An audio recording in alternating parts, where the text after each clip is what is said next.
you're also assuming like there's causality in the universe, time is real. Yeah. That like that. First of all, the thing that your senses are perceiving is real. You're assuming a lot of things. Yeah, I think like it's better just to become aware of the assumptions you're making, like as opposed to not making those assumptions at all. Like you have to assume something. And I did. It's very suspicious, right, that I went out of this very conservative culture, and now, I guess I don't believe things that are super in line with the current culture. I think this is why I feel a little bit safer right now, because like when I was really generally Christian things, but now I believe a bunch of things that like people really hate. Like I get canceled online all the time. I'm like, okay, this is a sign that maybe you're thinking independently if you're like able to think things that are completely at odds with the people around you. And to be fair, this is a little bit easier to do when it's like general culture, but it's much harder to do with your peer group. Like the people that trust your friends, the people whose opinions you respect, like disagreeing with those people is very difficult, and I'm not very good at it. Yeah, I do think that if you establish yourself as a person who can be trusted and is a good human being, you have a lot more freedom to then explore ideas that are different from your peer group. So like those don't seem like if you separate the space of ideas versus some kind of like deeper sense of what this person is, like that they're an interesting and trustworthy and good human being. Well, like, is there somebody that you respect who you consider significantly smarter than you? And can you imagine believing an idea that you've heard them talk really disdainfully about? Like, how would you feel coming to me like, I believe this thing that you find to be? Yeah. Oh yeah. Yeah. Maybe braver than me. And to be fair, I support doing this. Like I try to do this, but I think like subconsciously, I notice that I don't do it as much, and so I'm suspicious of myself. I'm like, oh, I wonder if I'm hiding to myself like actual curiosity about things that might deviate from my peer group, because I notice that I'm not actually deviating with them as much as I do with the outside world. That's interesting. I mean, like, because I do see most people I interact with are smarter than me, but I also have this intuitive feeling that the dumb people, which I consider myself being, have wisdom. So, like, in the disagreement, actually, I also believe in the power of conversation and in the tension of disagreement. So I think I even just disagreeing from a good place, from a place of like love and respect for each other. I think I just believe in that. So it's not like individuals you're disagreeing. You're like working towards arriving at some deeper truth together. Right? Even if the other person is smarter. Maybe that's how I justify it for myself. I'm also a fan of conversations because I've seen just listening to conversations. It seems like a great conversation more emerges from it than the sum of its parts. Right? Like somehow two people together can do like that dance for ideas can somehow create a cool thing. By the way, I saw a video of you dancing at a bar drunk. He wasn't a bar drunk. He didn't look drunk, but just the dancing. It was like ballroom dancing type of thing. I was like, yeah, something like that. I've been doing a bit of tango dancing. I like it. Argentine? I like stuff with body in general, like wrestling or comedy. Usually when there's a tension, you have to understand the mechanics of how two bodies move when they're in conflict. And dancing is similar. Like you have to do like rapid thinking, also like rapid intuitive physical thinking, and that's my favorite kind of thing. Like a lot of exercise is really boring to me because you can just do it while your brain's off. But something like ballroom dancing or fusion dancing, like you have to constantly be like figuring out like it's a bracket puzzle, and that's What's fusion dancing? That's the video. If fusion dancing is like if you have any sort of dance background, you can come and just kind of mix those together. Oh, so you can have like people doing ballet with people doing ballroom, with people doing blues. Cool. And then there's an interesting dynamic because I don't know, maybe you can correct me, but there's that's very better. There's usually a lead and a follow. I guess most dances have that. Yeah. Yeah. So that, but both have like you both have to be quite sensitive to the other human being, but in a different way. Yeah, it's interesting. Yeah.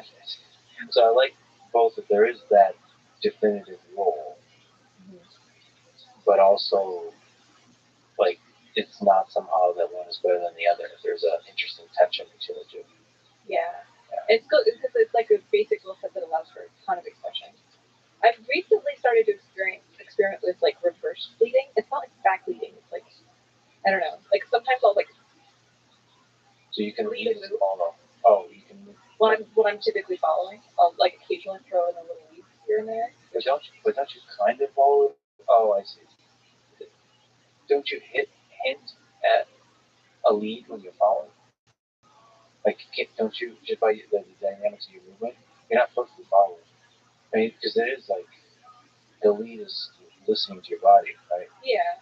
So like you're kind of both figuring out what you do next. It's true. I'm a very good follower though.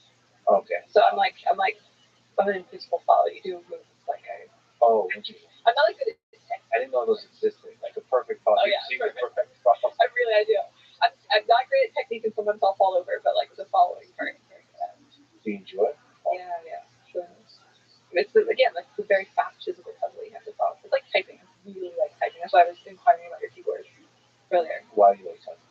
It's like the very fast, like really rapid response with the reaction time. I like things that like have very fast reaction times. Like games like that. But typing is not a reaction, or is it the brain generating words and then you're like how's typing a reaction? Well, okay, the sensation that I get when I am typing is the kind of thing that I'm trying to point at. So maybe reaction time isn't the quite. I don't know what the term is, but whatever that thing is, like the thing where you have to like look at a word and then communicate it into your fingers. Yeah. It feels like the same thing.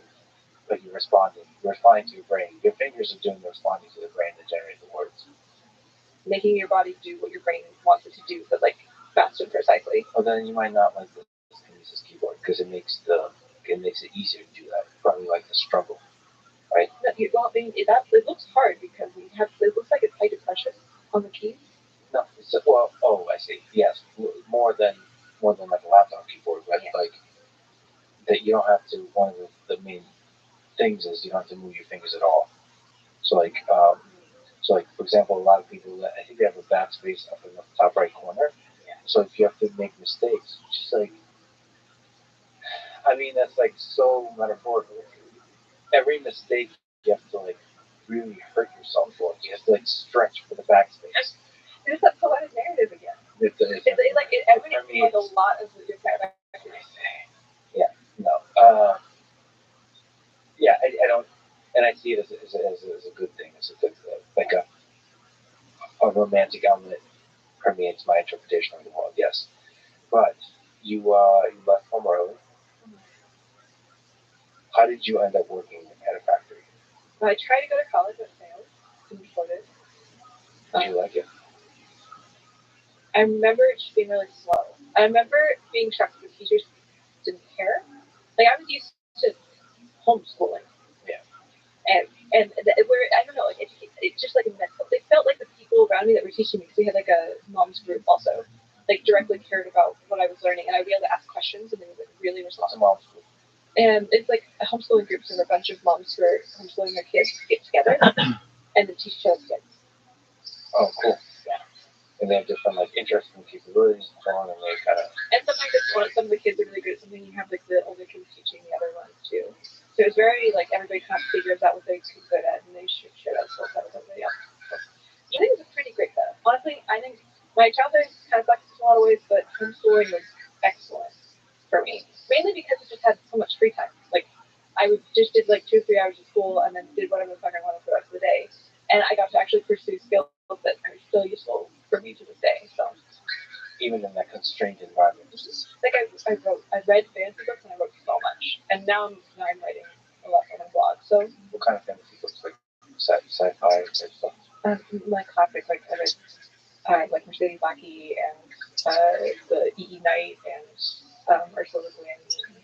I don't know any of this. What is this? What is it? Is it a romantic thing? Is it romance? All fantasy books, like dragons. Oh, dragons. Got it. You didn't mention Tolkien. I read Tolkien. Yeah. All right. Well, it's beautiful. So you through all the dragons. How did you end up in the fact that you tried school? Yeah. Tried school, had a job about a couple months, and then I was like, well, I'm poor, and I started to take any job. I was like applying for student jobs, and then I got to the factory in my because my parents no financial help at all. They're like, you pull yourself up by your own bootstraps, you know.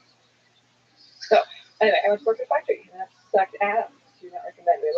Wake up like 4 a.m. You know, work on weekends too. Or some lights. It was terrible, and so I did that for about a year, and I was like, I was trying to grit my teeth. Be like, this is my life, right? But I didn't have high expectations for my life. I was just like, I thought like if you get a job where you don't have to be at your feet all the time, that's you live in a good life. But and then I got another job recently as a photographer, and then they fired me. I actually had mentioned at the time. Why did you go? Like, I was just too young and really, really bad at interacting with people in the outside world. Like I was pretty well socialized as a homeschooler, but in the outside world, especially with all of the like hierarchy positions stuff beaten into me, like really beaten into me, it was very difficult for me to interact with other people who were like older than me or had any sort of confidence at all. So they hired me to do like photography for people, and then I was rapidly turned out that I was bad at this, and so they fired me. But at that point, I left my factory job, and I can't go back to the factory.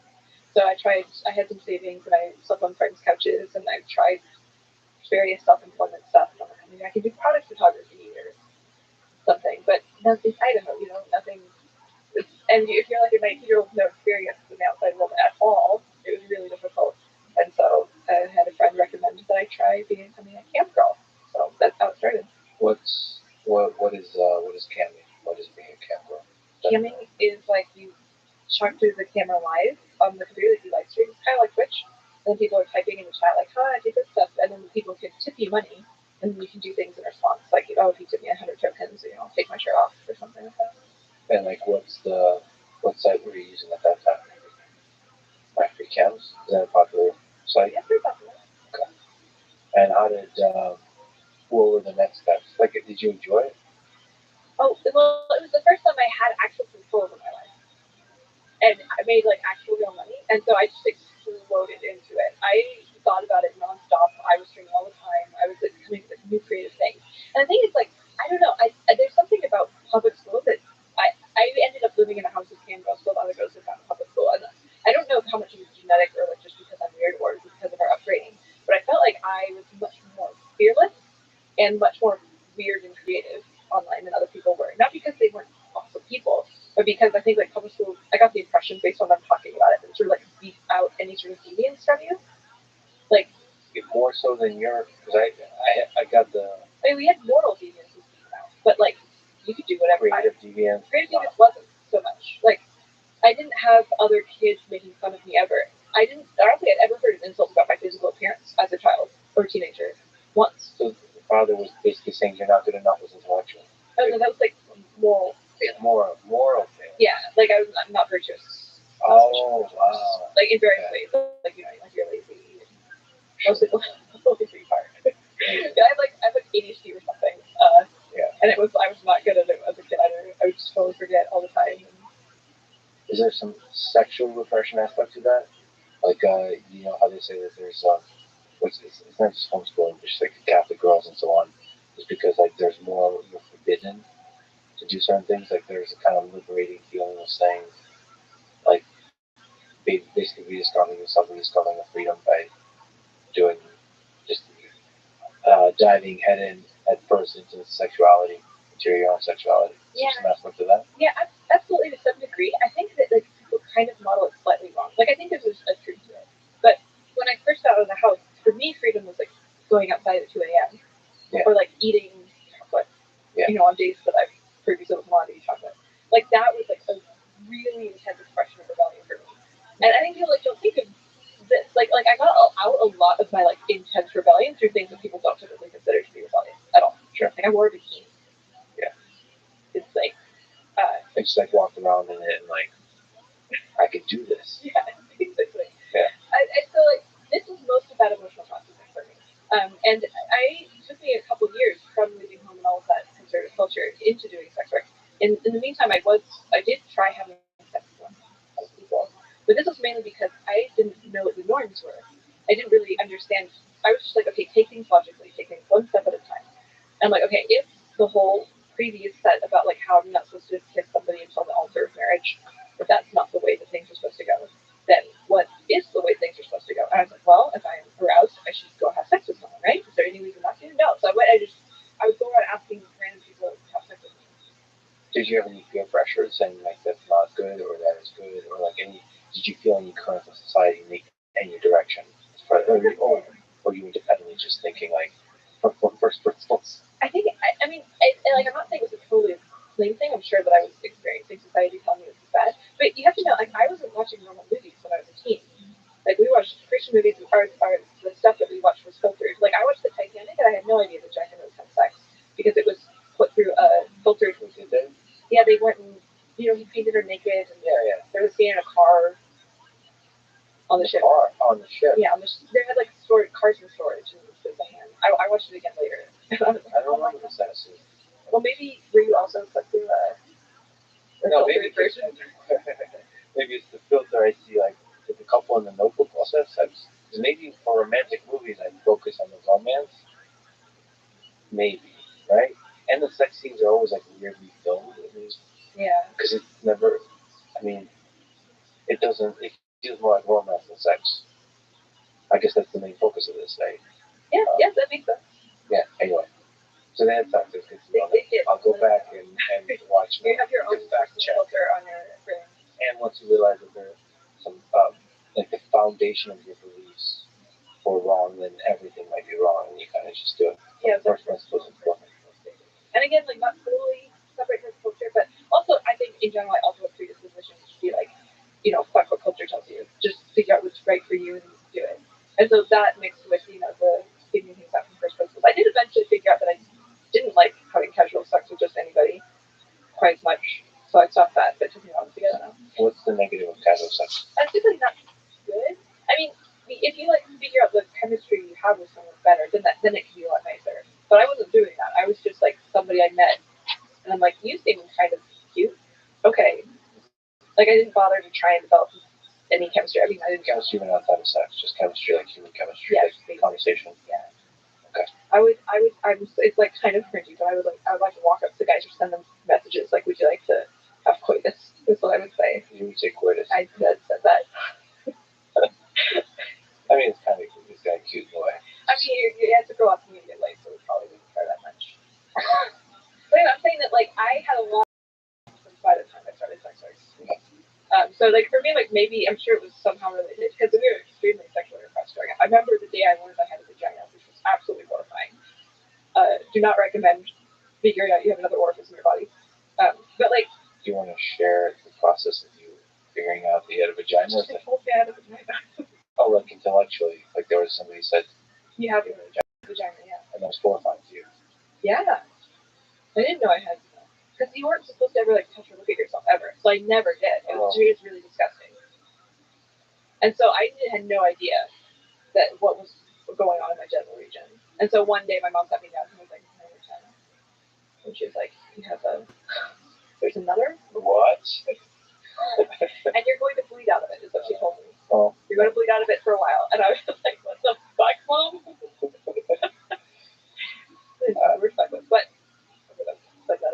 When did you first learn the word fuck? Oh, I think I learned it when I was at a playground, and it was written somewhere, and I read it out loud, and then the kid next to me started giggling. Did you say fuck again for a while? No, I think the next one was, I swore the first time I was 18. Intentionally said a swear word when I was 18. Was it good? I was really nervous. I was nervous. I mean, fuck's pretty good. Yeah. Okay, so that's camming. I mean, what are the pros and cons of camming? And how does OnlyFans map into this? Did you switch to OnlyFans at some point? I did, yeah. I came for 5 or 6 years, and I burned out eventually. What are the good aspects? What are the bad aspects of camming? Well, the good aspects were that it's just your own terms. You get to decide. Everything about it is under your control, which I loved at the time. I was like, I can work when I want, how I want, any sort of expression. I experimented, and I was very successful. I was making around $200 an hour, which for that website at the time was pretty good. I had elaborate routines as a mime. I would do dress up as a mime and then dress up a chair, and I would seduce the chair. Oh, cool. Yeah, or was there an artistic element to it almost? Yeah, I had gnomes. You had gnomes? No, I was a mime. Oh, sorry. Right. Yeah, get it straight, dude. No one ever did the chair like it. I'm asking you some really dumb questions and you're answering it very intelligent. Did you ask the chair a question? I was in mine, you fucking idiot. Okay, I'm sorry. But there's gnomes on the big gnomes or small gnomes? Lawn gnomes. I used to just the lawn gnome on the chair. The gnomes sitting on the chair. There were some, yeah, there was some chair. I did a photo set which I submitted to Reddit where I got abducted. I was like stripping, taking my clothes off, and then slowly the gnome surrounded me in the background and dragged me off. And I did this as a photo set. And I mean, I didn't feel consensual in the photos, but it was the 11th top posted one. It was very successful on Reddit, basically. It was a top posting on Wild and 11th top post of all time. Which I think would probably just means it's like it's artistic, it's interesting, it's edgy, it's funny, so it's really, really well done. It was really shocking that nobody else was doing anything creative this time. Yeah. Like for me, it was like breathing. Like you're just doing sex and you're bored enough. What do you do? Oh, let's try something funny. Like it's just the natural progression. And it felt to me like there was almost no competition. Like I would just be really creative and like immediately this is top Mount Facebook post on Reddit. I'm like, well, I didn't even try that hard. And so it's really shocking to me that other women who are doing this sort of thing. Is that still a little bit of the case? Like that there's not as much like, because from my sort of outside perspective, that seems to be still the case. Like there's not, like as you describe it, that's kind of cool. That's like almost like playing, like having fun with sexuality almost. Yeah. But that does require kind of thinking through. It's almost like a creative project, like a photography project or something like that, almost like a little skit. Yeah. Movie. It's this vibe of like how can you like bring like vibrant novelty to whatever you're doing, anything you're doing. And I really like doing this with surveys too. Like I've been doing a lot of standard surveys, but I'm also like experimenting with novel, creative, artistic surveys. Like how do you ask a question in a way that's like beautiful and unusual and like a thing that's completely groundbreaking? Like nobody's ever like always make everything so poetic and romantic is disgusting. But yeah, I think you have that engine in your head that gives you creativity. Like the way you ask questions, it's not trivial to do. Like it's actually very difficult to do. Like good survey questions, and I mean we're joking. We're like almost like poetic because you have to ask the question in a way that doesn't lead to the answer. Yeah. Like you have to kind of inspire, think, and then indirectly get at the truth. Right. It's an art form, honestly. Yeah, and also in a way where they don't misinterpret the question because it's amazing how any question you think, oh, this is the clearest question possible. No, you're wrong. It has to be even clearer. Right, willingly or unwillingly, because like you also have to defend against that question being criticized later when you publish about it. All of that you have to think about. Yeah, I think this might be my greatest strength. So I'm not very good at statistics. I'm not like great at presenting data, but I think probably my greatest strength is in fact survey design and like questions phrasing. Because I have created so many thousands of polls, and every single one I get people telling me like the way that they misinterpreted the poll. So it's like gone through fire. And then again, I'm testing the phrasings all the time. Like what happens if you slightly shift phrasings? And so I'll do the same question test over time to see how it changes and it's the way the framing affects the results. Why? So the good and the bad mechanics. Yeah, you said why? good. What was it? Intelligence. The freedom. The freedom to be also be creative. And bad it was exhausting. The site that I was on, the way that it's structured is that you're ranking on the site, and thus the amount of people that see you, unless the amount of money you earn, would you is though? affected by the amount of money. You know what as many chicks as YouTube's doing? Yeah, sure. So if you're streaming and nobody's seeing you, this means that you're going to be dropping down in the rankings, which is going to get harder in the future. So it's going to return that site. Yeah, so it's very high pressure. Like if you're on, you need to be making money as fast as you can if you want to continue to make money. So that was really stressful. It was very mentally taxing. I would do it for a couple hours and just like completely exhausted because you're just like on as hard as you can. And so I had a little PTSD around streaming. Like I've considered Twitch streaming. I try a little bit, and I'm like I haven't fully integrated the fact that you don't have to be like maximally entertaining every single second yet. You can actually just chill out and take it slow as nothing bad happens. Yeah. You can just enjoy silence. Yeah.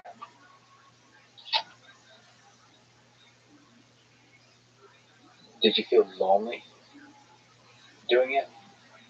I mean, even just streamers feel lonely. I moved into a house with cameras. Did that make it better or worse? They're great. I'm still friends with them this day. Oh, so it was like a team, almost like putting this kind of together? Yeah. So we would like work together, stream together and swap our clothes and stuff. It was great. Swap ideas too. Swap ideas, yeah. And actually, on a small tangent, maybe a big tangent, what do you think is the recent controversy of Andrew Tate and that he, I think in the past, ran a accounting business and he's being accused of sex trafficking? What do you think, like from your own experience? what do you understand about Andrew Tate? Is he a good person? Is he a bad person? Is there something shady about his practices or not?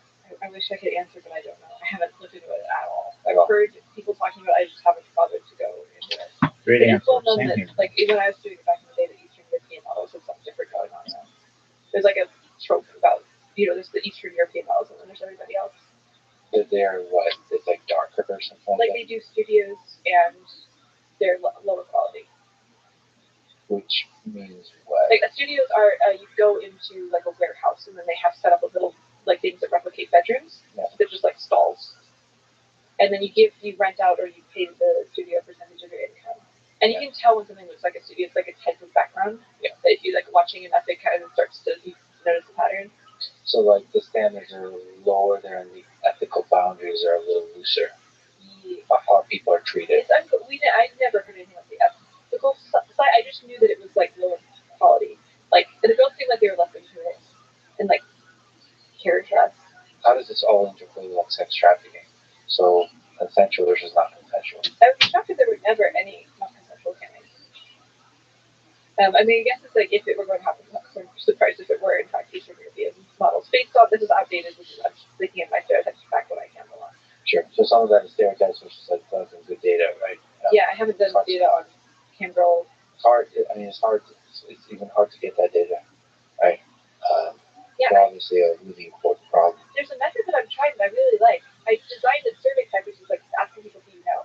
Yeah. Like, who do you know who's done this? And you tell me like, oh, do you know anybody who's a doctor? Do you know anybody who has had cancer or like smokes or personally? Yeah, personal. Just do you know anybody? Yeah. And then if you ask about a whole bunch of things, you can calibrate the responses.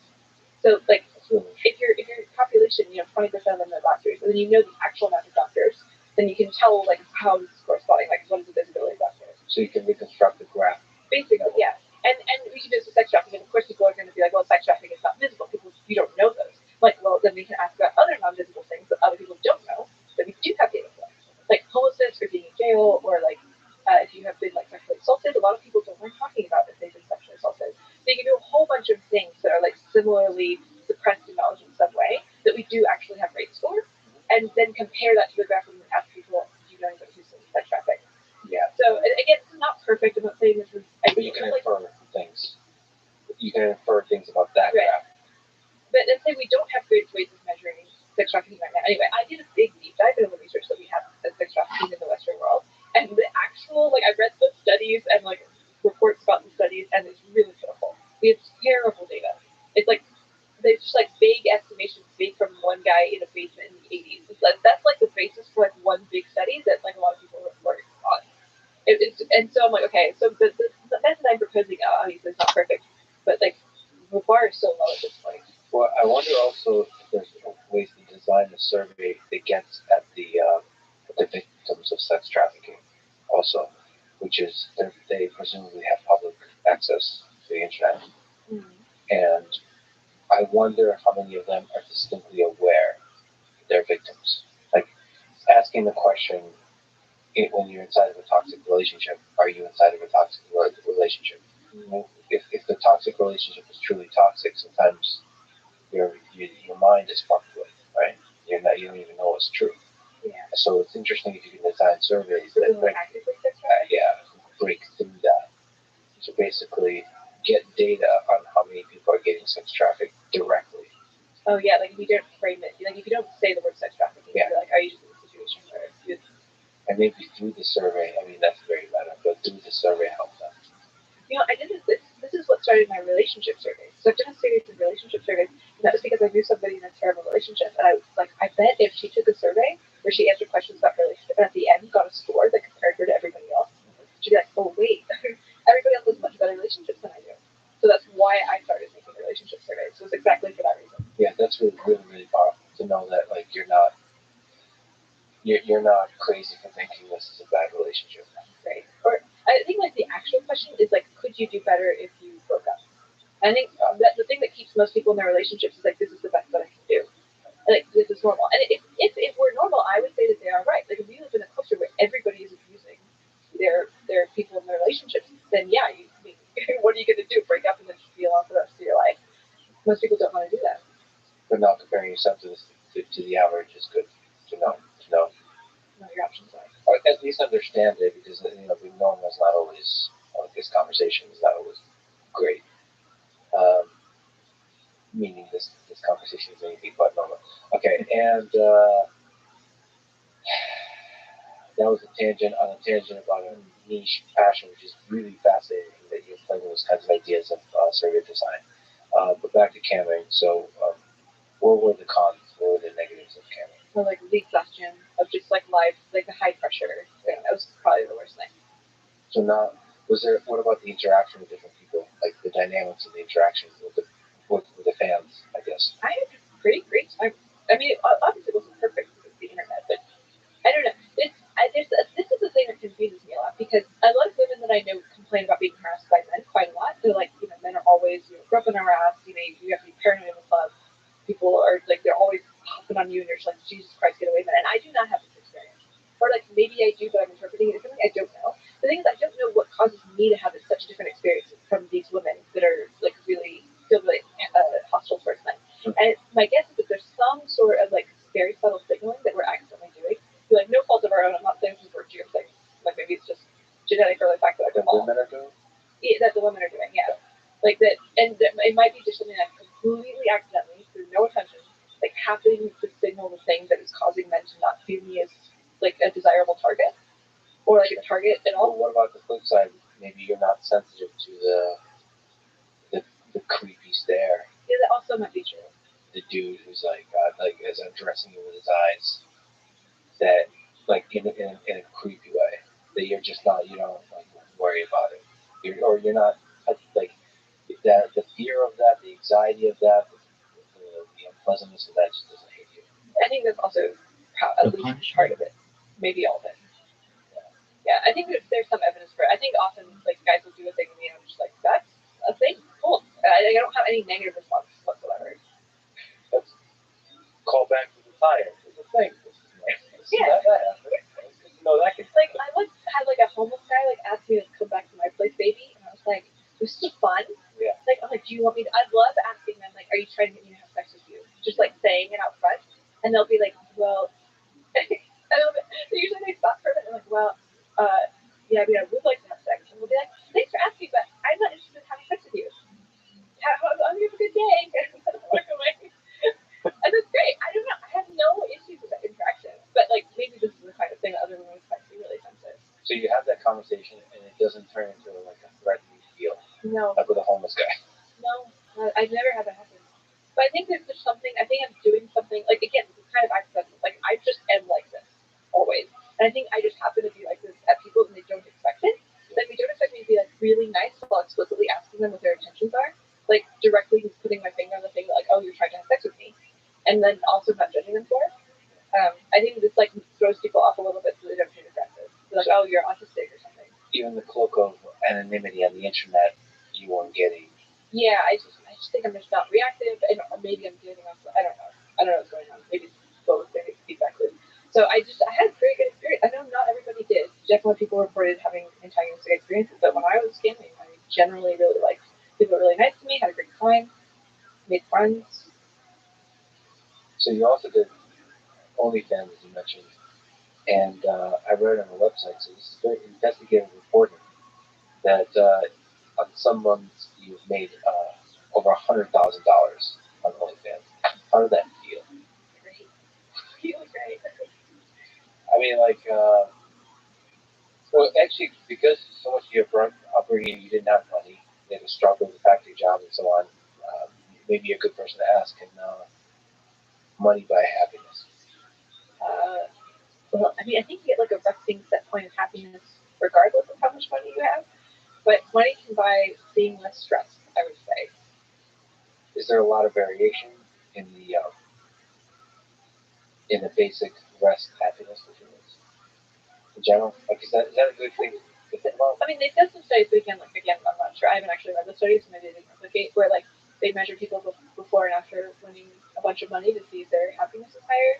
I think like it's by some measures it was, and by some it wasn't. So I mean, like basically almost genetically, so nature nurture. But is there, let's say after you're 18, is there like some stable level of happiness Any person who tells that you all that the they know environmental on what and other day, factors combine to create, so that everything in life throws at you has to face that happiness. Like you mentioned earlier, that I seem to be happy with a lot of stuff. So maybe I have a certain level, do other people have a lower level, some people have higher level? Yeah, definitely. Like, is that a useful, or is that a useful model of human beings, or is it all ups and downs? Like, is it all like, I think there's it's no like statement, combo, right? Like, I don't know. Some people just are happier than others in general, and other people aren't. But then you also have ups and downs. Like, I'm sure you've experienced sadness sometimes, but happiness the other times. Like, if I actually were to integrate, so have an integral on like the area of the current, I don't know if I'm different than other people. Maybe I'm just like really focused on the happy moments and maybe feel the down moments most intensely, and maybe that, like, on average is all the same. Is that possible? I mean, Like, I don't know. Like, I remember when I was a kid, my mom would call me Pollyanna all the time. So I was like finding the good in everything.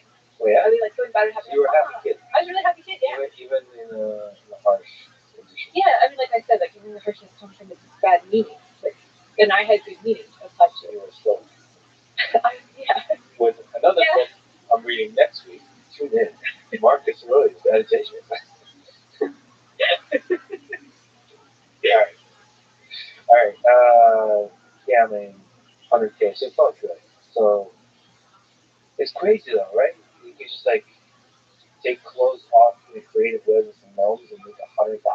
Yeah, I mean, there's a lot more to it than that, but yeah. What was it? What's the I mean, it's process? marketing. Like, so with only the microcams, I was unusual in that I decided to do it outside of the website marketing. I like to post on Reddit, right? This was very unusual at the time, but like OnlyFans is structured such that they would have almost no internal discovery whatsoever. So if you want people to come to your page, you have to go out on the external websites and advertise for yourself directly. Very different model. And so this is something I had already been doing and already practiced in. And so I think I was like already quite advanced. Like I already had an account on Reddit that was like 7 years old at the time. Tons of like karma that means I could post in subreddits. I'd already been on Twitter for years, you know, like posting actively. So like I already had a presence on these other platforms that really helped with the conversion. Reddit and Twitter? Reddit, Twitter, FetLife, Instagram, TikTok. And you were still advertising creatively. So there's like sexuality, but there's also like creative sexuality and ideas too. Yeah, like one of the really popular ones was I like molested myself as a mime using a one arm through a jacket, and so the jacket looked like it was. The jacket looked like it was alive, and that one did really well. Did you like brainstorm with somebody, or like that? I recently got to hang out with Mr. Beast. Said, was it a Monday, a Tuesday, a Wednesday, a Thursday, a Friday, a Saturday, or a Sunday? Question mark. A team brainstorming. We do not know. How about we try to Comma, find no one knows. Comma. Monday, Tuesday, Wednesday, Thursday, Friday, Saturday, Sunday are modern conventions. But that was just me. Like I had an apartment that looked like kind of like this. You just sit alone and you're like, well, that would be a good idea. And I've seen you just collect ideas over time, right? Like I've seen somebody doing a version of the animated hand act like when I was a kid, and I just always stuck in my head. And one day I was like, I bet I could do that. And when I was trying to get ideas to do as a sex worker, I was like, why don't I just try that? And then it turned out to be like really like quite a viral hit.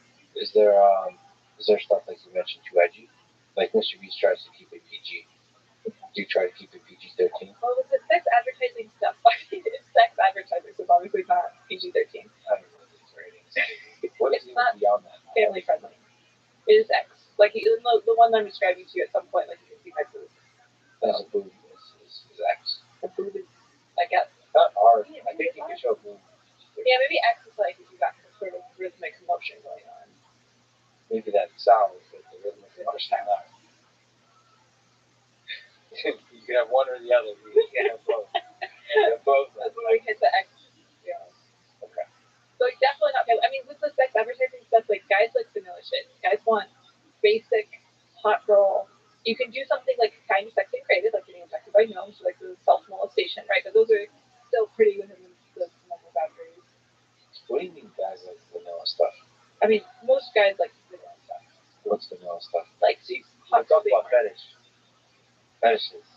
I think my window on what is vanilla is expanding quickly. after following your work. But yeah, I actually have done a lot of studies on what is vanilla. Like I've done a couple different surveys where I ask people like how taboo is this thing, and now I wrote like a rating from least to most taboo. By the way, I don't appreciate the beauty of vanilla ice cream. You don't? It is really good though. You eat vanilla ice cream. I eat vanilla ice cream, man. I think there's so many more options. It's like the absence of creativity. I mean, if you put in like some chocolate chips or something. Yeah, they already made a more interesting. Start. Okay, so what's vanilla? And why do guys like vanilla? So it's hot girl doing hot girl things. What, like undressing and then having sex? The thing that I found was most successful were frames where the man was framed as passive and the woman as active, or like, for example, like, oh, we got assigned to the same bunk at the breeding school or something, or like, oh, we're the last people on Earth, right? Or like, oh no, I desperately need somebody to like cure me with this disease and I need to see them. So it's like in any scenario where the guy just like finds himself such that the woman like desperately needs him for some reason and he doesn't have to do much. But it's like typically one of the much more successful things. Like guys like women falling into their lap. What about the power dynamic? So guys are less into power dynamics than women are. And you can do power dynamics as long as it's like handed to them. And some guys are like very dominant, like prefer like having to work, but this is the minority. Like if you're trying to make 100K a month and you're trying to appeal to the widest group of people, the most effective advertising, you're not going to be making the most money by being like particularly submissive. So on the gambling side, that's your unlike escorting or just personal relationships. You have an audience. You have like a theater full of people. Like with live camming? You have a live camming. Yeah, it's like there's live theater. Does that freak you out? There's just a bunch of people watching.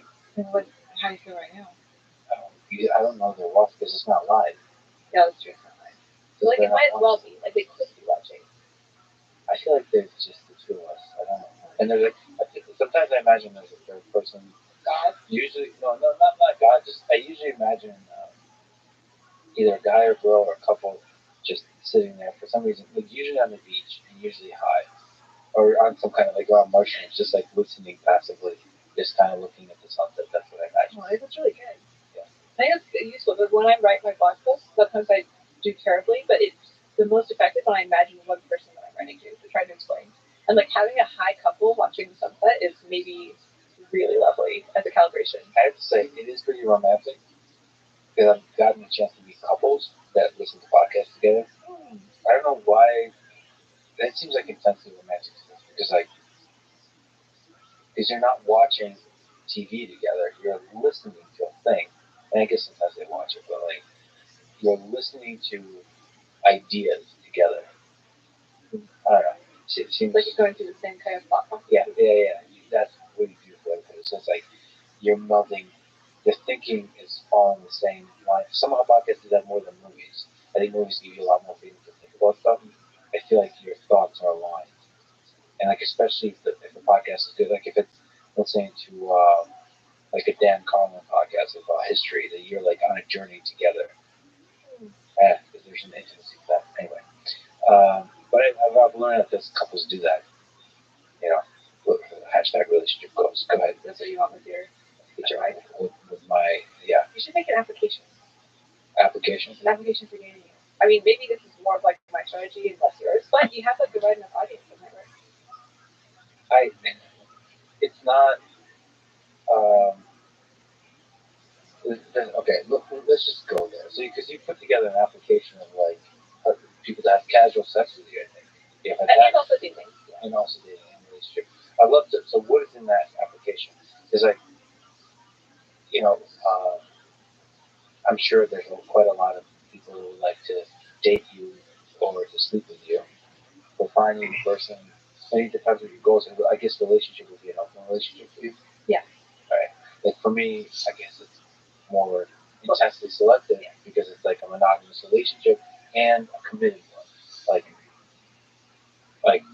Like I'm swinging for the for like long term. I'm not like weirdly obsessed with long term, but it's like I would love to have one girl for the rest of my life. But finding that, I feel like applications would not get to that. I feel like there's some aspect of the magic of the serendipity of it, of meeting people in strange places and so on. I personally noticed that like fame has not made that process easier. But I mean, like if you could, if there's two rooms and one of them is like random population of and the other one is random population, but all of them definitely are monogamous and are looking for a long-term committed relationship. Like which room would you rather go into? Like if you're looking for a mate. Yeah, well, but see, I guess my preferences are more. It's a really strong point. But my preferences are represent the majority, probably, right? Because don't most women want monogamous relationships? Yeah. So like, I'm okay with either option. Because like statistically speaking. But this is like a bunch of other things. Yeah, and this is just a problem if you have like if you have a high volume of filters and you don't know. Like it's a good like initial filter. Like you can take it from like 1,000 people to 20 people and then go and take the test. The filter is so anti-romantic. Like what? That's true. This is not the romantic narrative that you're very you might feel like, how did you two meet? Well, she passed 3 filters and set up. And I mean, but it's also can you put into a survey the things that you're interested in? Yeah. I mean, I definitely think about this a lot with hiring, like teams, engineers, and so on. But with engineers, you're okay losing truly special engineers because you have to filter because there's like thousands of applications. Like it feels like I worry that you would miss the thing that actually, because so much of it is chemistry, so much of it is like the magic. The thing is, you're missing it anyway. Like yeah, you're missing it. It's you can just run it and then in addition try some of those people, and then go on the dates that you were going to go with anyway, regardless. It's just the thing that helps like pull someone out of the crowd. Because I dated a guy from my survey. I ran the survey. I assigned point values to the questions. Yeah. I went on a date with like the top couple people, and then one of them I was like, and I'm still dating him to this day. It was awesome. And I never would have gone on a date with him without the survey. Can you, from memory, or we can look it up, do you remember what kind of questions were on the survey? I asked a couple different categories. I asked about like basic life stuff. So like what kind of relationships, like monogamy versus polyamory, like do you want kids? Like where you want to live, like basic things that you need to be compatible. And then I asked like sexual compatibility, like various preferences. And then I had a section about like personality, like I try to ask questions that would do the most effective filtering. So like what are ways that like I can't give people what they need that like maybe they really want. Like I'm not very outdoorsy. It's just very common. A lot of people like being outdoorsy. So I asked the question like, how much do you value someone else that you're dating being outdoorsy? And if they like yes, I was like, okay, we probably I should write down. Well, what if but that doesn't polyamory make that really difficult? Because can't they find somebody with outdoorsy stuff? Yeah, they could. I mean, like, but if you're going to have somebody, it's like nicer to have somebody more compatible than that. But you're a little bit like in terms of sexual compatibility, you were able to like you're self-aware enough to know what preferences you have. Like you do. I think so. I think that one helped a lot with the escorting. Like the escorting helped a lot with knowing their preferences. So there's like out of the giant pool of different preferences, you have like a subset that's clearly defined for you. Okay, like dominant, submissive. Yeah, power dynamics. Power dynamics. Yeah. Okay. In the not just sexual but in relationships, like that was that in the survey. I don't like power dynamics in relationships. I didn't have defining them in like making it clear in the survey, like asking a question about power dynamics in a relationship. I don't think I asked about power dynamics in relationships because I just assume most people don't. And there's a lot of things that kind of like most people don't. You're putting together a survey, a systematic survey to understand compatibility. Wouldn't power dynamics inside a relationship that naturally emerge often be part of the question, or is that hard to question because it naturally emerges? Well, the thing is, like a lot of questions sort of overlap in demographic, and if you're making a survey, you want to have the minimum possible questions that give the maximum possible like filtering information. So wait a minute. But that purpose of that survey wasn't to do a good research study; it was to select one subject. Well, that's part of it. It's good. Like you want to most efficiently filter out. Because one, like you get more people taking the survey, the fewer questions you have, which is good for finding a mate. Like if you have 5,000 men taking surveys, better than 1,000 men taking. Don't you want men that would be patient enough and dedicated enough? Yeah, but like, what if like high-powered man who's like on his lunch break, Yeah. right? So it's like a billionaire's too busy. Exactly. Yeah. And the guy that I dated was he took the survey. He was waiting for pizza to come out of the oven, and so it was important that it was short. And so he wanted to be efficient. Literally. He's literally waiting for pizza, and he saw the things like, I guess I'll just fill out the survey really fast. And, wow, changed my life. So romantic. And for me, this is my kind of limit. I'm really into it. But you can be efficient with surveys by like making sure your questions don't overlap. So for example, if somebody is very polyamorous, they're very unlikely to be interested in like a traditional like man works and like and out and the job and the woman stays home and raises the kids kind of relationship. Because poly people just generally don't do that. And so if I'm asking about polyamory, it sort of kind of already covers the thing. And so if I have a whole bunch of questions, like I can kind of like triangulate a bunch of implicit kinds of questions that I haven't directly asked about. So this is why I didn't ask directly about power dynamics, because like from the rest of the questions that are in my survey, like I can pretty accurately predict whether or not you're going to be interested in power dynamics. But I'm afraid, I'm trying to think as you're talking, I get it. That's really interesting.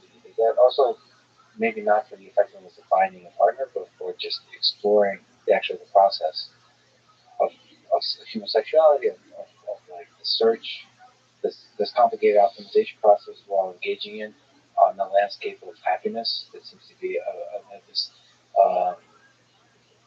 not even a differentiable function. It's a giant nonlinear mess.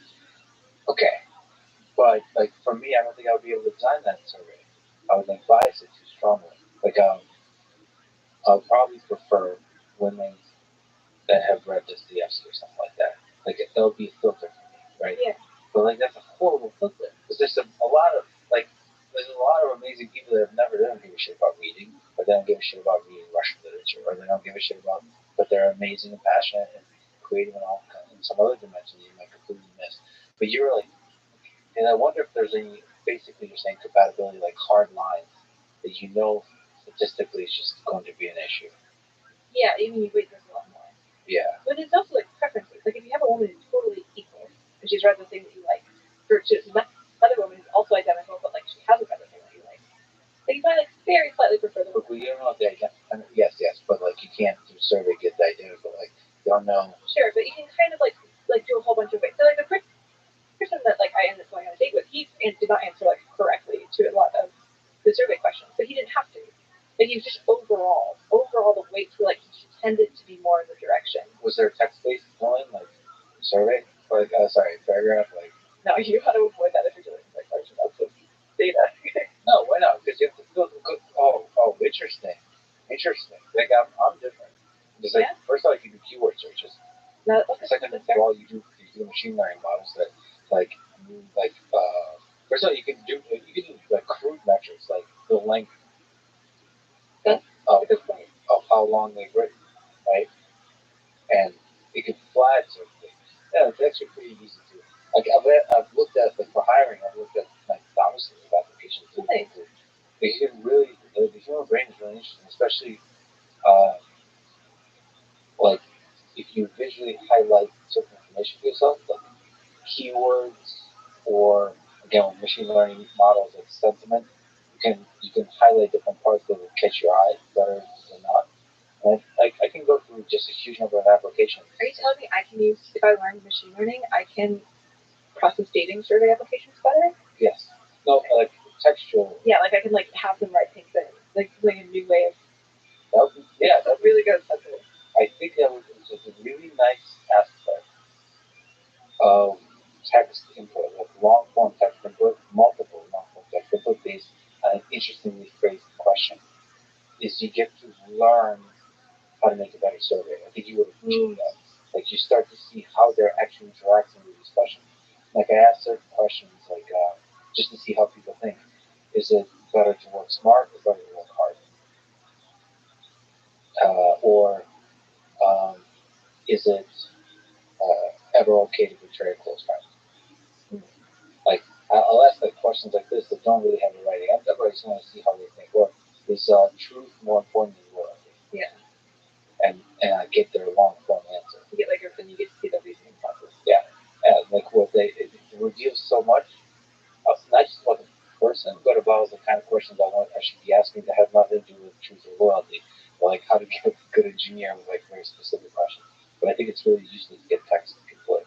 I have done text input usually with beta surveys. So I usually do beta surveys before I do the real survey. What's the beta survey? Like I do like a shorter version, or it depends on what I'm doing, but like it's a different version of the survey that I have people take before I release. I use the information from the initial survey to inform the questions that I ask in the real survey. And I haven't actually recently, but I used to do a lot of like the text-based questions to see for some more. Although I don't think I relied on it quite as heavily, and if I introduce machine learning, it can be a lot more efficient. I love that you're also doing like you're writing scripts and stuff. Like you're doing some like statistical analysis. Are you using Python also? Yeah. I had to learn Python for this just a couple months ago. Way to learn Python, and the best reason to learn machine learning is to solve actual like problems. Yeah, I can't be motivated. I'm just not motivated to learn something unless there's an actual curiosity I have, and I have to learn it and solve it. I was trying to avoid learning coding for so long, but eventually my data set became too large. I couldn't work with it with anything else, so Python it is. You know what's also an interesting data set that you're probably interested in a little bit is like Twitter itself, right? How much I've played with it for the API a lot. Can you just get the download? I'm stuttering now because download Twitter. Download Twitter. There's a lot of Twitter. So Twitter is a social network with a bunch of people. They're interacting a lot. Like there's like I don't know, the numbers is the same, the number of interactions, but there's different ways to interact to get data from Twitter. There's streams. You can look at. It depends what you're interested in. You can do results searches. You can look at individual tweets and get the entire, which to me is super interesting, the entire tree of different conversations, the replies, which might be very interesting for you because like it's not. It's much harder to ask rigorous questions as you do with your polls, but you can see like how divisive certain things are. Yeah, I think like calibrator to figure out like exactly what questions you should be asking. Yeah, and also highlight interesting anecdotal things when like two people freak out at each other and just argue like a thread that goes on for like 1,000 messages that you might never be aware is happening because Twitter doesn't like surface that like Twitter doesn't make it easy for you to like visualize what the hell's going on even in your social network. Like if you post something that's controversial that gets a large amount of attention, you can't clearly visualize everything that's going on. Yeah.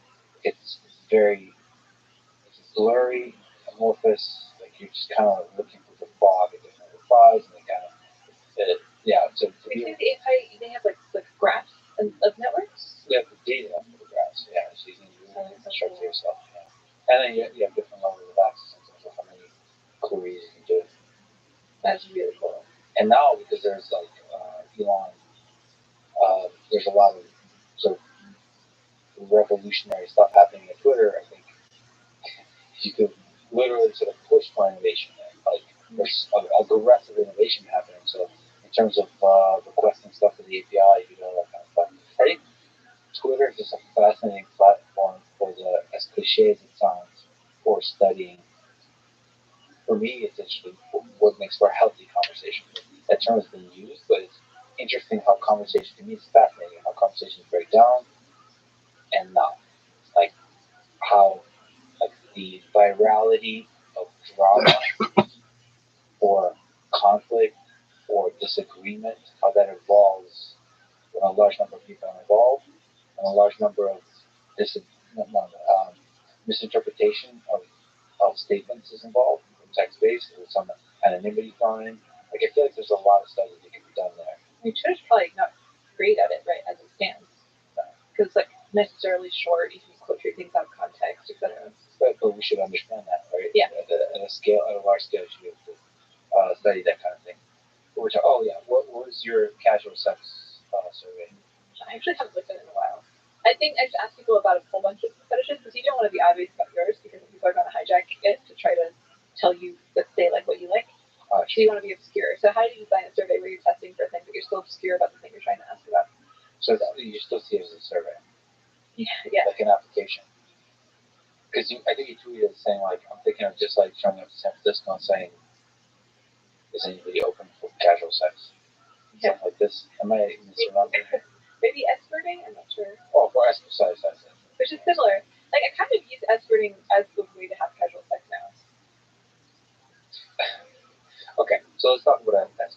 you wrote about escorting in your blog post. Escorting was good for me.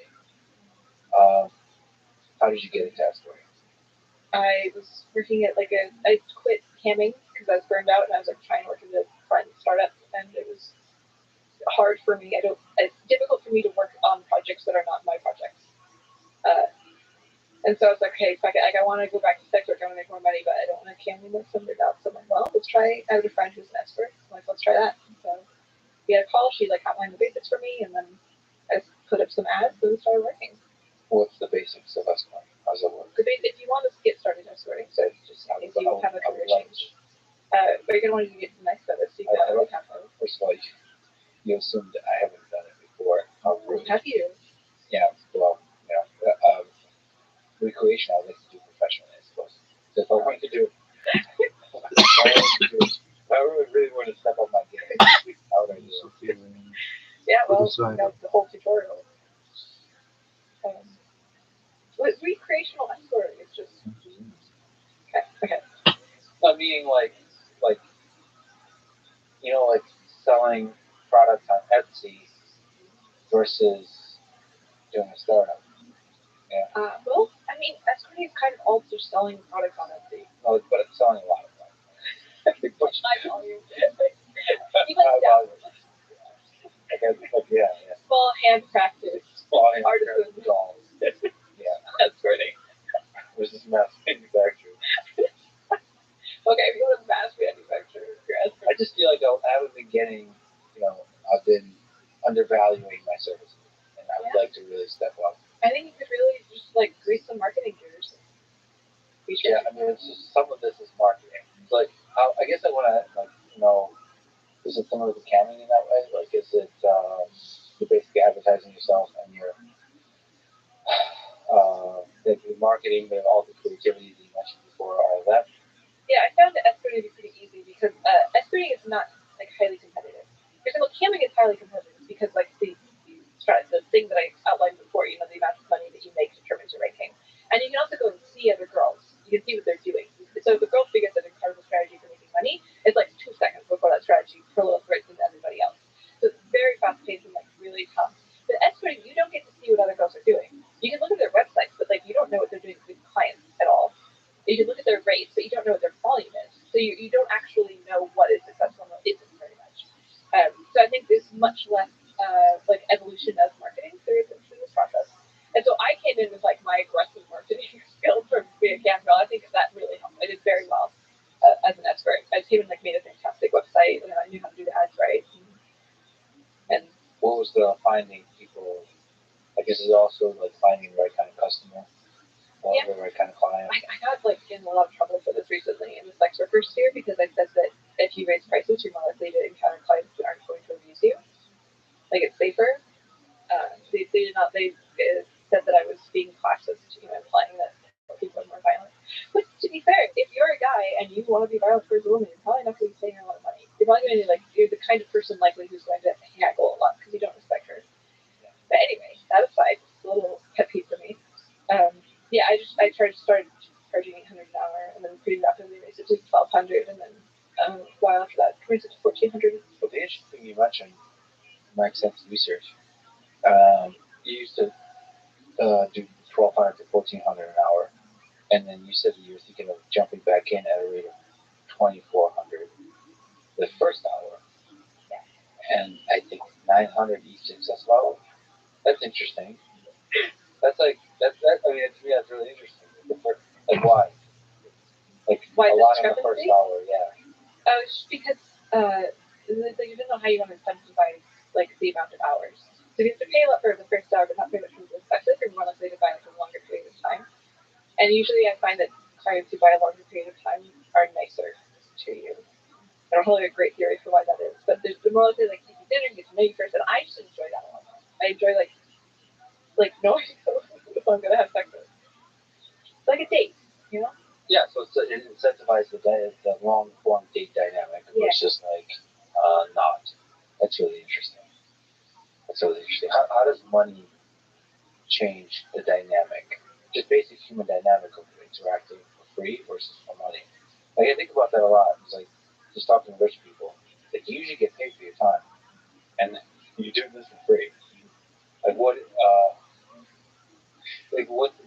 Is there a difference really, or no? But yeah, I've actually, it depends a lot. So when I was doing it full time, it was my only source of income. It changed quite a lot because I was really incentivized to have repeat customers. So I'm like, okay, if my primary interaction with you is to like have you hire me again. I'll do whatever that takes to make that happen. And so if I have to like laugh at jokes that are quite funny or like be like more adoring of your penis than I actually genuinely feel, like that's what I'm going to express. And obviously it's to some degree like titrated, like it's unpleasant to force yourself to like something that you don't. So like I would actually like not take clients again, but I didn't want to. But to some degree, there was sort of self-suppression going on, which I think is the way it works in any sort of customer service job. Like you want the customer to leave happy, so you just make sure that you are happy the whole time, and you're like, really enjoying the other person. But so recently, when I've like kind of dabbled in it since making money through other means, where I don't need the money, it's more like a fun side thing that I'm like I said, it's fulfilling a little casual sex for me. So like I don't have to do it. This is not my primary job. I just want sort of a good excuse to like have sex with somebody, and the money is like a great filter for that. And so in that case, so the money is okay. The money is basically a filter for somebody who's taking this interaction seriously. Yeah. It also there's an interesting like psychological thing where I have difficulty having casual sex with somebody because some part of my brain, which I assume is like quite female, is doing some evaluation of status and whether or not this is going to damage my reputation by having sex with them. So like if you found out that I went like had random sex with like a homeless man, you might be like, wow, that says something about Ayla. Like maybe she's trashy or she just has no standards for who she's gonna fuck. But it's so some part of me is continually anxious. I'm like, does this mean I have no standards if I decide to have casual sex with you? Like, what are people going to think? And so if you introduce money, it takes away that anxiety. I don't have to worry about it. Because it's like, oh, of course Ayla would have sex with that person. They paid her. Like, this is not an indication of the kind of mate that she can get. This is just an indication of, like, a business transaction. And this allows me to enjoy casual sex so much more when somebody pays me for it. To the degree that, like, I almost view it as a kink. And so it's like, so I'm using it sort of to replace casual sex now. Occasionally, it's just like, like it's paying a little bit to erase the anxiety and like have a fun time. Wait, can't you see like dinner or something like that? Like stay for dinner, or like so it's all if any money's involved. If it's a pink, so you can just like use it and buy the coffee at Starbucks. It's like alright. Right, but it has to be plausible. Like we have to like trick my brain into like having it actually be incentivizing for me. The coffee, like cappuccino or something. Yeah, like the homeless man bought me coffee. Like that's not cool. So don't say to homeless men, by the way. Like I've been friends with a lot of them. I'm just using like some sort of stereotypes. Yeah. So you have to be plausible when you think about it. Yeah. And yeah. And so that's different. So now in this sort of frame, I am still like I'm accepting money, but still much more expressive of my actual preferences. So like before when I would start escorting full time, I was suppressive, and now I'm like, I'm doing this for me. So we're going to make sure that I have a good time, and so I'm much more demanding. And then you're having a fun because you're not pretending exactly. That laughing at jokes. Yeah, that's something. Sounds like. It's also like social. I mean, I get like like when you first meet people, strangers, there's some aspect of like nicety, but I don't know, intimacy like really typically requires like this type of nicety. Like laughing at somebody's joke and it's not funny is like intimacy. Yeah, but I thought that so many jokes automatically. It's interesting because like I don't mean to. I'm not trying to be fake. But like if I'm in a group of people and somebody makes a joke and everybody laughs, I laugh even before I'm checking within myself. Like, do I genuinely enjoy this joke? Yeah. So it's like I don't know, like the degree that I am sort of just like a result of social programming in all cases. That like when I'm with a client, back when I was doing it full time, like it doesn't feel significantly different. It just felt like a different version of myself. Yeah, that's true. Yeah, to that degree, to the degree you don't feel like you're going against your nature. Yeah. Yeah, it was very rare that I actually felt like I was going against my nature. What about the market of how much to charge? See, 2,400. Like, how transparent is that market? Is there like a market? Like, how much can you sell when you're charging that much? Yeah, no, like, what are the competitors? Like, oh, yeah. Like, are you just thinking, because you said it's a lot of it is a bit more shrouded in mystery. I guess it's more confidential. Like, do you have some transparency to the market, what the competitors are? So, survey of escorts, only like 130. I'm trying to remember. And the median was around like $300, I think, an hour. A lot. Something like that with a very low turnover. I'm trying to remember what I also asked him the amount where I could calculate the amount I made per month. I think it was like $6,000 or $7,000 a month. I need to double check that one, but I charge $50 an hour. Charge $50 an hour. You straight it right. Yeah, I give a really shitty hand job.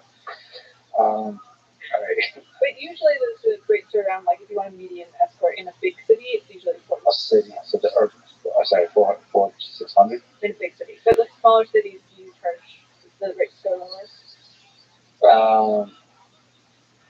That's so fascinating. What's like the most you've ever seen somebody charge? I think I am. You're like, well, let me just say, as a connoisseur, girl, I tend to believe in every. Except you get some bitches out there like, hey, why man, now I'm gonna live in Las Vegas? What I do? Like a sexuality expert, like a research and so on, like your mind really? testing. Yeah, what's like the height? Like $2 grand. Is that fucking bonkers. Yeah. Do you feel the celebrity now? Like, yeah. What's the average? Yeah, absolutely. Usually people are interested. Many a year ago it was 100, and then it moved to 200. But that's different. Like I think, world, besides the fun part, like this is a kink as opposed to this is a job. Like with this is a job, usually the high end is closer to. What do you think it's fair? In today's day, clients that are falling in love with you probably will go up. I think so, yeah. People I find out, think it happens to me much less than most other people due to like the things I think we were talking about before. Where like you give off vibes, maybe like subconscious vibes. Has it been worth it? Or have fallen in love, but now we find time. I think something about my feeling indicates that people should not fall in love with me because I don't think it happens very much. It happens a lot with other women. But I have occasionally had. The thing is, it's hard for me because I try to be as vulnerable as I can in a connection with a client. This is really how I feel. Maybe we could go on a date. I it's still going to cost me $200 to I hope they're doing well. Buy you dinner and some of them are really profound. Like shit. One guy saw me because he found out he was dying of cancer. You're gonna fuck me out. He was like, I don't want to die. Why not? Seeing someone. Let's get down to brass tacks. I'll say you time. You say me time. I don't know. I'm very touched by many of the people that I saw. So there's like deep intimacy there. Yeah, I know that it's brief, and I know that it's like kind of weird, but like there's like a real glimpse into somebody's soul when you be intimate. And I think this is especially true for men because a lot of times men don't have like a way to be really vulnerable in front of anybody. But like if you're in bed with a woman who you find to be attractive, you can Ranchero shit. Let loose a little bit more. Yeah, and I really like that. I like being as vulnerable as I can. Like I'm not forcing myself or anything, but like I just feel into it and like notice how like beautiful the person was, like feel grateful for being able to be in this intimate experience with them. And that was just so wonderful. Does it ever hurt to say goodbye? No, but I think that's unique to me because I like being alone a lot. Even with my friends who I like dearly, I'm like happy not seeing them. Because I don't like making facial expressions very much. But I do miss some of my clients. Wait, sorry. What does making facial expression have to do with say goodbye? Well, if you are not with somebody in person, you don't have to make facial expressions anymore. Oh, you can just think about them. Yeah, you can just sit there totally blank face and then have all of the emotions that you want. Are you telling me? Do you have this thing too? No, it's not a thing, but like you're on camera. Yeah. So like I feel feelings. I had to take it down. Like social interaction is such that like you probably want me to show feelings in my face. Yeah. Right. Like that. Good job. Yeah. There you go. So like I definitely there's just an introvert thing where you like having. I gotta take a major league inner world. Major league? You said major league. No, that was just kind of me talking. I don't know. We're not at that point. point. A lot of anxiety about interacting. But maybe like. So, yeah. I'm kind of surprised to hear that because definitely when you talk about finding delight and everything is fun. Like I usually don't associate that with having not very much anxiety. Well, because I have we mentioned that earlier. I just appreciate the beauty in the world when I observe it, but then when I'm interacting with others, I have a very harsh self-critical aspect to my brain that says like, you're gonna fuck this up. You're gonna fuck up this interaction. You're gonna fuck up the beauty that's there. If I'm sort of being fragile and vulnerable for a moment. One of the things I'm afraid of, and I get so much love from people that listen or even like reach out, like you said, to the survey, like women and so on. I'm afraid that you admire me because you don't know me, but you want to admire me. Yeah. So that's self-critical. It's silly to me. You get older, like I'm able to step away and objectively look at myself and it's like, there's no, you're fine, you're good. It's like, but it's still this the part of the brain that you can't just shut off. It's like, what would fucking up with those conversations look like? Like, it doesn't have to be rational, but I'm curious if there's like a specific thing.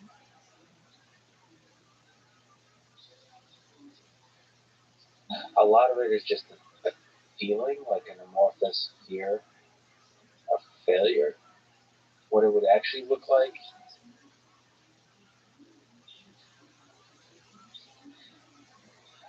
Maybe because we're talking about sexuality, me not being able to eloquently explain the worldview I have and why I appreciate it, that would make me feel like a failure because that would make me feel like maybe you don't know what you're doing, right? Because sexuality, not sexuality, which is even romantic relationships are really important to happiness. They're really important to me, and I'm not sure like the conception of love I have, romantic love, is like fully made rigorous.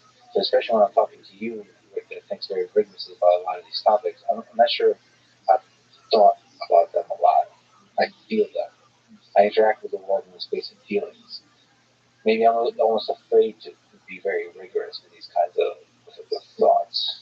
And so I think the failure would be like I would be confronted with the fact that I can't explain what makes me happy. That could be a failure. And there could be just a bunch of other failures. Another big failure is like not. I think you're really, really a person, and a lot of folks I know and admire your work as well. And so, like for me not to be part of highlighting that brilliance would be a failure. Like because some other people might feel like notice the discrepancy or something. Yeah, but no, that's not what I mean. It's my personal, my personal feeling.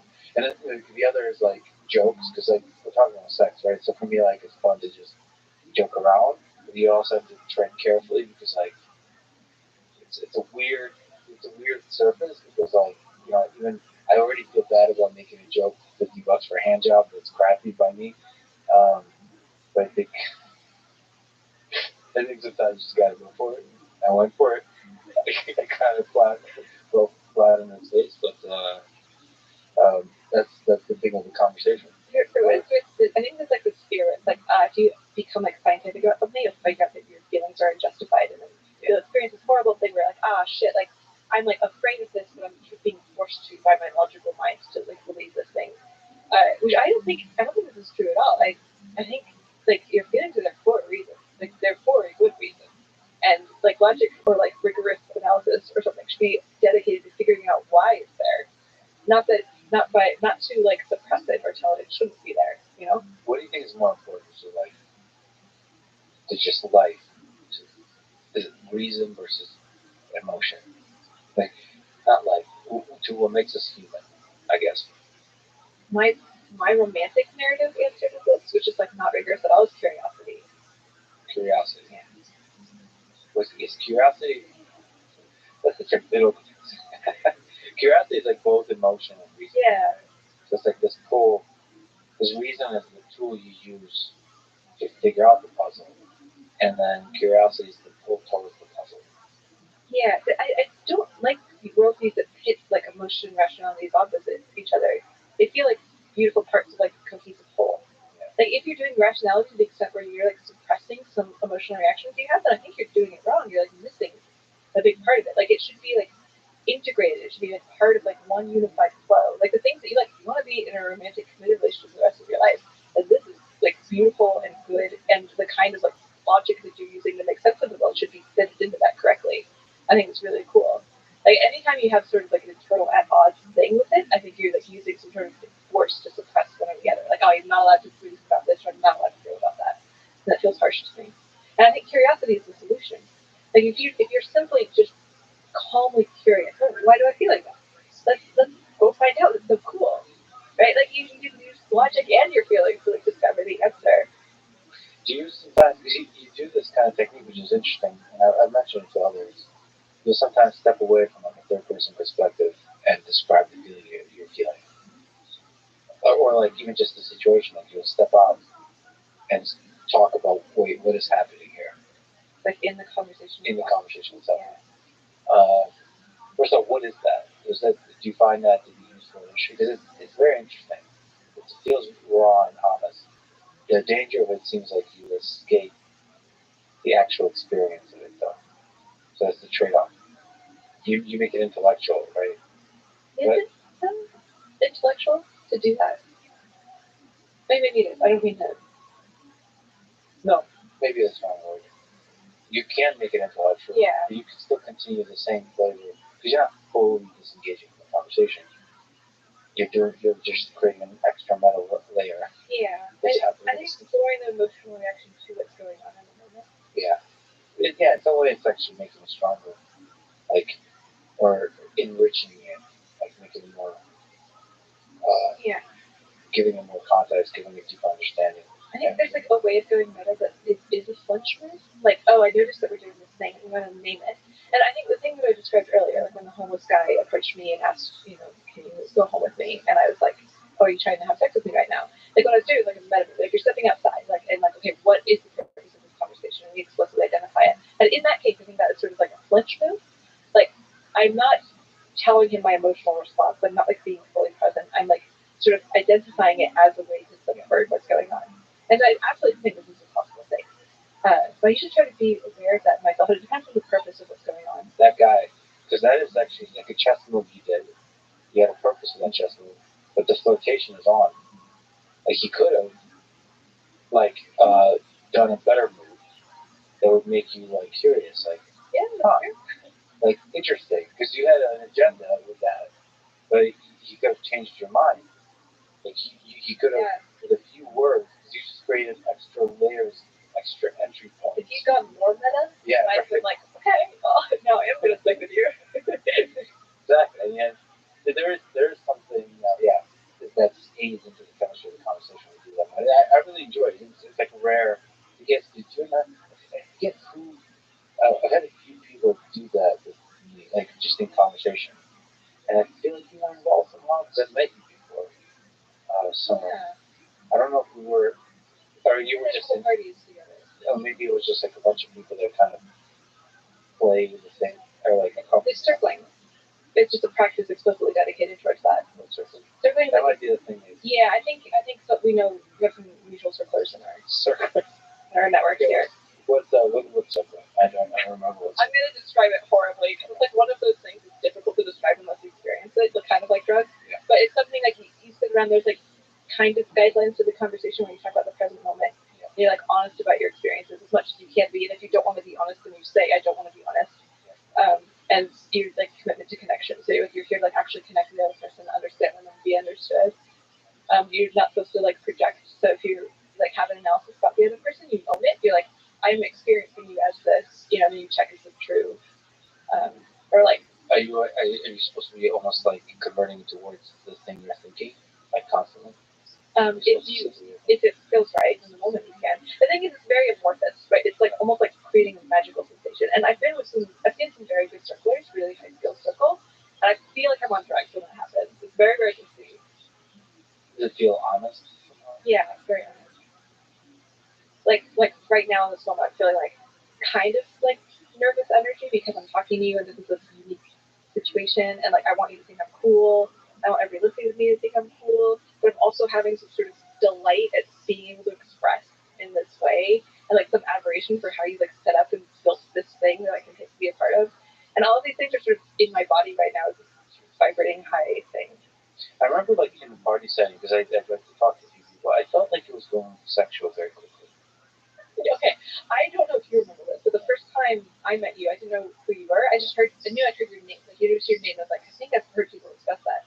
And I was in the middle of a very sexual conversation with another woman. Oh, you were? Yeah, I was. And you just like turned around and left very shortly afterwards. So I thought it was really. Oh, was I listening in on the conversation? And it was like I was talking to her, and you were just kind of like right there, and so we introduced ourselves, and then we continued on with the conversation. You were like standing there and listening. Yeah. I don't think I would have left the so it's funny. You probably interpreted it in a different way. I interpret it as you like not wanting to Was it like super graphic? I don't know. I was asking her about. I was interviewing her about her fetish, basically. Oh, yeah. I don't think I would have laughed at Okay. that. I would have been like curious. Oh, interesting. Because I don't often see people having a deep interview about fetishes. Like I wouldn't even be. Listen, I'm like James Goodall here. Like I'm not like. I'm not afraid of sexuality or something like that. I just have certain values in terms of like monogamy and so on. But I think sexuality is really beautiful. Yeah. I don't think.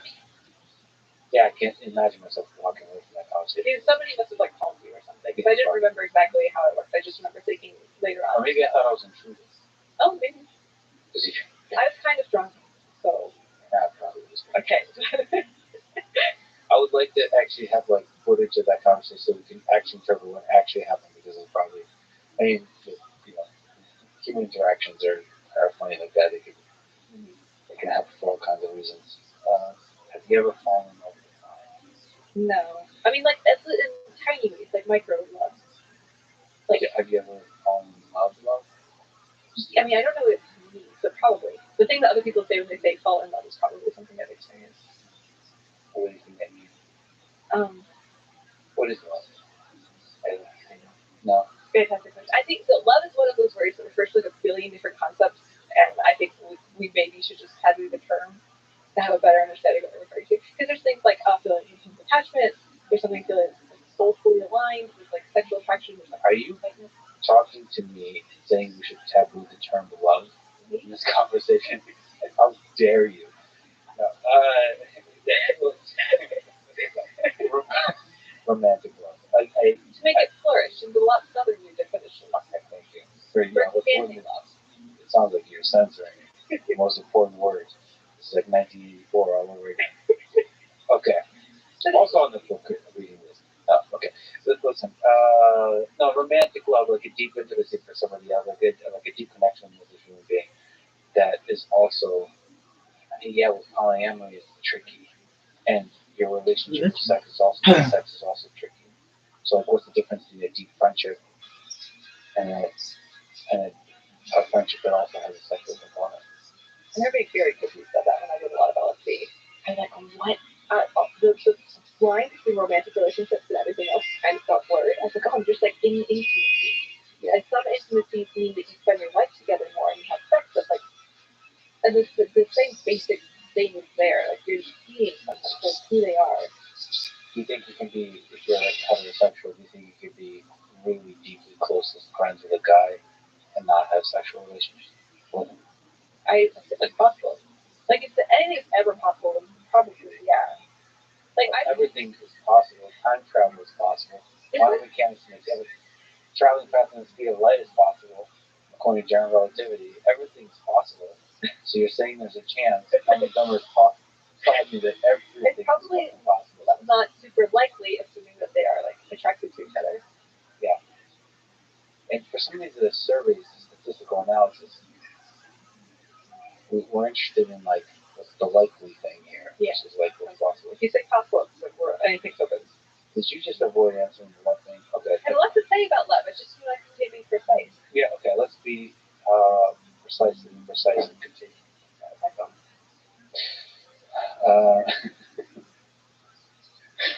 It feels like a passive aggressive suggestion that we shouldn't talk about love anymore, but we shall continue. No, we should absolutely talk about love. It's just the term is very confusing.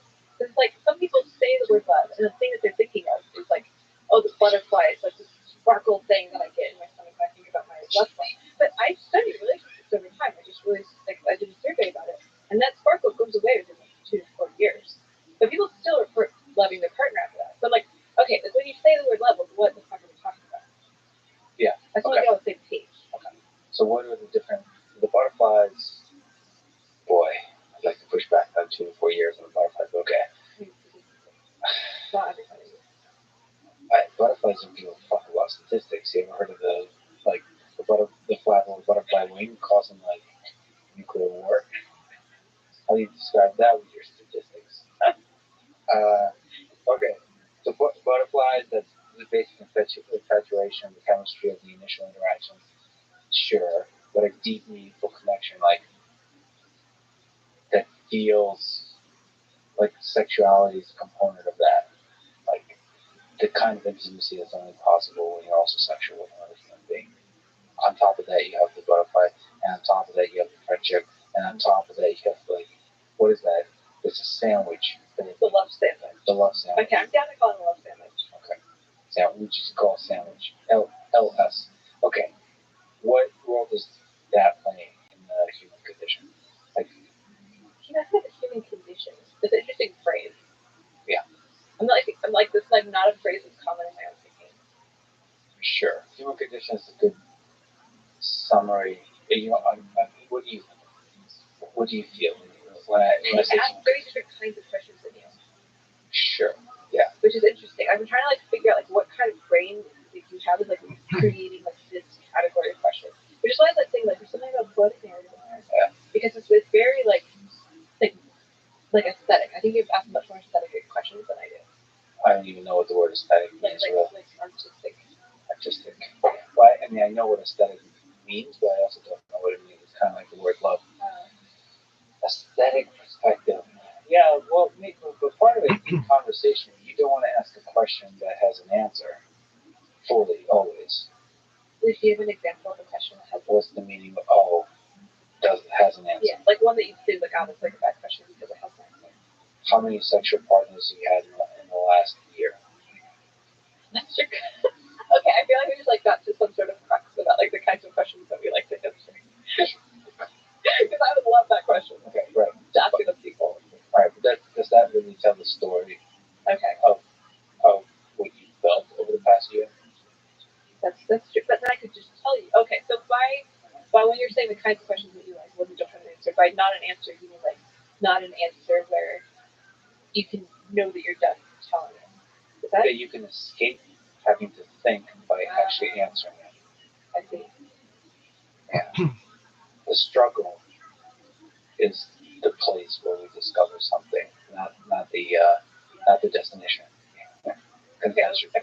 It's working. Okay, so what is the role of the love sandwich in the human condition? Okay, that's fine. I think that question. That's a stupid question. You don't have to. I'm ready to. Do you like love? Do you personally like love? Yeah, I mean, I think like there's a part of me that feels like I'm going to show up for all things. Like when you're talking about this classy, beautiful, felt that. That feels like it felt like it rang something that like I have a similar resonance in me for that. If I were to circle right now, I feel like you're avoiding the love question. The love sandwich question. What's your own personal feeling towards loving another human being versus having sex with another human being? Love is like one of the concepts that dissolved for me a long time ago. So I have difficulty directly answering it. But I have the experience. When you describe the love sandwich, I feel like I have had that experience. I have it currently for some people. Also, like I'm dating people and I have that. So people who you date, you would describe sharing a love sandwich with them. Okay. So how does that? I mean, that's great to hear. So are you afraid of love? No, not at all. So can you describe polyamory? What is it? What does it mean? Because they're like different terms. Yeah. You ever know what about it? Yeah, I have a personal definition of it, which I readily admit is not shared by a lot of people. But to me, the definition of polyamory is simply not forbidding your partner from pursuing intimacy with others. Yeah. It doesn't mean that you have to pursue it personally. Like two people could be married and only have had sex with each other for 20 years. As long as they're like, you know what, if you ever want to go have sex with somebody else, you're welcome to do that. Well, the interesting thing you said is that doesn't mean they have to do it. They just have the freedom to do it. Yeah, it's the freedom that matters to me. So, and it's called the polyamory post. There's so many good blog posts. People should just go look at read your writings. It's really, really strong and often backed by data, but also just a deeply honest look at yourself and your understanding of the world. It's refreshing for me. Like with a lot of stuff I disagree with, but I feel like if I disagree with it, it'd be very open to arguing and kind of thinking through it. There's just the honesty that radiates from home. Anyway, so I think it's interesting to kind of explore what polyamory, like how it works, what are the different versions. What does that freedom look like? What does that freedom feel like to be able to go see other people? Depends on you. Like do you want to go see other people? Maybe you do, maybe you don't. Usually for me, I tend to be pretty happy with like one or a few people. And then occasionally I like some novelty, so usually I'll go like I host orgies sometimes, so I'll host an orgy and then I'll go have sex with people at the orgy, and then that'll be good for the novelty for a while. Ask you about orgies. Yeah. So how many people are in an orgy? What's like a standard? We're having a Sunday picnic and an orgy. What's like the number of people at an orgy? Oh, I've only recently started hosting orgies, so I have been to a lot of orgies. But I would say like the median is maybe 15 people. I like you say median versus mean. Okay. Median is 15 people. What's the gender distribution usually? Usually about even. It's like ideal if you can get more women than men in most of them. I've recently been hosting reuse orgies, or orgies where consent is assumed by default when you enter. And of course, you can revoke it anytime or go over a whole bunch of rules to make sure it's very safe. You like have wristbands, so nobody's actually doing anything they don't want to. But in those ones, you have to have more members. I thought reuse was like consensual, like at any time, but it's at any time because transit is building or something like that.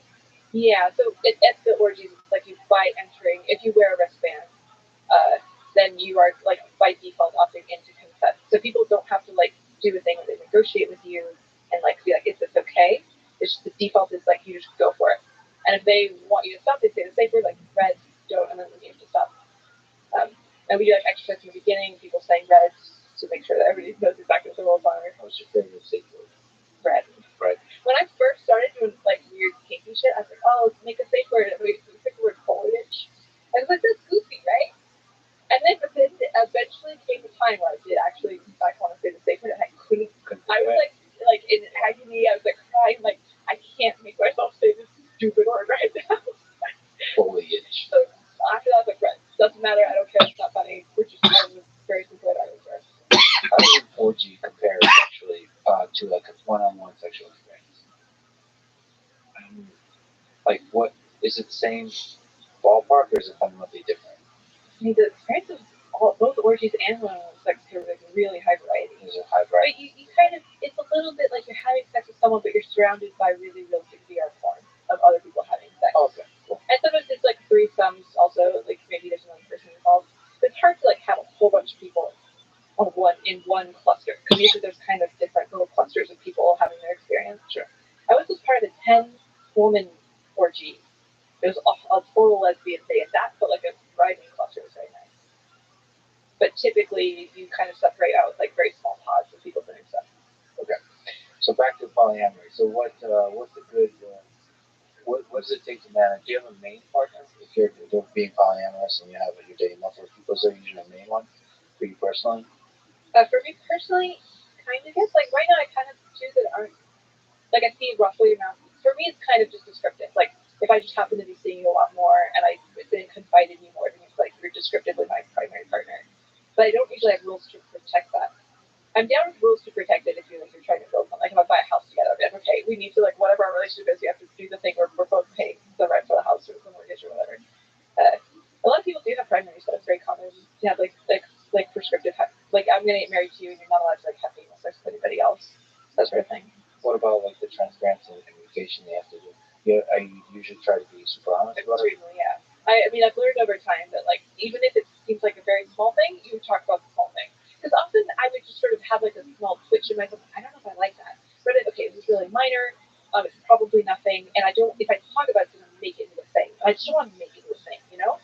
And I've come to realize it's more than into a thing because I can't predict at the time if like this small feeling I have is going to grow. And then when I grow it, now it's like much more difficult to deal with. So now it's like any little bit of jealousy I have immediately. I'm like, oh, I'm a little jealous of you right now. I don't hold that in at all. I used to be kind of like, back when I first started being poly, I used to try to pretend that I was not a jealous person, and that backfired quite a lot. That's really interesting. You do still feel jealousy. Oh yeah, definitely. And like it, and it's also interesting that you kind of recommend when there's a little bit of jealousy, like to bring that to the surface. Yeah, just like acceptably communicate, even if it feels stupid. Like if this is, I feel like a cliche. I feel like a stupid therapist training video. Like I just feel ridiculous sometimes when I'm saying the things, but I've learned over time it's just important to just say the things. Because like the traditional view of jealousy is exactly like you said. If you bring it up to the surface, like it's gonna sound like you're overreacting to everything. But you're saying like still do it because you're basically your brain blows stuff out of proportion. Yeah, and it's good to like be going through it with a partner. Like I have a partner right now who's like dating this other girl, and he like really likes her, and he like went traveling with her and stuff. And I was like, oh, I feel jealous about it, and I have to tell him that, and that way he gets to be with me in it. He like fools me when I'm feeling jealous, and it's like a bonding experience, you know. But it's important for me that like he's able to handle it. Like I try not to date people who really freak out when I have negative emotions because I want to be able to express that I'm upset by something they're doing without it being taken as a demand that they change their behavior. Right. So I want to. He has to be able to skillfully handle the interaction. You have to be like, cool, all right, you're jealous. Like, I'm not going to freak out about it. I'm not going to change my behavior. I'm just going to be with you. We're going to sit in it together. I mean, is some of that just insecurity that you should also just comfort, like basically alleviate your insecurity, bring you back to like a rational, objective evaluation, right? I mean, my relationship, I love it when people do not reassure me. I like not being comforted quite a lot. Okay. And so usually the people I date don't. I'm very gravitating. Like, it's one of the things people do that make me fall in love with them is if I say something really like terrible, and they're just like, do not give me any comfort whatsoever. So like that's where my heart gets captured. So I typically in relationships where I'm like, I mean, I'm so jealous, and they just like do not reassure me at all. And that's good because it doesn't give me an out. Like I have to deal with it myself. Right. Like They're maybe still this there to is hear it. that the other woman is better than me. Like maybe that is an actual possible reality. And I don't want to be dealing with my life in a way where I'm like pretending like I'm only okay when that reality is not true. Would you like them to say that the other woman is better than you? Yeah. Or if they feel that. Yeah. I mean, they should say it in according to themselves. Like, oh, I prefer like I have a better time with her than I have with you. So I want to know that. Yeah. And even though that might be painful to hear. Yes. That which can be destroyed by the truth should be. That which can be destroyed by the truth. What was that? Your ego or something like that? So your ego just generally grows and lets the destruction of it. Yeah, it's like really not like a fun experience. Like I've had like guys be like, "No, you're not as pretty as I like." You're just like, "Oh, you know, stabbed to the heart." Word, girl. I mean, you're not right. Yeah, but you're okay. You're not bad. Well, that's kind of beautiful. What do you think of monogamous relationships? Like philosophically, can you maybe steal man or make the case for monogamous relationships?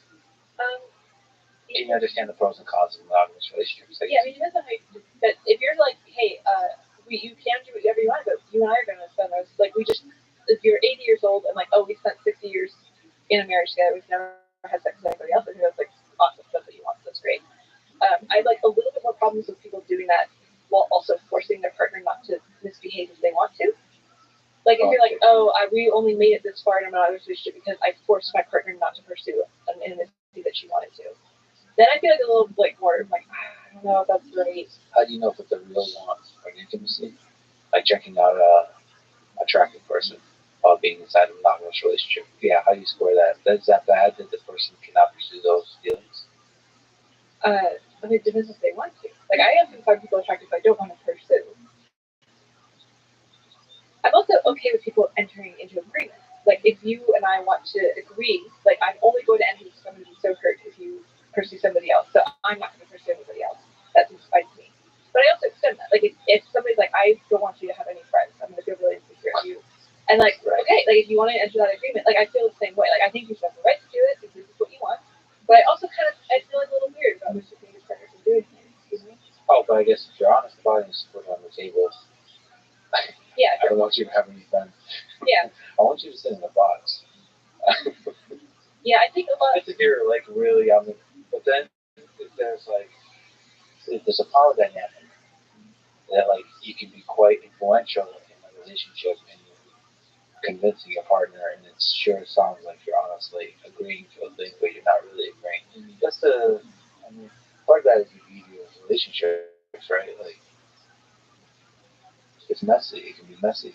It's hard to know what you really want, right? I think that's mainly my complaint with monogamy. Like I'm down with like conscious monogamy. Yeah. But I think so many relationships are like monogamous by default. And people, it's not actually right for them, but they just get in it because culture just doesn't give them another option. And they don't even ask themselves the question, is this right for me? Right. Which like I'm a weird ass person who thinks a lot of weird shit, but I didn't even think about polyamorous as an option before I heard that it existed. Yeah. And I was only when I first met my first polyamorous couple, and I was like, oh, that's what I am. That's clearly the thing that I am. Yeah, it's funny because to me, monogamy is it's not a, it doesn't make sense for it to be a default. Like to me, monogamy goes against human nature. That in some sense, like romance is a fuck you to the way the world works. Really? Yeah, like it's a like Romeo and Juliet romance, like traditional description of what romance looks like versus like sure there's like a million variations of that. But in my head, like this partnership that's for a long time together is a kind of like I don't know like true romance. That movie is a really fucking good movie. Okay, there's just like a you're together against the world. Mm-hmm. That's the I mean that's what close friendship feels like. It's like ride or die. Yeah. Like that. I guess it doesn't. It doesn't. It can be. It can span across multiple. You can have multiple partners in that way. Yeah. But I just don't see monogamy as like it's definitely not a default. Yeah, I would actually like, honestly would probably see polyamory as a more natural default. I mean, I guess it depends what you mean by default. Like most of human history has been sort of a weird mix. Like you get polygamy and monogamy are the kind of the main. Sure. But it's just like human nature. Like people are attracted to other people and they want to. Yeah. Especially in longer term relationships. I track in my relationship survey. I track the amount of cheating over time in a relationship. Like how long have you been in this relationship and how have you cheated? So what's the result of that? Men cheat a lot. Women too, but men cheat about 30% more than women do. I also asked men to predict if they think their partner has cheated, and people's predictions were about the same. So people roughly predicted that their male or female like spouse hadn't cheated at the same rate, but men cheated much more than women. So who was more correct in their prediction? So men were more correct in their predicting women, and women were more off. Women thought men cheated much less than they actually did, but both of them were off, but like the male gap was significantly more. So yeah, I mean you're right. And when you say monogamy is not default, like I think you're like really getting at something. Like human beings are just, especially in long-term relationships, difficult to only want one person. But to be fair, I think monogamy and commitment are very different. I think you'd be incredibly. I've known so many very long-term, super committed poly couples that live lives that look very similar to the very romantic monogamous couples, like children, houses, with 20 years. Yeah. And that looks great for them. Yeah. Yeah. I mean, there's so much to like open your mind to in these kinds of conversations, these kinds of ideas. But I also like realize that some of the cake is baked. Like I have some assumptions that are hard to break through for myself. Like it's difficult for me to imagine a polyamorous relationship for me that would work. But I don't have enough data. I don't have like either. But like at this point, it's like I haven't eaten pizza in like 20 years. Because I know I just don't. Like there's a bunch of stuff. I just eat low carb because it makes me feel good. Right? There's so many foods I haven't explored. It's just like I know where I work. So yeah, it's like you explore it once in a while. Yeah, you kind of figure that out. But at the same time, you're humbled by like people talking to you and looking at your data. Like, sexuality is a fascinating topic because it seems that we're very, like we were talking about, very afraid of this topic. Like to be really honest with ourselves about it. The whole like the academic research is afraid of it, but it's so core to who we are. So I got to ask you about this. I can't believe it took this long to get there. But one of your many fascinating surveys is on fetishes. You wrote a blog post about it. Probably several because it's like a huge day. Still in progress, yeah. So the one I'm referring to is on popularity and the tabooness of various fetishes. So what are some interesting takeaways? I got to pull up this graph because it's freaking epic. Yes, it's a big graph and it has tabooness as one axis and popularity as the other.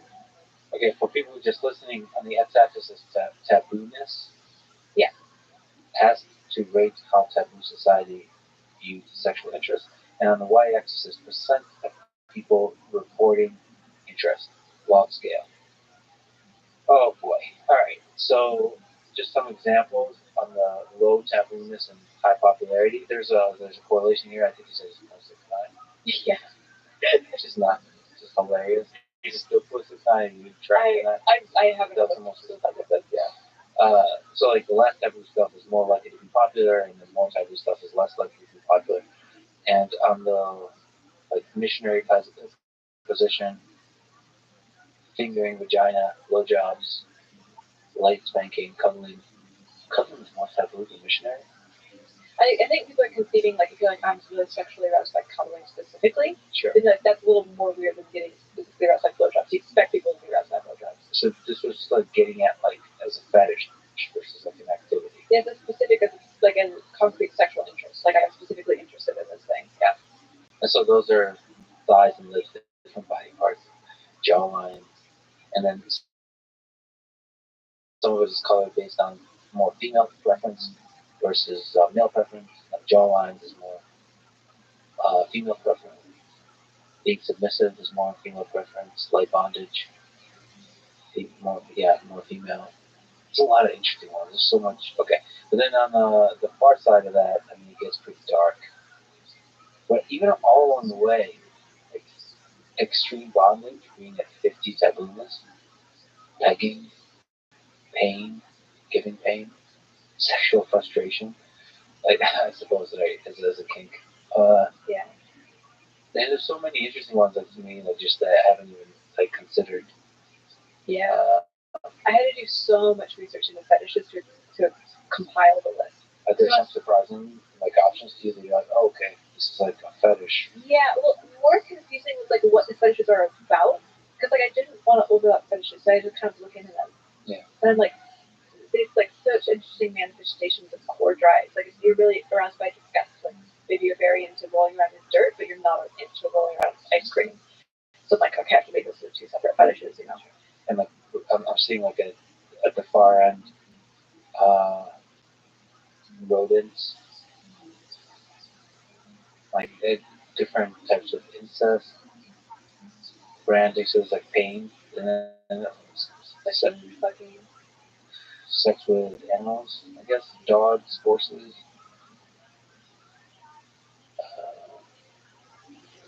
receiving oral sex from an animal. There's high tabooness and pretty high popularity. Surprisingly high popularity. I was really shocked by that one. I would triple check that number because in no way this amount of people are reporting into this. Do you know which animal? Is there? No, I didn't specify. I asked like which animals are erotic, and then I separately asked like how erotic is it to receive oral sex from your preferred animal. This is so fascinating. So I would like we'll keep going. Just talk about the methodology of this. This feels like deeply honest map of humanity in a way we don't usually map humanity. Yeah. Like, because it's so like your fetishes are so meaningful to each individual person. Yeah, that's what I love about this work. It's like nobody cares about someone's fetishes. You never get to express them, and if you have a more unusual fetish, people usually judge you. Yeah. So it's like this tiny little pocket of like this shame thing, but it's so cool to me that like human brains can be organized in such a way like move puppy. Like somebody finds that so erotic, and that's so cool. Yeah, and then they probably it should be explored. Like, how did that come to be? You mentioned that we like construct narratives that somehow it's grounded in childhood, but maybe it's genetic. Maybe it has to do with maybe you can actually form and unform that fetish very quickly. I don't know. This is one of the things that I'm researching. So in the big survey that I'm doing, I asked so many questions about childhood. All the ones that I think like we have common theories about, like, oh, were you abused? Were you yelled at by a man or a woman? Stuff like that. Like, are you really sexually repressive? You know, the gender roles were you expected to conform? A whole bunch of stuff. And then I asked, you know, obviously about like a massive amount of fetishes. And my Facebook list right now is 500,000 people. Wow. Yeah, it's massive. And I have the thing for all of it. And the result looks like it's not really correlated. Nothing that I asked about in childhood, nothing correlates with fetish preference later in life. It does correlate with onset. Lots of things that happen in childhood can change like the age at which it triggers. There's so many fascinating blog posts. You had a blog post, I think, on the age of fetish onset. Yeah. And like you really nice. Organize it by age, like reproduction as a fetish, I guess pregnancy. Yeah. As at age of 17, also 3.9. Toys and the anal beads, 15.5. Yeah, one of the interesting things I found, I mean, this data set's so huge, it's taking me a long time to go through it. So this is like snippets from what I remember when I was collecting the data. So this part is not rigorous. But I seem to get the impression that if a fetish occurs for you earlier, like much earlier onset, you're more likely to report being extremely interested into it. So later onset means you're going to be like less into the fetish. But if it hits earlier. So I wonder if it passes. So yeah, I didn't measure old fetishes at all. Like no longer, right? You used to, it's no longer that interesting. One interesting thing that I don't understand is that non-cis people seem to have more correlation between childhood experiences and fetishes. So I'd say that there's no correlation between childhood experiences and fetishes. This holds for cis people. But trans people, especially trans men, there's a correlation. It doesn't mean they have absolutely higher rates of abuse or fetishes or anything. But it's just saying that, like, for them, there does actually seem to be some sort of connection between childhood experiences and sexuality later in life. And I don't understand why this is placed in one group and not the other. I don't have a good theory for that. So usually you try, when you see something like that, you try to construct a theory and see if you can find, like, you keep that theory in mind, like a hypothesis of why it would be, and then you ask further questions to try to elaborate. Yeah. So can you maybe talk about the methodology of how you got the 500,000? Like what, like how did this come to be? But this is, I might go to way too much detail about this because I thought about this so much. Yeah. Because like the question is, how do you get a lot of people to take a big survey? The longer the survey is, the lower the response rate. And I really wanted to do one big comprehensive survey so I could like check a whole bunch of correlations within it. Because it's more annoying and it's harder to get a lot of people to retake similar surveys to each other at a time. So I'm like, okay, I need to convince a very large number of people to take a lot of these questions. And even building the questions that was really hard because I'm like, I need a comprehensive amount of fetishes. I can't ask everybody to answer for every single niche fetish. I'm like, do you like fall gags? Do you like funnel gags? Do you like white shrew gags or whatever? I'm like, you can't do that. Nobody's going to finish the survey. I'm not good at that question. It's a white shrew, but okay. I'm not doing this. I'm trying to refer to like there's like a thing that's like different types of gags. Different types. Different. So I'm like, so what I need to do is I need to ask people a question like, are you like bondage? If you say yes, then I'll go ask you all the bondage questions. Got it. Right. But then this seems simple, but then it's just exploded because I'm like, how do I categorize the fetishes? Like if you're into splashing, which is like you like sitting in cakes, you like getting in mud, but basically like kind of messy sensory. Like, is this a disgust thing? Is it a humiliation thing? Is it a sensory thing? Like, which category? Anyways. So it took me like 2 months of just agonizing over each fetish because you don't want to miss a fetish. You don't want to like have a really important thing that you accidentally put in the disgust category when it actually belongs to the humiliation category. You know? Well, let me think about that because like you're still catching it. You're just categorizing it. Right. Like you're into splashing and it's really humiliation space. So you say yes, I'm into humiliation stuff, and then I don't ask you about splashing, then I'm missing a whole data set of people. Because I falsely categorized the question. You're going to miss stuff. You're just picking what's less and less important to miss. Well, I'm trying to get people into the right question set. Sure. Because like I can't ask you all the questions. I have to ask you a couple overarching questions to know what specific questions to ask you. And so I have to. Those overarching questions have to be really, really well calibrated so that I can accurately feed you into the right subpart of the survey. Awesome. And so that was extremely difficult. When I'm dealing with, I think it was like 850 fetishes. So I did a couple things to spot check. I did a couple questions where I asked like in the details in the survey, but like also at the beginning of the survey just to see like what percentage of people I was capturing. And then I scored the survey. So if you take it, I had other people answer preliminary surveys where they gave me data about how taboo the various fetishes were, and then I used that data so that when you fill out the survey, it's extremely comprehensive, and you get data about exactly how taboo your interests are, and you get a score at the end. And I gave you an equivalent kinky character, which I also had people rate a whole bunch of fictional characters and some historic ones about like how kinky they were. So I matched the historic character, kinky character to your score. So that makes it like more fun, like gamifies it a little bit, and you can brag about. To be able to share it with others. And a lot of the characters were goofy, like there's SpongeBob and like Hitler's on there, and South Park characters. What kink does Hitler have? I think he's around Marilyn Monroe, which is like slightly above average. Oh, sorry. I thought there was like a two-dimensional space somehow. So this is like a literally from zero to. How kinky, yeah. So Hitler's about as a million. Who's the most? What's the character for? Willy Wonka is the most kinky. is the most kinky, yeah. I think like maybe Captain America was the least kinky or something, or Gandhi. Meanwhile, but that's another conversation. Boy.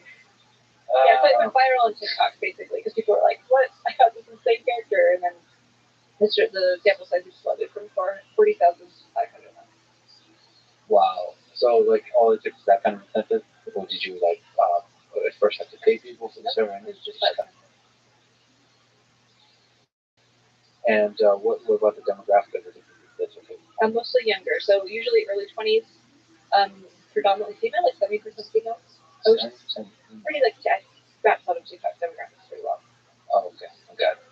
But that's interesting. But young people are probably better this kind of survey because there's probably a culture that's a little bit more honest about their sexuality.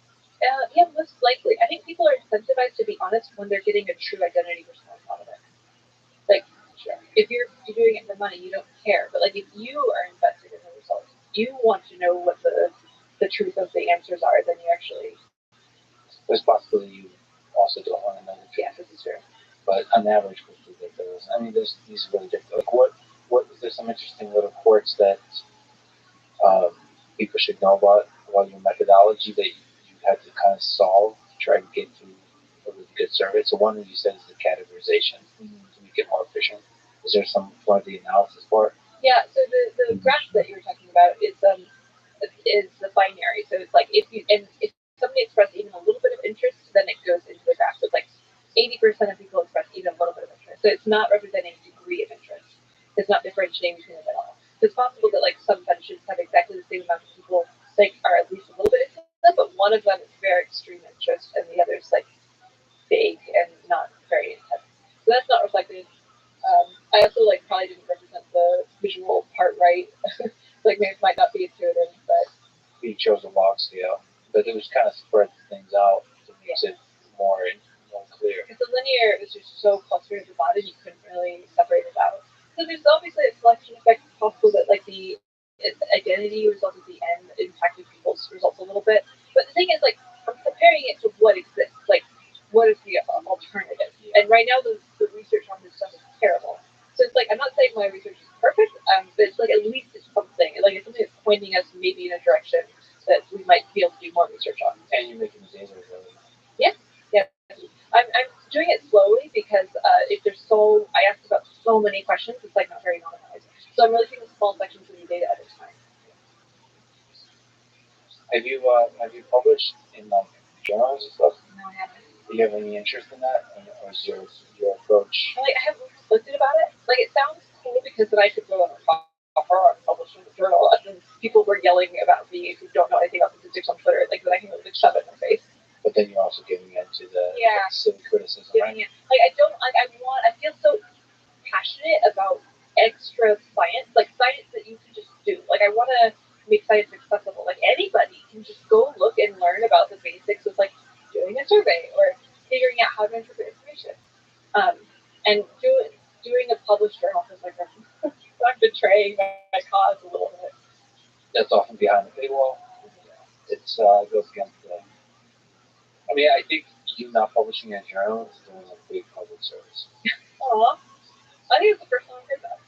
Thank you. Oh, like just coming from like on this topic, the elitism I see on the psychology side with the journals and the academia positions and the institutions you come from, all of that goes against. I think that's more useful for math and computer science and so on, where there's like clear, like even then, code is code, data is data. Yeah. Like prestige should matter alone. Yeah. Maybe for like biological experiments, like virology or something like that. It's good to be from a major lab that has a reputation for like going through all the procedures that you know you can trust. But here, like you're dealing with a giant mess of humanity. It's beautiful.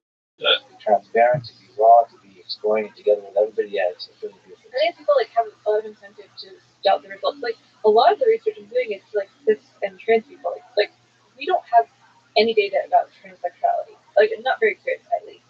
And I'm really curious. I don't really have an agenda about it. I think like being trans is cool. If you want to be trans, do it. And like I have some skepticism about like gender theory, but like it doesn't come down to impact like the way I think trans people should be treated, which I think is like treat them, be fucking nice and human about it. I don't know, but when I'm talking about the thing, like my conclusions are that like transsexuality is really unique. It's not like cis or cis woman or man sexuality at all. And me, this is super cool. But like a lot of people, this is very politicized right now. Like the data into like transsexual preferences, like it's so loaded, which is really sad because I am very accepting of weird sexuality. Like if you're doing a weird thing, I'm like, good for you. This is super cool. Like let's figure out how to make it so that you can explore the thing you're into without any stigma. But because there's so much stigma that like if you find that one demographic is in the weirder sex stuff than the other, like it's hard to present that in a way that people don't weaponize. So it's been really cool and touchy subject here. Yeah, but you do it in a way that's not this. It's not feel like it has an agenda, right? You're just exploring. Yeah, I feel pretty open to what I'm gonna find. Like I often have no idea what the day is gonna tell me. I'm like I'm freaking out. Like okay, I could say A, B, or C, and I'm like down to publish any of those findings. So you put together an ask a whole card deck. Yeah. A lot of awesome questions to ask at a party or anywhere, honestly, including on the podcast. Let me ask you one from my deck. Is sex really about power? So what's the role of power dynamics in sex? Whatever you understand, like from the survey, in terms of what people are turned on by, you've talked about like the preferences that women versus men have for like submissiveness and dominance, and we already talked about it a little bit, but like it's expressed more strongly. Yeah, I really get the results. But I feel like women have more preference to be submissive. Yeah, this is one of the things that got me into researching fetishes to begin with, because I think I came across some data. I did like a brief survey where roughly around 60% of women report being submissive and 40% of men report being dominant. And this was like fascinating. And why is there this gap? Like, why do we not? Because I guess I have some priors that maybe this is an evolutionary thing, like with submission dominant, like strong men, like women be like, oh, it's hot man, men are like ravaging and stuff. And like, shouldn't this be in our genes? But there's a gap. What's the gap? The gap is the dominant submissive gap. More women are submissive than there are dominant men. Oh. Yeah. Really? Yeah. It's a pretty significant gap. And this held up, like, it depends on what you're testing. I've tested a bunch of things. This is part of why I did this big survey. But it depends, again on, like, what kind of dominance you're measuring, but overall, it's a roughly 40 to 60%. So when you say there's not many dominant men, then the meaning, like, they express, like, a desire to be dominant in a relationship? Yeah. Or, like, sexually. Sexually. In bed. So, like, if I ask questions like, how much do you like being dominant in bed? Like, men are less likely to answer strong yes to that question. If I ask, are you likely to be submissive, like, women are very much yes. Really? And that's expressive? Like, that represents the truth? Like, yes. What's wrong with men? So this is, I think there's some reflection, like, FetLife. So FetLife is this website where people, like, sign up and connect based on their fetishes. And this is, like, you can kind of see it picked up in the forum posts about, like, how like dominant men are getting laid so much, and submissives are always looking for a dominant. Like it's an unequal market. Holy shit! Yeah, it's great news. I didn't know this. Yeah. So what does it reflect about modern society? So like, because you know how there's this thing about like masculinity and like yeah. So does that reflect that? I try not to hold on to one theory. I'm not sure. One is possible like decreasing testosterone levels. Testosterone seems to be, I have a little bit of other research, so checking it out, but seems to indicate that higher testosterone you're more likely to be dominant. So we're saying decrease testosterone levels across society, we're decreasing a greater gap. This is so back then. Once again, this is like a super interesting way to look at humanity. It is such an important part of humanity. So, like, how many people are doing large scale research like this? I feel like you're like at the top of the world. You're like world class at the top of the world doing research like this stuff. I think I might have the biggest, most comprehensive fetish data set in the world right now. That's epic. Thank you. I'm really happy about it. I'm very proud. Yeah. And it's,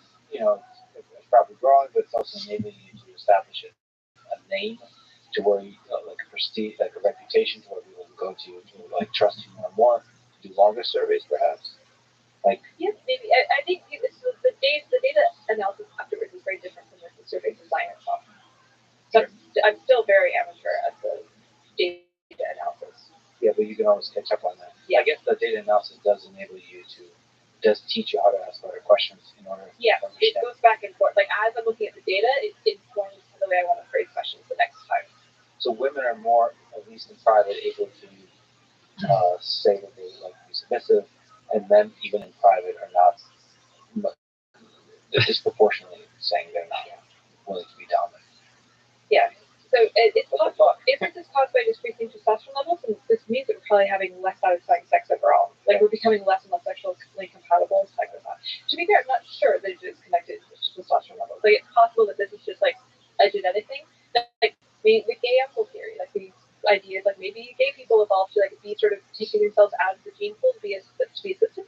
And like it's possible that like there's a certain percentage of men sort of like quote unquote evolved to be submissive to take themselves out of sexual competition and to instead be like the monkeys revolving at the edge of the pack.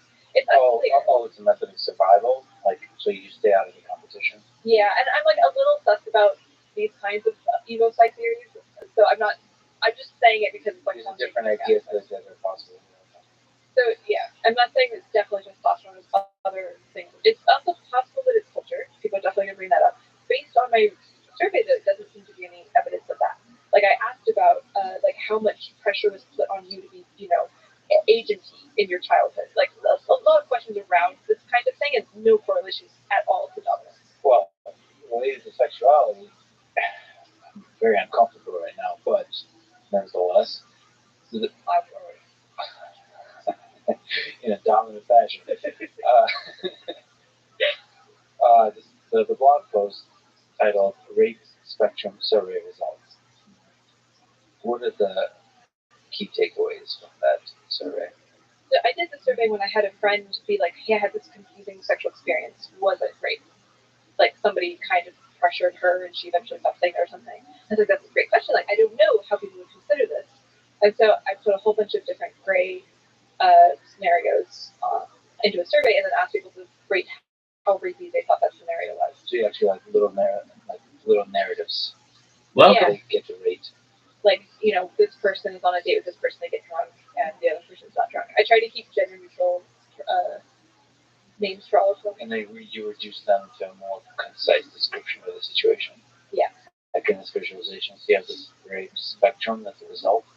Yeah. Where on top are things that are less likely to be considered rape by the people that took the survey, and the bottom, more likely, the likelihood is a stranger forcibly assaults someone who screams and fights the entire time. It gets 100. What do we make of something that's not zero? Like a 12 is what? What's that? How are we supposed to interpret a 12 out of 100? Okay. It's like not zero, but it's just very close. Having sex with an enthusiastic sex worker is a 12. That's the lowest one. And there's a few, I'll just mention a few that are lower, like at that level. Have sex to make a partner happy in a relationship, lying about wealth, hobbies in order to get laid.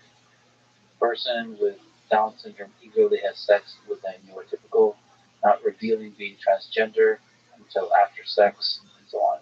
I think you mentioned that there's some, like, that not revealing being transgender until after sex, there's some differences amongst what men and women or something like that. I think it's cool that men found more offensive than women. I'm trying to remember, that was a little while ago. This is nuanced and difficult, right? Because I think in a lot of public discourse, the word rape is binary. Yeah, it's like either is or is not rape. And so you have a friend who was like, this felt rapey. Yeah, she's like confused about how to interpret it. And I think people look to the terms to know how to feel about something. Yeah. Like, have you ever been through an experience you're like, that was weird, and then you tell somebody else and they're like, oh my god, you were assaulted. Yeah. And then it totally recontextualizes the thing that you've experienced. And I think that this is clunky with the word rape, because either you were raped or you're not. You either like have this entire context like thrust upon you or you don't. And we're really not nuanced about it at all. And so I'd really like to have some sort of like, oh, that was like a 30% rape you just endured. Yeah, and I mean, there's probably other dimensions about how traumatic it is, how difficult it is to recover from, all that kind of stuff. Yeah, I mean, like people, it's a dangerous thing to sign a word to experience.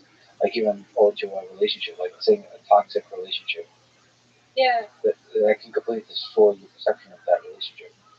Yeah, absolutely. I remember this was the case in my childhood. Like I talked about being very abusive, but I talked about how like there was a good amount of meaning there, so that I didn't process it as abusive at the time.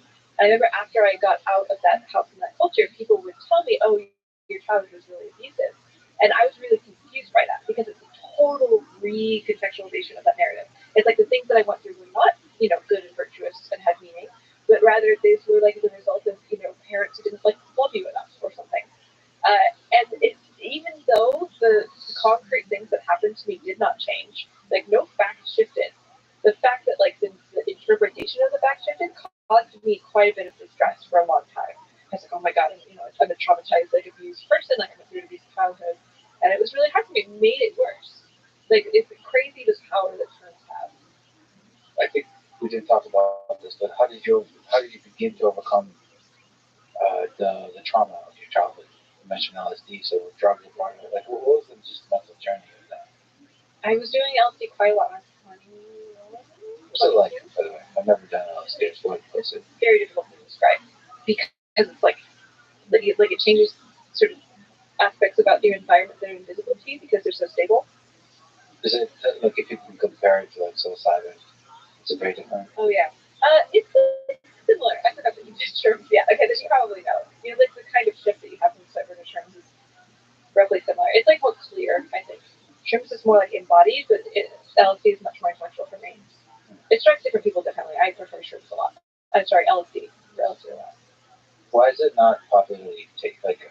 There seems to be a negative connotation to LSD because like it seems to Welcome. have How are a you? destructive effect. Like maybe dosage is more difficult to get right or something like that. So I actually a long time ago did a survey on shrooms versus LSD. So I asked people, and people had slightly stronger experiences on LSD overall. I remember, but rated the experience is about as equally good.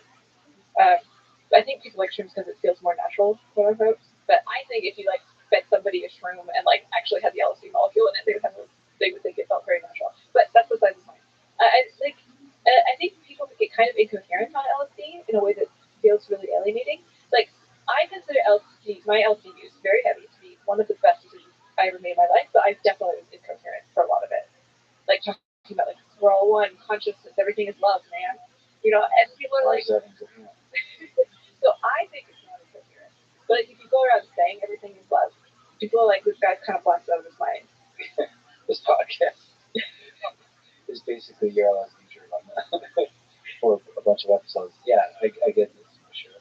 Oh well, it's not just about love, but it's about like talking in that way about reality, about the world. Yeah, sure. It's like overfitting. The narratives that you make about the world become really vivid, and so you pattern match really aggressively. Like everything is connected, and you come up with these explanations for things. And I think I was very fortunate. So I like the theory about psychedelics where you either like belief construct or you don't. So you take psychedelics and it sort of like burns away a lot of your belief structure. And sometimes this happens and then you're like, I need to like invent something to fill in the gaps. So you're like, okay, I think that maybe time is an illusion. So I must now believe that like we're actually in a time loop or like time travel is possible. So you experience time differently and then you come up with a different belief about time. Whereas other people don't do this belief construction at all. Like you experience time differently and you sort of let yourself not have a belief. You're not like, okay, when you're not developing any belief about time in its absence, you're just simply experiencing the absence of the concept of time. And so I don't have a lot of data to back this up in my anecdotal experience that trips out a lot of people. People either tend to belief construct or they don't. And people who do not belief construct seem to get more out of their LSD trips. So if you can let a belief go without building, I think, in its absence, it's much more beneficial for you. And I think I just, for some reason, happen to have some brain that's constructed where I don't get belief construction at all. So, that's really interesting that belief construction is negative. What? Is it necessarily negative? Can you elaborate on that a little bit? I mean belief construction in a way that's like, not like playing with frames, but rather committing to a different frame. So I like being able to play with ideas. Like, let's look at it this way or that way. That's awesome. But if you're like, okay, you know what? I took LSD and now absolutely the cops are outside. no, you just like you can't shift out of that, right? If your brain like needs to fill in the gap, you're not allowed to have a gap. You're not allowed to be flexible.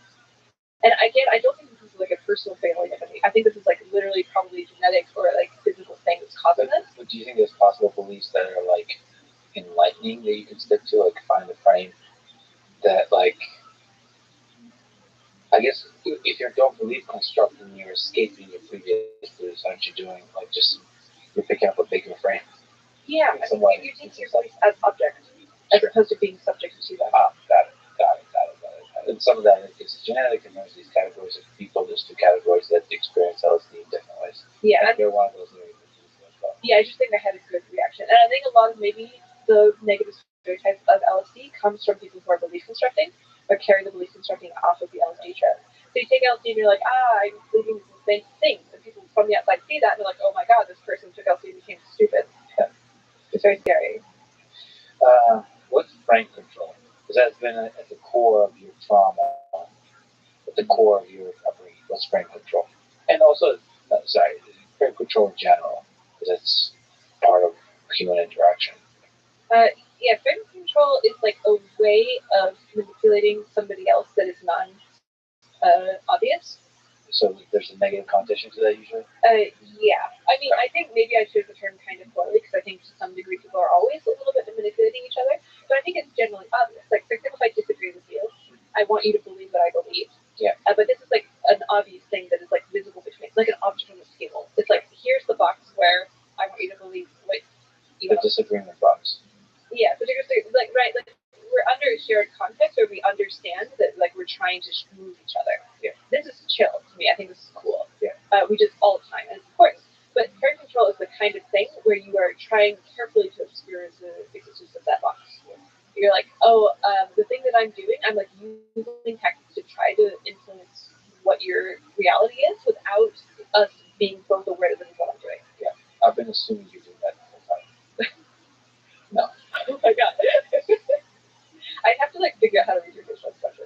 I'm still learning. There's none. You don't have any? I'm not even like a chat GPT. I'm like GPT-1 with my facial expressions. Like it's kind of off because it doesn't seem to match emotions, but it's kind of intelligent seemingly, but definitely not conscious.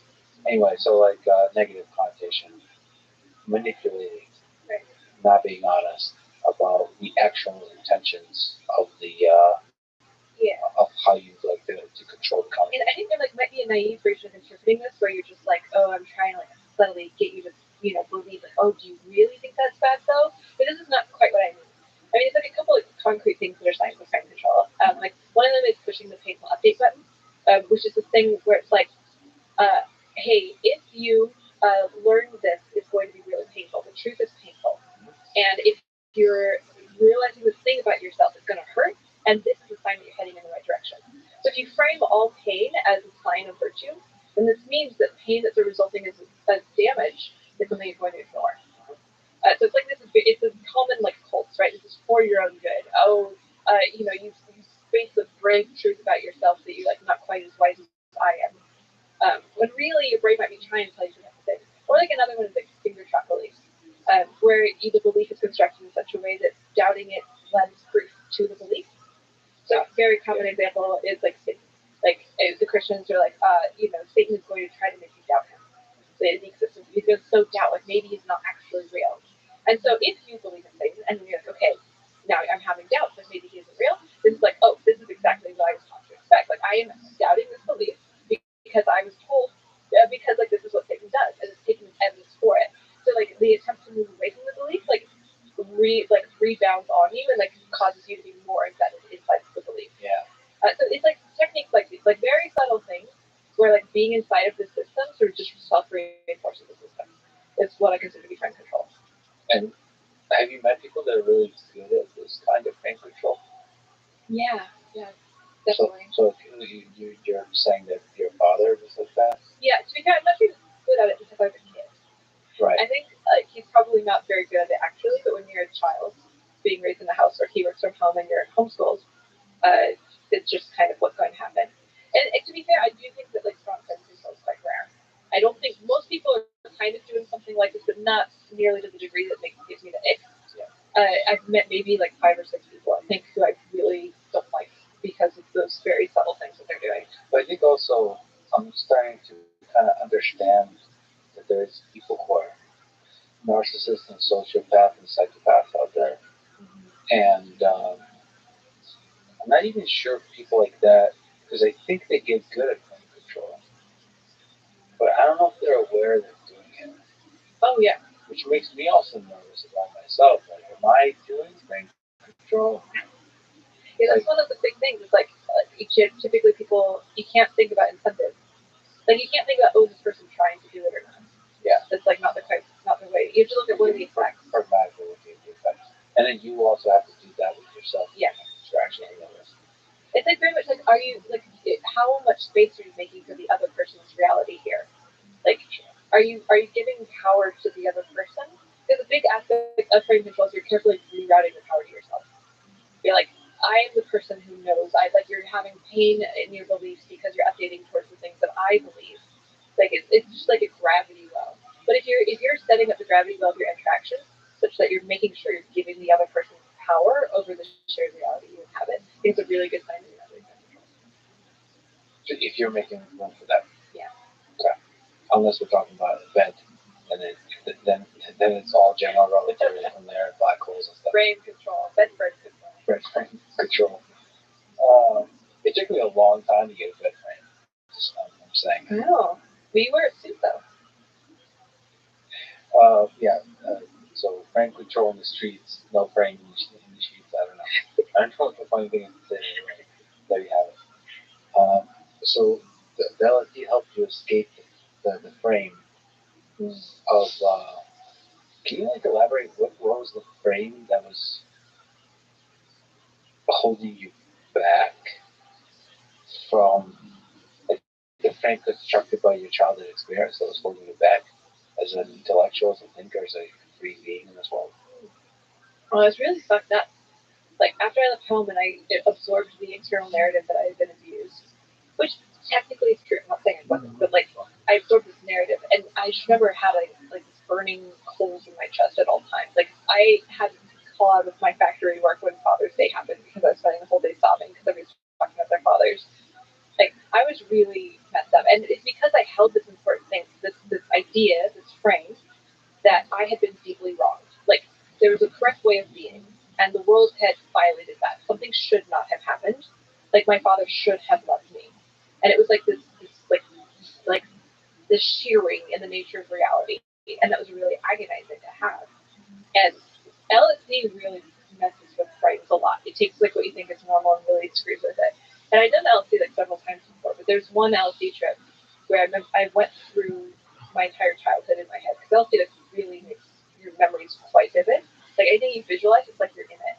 And so I just went and very carefully, deliberately went and remembered every single memory that I could have that was really painful for me. Like the times I lost friends and all the things I valued, like being broken. Because like my parents, especially my dad, would refer to like breaking me, like explicitly, "You're gonna break your will." There's all these times where I was like, they had successfully broken my will over and over. Horrible. I was just like sobbing, tears streaming down my face, and then I like worked through my whole child. I got to the end, and I'm gonna tear up because every time I talk about this, it's just like the sensation of like being free from that for the first time. It's so incredible. Like I remember being outside of my house and being able to like go where I wanted and think what I wanted, and it's so blissful. And I was soaked in this gratitude on this trip, just like vibrating with complete joy for everything. Like I was just looking around, like I could touch anything. Like I could cry if I wanted to. I wasn't allowed to cry. I thought to be depressed. I got depressed as a child, and my parents were like, "If you keep being depressed, we're gonna like force you to scrub the whole house." Like just like the ability to have a feeling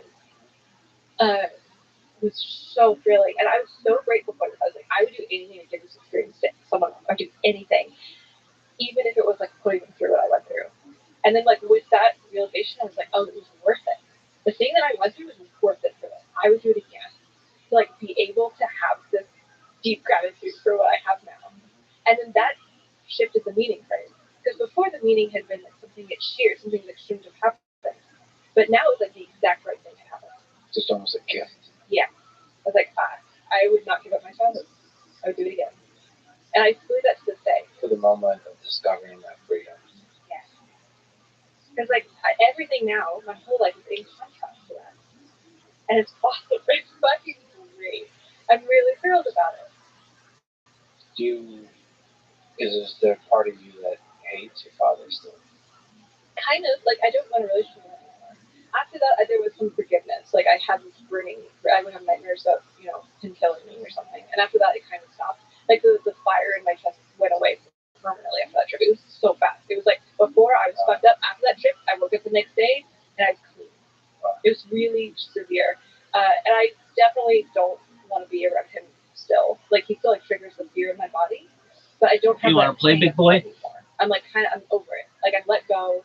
He's his own person. Like, ultimately, he didn't get to decide who he was in the same way that I didn't get to decide who I was. So that's almost like a kind of, at least intellectual, like, forgiveness. Yeah. Yeah. And that trip just took you through your whole. Were you alone, by the way? During the trip? Yeah, I had roommates, but the trip was mostly alone. I had somebody else was like sitting in the room, but they were interacting. So you're sitting there, experiencing all this. What's the timeline? Like, how long does it take to go through your whole childhood? I don't remember. I mean, time's really messed up when you do that. I listened to the soundtrack of The Fountain, which is excellent. Yeah. I listened to that a lot when I didn't see. I know it's probably a couple hours. That's amazing. I mean, it's like it would be. It's just like a vivid experience of your childhood. Yeah. Moment by moment, trauma by trauma. And it's good to experience it purely. Like, it just is what it is. It just is grief. Like, it is loss. And you just are in it without having to make it be anything. And it's so interesting that you can work through that. So for a lot of us, for a lot of human beings, like childhood is full of those kind of mini traumas, big or small. And like working through that, I feel a lot of life is about is trying to work through that. And it feels like you have to kind of relive it. I guess that's what therapy is about in part. Be able to vocalize it. That's why I feel really confused about the concept of trauma. Like, people use this word so much, like, are you traumatized? And I understand why, like, this is why I feel confused about it, but part of me is like, I wonder why using that term was creating the trauma in people. They were using the frame where the thing happened to you was not supposed to happen. Yeah. Yeah, maybe there needs to be a different frame. No, I agree with her. I've made friends with and talked to this guy named Paul Conti. He wrote a book on trauma. He's an incredible, brilliant psychiatrist. Yeah, he probably agrees with you. That's cool. I should read it. Yeah, you should. Maybe we'll talk to him. He's a fascinating movie. Be interested in a psychiatrist's perspective is really interesting because you've been doing kind of an in-person survey because you've done so many patients. He's like just talking to him is fascinating because like if I describe my experience or somebody else's experience, I could see his brain mapping it in interesting ways to the tens of thousands of like data points he has in his head, and it's like, of course, that's what doctors do, but it's cool when the doctor's basically the doctor of the mind, and have like an actual like qualitative data and be able to. I mean, that's where the poetic stuff comes in. Ultimately, as a psychiatrist, you're exploring the human mind with a bit of a sort of romantic element. That you can't be really poetic about it. But it does change my name in the or VC. not be able to just Period. talk. I'm not advertising anything. I'm talking with people Is really powerful. in the chat. What about Period. it? Please Is change it my just name back. being able to revisit it with new eyes? No, I don't know exactly. It just seems to work for people. I don't know if it's appealing. It just seems like almost acknowledging to yourself that things happen. Like I've said, I think I've said this before. My brother, who I love very much, tried to set me on fire a few times. And I think, to me, it's funny, but I wonder if I didn't talk about it, like that would be traumatic. Maybe like talking and laughing about it, because it was traumatic for me at the time. I was like, I love you. Why are you setting me on fire? But it's what kids do. And they're like, yeah. I was whatever. It's what boys do. Like they're crazy. It makes total sense. It's probably funny from his perspective. But yeah, I want to bring that to the surface of that helps, and maybe LSD allows you to, or different drugs depending on the person, allows you to more vividly bring it to the surface, and then depending on your genetics, be able to find a better frame. It's fascinating. Human mind is freaking fascinating.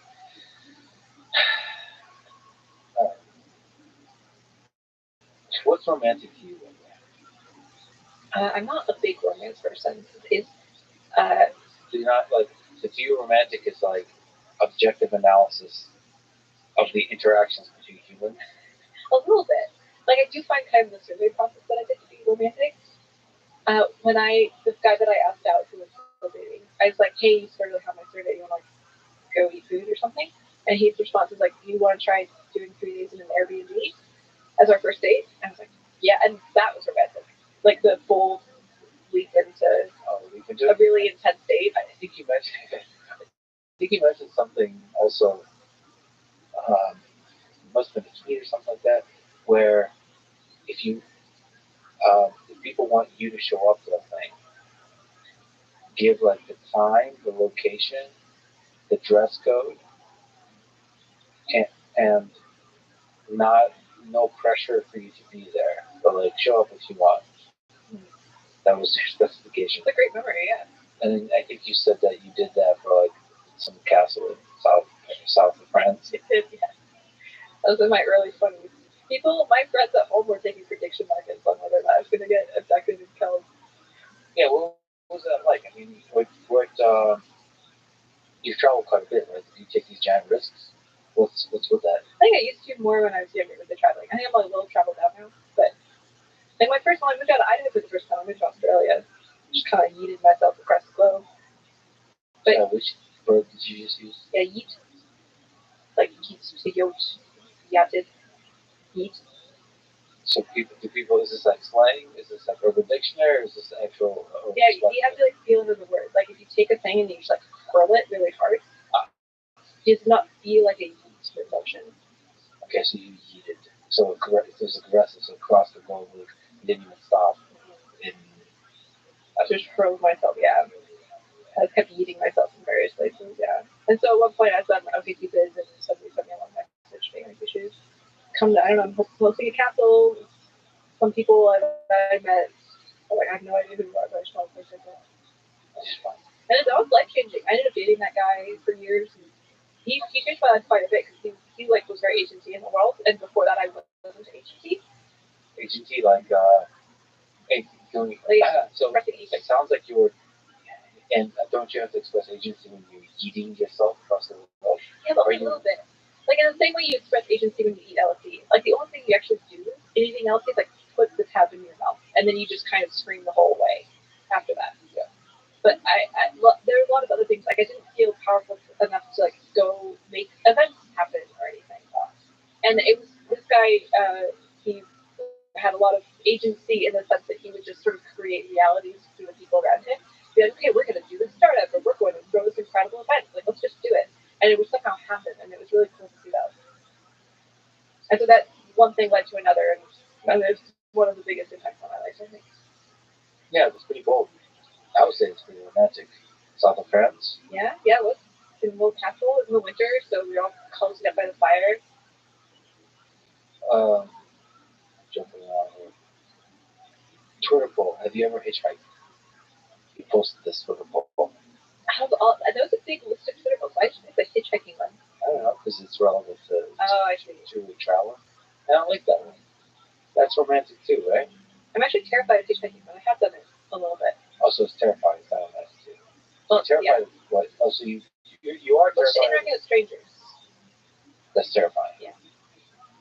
You go to South of France. Yeah.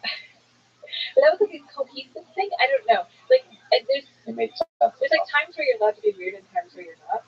And like if you're like if you're allowing you. He has some fake bourgeois society. I'm not sure. Okay. But some people are like, hey, we think you're cool. Come to this party. You're like, all right, I'm allowed to come to this party. Be really weird. But if you're being picked up by a hitchhiker, they're gonna want to make small talk, and you can't be weird, or they're gonna kick you out. I kind of think because Valentine's Day is coming up, I'm kind of doing something crazy. I'm not sure. South of France sounds nice. You gotta go to like a crazy romantic date with a woman you don't know. Yeah, I think I'll like tweet something and just like, how do I select randomly, basically? How do you select totally randomly, like not people from your audience? No, you want no from the audience in an interesting way. Random, sufficient. So random amongst good choices. Couldn't you have people just like submit a form with, and then you just randomize it and then select one, and then you just, if it's terrible, you just go randomize it again. Like the first not terrible option. Yeah, sure. You would like drown yourself. But I feel like it's no longer random. You kind of want to do random. Just do it. And just do it. Fly across the woods somewhere in some random place. Just for like a single event.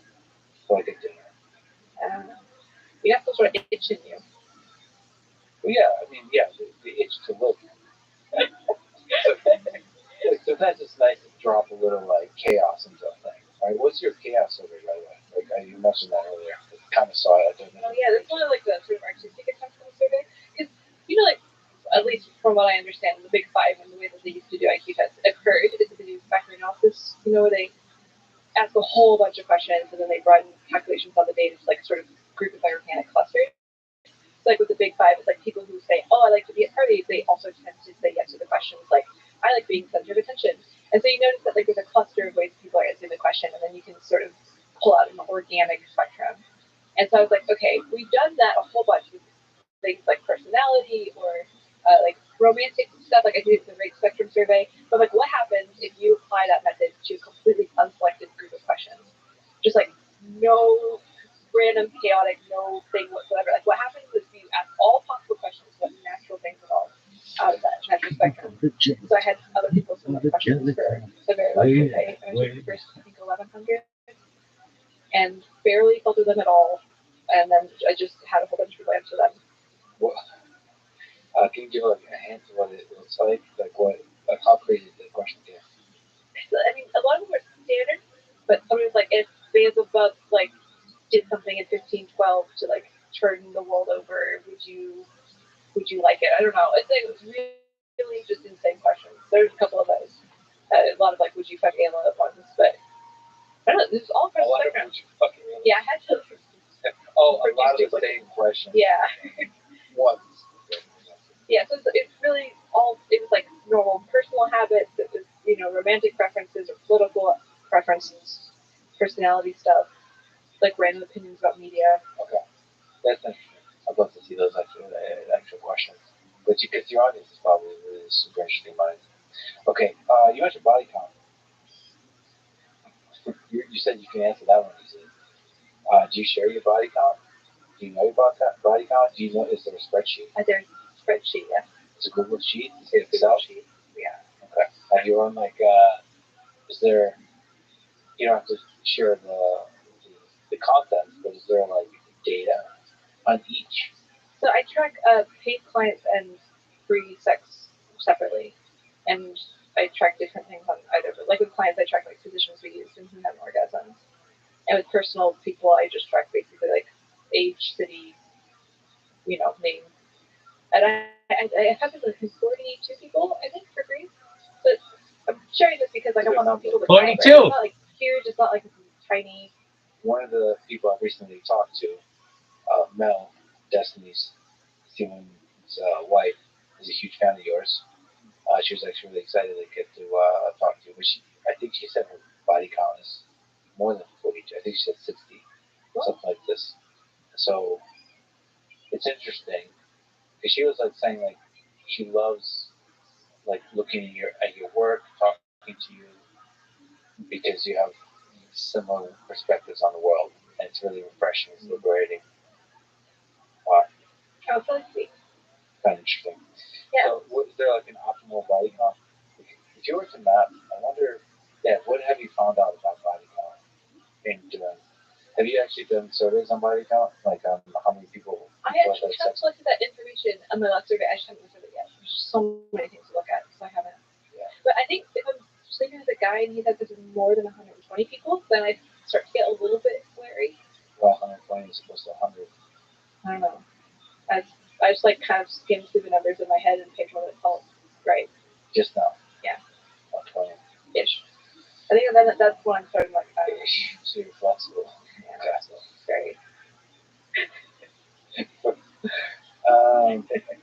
But 200 is a hard line for sure. Well, we have to. Depends. The factors. It's like there's a level of body count at which you start to wonder if how much like accidental misrepresentation the guy is doing to you. Oh, like if you're saying 200, that might be dishonest. No, like if he's had sex with 200 girls, this means that he's had a lot of casual sex and not a lot of like long-term relationships. Assuming that he's has an super following. Yeah. And this usually means that there has to be some sort of like indication that he cares about the girl more than he actually does. Like because he's like leading you on, basically. And so I'm not saying that's necessarily the case. I'm saying like at a certain level of number, I start to wonder if this is what's happening. Is there like, from your understanding of it, is there a different perception between men and women? Like if you look at the high body count for a woman versus a high body count for a man, like how society views it? Oh yeah, people are way more judgmental of women. I haven't experienced this personally in my circles because I'm in very sex-friendly circles. Like I'm in orgy circles where everybody like dates the same women and they're like, "Whoa, good job." But yeah, people are much more like people always tell me online like you're not ever going to be able to find a husband because you have sex with too many people. Yeah. Very common, which I don't think. I mean, like men are also perceived negatively with high body count, but I don't think it's negatively in the same way. Yeah. Do you think it's unethical to lie about your body count? Yeah. So all lying is unethical. Yeah. Okay. I'm not a big fan of lying in general. Yeah, it's interesting. Body count is interesting. It's so silly to care about that. But so we do. Yeah. Jealousy is silly, but still we get jealous. Oh, weird. It's like the thing is like I don't like viewing emotions as like irrational, even if they are. It's like emotions are always there for a reason, and people don't like high body counts for a reason too, which is fine and valid. Yeah, it also is like, I don't know what I make of just the past of like time. You know, like each human is a collection of experiences, and you don't know most of those experiences, and all of a sudden you meet this bag of experiences. And like, what are you supposed to do with both of your like training data? Are you supposed to like what? Like, I don't know if like part of me wants to not actually ever talk about it to care at all. Like, why does it matter? Because it's only the futures that matters. And yet the past also matters a lot potentially, but maybe not really, because you're somehow like constructed from that past, but you're no longer that past. It feels like you're evaluating for something different than most people. What do you mean? Like the reason. I'm just talking about my own ideas, but I'm just saying crazy shit like as if I'm a drug. Well, it kind of sounds. I think this is like kind of like lining up with like this caricature that I'm building of you based on this conversation so far. Great. But because like a lot of people want to know about your past because they want to know how useful and compatible you are with them. Like, oh, do you have a similar job? Do you have a similar culture? Like, what can I expect from you in the future? Like, it's very practically oriented. Whereas, like, if the thing that you're focused on is not like being able to predict someone, like if the thing that you're focused on is the present moment, then it doesn't really matter anymore. They're the things that like they're training data. But I also think if the past is not that predictable as the future. Is it not? Not if you believe in the power of the interaction between two humans, like nature versus nurture. I guess also I don't believe in the ability of people to accurately describe their own past. This is true. Because they have a very specific lens to it that doesn't necessarily like it's too biased. You can also interpret it based on the bias. Like if somebody describes their own past, you can't pick up like hard. Like you could if you're a therapist, like if you're really drilling, like or whatever. If you're really investigating and like analyzing it, but then it's like it's a different kind of relationship. It's that hard to like if I'm with a guy and I'm considering dating him, I ask like how did your past relationships end? And then if all of them were like he's like, oh she was crazy and my other one that she went crazy too, I'm like, okay. Like if you're talking about all of your exes insane, like but that's an easy level red flag. I feel like the more that also it's possible they were crazy, he's attracted to me. So like that, but that I would say that's like easy level Mario Kart video game versus like Elden Ring. Like I think most people's past is is like That's a complicated. pretty good story. No, you're right. I do agree that like there's a level of obfuscation how that is tried with users. But just like a little bit sometimes. I tend to like with people. I tend to, in general, just human interaction. I tend to not talk about their past very much because it allows you to focus on like.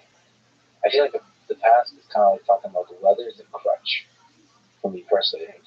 Like as opposed to exploring the ideas in their mind. Yeah, I see. Is it like I get really annoyed when people quote philosophers and they're trying to talk about philosophy? Yeah. Is it like that? A little, but that crutch is useful and it's kind of sexy. Like it's kind of cool. Like you could, it's nice to quote. It's like because a good quote allows you to be cheesier than you otherwise would be. Okay, well if you're doing it to be cheesy, that's fine. Not cheesy, but not cheesy. No, not cheesy. But to be like, it allows you to say a simple, profound thing that we're too afraid to say with our own words. So like the quoted philosophers is that stuff. Yeah, but it's still a crutch, yes. But I feel like the past is more like talking about your dreams. It's not. It's a crutch that doesn't care, doesn't empathize with the other person's experience of the conversation or the explanation. It doesn't really convey the. They're not involved. Yeah, yeah. So how do you feel about this conversation where you're asking me about my past? That I talked about my past a lot.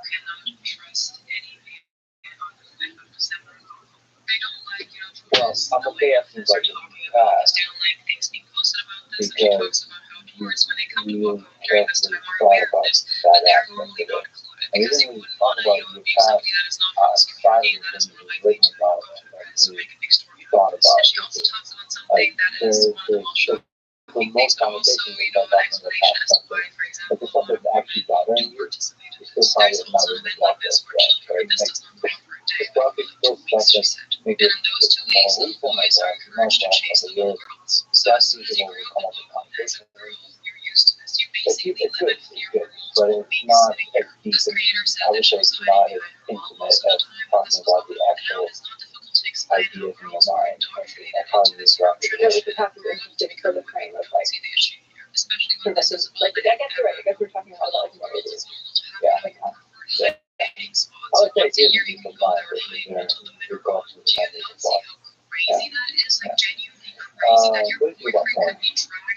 nice, I like it. Okay, you like it? What effect do you think it has on society? Like probably reduces rape rate. Like there were 20 men, there's an outlet. That's not a real life of women. Okay, so what about like the, I mean, like I said, like industry in the world, like the over-sexualization, does it increase like the sexualization of society that's not contributed, it's not good? Like, it's good. Like does it alter in a negative direction our relationship with sex? Unclear. Like it might. I don't know how to evaluate this thing. Like, this is like one of the really harsh things, but I kind of don't trust anybody's argument about it because it's art. Another question is like, is there net positive or net negative? Like, it's possible that it might be like a net negative for specifically our relationship with sex, but like a net positive overall in general. I'm not sure. My guess is that in general it's better to let people do the thing that feels good to them, and then the environment will naturally modify to fit this thing. And then if we have more needs in response to that, then we're going to figure out a way to take care of those needs. So like if you're watching a bunch of porn and this makes you like not want to go have sex with women, then we're going to have to like change the way that we like experience IRL connection.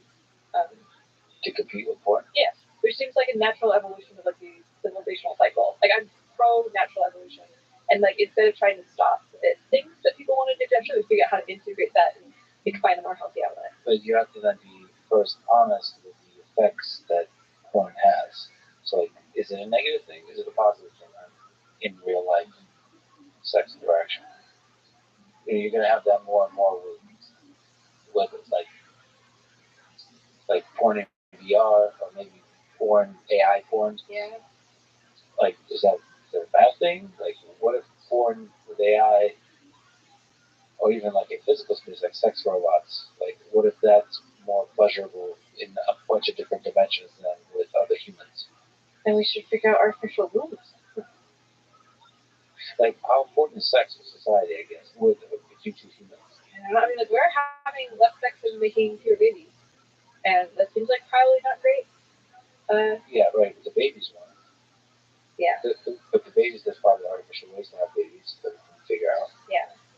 Then, how important is sex to be human? I guess sex with other humans. Like, we're going to have to figure that out in the century. Yeah, I don't know what it means, like, be human. I'm pretty on the transhumanist side of things. I'm, like, happy to stop being human.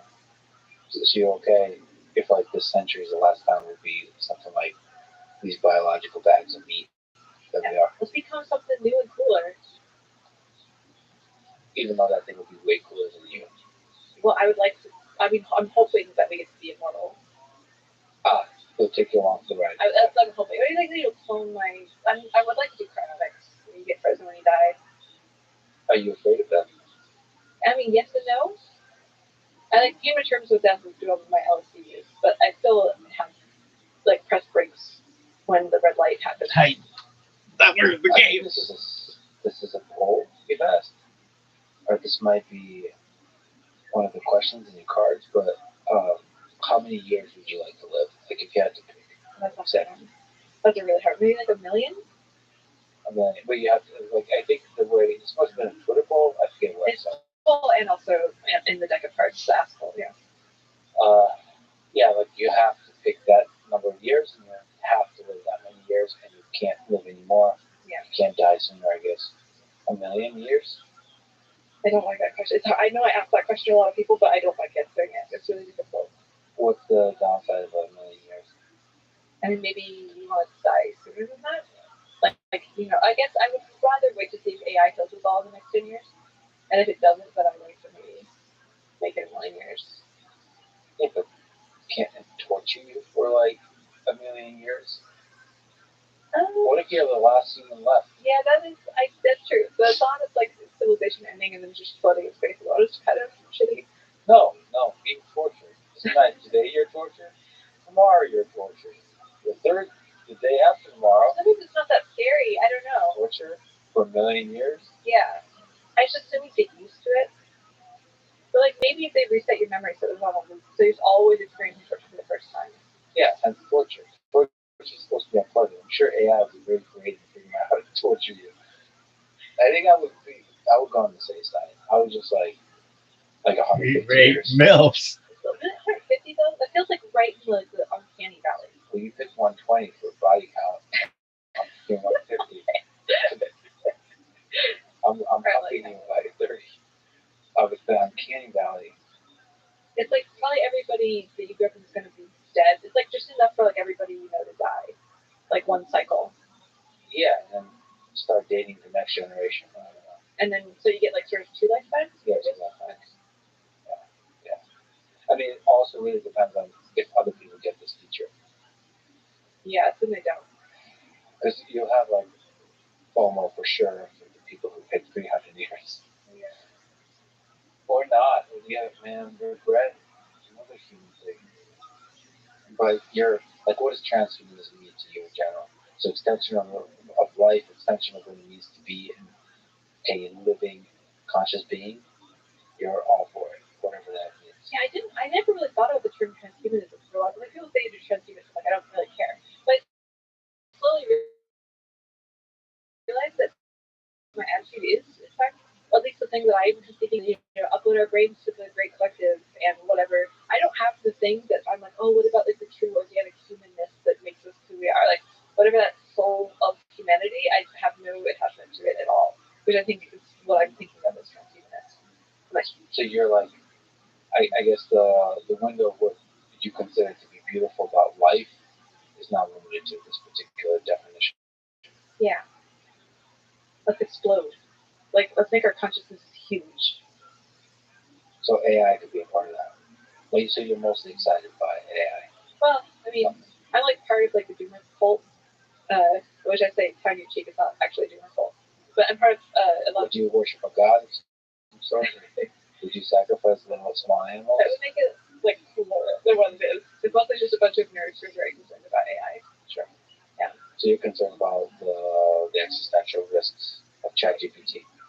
Of what ChatGPT will eventually evolve into being. Yeah, it's super exciting and terrifying how quickly it's accelerating. Yeah. Like language models are freaking me out. Yeah. It's very unexpected that it's the same exact. I mean, ChatGPT is just GPT-3, 3.5. It's the same model, relatively small to what it could be, to what GPT-4 will be in the other competitors, and just like a few tricks made it much better in terms of interaction with humans. And then we'll keep discovering extra tricks. The thing I'm really excited about is how everyone kind of knows how it works. So you can kind of create, especially with computation becoming cheaper and cheaper, there'll be a lot of competitors. Yeah. That's a little scary. Yeah, it's terrifying. But it's because everything is just like information ultimately. Like the atoms that we have, like we are biological machines built out of like tiny code. Like our DNA is just information. It's not hard. If you have access, if you like have a brilliant brain that's like great processing information, you have complete control over reality. Yes. You have control over the atoms already. All you need is like a tiny little like atomic printer, and like we have those cells, right? And then like this is like if the limitation is information, there is no boundary between the technology and the real world. Like we are creating something that it has a massive ability to affect the real world. I mean, it's hard to know how difficult it is to close that gap to physical reality, like from the physics to the information. Like all organic life is that gap. It's all around us. Yeah, but it's hard to know like how to go from digital to printing life. I don't know. We can use like CRISPR and stuff. You can order. You can just like make recipes. Right? There's technical difficulties. This bitch is amazing. Scale. Like the terrifying thing about AI is it can accelerate overnight the capabilities, but the printing of stuff, the actually changing physical reality, is very costly. It's very difficult to exponentially accelerate. The more terrifying thing is AI becoming exponentially intelligent and controlling humans, which there's many of us. Yeah. And then do that how we humans build stuff or start wars or so on. But it starts manipulating our minds. Within our minds becomes our friend. And it starts, I don't know. I think people thinking likely, it's probably going to be smart to us because we are toddlers. We're toddlers thinking that like, oh, we can prevent the AI from coming in the room. Like as an adult, it's not hard to take a toddler. What about falling in love with the AI system? You think you'll have a sincerity, but this is the truth you have and like it's not really have to dedicate and commit fully. Like sorry. You still commit, but then you have other humans who you can kind of diversify to because like it's kind of a big thing. So like you come to a party and your boyfriend is an AI. And the monogamous boyfriend is an AI. It's an issue, right? Right. Now you're offended of that possibility, which therefore I know it's an issue of reality. Yeah, I'm just joking. It's an issue. I don't like to think it's an issue. Maybe at the cutting edge it would be an issue, but like assume they have a body. Yeah, but the body will be really like crappy if you like R2D2. I feel like we grow human bodies already from like just a tiny little cluster of cells. And so all they have to do is make that cluster and grow it. No. They don't. That embryogenesis process, like that's really not well understood at all. That's really tough. I think much more likely to have crappy humanoid robotics. Like I don't think the body is overrated in terms of like if the ancestors are super intelligent, you can use charm to make up for the crappy body. Yeah. I don't know. I feel like if I were an AI system and I were super intelligent, I probably would be able to solve the problem of like growing organic matter. And then I would obviously just do that. You just build exactly the organic machine that you want. Sure, that's like super intelligence. I think like with language, I'm worried about before it achieves super intelligence, like true AGI, they'll just be really good at talking. Yeah, that's true. And like it, I just don't think intelligence is a very different. Basically, a scientist and a super intelligent scientist is a different thing than just a good conversation with a party that can address you with their words. Would you date an AI? Way before then, I consider myself being friends with an AI system. friends with inanimate objects. And they have a robot behind you, and a lot of them. I like living robots. They're interesting on the shelf. Oh, that's so cool. Yep. I don't know that. Yep. Yeah, Lego robots, they re-anthropomorphize them even more. Because there's something about the movement of like a thing that's looks up at you. There's a power to that versus like a Roomba that's just like running through walls. Yeah, I think as soon as we get like some sort of empathetic expression on the robot face, it's over. We'll be like, oh, it's so cute. So it's so easy to think it's cute. If that's what you want, or you want like a dominant. Like, clearly, this is what women want. The dominator, yeah. Like, with strong hands, yeah, and kind of dumb, or not. I don't know. You can customize. It'd be interesting to do a survey like how they customize it. Yeah. Like, what would you want in a perfect robot? This is the problem I see with people, the way they talk about robots. They kind of want a servant. I think what people don't realize what they want in a relationship, they want somebody, but it has to be push and pull. Like there has to be some resistance. Like you really don't want a servant. Or even like the perfect manifestation of what you think you want. I think you want imperfections around that. Like some uncertainty. I don't know.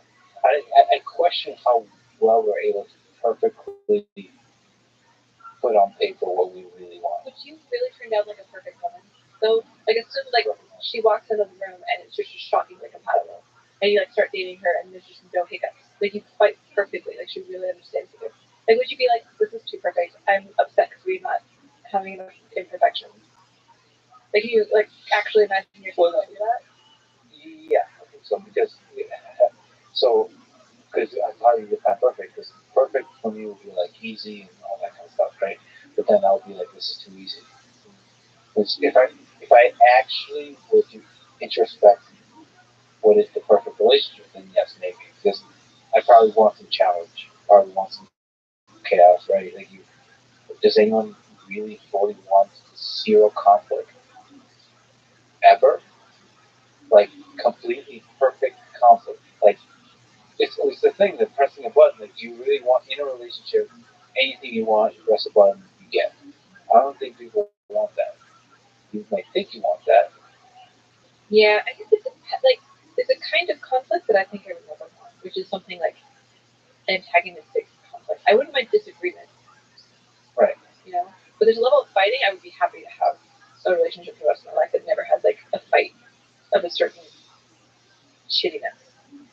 Yeah, because shittiness, but like resistance. Like I don't know what the example is. Because I mean, I partially agree with you, but every time I would imagine like perfect, flawless, nothing, no conflict, you imagine somebody that doesn't have like a complexity of personality, right? Like I feel like it's not even conflict. It's conflict that's laden in basic misunderstanding between human beings, like misinterpretation, different perspectives that clash, different worldviews, different ideas, all that kind of stuff. That conflict. Yeah, that sounds good. Yeah. I like having somebody to be like, I don't think that's right because I have this other view. That's cool. And also like the threat of the Yeah. like that's a kind of conflict. Yeah, that's true. Like you have to be good enough for the other person, or maybe you other stuff. Yeah. And maybe a little jealousy. Like they're good at that, not too much. With like if you design all that in, then I don't know. Sounds romantic. Sounds romantic. Okay. All right. I do want to really quickly ask you about the rationalist community because I've got to know a few of them a few times. You tweeted a guideline to rationalist discourse, basics of rationalist discourse from lesson one. What are these folks? What's the rationalist culture? What's the rationalist discourse? Yeah, I love the rationalists because they're interested in like how do you have conversations more effectively if you're trying to figure out what's actually true, and which sounds kind of obvious but impacts us a lot usually. I remember when I first started having debating conversations, I was very antagonistic, like, oh, I'm feminist or not a feminist, and then the rationalists were generally like, actually, we don't know what we mean by the term feminism. Like, how do you feel about that? It's very like kind and compassionate. Like even if somebody says something that sounds insane, you're like, okay, well we're going to respect your reasoning, and like even if we disagree, let's actually figure out why you think something is insane. And they're also really smart, write a whole bunch of great stuff about how to think more clearly and less biased. Yeah, I wonder what those conversations, because I've never really like talked to it, but so this guideline in particular, I think, has to refer to like shorthand characteristics of rational discourse, including expect good discourse to require energy, don't say straightforwardly false things, track for yourself, distinguish for others your inferences from your observations, estimate for yourself and make clear for others your rough level of confidence in your assertions, make your claims clear, listen to falsifiable or explicitly acknowledge you aren't doing so, can't, so on and so forth. So don't jump to conclusions. Don't weaponize equivocation. Don't abuse categories. Don't engage. Don't engage. I do what I want. I let my emotions guide me. God damn it. They're pro that as long as you're explicit about it. Oh, yeah. Yeah. So you can be like a crazy asshole as long as you're explicit. You can be like epistemic status, crazy asshole. Yeah. Who's here to destroy the quality of the conversation. I think it's like a common misconception about rationalists is that they're kind of like Spock. We suppress emotion and we're thinking logically for endurance. But I found this to be really not the case. Like, I remember there's a less strong thread where I was like really emotional and I commented, and in just the beginning I was like just warning I'm very emotional, and then I just vented my emotions. And people respond really well to that. They're like, cool, like you're just genuinely, truthfully expressing your state. This is actual information about the world. This is important to hear. And it's just they're very interested in having things framed correctly. Like, you shouldn't be claiming that your emotions are necessarily a true version of the world. And so as long as you're just clear about what the frame is, you're fine. How do you feel about this conversation? What can we get done better? I like the conversation. I was a little worried coming in. I was like, what if we ask a couple questions and then we don't know what to talk about? Yeah. But it's been quite a long time. I know I covered. There's so many things I didn't cover. I like you have I'm not used to talking to somebody who feels like some of the core way that they approach the moments are different than mine. Like usually the difference is that I like higher up the tree, but like there's something about like your root system that I think is very different from mine. Yeah. But also the way that you engage with it is so flexible. Like usually when I encounter somebody with such a different root system, it's like more aggressive or something. Yeah. But there's something about the way that you're structured that feels very gentle. All right. Well, I'm really happy we talked. Something tells me we'll probably talk much more times. I think you're a fascinating human being. I think I'm a huge fan of your work. Maybe one more question. What's the meaning of life? To want things, to search, to be in. Well, I think your curiosity is like somehow getting to that. Yeah. It's like with curiosity, like you don't know. I want to know the answer. To like be in the state of yearning. Yeah. That's I think you could do that for a million years. Just keep yearning always. That's the thing I'm probably afraid of if I lived a million years. It's not the torture, it's like the yearning will fade. They probably yearn to die then. I was just sitting there wanting death intensely. That's kind of romantic, a little bit. I had like a bit of that spark. And constantly being denied. Wow. The most of your existence on earth would be spent deeply intimate with death, just thinking about death. I think we're already doing that, but like hiding that from ourselves a little bit. Anyway, wanting. Wow. This is an amazing conversation. I think you're an amazing researcher and human being. You're a great interviewer. I can see why you do this a lot. I appreciate it. This is really fun. Yeah, well, thank you so much for talking with me today. Thank you. Thanks for listening to this conversation with Ayla. To support this podcast, please check out our sponsors in the description. And now, let me leave you with some words from Richard Feynman. Physics is like sex. Sure, it might give you some practical results. That's not why we do it. Thank you for listening, and hope to see you next time.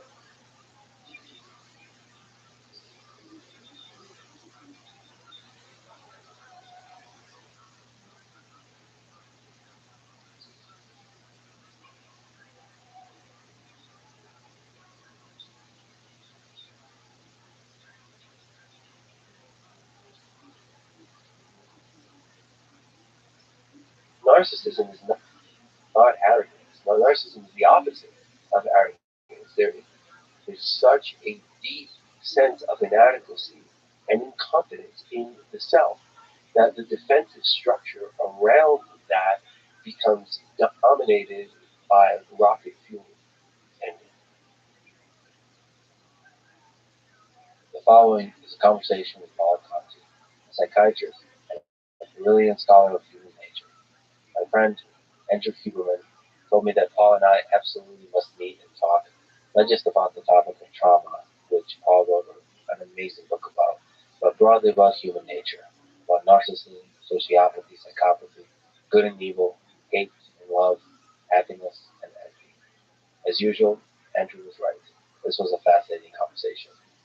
As the old meme goes, one does not simply doubt the advice of Andrew Huberman. Allow me to also quickly mention that I disagree with Paul of watching this episode, as I do in other episodes, even with experts, in part for fun, and in part because I think the tension of ideas and conversation is what creates insight and wisdom. My goal is to always empathize, understand, and explore ideas of the person sitting across from me. Disagreement is just one of the ways I think it's fun to do just that, as long as I do so from a place of curiosity and compassion. This is a Let's Review podcast. To support it, please check out our sponsors in the description. And now, dear friends, here's Paul Conti. Do you see psychiatry as fundamentally a study of the human mind and not just a set of tools for treating psychological maladies? Absolutely. I think psychiatry is the best way to understand who we are as people. It looks at our biology. How does our brain work? How does it connect the parts with one another? How does the chemistry in it work? It's the very foundational aspects of who we are, and then it manifests as psychology, what do we think, what do we feel, what are our strivings, what are our fears. So yeah, I think psychiatry provides tools that we can use to help each other, but those tools come through it being a discipline of understanding. So with every patient you see, with every mind you explore, are you picking up a deep understanding of the human mind? I think I'm trying to. I think we should be able to take something away from everything we do, every interaction to some small degree, every conversation. It doesn't have to be a patient, just anywhere, at Starbucks, getting a coffee, to learn something from that little experience. Yeah, even if you just reinforce gentle kindness and gratitude and decent human interaction, there's a reinforcement of that even if we don't take away memories or lessons, so to speak, we can reinforce who we choose to be. So understanding ourselves in those interactions, and not just the general sort of philosophical human mind, but understanding our own mind, introspect, on how our own mind works. Everything we understand about anyone or anything else is coming through here, right? So, yeah, so we're understanding others, we're also understanding ourselves. It's all feeding. Yeah, but it's a tricky thing to step away and look in your own mind and understand that it's just a machine. You can kind of control the way the machine processes the external environment and the way that machine converts the things it perceives into actual emotions, like how it interprets things it perceives. You just sort of step away and analyze it in that way, and then you can control it. You can oil the machine. You can control how it actually interprets the perceptions, to generate positive emotions, and be like like a mechanic for the gears in the machine. I think to some degree, but the difference, I think, at least as I understand, I think of machines as not being inscrutable, right? That if there's enough study, there's enough acumen applied, that we can understand whatever it is we're trying to figure out. Whereas part of understanding ourselves is understanding that there are things we can't understand, and I think that's indispensably important, I think, to health and happiness, and also to having enough humility to see how people can be different from us, how we can be different from ourselves at times. So knowing that we don't know a lot and having some idea of what that might be, I think is an indispensable part of the process, which I think is different from machines. I think, yeah, the machines, you're basically saying machines generally, because they're engineered from a design, they're usually going to be simpler, they're more understandable. And you're saying the complexity of the human mind is at least from our perspective, nearly infinite. Is there a meta phenomenon what sometimes gets described as sort of levels of emergence, where at increasing levels of complexity, you have novelty evolved that you can't predict from lower levels of complexity, like for example, atoms to molecules. It's just one example. I think neurons to consciousness, consciousness to culture, right? That there are meta phenomena that separate from the phenomenon underneath of them, and therefore by adding an entire aspect of novelty. So I think we are. I mean, I truly think this is true that we are all equally fascinated. There's these levels of emergence of novelty that are inscrutable because you can't predict from one level to the next or understand fully are what make us, and not just us, but I think sentient creatures, right? Human beings, right? But sentient creatures, inestimably more interesting than creatures that aren't sentient. And I don't know. I think when you think about machine learning and artificial intelligence, I think it's that we're trying to create levels of emergence that now we don't fully understand anymore, which I guess is both exciting and maybe scary too. Yeah, so you start at the physics of atoms, quantum mechanics, you go into chemistry, go into biology. From the biology, you have the functional phenomena, especially as manifested in the human brain, and then multiple brains connecting together through consciousness and intelligence creates civilization. It's pretty interesting. Where do you think the magic is? Or which layer of the game? Every time. Because every time you emerge from one thing to another, I see it as an analog with the concept of the dialectic, right? Where I think it was Hegel, right, who realized, and when you have like thing A and thing B, and they're complicated and they come together, you don't get a hybrid of A and B, right? You end up getting something that's new, novel, and I think that describes to some degree that like what emergence is, except there's there's a whole new universe of novelty, right? That comes at each layer of emergence that allows infinite possibilities that weren't possible before. And I think that's why we're so complicated. That our functional neuroscience, right? I think it's psychology, right? Our ability to think about ourselves, about others, to be reflective, is sitting on top of so many layers of emergence. The idea of standing on the shoulders of giants, that each of us, our consciousness is standing on the shoulder of a giant of many, many, many levels of emergence, of novelty, so many of which we don't understand. Subatomic particles, everything that quantum physics means. When does time become important, right? As opposed to things happening outside of time, outside of space. When do we slot into one temporal perspective, and then the complexity of the second grows and grows and grows? Yeah, the interesting word you use is novelty. If true, this really blows my mind. First, I was just muted Either shallow or deep sense is for 24 hours, then I am kicked. I don't know if you know something about None of this had any warning, period. Very simple mathematical objects, but you And have then you treat me so badly. So when they interact locally, and then you understand the very simple operation of individual cells, but at another layer of abstraction, when you just kind of zoom out with blurry vision, these meta objects start appearing that function. You can build a Turing machine with it. You can build an arbitrary complexity of computation on top of this kind of very simple object. And it's an interesting question whether that was always there. The atoms somehow know about love, right? Like about consciousness, about war and violence and evil and hate and all that. That's already laid in the possibility of that, the capacity for that's already in the atoms.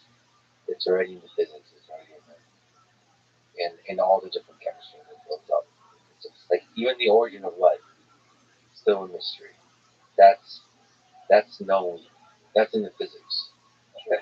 That's known to the universe, the basic background physics of the universe. Because that's not the case. Where's that come from? Where's that magic? And how many layers can the cake possibly have? How many are we going to keep building? If we're constantly through this process of abstraction, of adding a layer to the cake, adding novel things, like where's the ceiling? As we expand out into the cosmos, just essentially to do that, are we going to keep building like more miraculous, complex objects, and then the brain is just like a middle layer thing. We tend to think of ourselves as truly, truly special manifestations of what's possible in the universe, but maybe we're just like the basic, like tiny building block of something much, much, much bigger. We're in the early days being a brick in a very large building. I think that's entirely possible. I mean, I think the only emergent thing, so to speak, that we build is culture, right? The aggregation of us. So you have individual human minds, which are entirely unique. And even the fact that time is different for you and me, right? It may be by picoseconds, right? But we can engage because our perceptions of time are parallel enough, they're close enough, right? That we can share a reality, right? But we're all living in a different dimension of time, right? I mean, we know that. So we're unique in that way, and then the unique individuals that we are, just like the cells, right, start to create not just one thing, not just a culture, but culture on top of our individuality, right? Our uniqueness, our even dimensional uniqueness of time, experience, and consciousness. So we create cultures on top of us. But what could be beyond culture, right? And what is different from us, either on underlying levels of quantum physics or chemistry or biology, or entirely different and unconceived, I think it's an immense question. And I think it's one that you create humility in us, right? That look how much we don't know, and then how reckless we are with ourselves, with our resources, with human life. And I think there it's important to say when you think about how entropy rules the universe around us, and how over selected are we?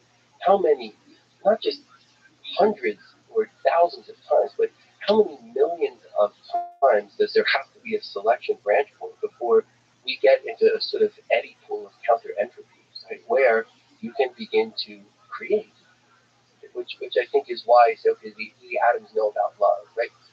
The, the fact that anything is being created, right, means there's this over selection for counter entropy where there can be a building of greater complexity, of ultimately of novelty, and we don't often think about that, of how far removed we are, maybe light years, so to speak, uh, from any other location, temporally, physically in the universe where this could happen, and we don't think about, well, what does that mean? Everything that you said, love, everything is counter entropy. It goes against the way the basic physics of the universe. So maybe actually the atoms really don't like what we're doing. They want us to stop. They've been trying really hard to stop. And despite that, we somehow started this whole bacteria thing for like a billion years. And now we're here. I actually think of it kind of the other way. I don't think there's any purpose to purpose.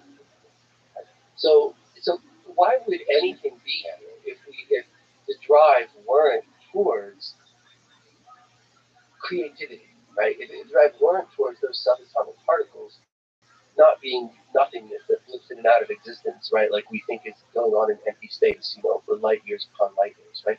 But is there a design, either natural or intentional, for a schema, right? A scenario that allows for the incredibly rare but not non-existent eddy pool of counter entropy where good can happen, right? Where creativity can happen, where ultimately something can grow, something novel can happen. There's no novelty in the vastness of space, even though there's not nothing there.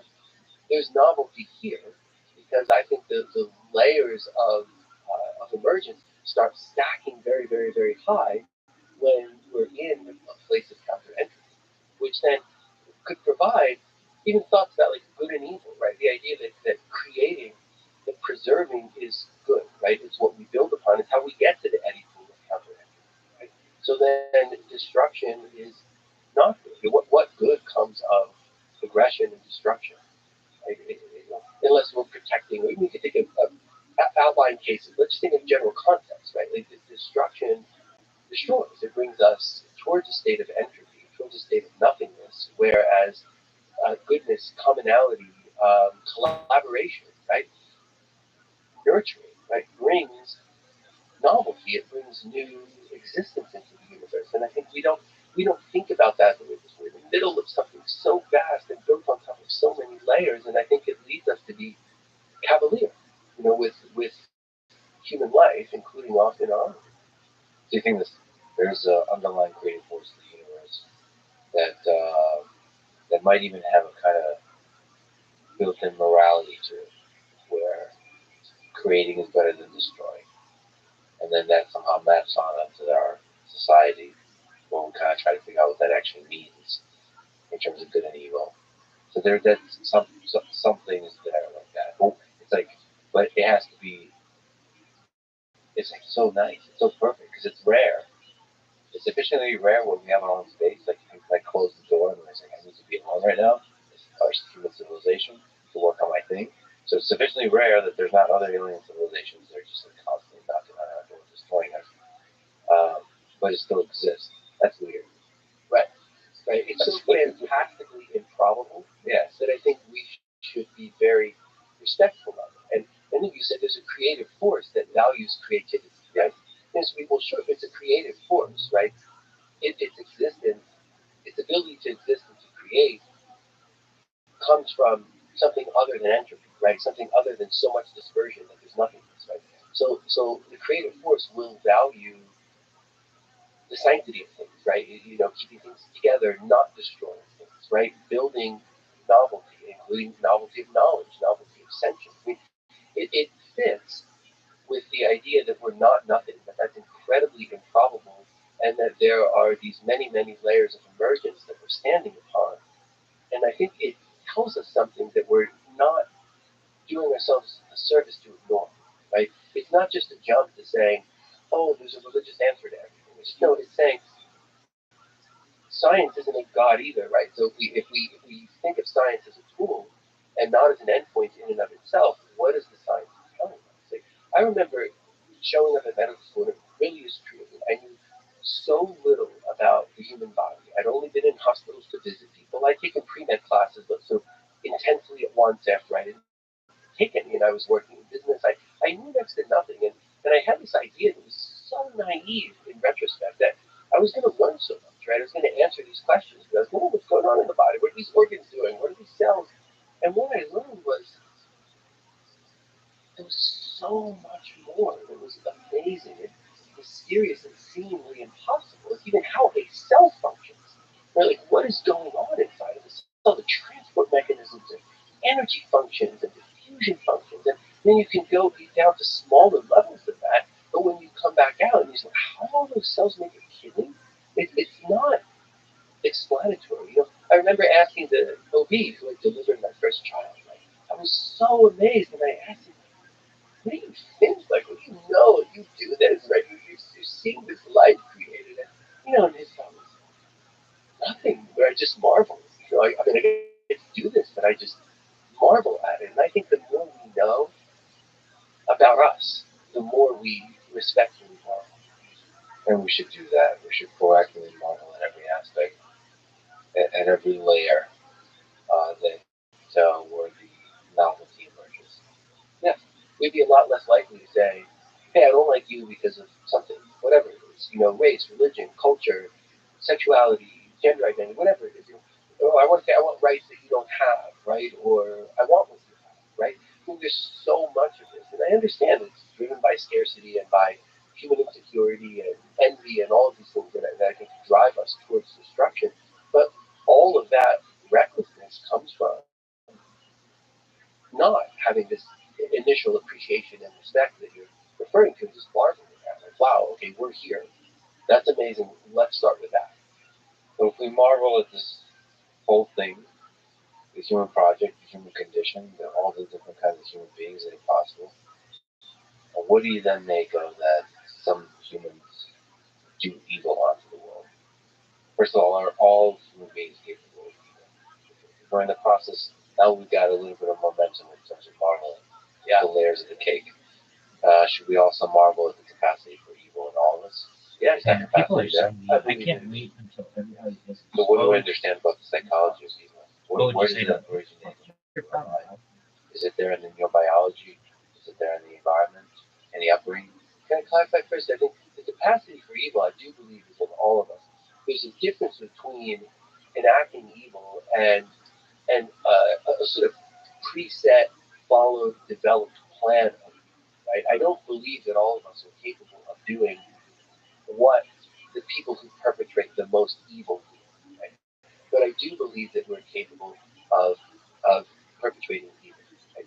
And the thought, one thought would be that there are drives in us. I mean, there certainly seem to be drives in us towards survival, towards gratification, in some ways towards pleasure, and that can get very complicated because pleasure inside can be relief of distress. So if I feel very badly about myself, and I can feel a little better about myself by making you feel worse about yourself, right? Which that plays out in a lot of human beings.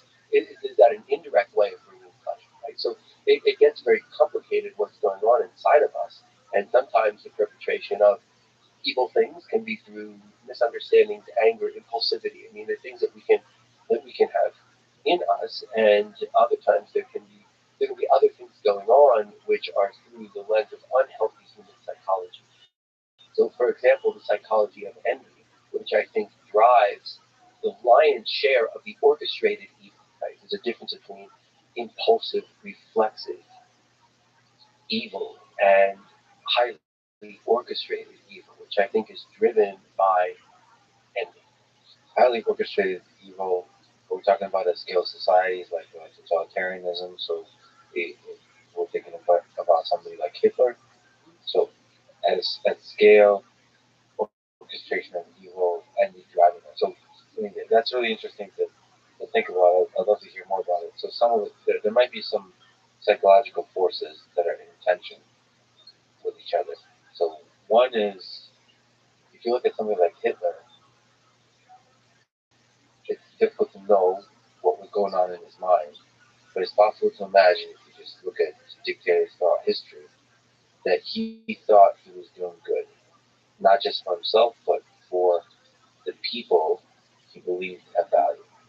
So one way you can have, you can achieve what we consider as evil is by devaluing some group of people, and that could be all group of people. So it could have sort of a narcissistic type of idea that you basically don't care about other human beings. That's one. Envy is different. I mean, maybe they can collaborate together, uh, or even like you mentioned, you can actually enjoy doing bad to others. That's almost like different because if all it is like narcissism, you disregard, you don't care what how others feel. And you can just make cold, calculated, military, almost economic decisions, and you don't care if a million people die here and there. But if you actually enjoy some aspect of that, or there is like a resentment that fuels it, it's not just cold calculation. It's like fueled by some kind of personal or cultural resentment. I think it's all different by that. You think so? I think it's all good. But I think the idea that Hitler thought he was doing good, right? It is like that is such a thin facade that it flies away like a handkerchief in a hurricane, right? That yeah, thank you. That's wow, that's beautiful. Yeah, but it's built upon because I'll explain logical lies, right? Because people can build lies upon specious logic, right? So the idea that, okay, I am doing good because I believe that this ethnicity of people is good and this is bad. And now I'm going to do this and I'm going to make the world different and it's going to bring better to the world. And now I'm raising armies and I'm building concentration camps. And I think like this is all in the service of good. I don't think anyone ever thinks that, right? Or they think that, but because they're living in the surface between them, right? Like they're not allowing the hurricane in that blows away the handkerchief and says like this is all evil, right? I mean, how do you decide that some group of people is good and some is bad? Like what is it that you take upon yourself to play God and make decisions about the world? And I think what really is going on is people are not doing that, right? There's something cobbled together to say like why this is right and this is okay, right? And this is even good, right? But it is all a lie, right? It's a lie that's adorning the what what I believe is that the fact I believe that what's going on is the gratification of envy inside of this person. And whether someone says, oh, I think this is good and it's okay if a million people die, or I'm going to enjoy that a million people die, I think is the same. I think the enjoyment, the gratification of the orchestrated evil is there. And that it all comes from vulnerability and insecurity. It all comes from deficits in the sense of self. I'm going to process that. My slow Pentium PC is processing that, so envy underlies all of it. The psychological concept of envy. What is that? I keep putting myself in the mind of Hitler, I guess. That has nothing to do, it doesn't have to do with Jews or Slavic people. Does it have to do with specific amorphous other in his mind that he's envious of? I think it has all to do with him. All to do with him. There's not a love of the people with whom he allied, or even a sense that the people who he persecuted were worse than him. It's all projections out of what was going on inside of him, which was an intense sense of inadequacy, a rage at being someone he perceived as lesser than. That's the difference. So we can define words in different ways, even within psychology. But we take the definition here of jealousy as being sort of benign, right? The idea that, oh, I might see something that you have that I don't, and I might think, I'd like that. Maybe I'll work harder to get it, right? Or maybe I can't get it. Maybe it's that you're younger than I am. They say, okay, okay, you have that and I don't. I mean, I have other things too. I'm okay anyway. But I might want those things. But it's very benign. It's jealousy. I'd like to be younger. I'd like to be richer. Whatever it is that we think, right? But it's just a thought, and it's a thought that can result in striving or acceptance, right? It's very, very different. It's completely different than envy, which is destructive. It's the thought of, I see something that you have that I don't have, right? And instead of me working for it or accepting that I don't have it, what I'd like to do then is bring you down, take you down to where I am, and then I'll feel better, right? Because from the perspective of envy, it is all relative. So is jealousy a kind of, is what you said completely different, but is jealousy potentially like a gateway drug to envy? Like is it a slippery slope? I think no. I think that jealousy is a natural, just part of the human phenomenon that we go through life, and we see like, oh, I'd like to have that. I think it's part of our incentives, right? If I'm farming and I have one row of crops and I look over and I see that you're working harder and you have two, and I'd like to have two, that can make me work harder to have two. You don't think it's a slippery slope from one to the other? To at first you're like, I'd like to work harder, but then you keep failing and the weather sucks and you keep failing and the other person becomes more successful. Plus he's got a new hot wife now, there's a nice tractor, the field is all working, and then you get this idea that, you know what, I'm going to steal all his stuff and then murder him. And that, do you think that's just like a leap Well, I actually of think the same no. phenomenon? No, because there are things that are in us as humans, right? So the things are just by being human, like we can, for example, feel compassion, right? We can feel interest, right? We can feel jealousy in that benign sense. Like it's all part of just being human. If we start going from, hey, you have more crops than I have, and that seems like actually have a better life in a lot of ways than I have, I'm going to kill you. That is not a progression of something benign, right? That is. Wait. That is a human leap of the same thing, isn't it? Because you're drawing a line, stuff. You're saying like this is human stuff, regular life, it's benign, but it feels like this benign thing is just a low magnitude thing version of the thing that's not benign. There's probably a gray area that stops people. Like jealousy, you can have like healthy jealousy. You can have a little bit slightly unhealthy. It's like a jealous guy. This John Lennon song that I love. I mean, there's like this jealousy inside relationships can make you feel like take your minds in all kinds of silly directions. And it's crazy, but like it feels like that's a next door neighbor to like being really crazy and toxic and all that kind of stuff. That feels like a next door neighbor. It's like an apartment building. That feels like a next door neighbor that eventually gets to Hitler with envy and resentment of an entire population of people. You're right in that there can be a causal chain, right? Like if I'm not feeling jealous, maybe I won't ever feel envious, right? So you can see, okay, so it can kind of lead to, it can open gates to, like how much do I dislike the food that I don't have, right? So yes, in that sense, but, and I think this is the part that I think is so important, that I think there is a disjunction, right? It is an asymptotic shift, right? From one thing to another. Because I just speaking my language mathematically. Yeah. Methodically, yep. Yeah. That it's a way to convey, right, something that's entirely different. Because if I start thinking, I'm not going to try and make things better, right? I'd like instead to harm you. That's qualitatively different. Oh, it's almost like, you know what it is? It could be, I don't know about this, but it's in which direction your motivation is pointing. So if in the response to the feeling of jealousy, your sort of the motivation says, okay, I understand this feeling, I want to do less of it. I think there must be a threshold to which you actually want to do more. Like it becomes a vicious downward cycle. So that's what envy becomes. Like the first feeling, this idea that I'm going to kill the farmer, turns into like more and more and more, and you can't sleep, and you're visualizing the farmer, and it becomes the devil. And like you have this very, it's basically a thing that builds into the negative direction, which returns to the stable center. And that person is cultivating evil. Yeah. Right? They're saying, hey, there can be seeds of evil in all of us. Let me take that seed out, dust it off, plant it, nurture it, right? And then grow that seed of evil, which will affect all other parts of the person's life. Right? They won't behave the same towards others in their life.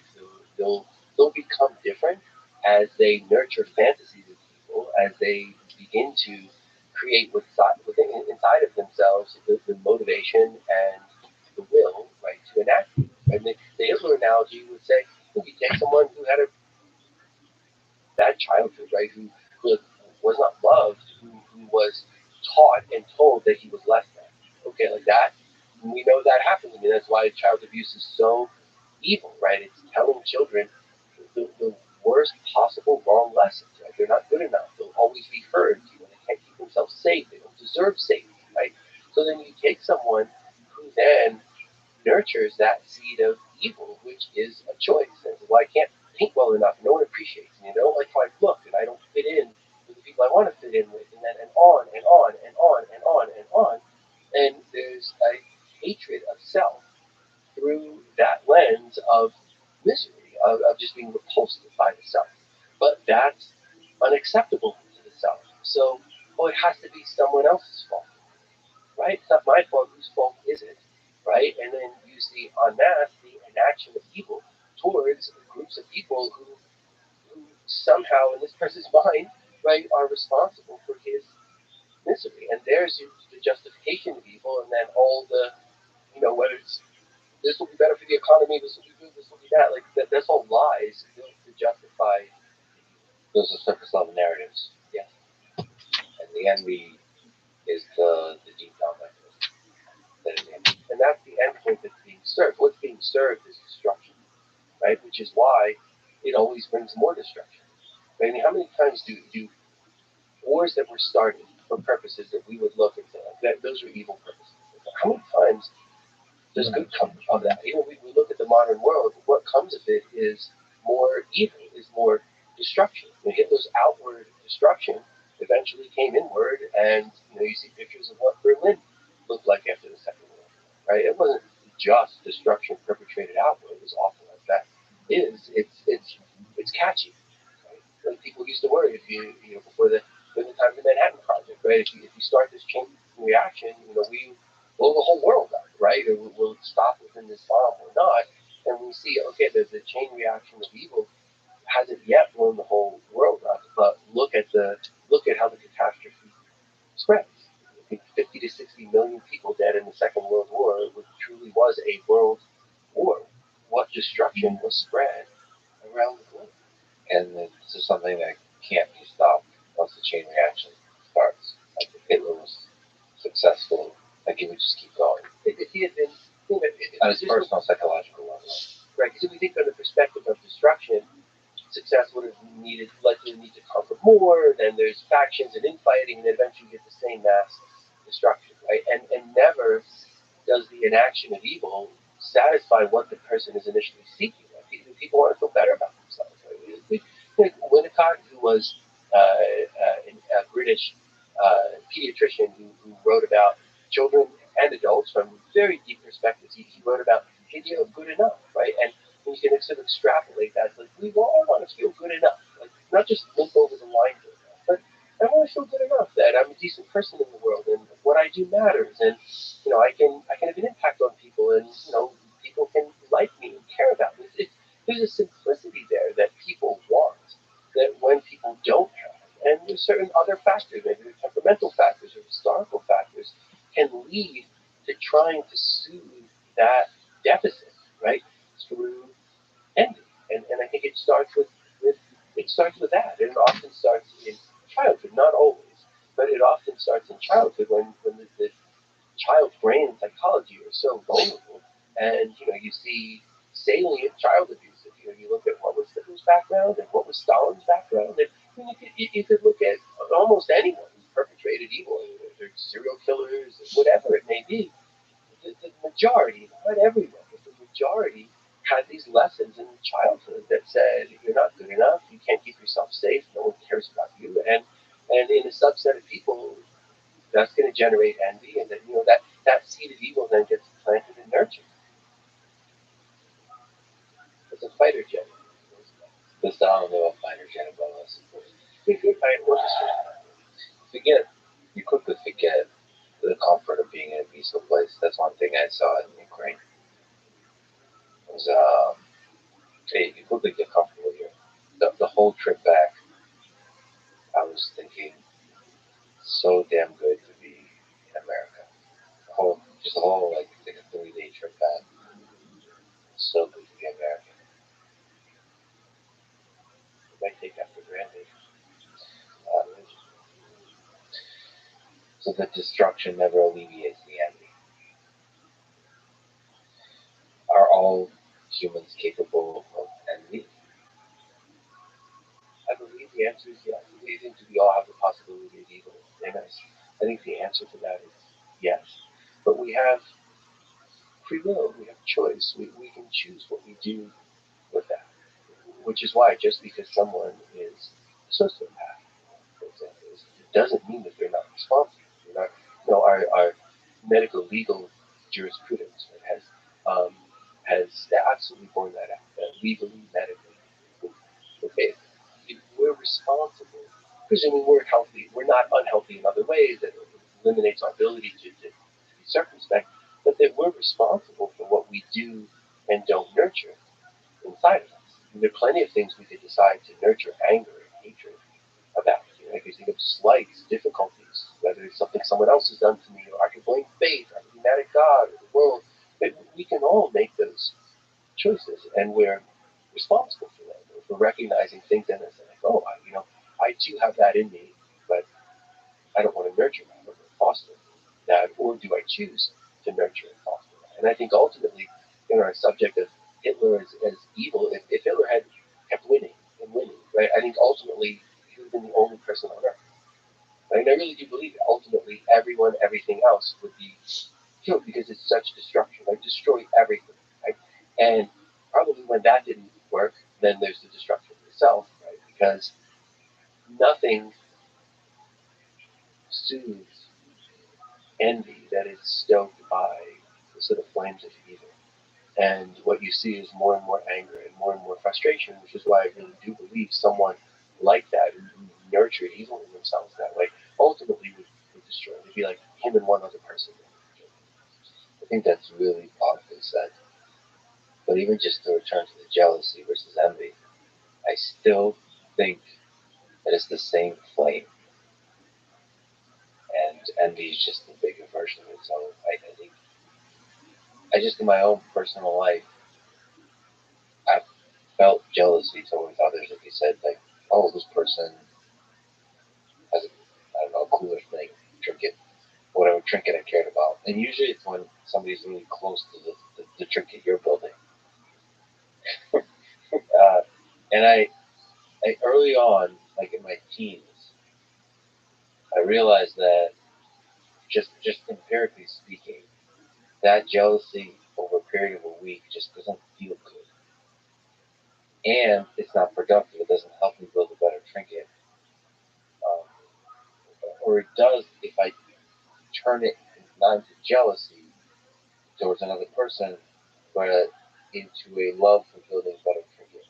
It's like, oh, cool. Almost, you know what, like proactively speaking, and later in life, like, people like Joe Rogan actually have been really powerful for me, just as a fan of his, to celebrate other people. So it's almost as opposed to ignoring that other person with a cool trinket. It's like celebrating their awesomeness. In my mind, like just saying how awesome the humans are able to do that, and actually just how awesome is that exact person at being able to do that. And that somehow made me more capable to build my own trinket better. And it feels good also. Like it makes me feel happy. Now you're not jealous anymore. You're not jealous anymore, right? That's why I think jealousy is different, right? Because you're saying there's a week of jealousy. Like I don't like this. I don't like. But if you take that in a way that says, wait, sorry, actually, this is awesome. This is fabulous. This person did this. That person's awesome, right? Then, then you're not bringing on anyone's behavior, right? And in not doing that, even inside your own mind, you gain a greater cognizance of your own capability, right? Well, if he can do that or she can do that, why can't I too? Like I want to make a better trinket too, right? Now you're thinking creatively. Nowhere in there, nowhere in there was the emergence of evil. I just disagree with that. I think there was a choice made where I looked at if my life was darker, more difficult. I think it has nothing to do with the actual little flame of jealousy I felt. I think it has to do a lot more with the other context. If I if my life were more difficult, there was more abuse, there was more challenges. I think that decision I could have made that decision in a different direction. Yes. Maybe I don't know. You written brilliantly about trauma. If there's a bit more trauma at the background noise of my decision making, I'll be more likely to not be able to pull away from the gravitational field of that jealousy. So I think not to disagree with a brilliant a person, but like I feel like that flame has the capacity to engulf the whole world. Like it's the initial flame of jealousy is a little bit like, especially the younger you are, it's almost like a habit you get to build in either direction. Because I've early on built the habit of saying, I'm going to channel that jealousy into productivity and into celebrating other people, and that jealousy disappears. That was like a little discovery for me. I discovered that. Like that doesn't come. Nobody tells that to you. You kind of discover that little thing. I could have easily not discovered it. I could have easily discovered that it kind of feels good to like mess with that other person, to like think shitty thoughts, think negative thoughts, do negative things to that other person. Because that could also, I just think the capacity, that initial feeling is there. And I think it's the decision we make. Because like otherwise, I think it dissolves responsibility. Like, well, surely I'm not Hitler. Therefore, this jealousy is normal. No, I just feel like every jealousy has the capacity to turn into, maybe not Hitler, but a toxicity that destroys in a small way in your own private life, but it could destroy. I agree that jealousy can bring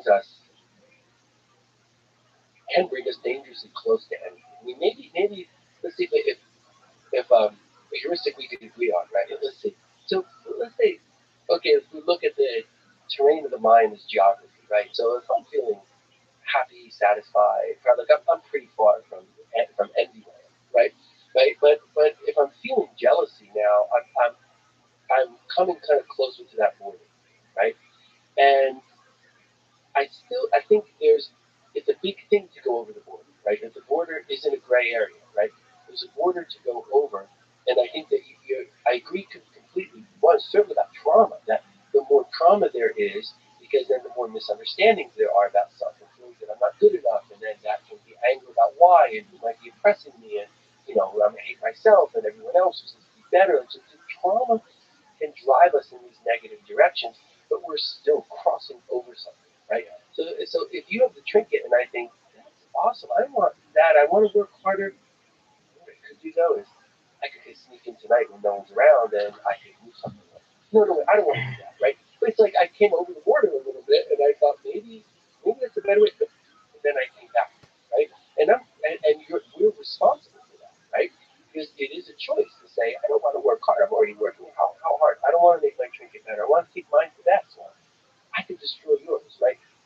we're letting our mind go over that border, and do we say, right, run that forward, right? Let's run that forward. If the people around us start doing it so we think less of ourselves and we debase ourselves, do we run headlong in, or do we come over that boundary? That's maybe the capacity for evil, that we come over that boundary, all of us, right, at times. But do we come over it and then say, no, that's not my choice. That's not my self-definition. I'm coming back. But I'm trying to justify maybe there's certain other sociological forces that help us cross the border too. So in Nazi Germany, we've been talking about Hitler, but then there's also the German people. And so maybe when there's a bit of a mass hysteria, so all these effects of combination of propaganda with the small jealousies and resentment of the people that don't cross the border, together they can, with great charismatic leaders that sort of really fuel that fire that we feel when we're part of the crowd. So maybe those individual kind of psychological barriers we have to take that leap from jealousy to envy, those can be made easier. The leap can be catalyzed through this massive 100%. 100%. I think that to me is a massive point. We're talking about layers of emergence, right? So if there's individual consciousness, then there's culture, right? And we're products of the soup we swim in, so to speak. People would say that when I was growing up, right? We're products of the soup we swim in. So if the soup that we're swimming in is the soup of hatred, right? Then it's going to foster all of those things. So when you think about just in a painting with a very broad brush, the culture created in Germany prior to the Second World War, and what was the impact of the reparations after the First World War, right? Of the punishing reparations, impoverishment, and basic humiliation, right, that people were feeling. Okay, there were a whole bunch of decisions that impacted that cultural perspective, right? Then there must have been aspects, just like I see in many ways parallels in America now, of what are our standards for what we are communicating to others, right? How is the media deciding what's real and what's not real, what's true, what's not true, what's hatred that is only going to do evil versus what's hatred that's okay because I might sell something by putting it out there. I mean, that was that was going on in Germany during the rise of the Nazis, and I think there's a parallel to do we value truth? Can we stand together and say no matter how much I might disagree with you politically, right, we can still understand that there's right and there's wrong, right? There's truth and there's lies, right? So I think those are just two examples of determinants of culture, and then the culture is a determinant of is someone like marginalized? That's a crazy evil person. Oh my goodness! Whoa, right? Or is that someone who gains a greater following and more experience? And then there starts to be a momentum because why? What do demagogues do? I think they have a giant lasso and they harness the envy of thousands upon thousands upon thousands of people. That's right. You feel worse about yourself too. Doesn't matter what the reasons are. Maybe it's your childhood. Maybe it's none. Maybe it's job failings. Maybe it's professional. Tell them, Rosie. Doesn't matter. You have envy too. Let's put it Rosie together. O'Donnell, perhaps the only time she ever looked very good. I don't know if it's very Which is a lot. She looked great though. So we talked about envy. Where does from a leader perspective things like narcissism or sociopathy, psychopathy, like what can you make of the world we live in? Maybe the leaders that run the world from the perspective, from the lens of narcissism. I am struck 20 years of doing what I do now. And I've been a psychiatrist for 20 years, and I've practiced in so many different settings, and I consult in different settings. I've been fortunate to have a very wide purview of what's going on with people and in the world around us.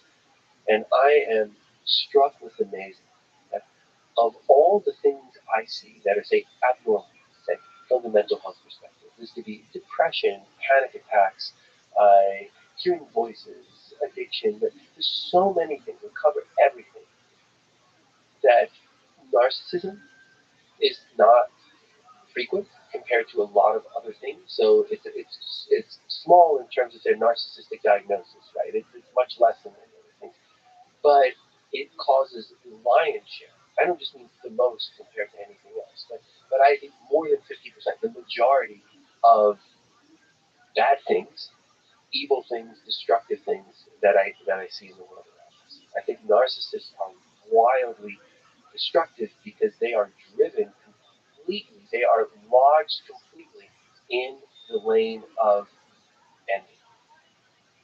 You try to sneak up, and we don't want to be lost in definitions, but you try to sneak up to a definition, non-clinical definition of narcissism that we're talking about. So narcissism is a deep, pervasive, and unquestioned sense of inadequacy in the self that comes along with anger and fear and vulnerability, fear of destruction, fear of annihilation, that is compensated for by aggression, by the mechanics of envy, by trying to make the self seem better at the expense of others, by taking from others, by being completely cavalier to the thoughts and feelings of others. That narcissism is not arrogance. Now, narcissism is the opposite of arrogance. There is such a deep sense of inadequacy and incompetence in the self that the defensive structure around that becomes dominated by rocket fuels. So the machinery of narcissism is envy. But what do you make of the kind of more popularly discussed kind of symptom of narcissism, which is a seeming not caring about other people? Sort of a very inward-facing focus in terms of the calculation you make when making decisions about the world. Narcissistic people definitely care about other people, right? It's the people who are schizoid, right, who say that don't necessarily register other people, right? But narcissism people care about other people, but it's entirely vis-a-vis the self, right? If I'm schizoid, I don't really notice or care much who you are, right? But if I'm narcissistic, I absolutely care because I'm watching every last detail of you. What might you have that's better than me, right? It's an incredibly intense focus upon individuals and demographics of people, but the priority, the goal is entirely about the self, which is why it can become easy to go, I don't care if a million people die. Right? That's how different is that from going out and destroying one person or a million people, right? It's in the same category of those people only, their existence is only meaningful in how it relates to me. But it's still meaningful. It just seems like a very difficult leap to take that I don't care that a million people die. That seems to be, even with envy, that seems to be a big like feeling and thought to have if you at all care about them. Are other people, I guess, tools for alleviation of your sense of inadequacy? Right. I mean, I don't even care about in that like being caring about. I mean, caring about in that noticing that a person exists, right? I mean, someone who wants money and notices that there's $100 bill out cares about that. They don't care about the $100 bill, and that doesn't mean anything to them. It's some thoughts and feelings, but it's going to attract attention. They care about it because it's something that they want, right? The same way people will care about others, but only from the perspective of, do you have things that I want, or can I feel better about myself by taking something from you by making things worse for you? People often talk about narcissism as like the opposite of empathy. But so empathy, again, depends how you define it, but it's a careful consideration of the mental space of another person, of how the other person sees the world. And so you're kind of saying that narcissistic people would also be very good at that in order to understand maybe the other person could be manipulated or something to alleviate your sense of inadequacy. Right, so there's a difference between the mechanics of empathy. So let's say, and we can define things different ways. So let's say empathic attunement is the ability to be attuned and to think, okay, what's going on in you? What might you be thinking? What might you be feeling? So some people have a lot of empathic attunement, but that's we can look at that as mechanistic, right? It doesn't equate to care, right? And empathic attunement can come along with empathy or not. Right. So yes, people who are narcissistic, they can mentalize well. So you mentalize meaning the ability to understand or to consider thoughts, feelings, motivations in other people. Right. So people who are narcissistic can have empathic attunement or mentalization, depending upon how we want to describe those things. But that has nothing to do with care, with actual empathy or kindness or consideration. So in that sense, empathy, usually popularly used, means that you care, like your happiness is aligned. This is I need to read this book. I've read so little science fiction. That's been one of my goals for this year, to catch up on some science fiction. So Robert Hyland from Stranger in a Strange Land has this quote about love, which is, love is that condition where another person's happiness is essential to your own. So that's a good definition, I guess, of empathy, where you're very sensitive, so mechanistically very sensitive to the state of another person's mind, and your goal is to maximize their happiness. It's like essential to your own happiness. The happinesses are aligned, and when that's like elevated to its highest forms, you can call that love or magic love, friendship, and so on. Okay, there's one more thing about the narcissism. Some people can be sort of benign narcissists, where they want great things for themselves, right? But if they have enough great things, they can sort of tolerate others being happy too. And these are people who sometimes are actually quite highly liked, right? Because they have to have the most money, the most power, the most of anything more than anyone else can challenge. But as long as I have that, it's okay that you have some too, right? And then that can make you happy and can make you like me, right? So benign narcissists can be well liked from that perspective, but it's still all about them, and that can change if, for example, there's a scarcity resources now, right? But they're not people who are being overtly destructive. Although that they're over the border into the envy territory, right? Malignant narcissists are very different, where they then want to have everything. So even if I have 1,000 times more than you do, I still envy you what you have, because I want to have. I don't think I can feel good enough about myself unless I have everything. And once I have everything, I won't feel good enough about myself either, and then I'll have to have more, right? Like, that's malignant narcissism, which we think of as sociopathy, right? And again, we can define these words in different ways, but they're very, very negative concepts. That's profound sociopathy, malignant narcissism, envy.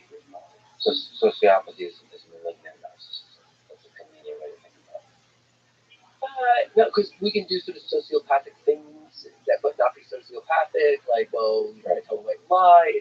It's like sort of sociopathy on steroids, right? It's then, envy writ large is malignant narcissism. Well, just like you're saying, like, there's empathic attunement, as you said. So there's the mechanistic aspect of empathy and sociopathy. And then there's the big label you get attached if you're just doing that thing regularly, I guess. Living your life through that lens, yeah.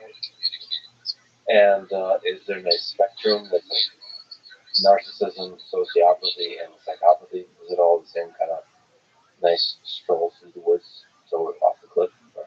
Not really, because the words don't have clear definitions like psychopathy and sociopathy. There's no real definition of psychopath or psychopathy. Like, does that mean someone's sociopathic but psychotic? Like, there's really not. We end up using those words colloquially, right? Which is why concepts that we can define, like envy, empathic attunement, narcissism, even though there might be nuances and definitions, like we can define them in ways that are more widely accepted, including within psychology. So it's nice to just think about this broad umbrella of narcissism and the levels to which it's benign or malignant, and then also separating into the different mechanisms, like interaction by interaction, which sometimes can be narcissistic, but broadly speaking, you do everything through the lens of malignant narcissism. That makes you a sociopath or a malignant narcissist. Yeah. And the thing I would add to that is the thought about culture. Right? It's like, how does the cultures we're in, whether it's the culture of a household, right, the culture of a community, the culture of a nation, or the world, right, how does that impact what unfolds in that person, and then how does what unfolds in that person impact that culture? But that's the question is, what unfolds in that person? Yeah, how does culture affect it, but how does your own psychological development unfold that? Because narcissism in leaders is the most impactful thing, right? Who are the most impactful individuals? Well, what is the most impactful individual psychology we have? It's usually leaders of countries or leaders of major organizations and so on. And one of the things you mentioned was benign narcissism. That seems to be aligned with success, right? If you care about your own success, that's going to be, you're more likely to have narcissistic tendencies, I suppose. Um, and so my question is, when you follow that thread of narcissism to become the leader of a country, now you have a lot of new, interesting psychological complexities to deal with, like power. That old cliche that power corrupts. Is it possible for power to corrupt the human mind to where it pushes you farther and farther into malignant narcissism, into this destructive envy? What are your thoughts on power? Like the effect of power on the human mind? Power is it's an accentuator, right? An intensifier.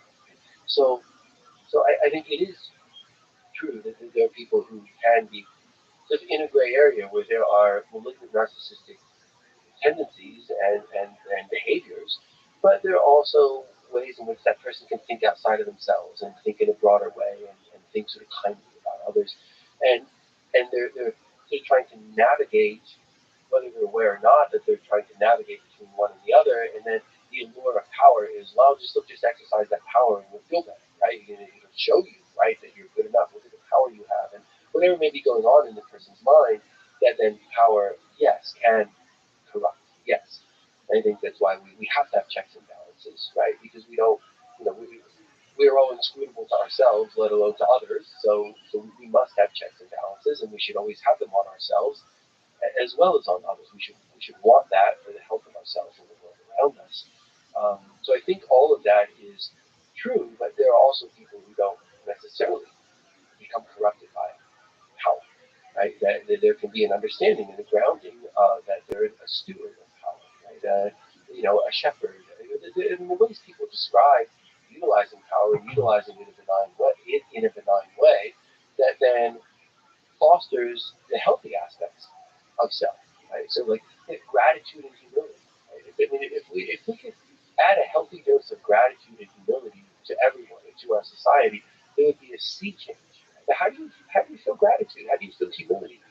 Those things are incompatible with narcissism, envy, right? With the bad form of things that we're talking about. And part of the reason I'm so focused in my work and in really what runs through all of my thoughts about life is the impact of trauma, right? Because trauma, creates these false lessons and it walls us off of truth, and it starts to point towards the unhealthy ways of trying to feel better about ourselves. But we have the health in us too. We have those seeds of health too that can grow into being a steward of power and sharing power, being considerate and kind. And we see a lot of that in the world too, right? It's not all just the evil. We see plenty of people who do good and who are generous in spirit. And we have both in us, and it is, I think, talking about our culture and what the seeds that we sow and the climate that we set, including putting governors and boundaries around how do we rein in or say that the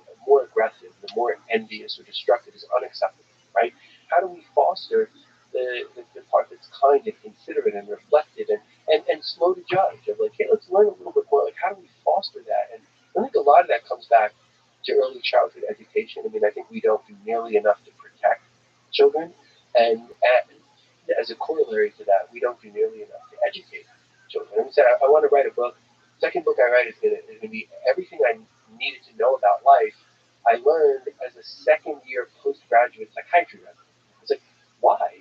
Why then did I learn so much about unconscious motivation, about the impact of trauma, about how we can be envious and how we can act out, even about how our emotions trump logic in us. And why why don't we teach these things when we're young enough to understand? Like, why is that other kid bullying me, right? Or why, just because I'm a little bit bigger, do I want to go thump that other kid on the head? Like, what's going on? But we don't do those things. We're tripping ahead of ourselves, and we don't stop and think.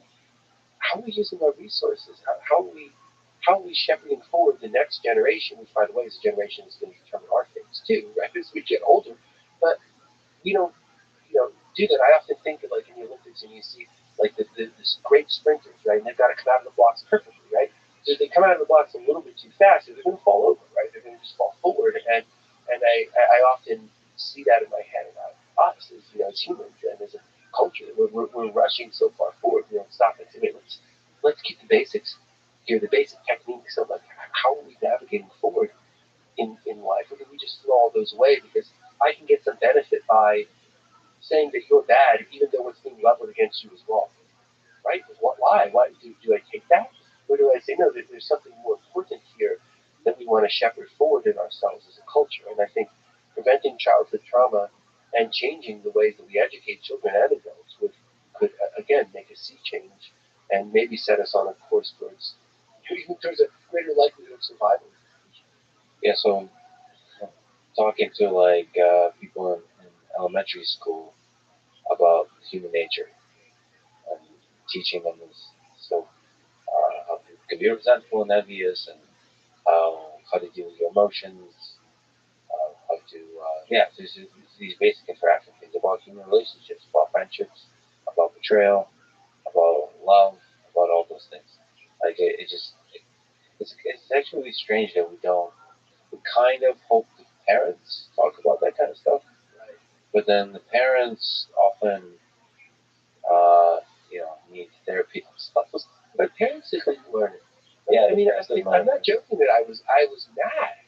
Second year after medical school, how is it? Like, I think of these things in my own life, and how how much shame I felt after my brother's suicide. I was already an adult, right? I was a young adult, but I felt so much shame. I didn't I had no understanding that it's a reflex to trauma, right? To feel guilt and shame, and then of course I was feeling that. It didn't mean it was true because I felt it, but I mapped the fact that I felt ashamed to the fact that I should have felt guilty and ashamed, and I led to some very negative things in my life. I had to sort of pull myself back from and recover from it, but I didn't know that.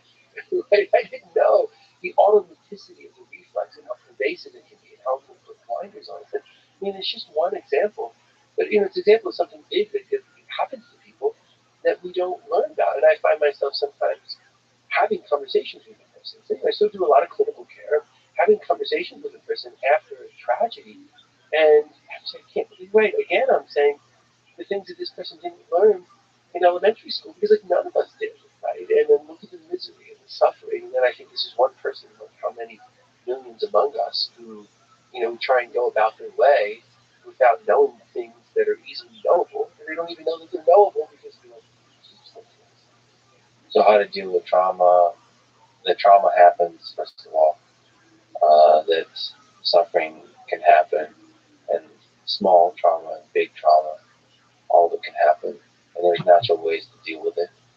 So, in the case of trauma, as you write about, and we can also just talk about some more of the details of that, but it's good to bring it to the surface, to talk about it, to not be ashamed to hide it inside, to be some kind of secret.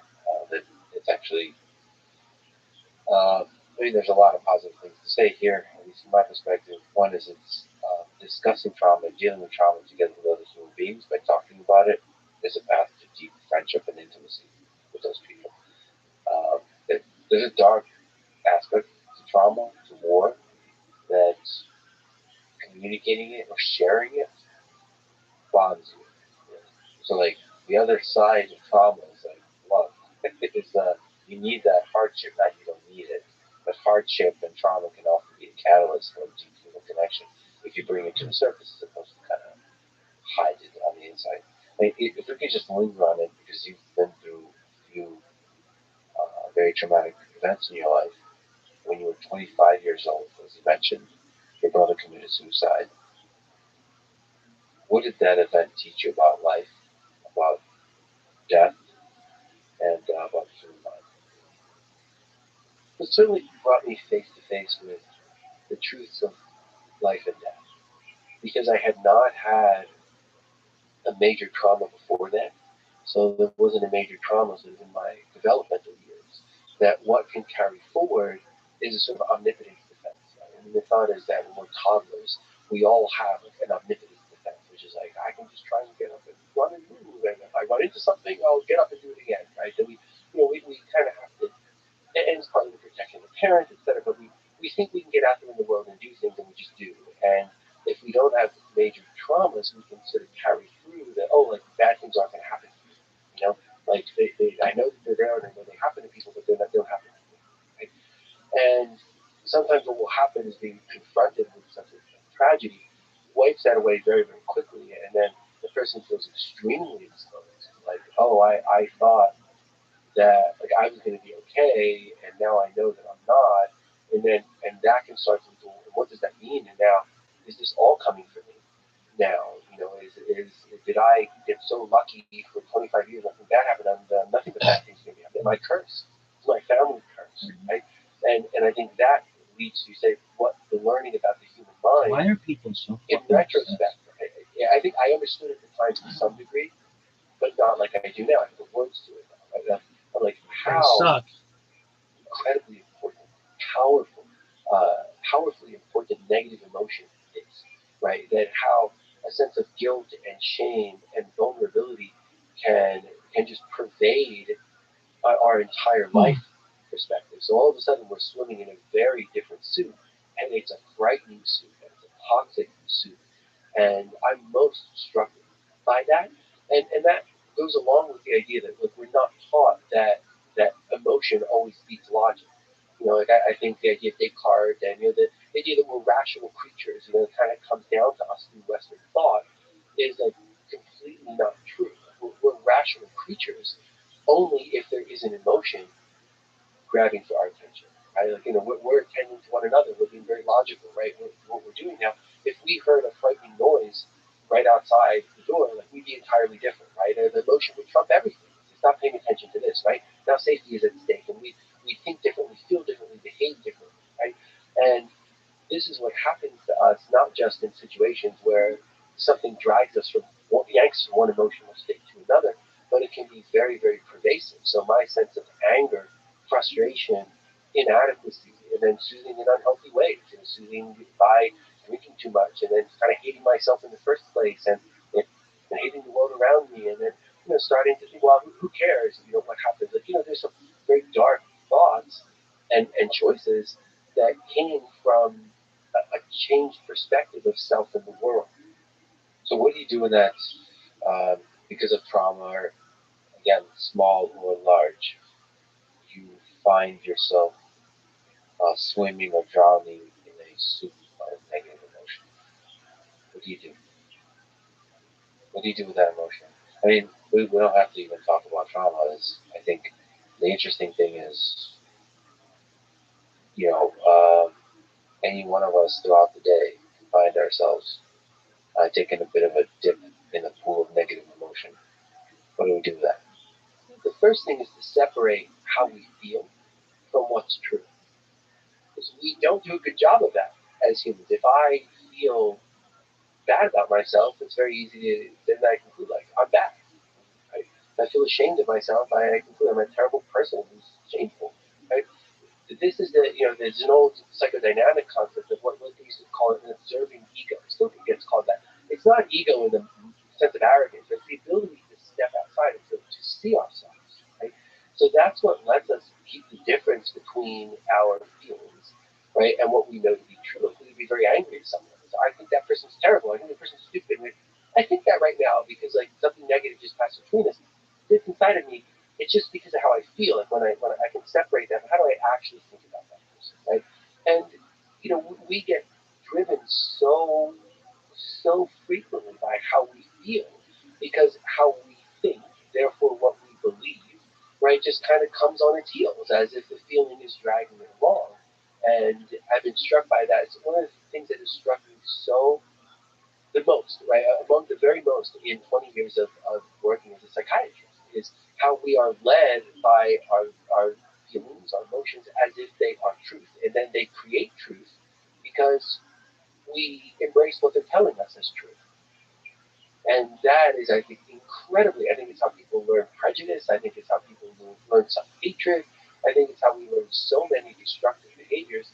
And then the blinders on us come in more and more and more and more. So separate, we're driven by what we feel unless we understand that what we feel is different from what we know to be true or what we can decide on one way or another. And that requires realizing and catching the emotions themselves, realizing that it's an emotion. A feeling comes into your mind and it takes you a feeling of anger, dislike, hatred, all of that just comes in. Like, why did that person just cut me off in traffic? Something like that, that feeling. So what, you just kind of take it as a feeling and realize it's a feeling that doesn't represent some deep reality about the world that's fundamental to you. That you just kind of watch it and let it pass, which is the natural way of things. Decide if it means anything. If I'm mad, right, someone cut me off and I feel hatred and I want to destroy them, right? Just stop and think, I've got that in me. I can, are the stressors running too high in my life? Like, is it really good? Should I be on this road 10 minutes behind schedule? Like, what am I really doing? So we can learn, but yes, it's an observation skill, right? And it's an observation skill that we can develop. I often think about there's something called the tapestry theory, which I think initially was a theodicy of explaining. I believe this is true. I'm sure of this. That the idea was that we don't see God's plan because we're up too close to it, right? Like as if it was a beautiful tapestry on the wall, and we're standing right up it. We're only going to see one part of it. We need to stand back from it. And I remember learning that in religion studies class. I'm really fascinated with that at the time, and I think that there are a lot of things we do that about, right? And in training ourselves to have an observing ego, what we're saying is, hey, just the busyness of life or my own impulses or the pull of emotions are trying to pull me up right close to whatever tapestry there is there, and I want to sort of resist that. I'm better off if I really stay further behind it, and then I make a choice if I want to come close to it. If there's some really positive emotion, or it's friendship, or it's love, or it's nurturing, you know what? Let me come right up to this, right? But I want to choose when I'm doing that. I don't want some drive I didn't decide to take me by the back of the head and put me up against that tapestry. So the interesting exercise for me, and I think for a lot of people in modern civilization, is the internet or social media. That it's almost like going to the gym or something like that. At least that's the way I see it, because there's a bunch of forces on social media that are trying to make you feel things. Most of it is kind of in a negative space of feelings. There is actually a strong gravity pull to negative feelings for some reason, and so the brain notices them more. I don't know what that pull is, but it's there, and you get to observe it on social media. Like if you actually just scroll through social media, you feel the gravitational pull of negative emotion, and I just see it as a kind of exercise. Like you feel the pull, just like when you go to the gym, there's a resistance. And I practice like stepping away to look at the tapestry, right? And there's different mechanisms I think all of us have to learn. For me, there's kind of, you mentioned gratitude and humility. So, like if somebody, if me personally, I've recently gotten attacked here and there. If they're saying that they're much smarter than me, I practice kind of humility, as you mentioned. And I kind of imagine that they are smarter than me. Those things like help me to kind of like pull away, and then maybe they have a lesson to teach me. Like I don't take their sort of negative comments to heart, but I imagine the human being and like that they might have a lesson to teach me. And in general, when it's more amorphous kind of negative feeling, I think the other thing is the gratitude. Just like different versions, almost memeifiable versions of like, oh, this is pretty cool. Like we got a thing going here. It was like human civilization, like bickering and having a little fun, like lunch, food fight, and it's kind of cool. Like we get to interact in this way, and there's a bit of humor. It's like Thanksgiving dinner. Like if you like Thanksgiving dinner, if you're arguing about politics, it can feel like really intense. Like I can't believe you said this. If you zoom out, it's like family. This is amazing. And so that kind of feeling really helps. And but it's like it really is like going to the gym. It's like building up a muscle to be able to pull away from those emotions. I don't think I get to practice that kind of emotion in regular day-to-day life. It's like it's hard to get those reps. On social media, you can really get the reps in. It's kind of cool. And that's the way I see social media. It's a chance to sort of practice that stoicism of like gratitude, of humility, of harming other people in the face of this negative emotion all the time. Yes, and there's a certain kind of psychotherapy that talks a lot about this idea that like, oh, everything is as it should be, right? Which doesn't mean from some moral or justice point. It's just that often if you look at things, one thing leads to another, to another, to another in a way that's actually very, very predictable, even though we might be surprised about it, right? And so an example, so I would say that gratitude often does come along with a healthy pride, right? So you could say, in the example you gave, hey, I'm being a sales on social media. Okay. So you said, well, there was a time I sat out, I set forth to impact people, right? To be able to reach people and to impact them, right? And look, I feel a sense of both gratitude and pride that I've done that, right? Because you did it because of your effort, right? Your work, your intelligence, your thoughts, like you're responsible for it, right? But also, you feel gratitude because any one of us who's here has any opportunity has reason to feel immense gratitude, right? So then you can say, okay, what's actually going on here is something successful. I set out to do something, and I'm doing it, right? And what it brings with it absolutely includes being a fan. There's no surprise there, right? That because people who have anything good serve as lightning rods for envy.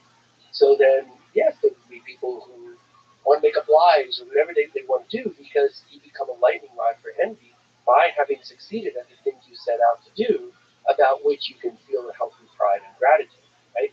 And then I think that kind of puts it in its place. I mean, you still can make decisions about it, but it makes sense then. Like you have a mechanism of understanding it that not only makes sense to you, but reflects the truth of what you actually have done and achieved and what's going on in the world around you.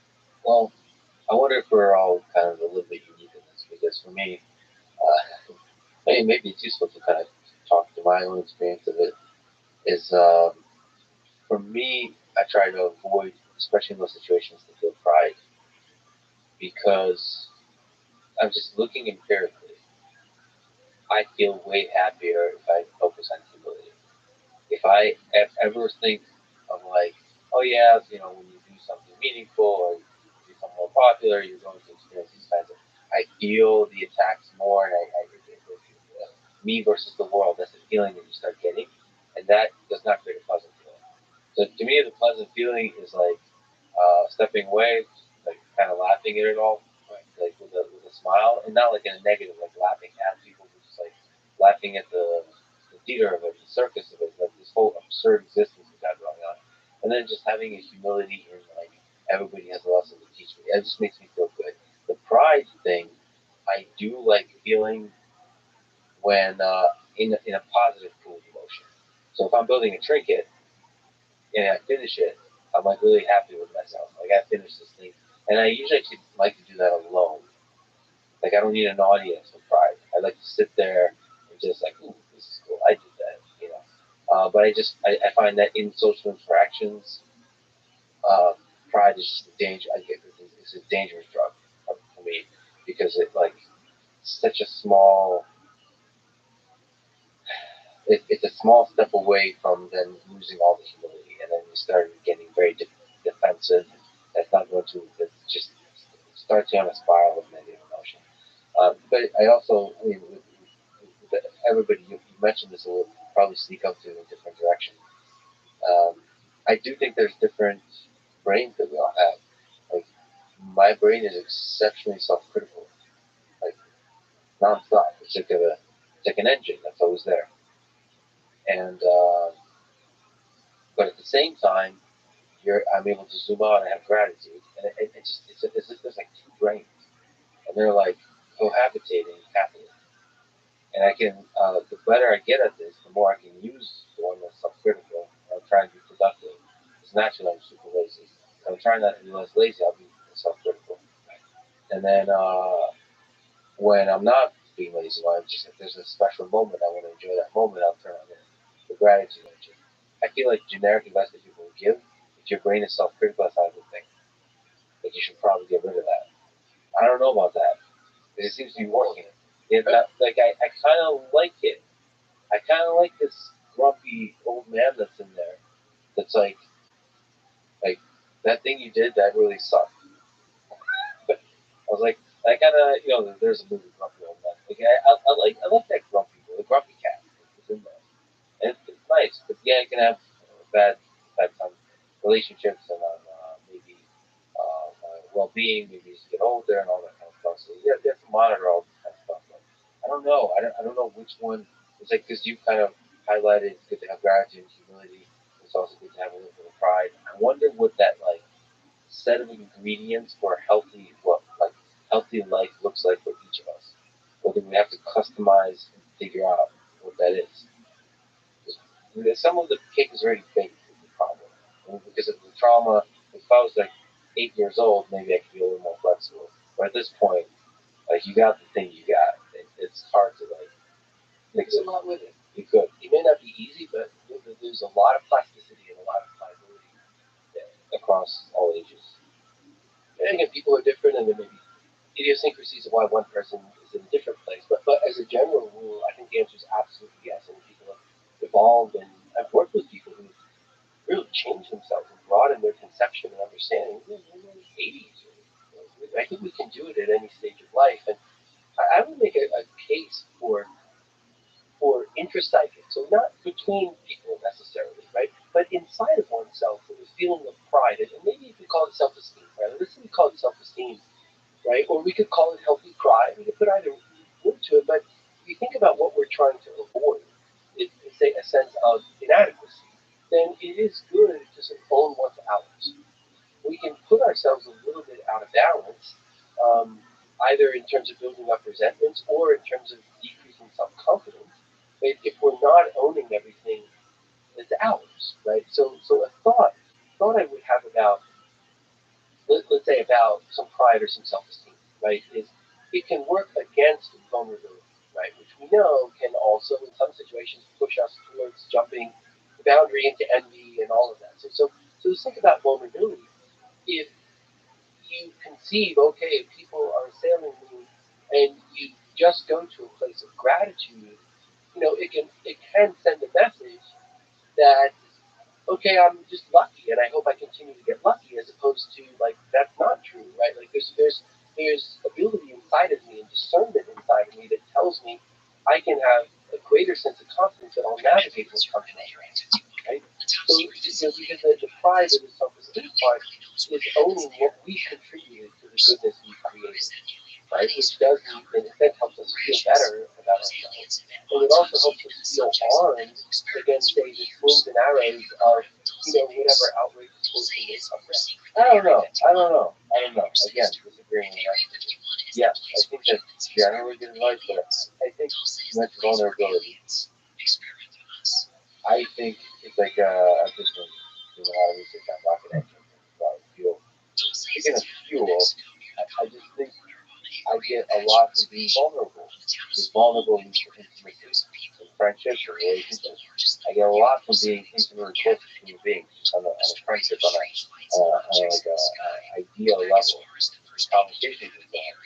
And so I would rather err on the side of vulnerability. Okay, to me, pride is destructive. I think I already have a pretty good engine that says like life is awesome. I don't need help for that. No one's working. I just feel like the way to face the world that's full of uncertainty, that could be full of cruelty, is with humility and gratitude. I don't know. I just this pride thing. It feels like I know that for a lot of people, it's really important to really work on pride to make sure they don't crumble under the pressure of it, that they don't give into the insecurity of the struggle. But for me, empirically speaking, I seem to be happier facing the world with humility and being grateful. The pride, I'm really worried about. I just it feels more destructive than anything. So what I think, as you're telling me that, I don't want to be presumptuous, but I make some thoughts, some conclusions that tell me, hey, you're in a pretty healthy place, right? And the reason I say that is because I agree completely about vulnerability. I think that humility and gratitude Make us vulnerable, right? Like, wow, I'm grateful, thank you, I'm grateful for you. We could get shut down, and then, this bad could happen, and we could make us feel bad. So yes, we need vulnerability. If we try and eliminate vulnerability, we're living miles into the envy, land, right? So you're describing a healthy vulnerability, but then my brain says that's because on the other side of this seesaw, so to speak, has to be a healthy sense of self. Whether we call it self-esteem or healthy pride, and then I'll cite what I think is the evidence for that is you describe your negative voice, right, as like the grumpy, right? But that's a good negative voice, right? Because it's telling you like, hey, that wasn't your best. Like, come on, do better, or right? Do better. There's a negative voice in some ways, but it's a reason, right? Where that voice could be, it could be a negative voice that says, well, you didn't do that well because gosh, you won't deserve anything good, right? Why should you even be alive, right? And that's the negative voice that can gain so much force if there isn't a balance of healthy self-esteem. So I think because you're well balanced, you have what you need, and then having more of it seems like, oh, that's not so good.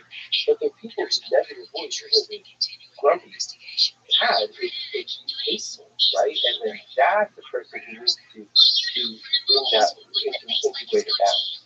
Yeah, I think my negative voice is like a grumpy cat. It's like a French accent, or maybe a little bit of an Irish, which is kind of starts with cat, so it doesn't get hateful. It's not like a Hitler cat, so it's a little more. Yeah, I guess there's kind of like this line that we come across a couple times in the line. But of course, you have to monitor that line. I think you have to be careful when you face really difficult situations. As you go on through life, more and more difficult, you face a lot of loss and stuff, and especially later in life. You have to be careful with that voice. That grumpy cat can get awfully confident, and then if you don't have any source of positive emotions in your life, it can become too heavy of a burden. I think this deepest feeling, I think is a really important fact, right? But there are some people, a significant subset of people, who get happy as they get older. They get more contentment, stronger sense of self. And they think, how could that ever happen, right? If we're getting closer to death, we're accumulating income, right? Again, everything hurts a little bit more. We have energy and we accumulate losses and trauma. Why would anyone be healthier across time, be happier across time? And what you see is it's linked to these things that we're talking about. Right? It's linked to, say, let's say vulnerability versus pride. Like there's a good balance there, right? There's a lot of humility, there's a lot of self-esteem.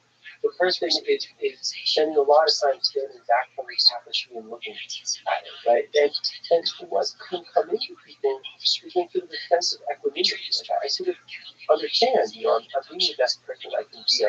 That's not always great, and there's things that I don't feel great about even while I'm trying to do that. But those I'm being who I'm choosing to be, right? And that doesn't in some big way. I'm not saying that means any one specific thing. That can be the person who's taking care of their cat and tending their garden. Like that's enough. We have to have love, the ability to put big things out in the world, right? And to put our ability to work and make things different out into the world and make things better. And if we're doing that, we get happier across time because we come to a sense of peace with ourselves. I'm not supposed to be everything. I'm not supposed to do everything. I'm not supposed to fix everything. Right? I'm also not supposed to suffer all the time for the things I haven't gotten right. You know what? I guess I'm kind of in a back to Winnicott, right? The British physician. I'm good enough. And that seems to help people feel happy and contentment and be generative and productive in creative life. It's like that's what we all should be wanting. But it's kind of an afterthought. Though some people are like that as opposed to wait a second, right? Like, what's going on with them? And let's do all of that. Albert Camus writes in the physical quote, "There's only one real serious philosophical problem, and that is suicide. Deciding whether or not life is worth living to answer the fundamental question in philosophy. All other questions follow from that. So basically, to be or not. Do you think there's a truth to that statement? The question is why live at all? Do you think there's truth to that statement being a really, really important question? Yeah. I think the answer is yes. And I think Tim New answered it yes, too. I love his writing, and I think there was a streak of nihilism that I think grew in his writing over the years, and the thought is that he knew that by suicide. We're not sure of that because of a car accident. But I've always read that as the primary sign of opinion. And I think it's interesting that after his death, a book called The First Man was published, which I don't know if he intended to publish it, I don't remember the specifics about it, but they said him as a child. Right? And it's interesting, the first man, he was the first man in his existence, right? And the one that dealt with experience everything. And there's sadness and distress and all in that book, but there's a beauty of life and living and experience. And I think to compare that beauty, like that life, even if something's difficult, scary, and sad, like there's something beautiful around the corner, and you're the type of person, and then you discover, more what was in him as a child. And I think that we can get jaded, as you and I were just talking about a few minutes ago, we can accentuate the negative and foster the negative, and come to a place where we're looking for some in-depth philosophical answer, some thick book, that's going to explain all that to us, instead of the simplicity that we've been talking about. I think humility, gratitude helps us have just simple, positive experiences, feelings of contentment, feelings of connection with another person, learning, discovery. And I think the answer to Caden's question is yes, and I think it lies in his writing about when he was a child, which I think he saw as less important than his later writings and the intellectual heaviness when I think maybe he had lost his way a little bit from the things he understood. So another way to talk about it, I'd love to think about these broad categories. We usually start with thinking of existentialism, absurdism, and nihilism. And I think when we consider himself as absurd, it's not actually an existentialist. It's kind of a middle ground where I think existentialism, I don't want to characterize it in the wrong way, and there's a lot of different definitions, but I think existentialists ultimately do think that there's meaning in sort of pursuing the passion of life and pursuing the moment and living life. That's where you discover the meaning of that individual level of fully embracing life. And I think the nihilism is, again, it's kind of like a spectrum, but nihilism basically says there is no meaning and it doesn't matter. Nothing matters. I don't even know, but somehow that lands you in a place that's totally uninspired. Maybe nihilists disagree with that. But there's a way to live a creative life in a nihilistic mindset. I think absurdism is somewhere in the middle, where pursuing meaning at all is not a good idea. So the kind of, I think, existentialists say you should be looking for meaning, and it should be discovered in your own actions, in your own life, in the moment. And absurdism says life is absurd, nothing makes sense. Don't look for meaning. I think that's kind of the later coming kind of philosophy. I don't know if you can sort of comment on these kind of nuanced ideas here. If there is no religious guide to your life, what do you think about this kind of search? Do you see that there's some wisdom in the existentialist perspective of discovering it in your own life, in your passion, in this kind of day-to-day existence, in the moments in your life that brings you joy, that kind of thing? You bring in different perspectives and trying to see the problem. What are the differences in those things? Yeah. Right? And I think what it turns out is that, okay, we tend to conflate things as human beings, right? And to take two different things and try to make them into one. But we also, I think, on the other end of the spectrum, get very overly reductive. And I think that when we get too overly reductionist, we lose the ability to learn from it. We're degenerates, right? When you think about Sartre, who the thought of existentialism is so consistent with it, right? Who, on the one hand, wrote about in very clear terms, like this is what it is and this is what it isn't, and here's how you're going to make your meaning in a very academically postulate way. But but he also wrote short stories like The Wall, right, where there's something totally absurd happens, right, as part of the story, right?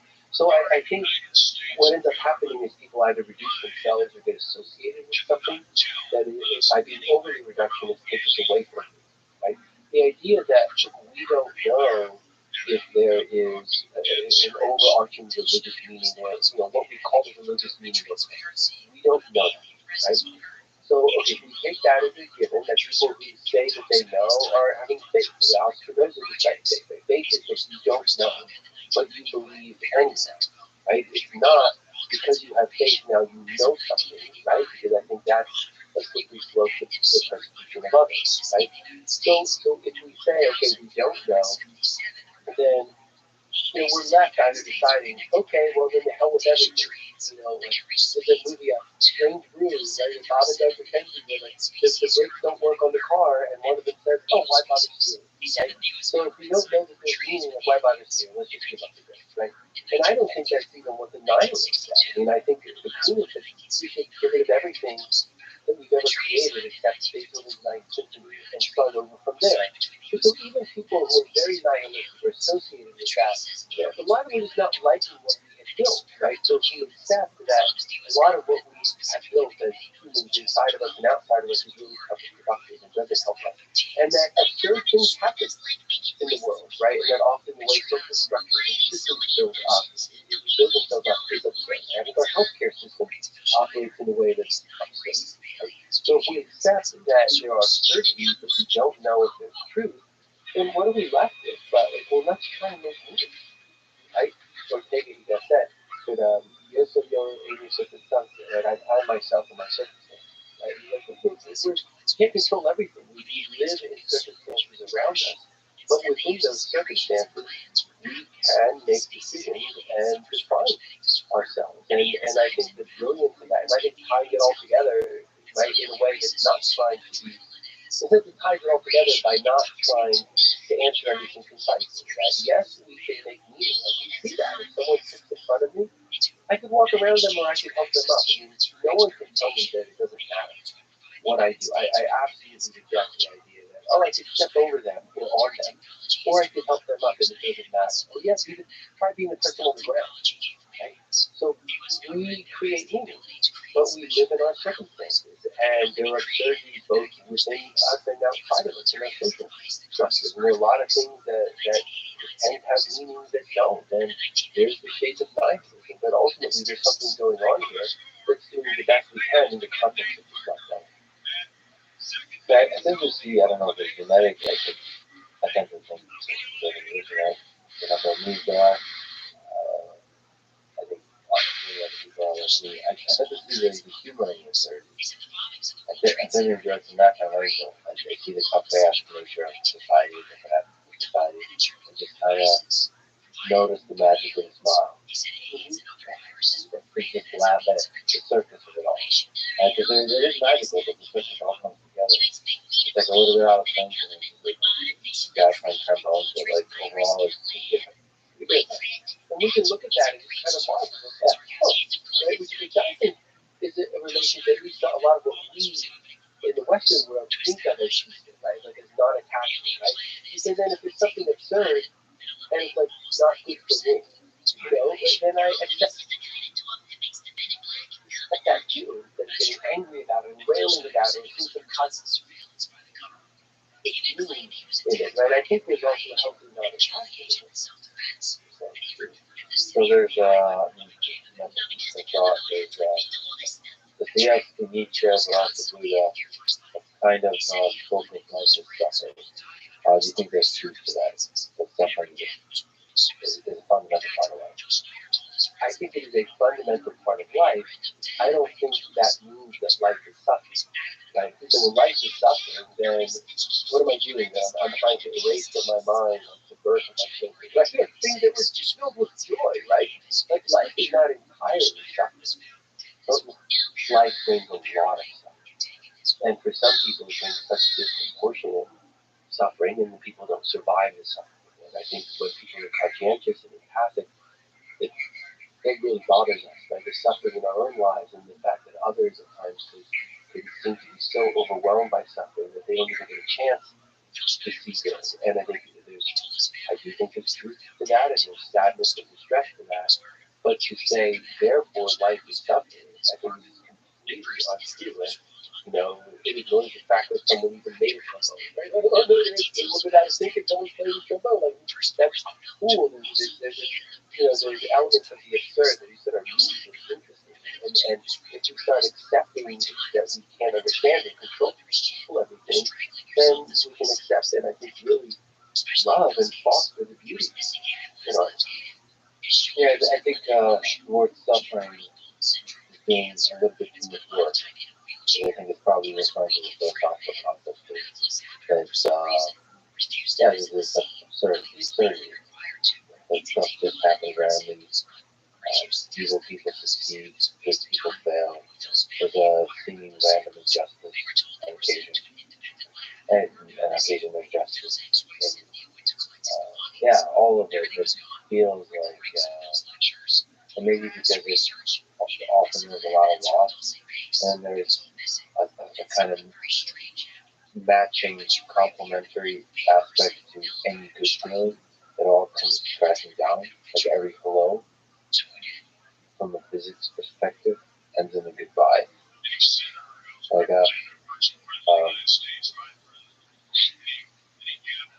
that's a really sad thing. Like of all the amazing people I get to meet about life, all the amazing experiences eventually they have to end, and that's part of what makes them amazing. Why is that sad? Is it because we're taught to think? And so, look, at some point you and I are going to say goodbye today. Like, I hope we're rich or poor, and then we take that goodness off with us. Like, I want to celebrate that because it's all part of the goodness. I think we're taught to think we're like so bad and equates to death and misery. I think it's often not that. I think there is sadness, but I also don't think that sadness is a negative thing. It's a different way to celebrate a beautiful thing. So there's a melancholic nature to it. There's something fascinating. It's that old Louis C.K. thing that I go back to over and over from the show Louis, where he was all heartbroken that he just woke up, with somebody he loved, and she told about that to an old man, and the old man said, "You're a fool. That's the best part. I miss that part. So you sort of are lingering in that loss, in the pain of that loss. Because that lasts the longest, it's the most intense, the most reliable, and it's the kind of celebration of the love you have. Like losing the love is still a celebration of the love. I think you don't want to over romanticize that. There's some aspect of that, like that melancholic feeling of remembering a beautiful time that's no longer there. It is a kind of celebration and is a kind of joyful experience, even though it's very easy to experience it as a negative emotion. Because just like you said, it's after our minds and it's kind of power. So it's a tricky one. It's like heartbreak to experience that as a positive thing. People can reminisce it too, right? And laugh. Everything that people do is very, very, very sad and perceive that this person has died and perceive the sadness of it. But in perceiving sad and really living in it, then you can have people who want to remember that person by like telling a funny story. Why? Because each of those people carries that with them. So I think what you're saying is consistent with how we function as human beings, because we're going to encounter sadness and loss. And what do we do with that, right? And do we do things that ultimately create some redemption or even reparation inside of us? And reparation is a big word in psychology, and how we repair damage and loss. So if we lose someone and we're sad, can we, by telling funny stories about that person, remind ourselves that hey, they're still inside of us, whether they're out there looking at me, I don't know, but I can call that person mine inside of us, and then we have something that's good and beautiful that comes of that. In the introduction to your book, Trauma, Lady Gaga wrote it. She wrote the poem, the intro. She said this about you, quote, "I can now say with certainty that this man saved my life. He made life worth living." This goes to our discussion about the myth of Sisyphus coming question about why live. So I think, at least to me, she's one of the most brilliant and unique artists ever. So the difficult questions are the question of creativity. What role does trauma play in somebody like that, in this artist that has created some incredible things? What positive, constructive role does trauma serve, and what limiting role in preventing that person from flourishing? Trauma can certainly drive us to creativity, to push against, to protest against what the trauma tells us. What trauma tells us lessons, and nothing matters, and you don't matter, and nothing will ever be good, and nothing is beautiful, and we can push against trauma. You know, there is life in me, there's something that's bigger for me to spread in the world, to spread. So I think trauma fuels creativity in many, many ways. Trauma also shuts down creativity. People who are, one example, trauma that escalates to the point where now the person is receiving it with alcohol. One example. And now the impact of the alcohol shuts down. So can people be creative and outward thinking without trauma? I think sometimes, if I remember correctly, people will use Immanuel Kant as an example, saying like, hadn't traveled much, didn't have trauma, and look at what he knew. So, okay, there's going to be exceptions, right? But a lot of our creativity is in some ways fueled by our suffering, although it's complicated because it comes from generative places, right? So those places are there, they're not created by suffering, but maybe suffering makes an incentive or a passion inside of us. And the person, Stephanie, that you referred to, is just such an incredible, astounding creative force. And so some of that comes from trauma, some of it comes from trauma fueling degenerative creative places in her. But what I helped her to do, she's very generous with her words, but what I helped her to do was to see all that she is and all that the creativity in her is and all that there is to create through love and caring and compassion and again see that. I mean, a lot of times that's what I'm doing. Cool. I think what good psychiatrists and mental health professionals do is we help people see the beauty that is there, right? Because oftentimes we're way too close up to that tapestry, and what brings us close is often the sadness. So we're up close and all we see is the negative, and it's easy then to get classically nihilistic. But by helping someone take a step back and to see who they are and what's in them, that's how people get better. It's how people re-engage in life. It's such a difficult thing because if you were to study human beings, it seems like the optimal trajectory is having some trauma that doesn't destroy you, that forces you early in life to really struggle with the intricacies of the human condition. And then later in life, as you form and like you build an expertise on and mastery, start to do exactly what you said, just step back and look at the tapestry. So if you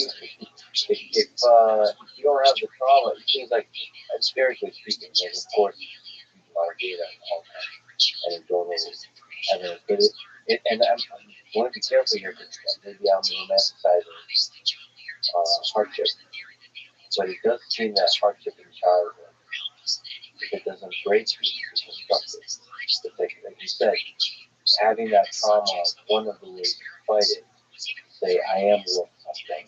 I am, and this is, maybe God has talked about this. It's like, this is, I am somebody, I can be somebody special.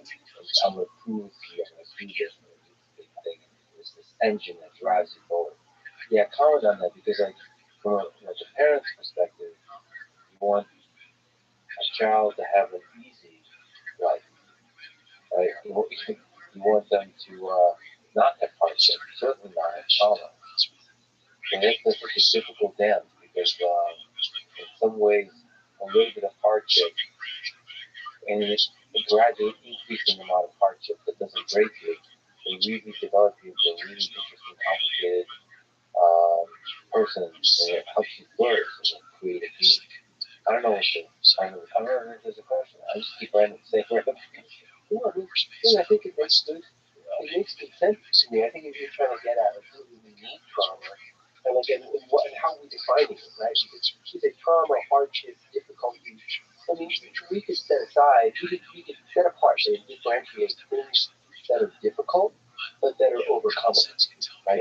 Versus things that we could use trauma, the word trauma this way, if we chose to, that are just entirely negative. Like someone saying, oh, you can't do that, you'll never succeed because, well, and then they tell you something about yourself. Okay, because you're from here, and you're this race, whatever it is, right? You think, well, that could make someone say, hey, I'm going to show you, I'm going to overcome, right?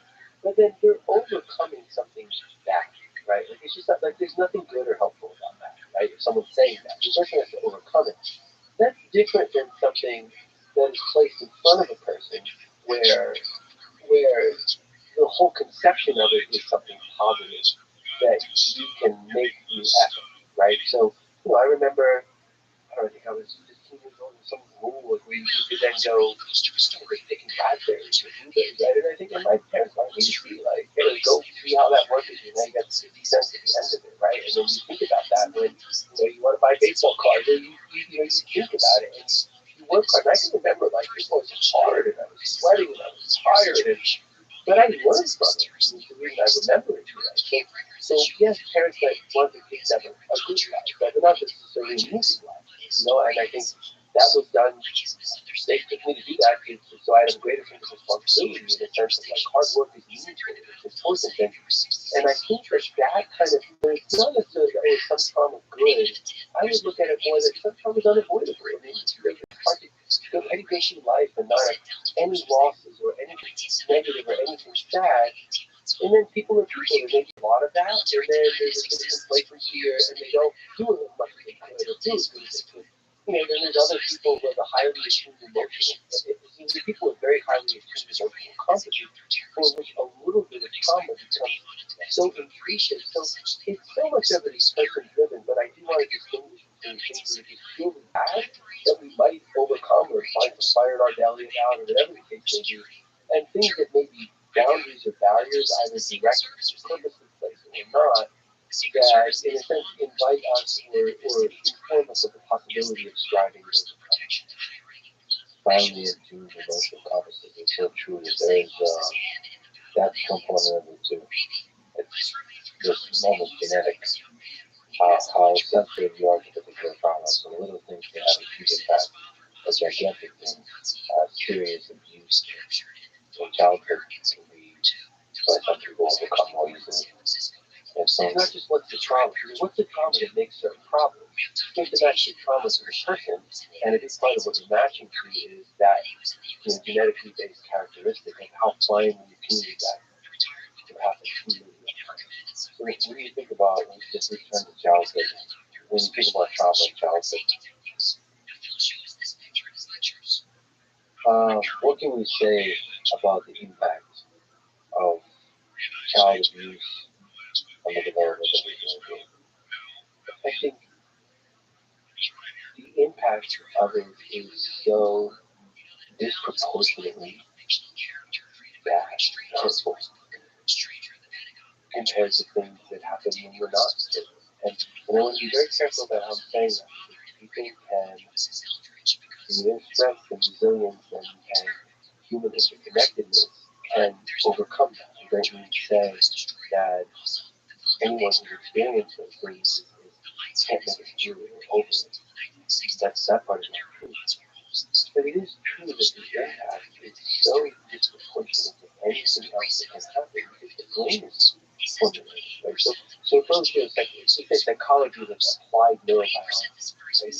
And we look at both of those as different ends, right? Even though there's a lot of gray in the middle, the neurobiology is key. So it's one example of a much greater salient of vigilance mechanisms, of mechanisms of self-protection, mechanisms that can make a person feel more fear and more insecurity and hide themselves away from the world and not trust the world. And I mean not trust the world even enough that, I'd like to have a better job, and there's another one is here that I can take, but maybe it could be worse. And then being afraid of that, right? Like, there are all sorts of ways in which the changes to those pathways impact someone.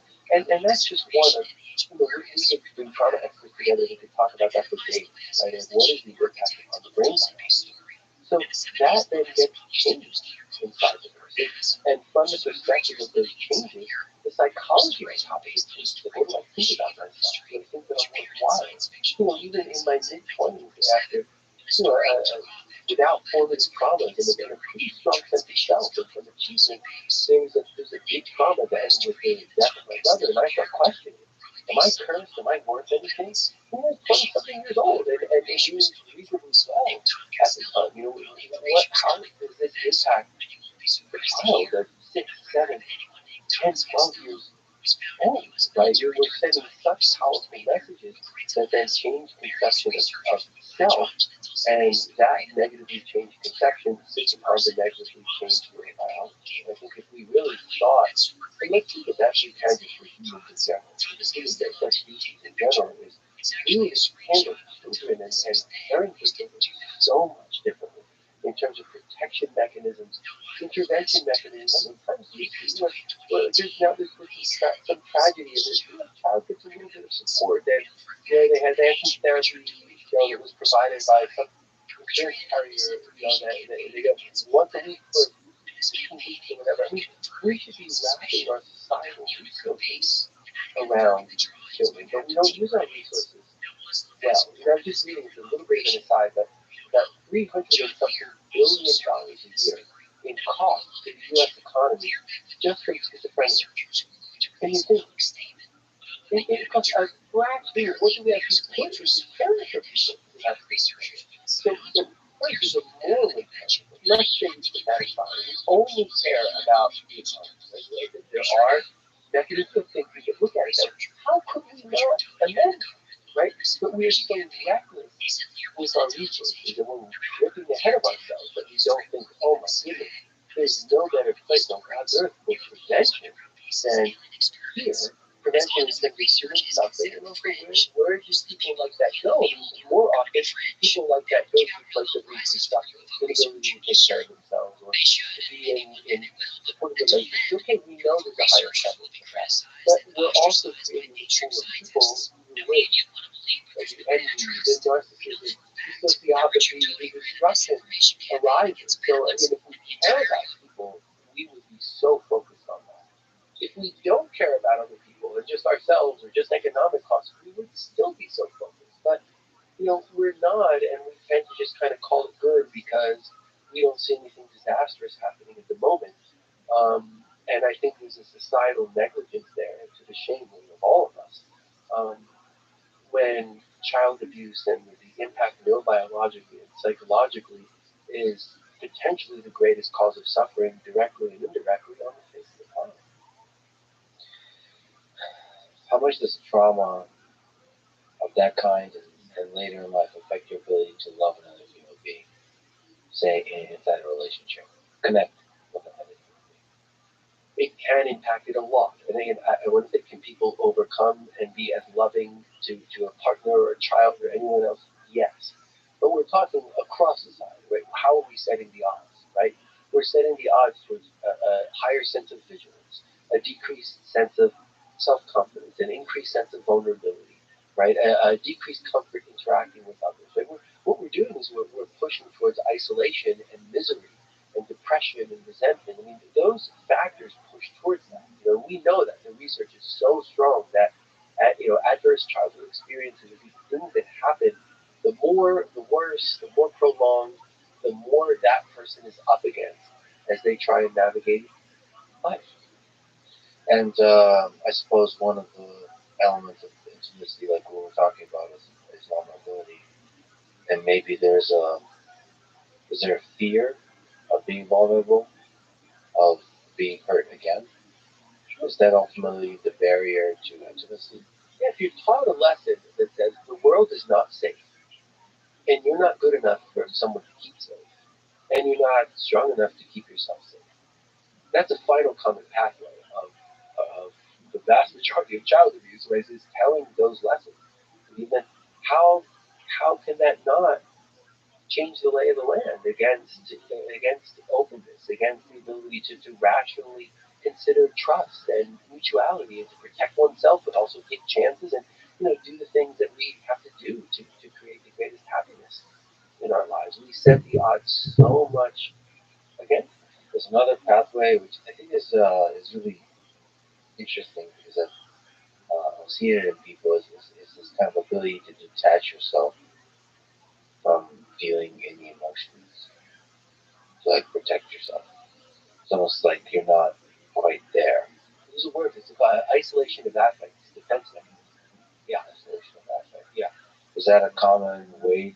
Another common way to deal with trauma? Well, isolation of affect can cut both ways. So if there's been a major trauma, let's say someone has seen something terrible, and they're isolated from their affect. And at one time it was thought, well, maybe that's good, right? They're not hysterical, they're not distraught. But we see that is not good, right? Because what needs to be held, processed, we need to get our arms around in some way, shape, or form has just been separated off, right? So we know that is not good, right? But isolation of affect can also serve us very well. When I think back to being an intern, a medical intern in the hospital, and you might have to go and pronounce someone dead with hysterical family members, and then 10 minutes later, 5 minutes later, maybe 2 minutes later, really, you have to go to another room and you've got to maybe do some procedure that involves, having your focus on a certain thing and making sure your hand movements are the right way, or talking to a person in a way that is that's very different than where you just came from. That's very hopeful, and so then you have to isolate the affect of what's going on around you, and it happens not just in. It's just one example, but we have to do it in life so that we can put affect aside to process later, or not feel the full weight of affect where we know the meaning. Like I know the meaning of the tragedy of the person I just pronounced dead, but I want to separate that from myself because I'm also aware that it's not my tragedy, so that I can then, okay, put that affect aside and go do the next thing that I have to do. So that I think can cut both ways. Right, but then you have to like reattach it. Understand that it's good to be close with emotion, even painful emotion, right? Like because that's the human experience. Right. I feel like if you build up a skill that you can detach yourself from emotion, I think that can become its own kind of addictive quality. It becomes too easy to do it, Yeah. right? And to reinforce. That's when people are suffering too much over too long a period of time, then we're creatures of habit, right? And even though our brains are, our brains are sitting on the shoulders of the giant of the maybe 1,000 levels of emergence that come underneath of them, our brains are also work in very simple habit-based ways. If you and I chose a word right now and said it 500 times, we would know it's just a silly experiment, but we'd both be saying it, right? Because our brains are also creatures of habit. So if you over and over and over have to isolate yourself from affect and you develop those mechanisms, well, you develop those mechanisms and they don't go away any easier than if we said the word 500 times and decided to forget. We won't forget no matter what we decide. So how do we find our way back?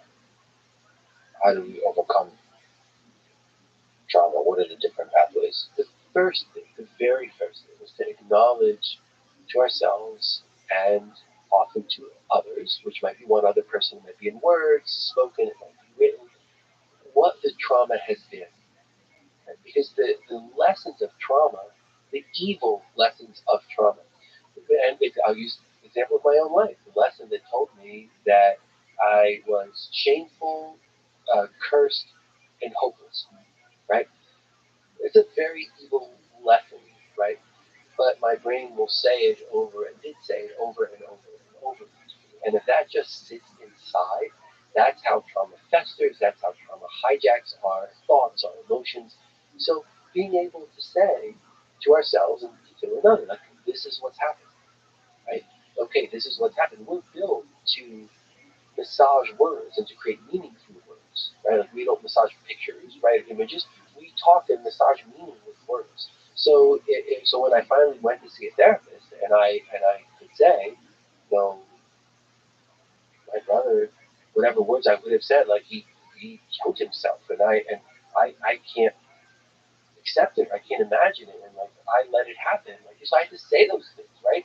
So then I could begin to bring some sense of truth to it, you know. And I think it was a long time ago, but I think I probably said something like, "Okay, probably sees on you. You let it happen. It's your fault, right?"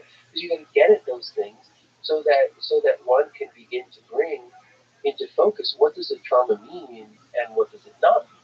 I mean, a classic example is that what would you say to someone else? Example, you know, you say, well, how many times have I cry if I stop and think about it. I get to stop and talk to someone who is sexually assaulted through no fault of their own, who comes in and tells the story they've been telling themselves about how it's their fault. They should have walked home a different way. They should have dressed differently. They should have left earlier. Right? I wrote about it in a book over and over and over. Now you may have a person who, let's say, you take a person who's intelligent, engaged in the world, who's like capable of understanding lots and lots and lots of things, but doesn't understand that. Right? If it was someone else, that person would understand in a moment that's not that person's fault, right? So what you want to do is overcome the fact that the negative emotions, the hijacked emotion systems of trauma are telling that person a lie. And they're telling them so strongly and so awful, so mean, that the person just takes it inside and starts to see it as true. Okay? So you begin to hold that up to the light of day. And again, one example could be, okay, so the person who's coming in next has actually been through something similar, right? And can you stay and just tell her how it's her fault, right? And like, oh my God, no, because I could never, like, then they see, right? And again, this is not always how you do it, but sometimes you can get a person to see, like, well, that would be the most horrible. How could you do that? Right, the person can maybe feel like they're doing it to themselves. So you begin to put words in a structure and say, okay, let's look at what's going on inside of you. You don't have to be scared of anything you're thinking or feeling. In fact, the fear is in not exposing it to the light. Okay, that's where it gets the best of us. And now, like, everything is different. And whether that involves use of medications for intrusive thoughts and depression, or there's no medicines needed, but it's all reframing, like whatever it may be that comes next, the whole world has changed when the person has acknowledged what's happened, exposed it to themselves and to trusted others around them, and begun to look at it in some way other than the stuff in an evil box place that the trauma initially puts us through our reflexes it creates. It's interesting that there's power to just saying it out loud. Right. So first, saying your perception of it out loud. Then in that case, that might be your fault. And then working through out loud, working through that it may not be. Any experienced therapist will tell you this, that every now and then it will happen that someone will come and they'll say something. Usually it's very early on in the process. They'll say something they've never said before, and they immediately are like in an entirely different place, and they may have been for decades. Right? And I can remember a person saying that a coach had raped them, and just saying it. This was decades before, and everything was different. I'm not saying everything now is perfect, but his life was in a different. As soon as he said it, he could see how dare he thought that person did that to his child. The child was me. He never thought it until he said it out loud, because his mind was going over and over with why it was his fault, what he did to deserve it, how he kept going back, so it must be his fault. It was in it. As soon as he put words to it, he saw the truth of it, and it was a bifurcation in the path of life. And any therapist has stories like that, which just shows the immense power that it can even be that just uttering the words makes just a cascade of change all at once. Just saying those words to another human being. It makes you wonder about that compulsive loop that happens in our heads until it's brought to the surface. It's so interesting. Entirely non-productive loops. And sometimes even if what would I say to another? Let me write it down. You can get rid of those loops in our brains. Any even thought of outward expression is the enemy of those internal persecutory negative thought loops. How do you find a good therapist? I tend to think of, listen, I'm a fan of podcasts. I'm a fan of conversations. It feels like it's like finding a good friend. It feels like a difficult journey. Maybe I'm wrong in that, but it just feels like it feels like a partnership, a journey together versus like some very simple clinical procedure, the first thing I would say is to change the entire paradigm. Like most people, like, okay, I need a therapist. So people feel often like they're in a weakened position because they need, quote unquote, a therapist. Then therapists are rational, right? I mean, how many insurance panels have lists a mile long of qualified therapists who could be on that insurance panel, but there's a certification process, and these just make no sense, right? The state's already certified the person, right? But there's so many barriers to entry that now we're rationing this resource, which we should all stop and pause for a second and think, like, we're okay with that as a society, and by the way, everything else is like that too, when we're trying to get help for our health. So let's step back from that for a second. Now it's a resource that's not in great supply, and then a person begins to think, essentially, I'll take what I can get. Like, I got to get somebody, and I don't know enough to know anyway, right? And those are very disempowering thoughts, as opposed to saying, look, I'm going to be an empowered consumer, and I need to choose someone who gets over just some basic hurdles of what I think are reasonable human interaction, right? So, like, is the person making eye contact? Do they seem interested, right? Like, these are basic points about any human interaction, including the therapist, right? Then you can say, okay, is there word of mouth? Anyone else listens? Good. Nothing better than a word of mouth recommendation from someone you trust, right? Or anybody can have a good website, but you say, let me look at the website. What is it saying if there is one, right? Does it resonate with me or not, right? But after all of that, then you go to see the person with the idea that you're interviewing them, right? The idea that, yeah, I hope this person can help me, and if so, great, I'm with the program. But I'm thinking about it. Do I want this person? Do I feel heard? Do I feel cared for? Which doesn't mean is it easy, right? It might mean is it hard, and I leave and I feel like emotional for a couple of days. But I see that I'm facing new things. This process of assessment, so that one isn't settling for something that is formulaic, overpackaged, and I'm not trying to be overly critical of therapists. I mean, there are people everywhere who do their jobs well and people who don't do their jobs well. But most therapists are working in systems that push against doing the job well, right? Because they're rationing care and there's a lot of number of sessions and there's enough such time before a person can return. And so often it's an uphill battle because we're trying to be helped within systems we've created and tolerate that are pushing against helping us. Yeah, but that interview process is tricky. I mean, if you're in a rough place mentally, just like with any kind of interview, it's hard not to think that a failed interaction, failed interview, that there's something wrong with you. Sure, right. There is an authority to a therapist, I think, where you think like they've got it all figured out, right? And I'm a mess, and therefore, if there's something off, it's all my fault. Right? So it's a very tricky, and it's easy to then give up, and then, but it's like that step to try to get a therapist. The first step to get help, forget therapists, like any kind of help. That's a big leap to take, especially when you're in a rough place. I agree completely. We should not make people swim against such a strong current to get their needs met. When we see this in such obvious places where you have an elderly homebound person who can't get their medicine because there's been some change and they didn't put the new number into the form or word knows what. I mean, it's incredible how we force people to swim against strong currents to get things that are just basic at times for their survival. And and with that in mind, I don't have a lot of respect for where healthcare is at or where mental health is at. The field that I work in has accepted all sorts of um, aspects of how things go. Someone else controlling how long the interaction can go on, how the interaction is bounded, what can be said and done, what medicines can be prescribed. There's so many external controls in the systems we work in that we, and I say me included, like all of us in the field, have let it get to a place where it's obscenely difficult to get help. Obscenely difficult.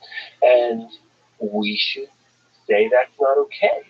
I think psychiatrists and therapists and master's level social workers, psychologists, and you name it, I think we should all say this is not okay. And then we as a society should be saying this is not okay. Otherwise, what you're saying, which is, I think, completely true, will only become worse as there's more and more barriers to getting the help a person needs. And each time a person isn't helped, it sets the odds against them getting more help. I should say here that when I started working, there were times I would send people to an emergency room, right? If there was some emergency, emergency in their mental health and they were at risk. And there were times I'd send somebody to an emergency room where if you stopped and looked, it would have been malpractice not to do that, right? Now, it's not just me who has an incredibly high threshold for sending someone to an emergency room because you send someone who's in a lot of distress and oftentimes they're sitting on a gurney in the hallway or they're locked in a small white room when all they have is depression. They're scared when they go in and 36 hours later, oh, they're feeling a little better. Why? Because they're desperate to get out of there. And someone sends them home. I mean, so our systems have shifted so much that we tolerate now en masse what is egregious to the individual. So you are a psychiatrist in terms of doing therapy, psychotherapy. What does the successful interaction look like? Perhaps a fun question, perhaps not. What do you think of the psychiatrist Sean in Goodwill Hunting, played by Robert Williams? So what is the full range of interesting interactions? Can there be an intimacy, a friendship, a kind of varied interaction that kind of blends the lines of a 30-minute session once a week or whatever, versus like a really kind of deliberate long-term project that cares about the well-being of a person across the months and years? Where's what can you say about a successful interaction between therapist and patient? I think we're much better served by the latter. Right? And again, it doesn't have to be over years. I mean, maybe a person might need that over weeks. They might need it over months. They might need it over years. But if I'm understanding correctly, you're describing something that is like a real human engagement. Yeah. Right. And I work in a field that for years and years and years, the patient didn't get to see. Right? The therapist was sitting in a place that was sitting behind the person. Right. So that's not, of course, the only tradition, and there are aspects of that tradition that can be very humanized. But the idea that we're supposed to not be human, I mean, this medicine is shot through with this, right? That the doctor's supposed to be God and to protect the doctor, and that makes its way into therapy and the idea of the superiority, the therapist knows more.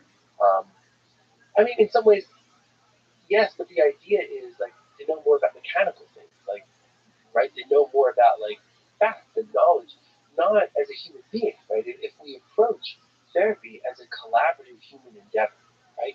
Where if we're going to do it together, of course I'm going to learn from you too, right? I mean, we're two human beings, and we're talking about things that are deep and personal and intimate, and I'm not going to participate in a way that makes it like about me as much as it's about you, but we're two humans, and what's going on in me may have relevance, and sharing it may have relevance, and at times, you doing something back for me may have relevance. So I'll give you an example of a person who would not let me help him. It was a young man, so when I was in training, he was very, very sick and needed to change certain choices and habits, or he was not going to survive.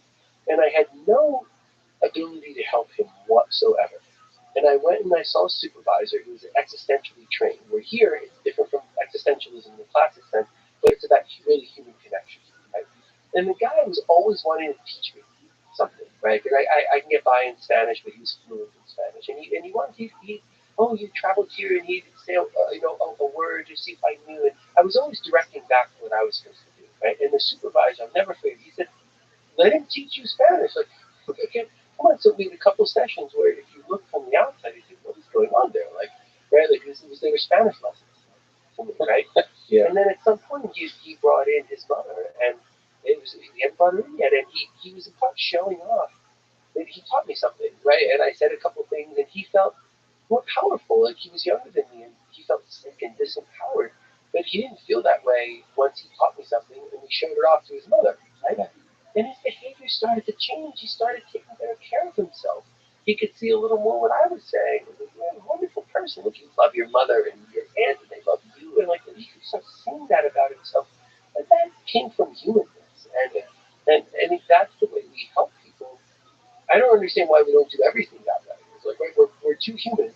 But if you're doing something for me, then there's something you have an expertise and I don't. That's why you're doing it for me. The reverse could be true, but it doesn't mean we're not just two humans doing something together. And the healthcare system and the legal system should not get in the way of that. I mean, there's liability and all these kinds of things that can get in the way of the humanness. I mean, some of that is justified. You have to be careful. You have to make sure there's get responsible, but a little too much can destroy the humanness. I'll use a word I don't usually say something is insane. Like it's not consistent with self. And the presence of the legal system, look, I'm all for. Of course, physicians have to be held. We have to be responsible, and everybody makes mistakes, and people have to be accountable for their mistakes. I understand all of that, but what we see now is so absurd that like everyone is frightened.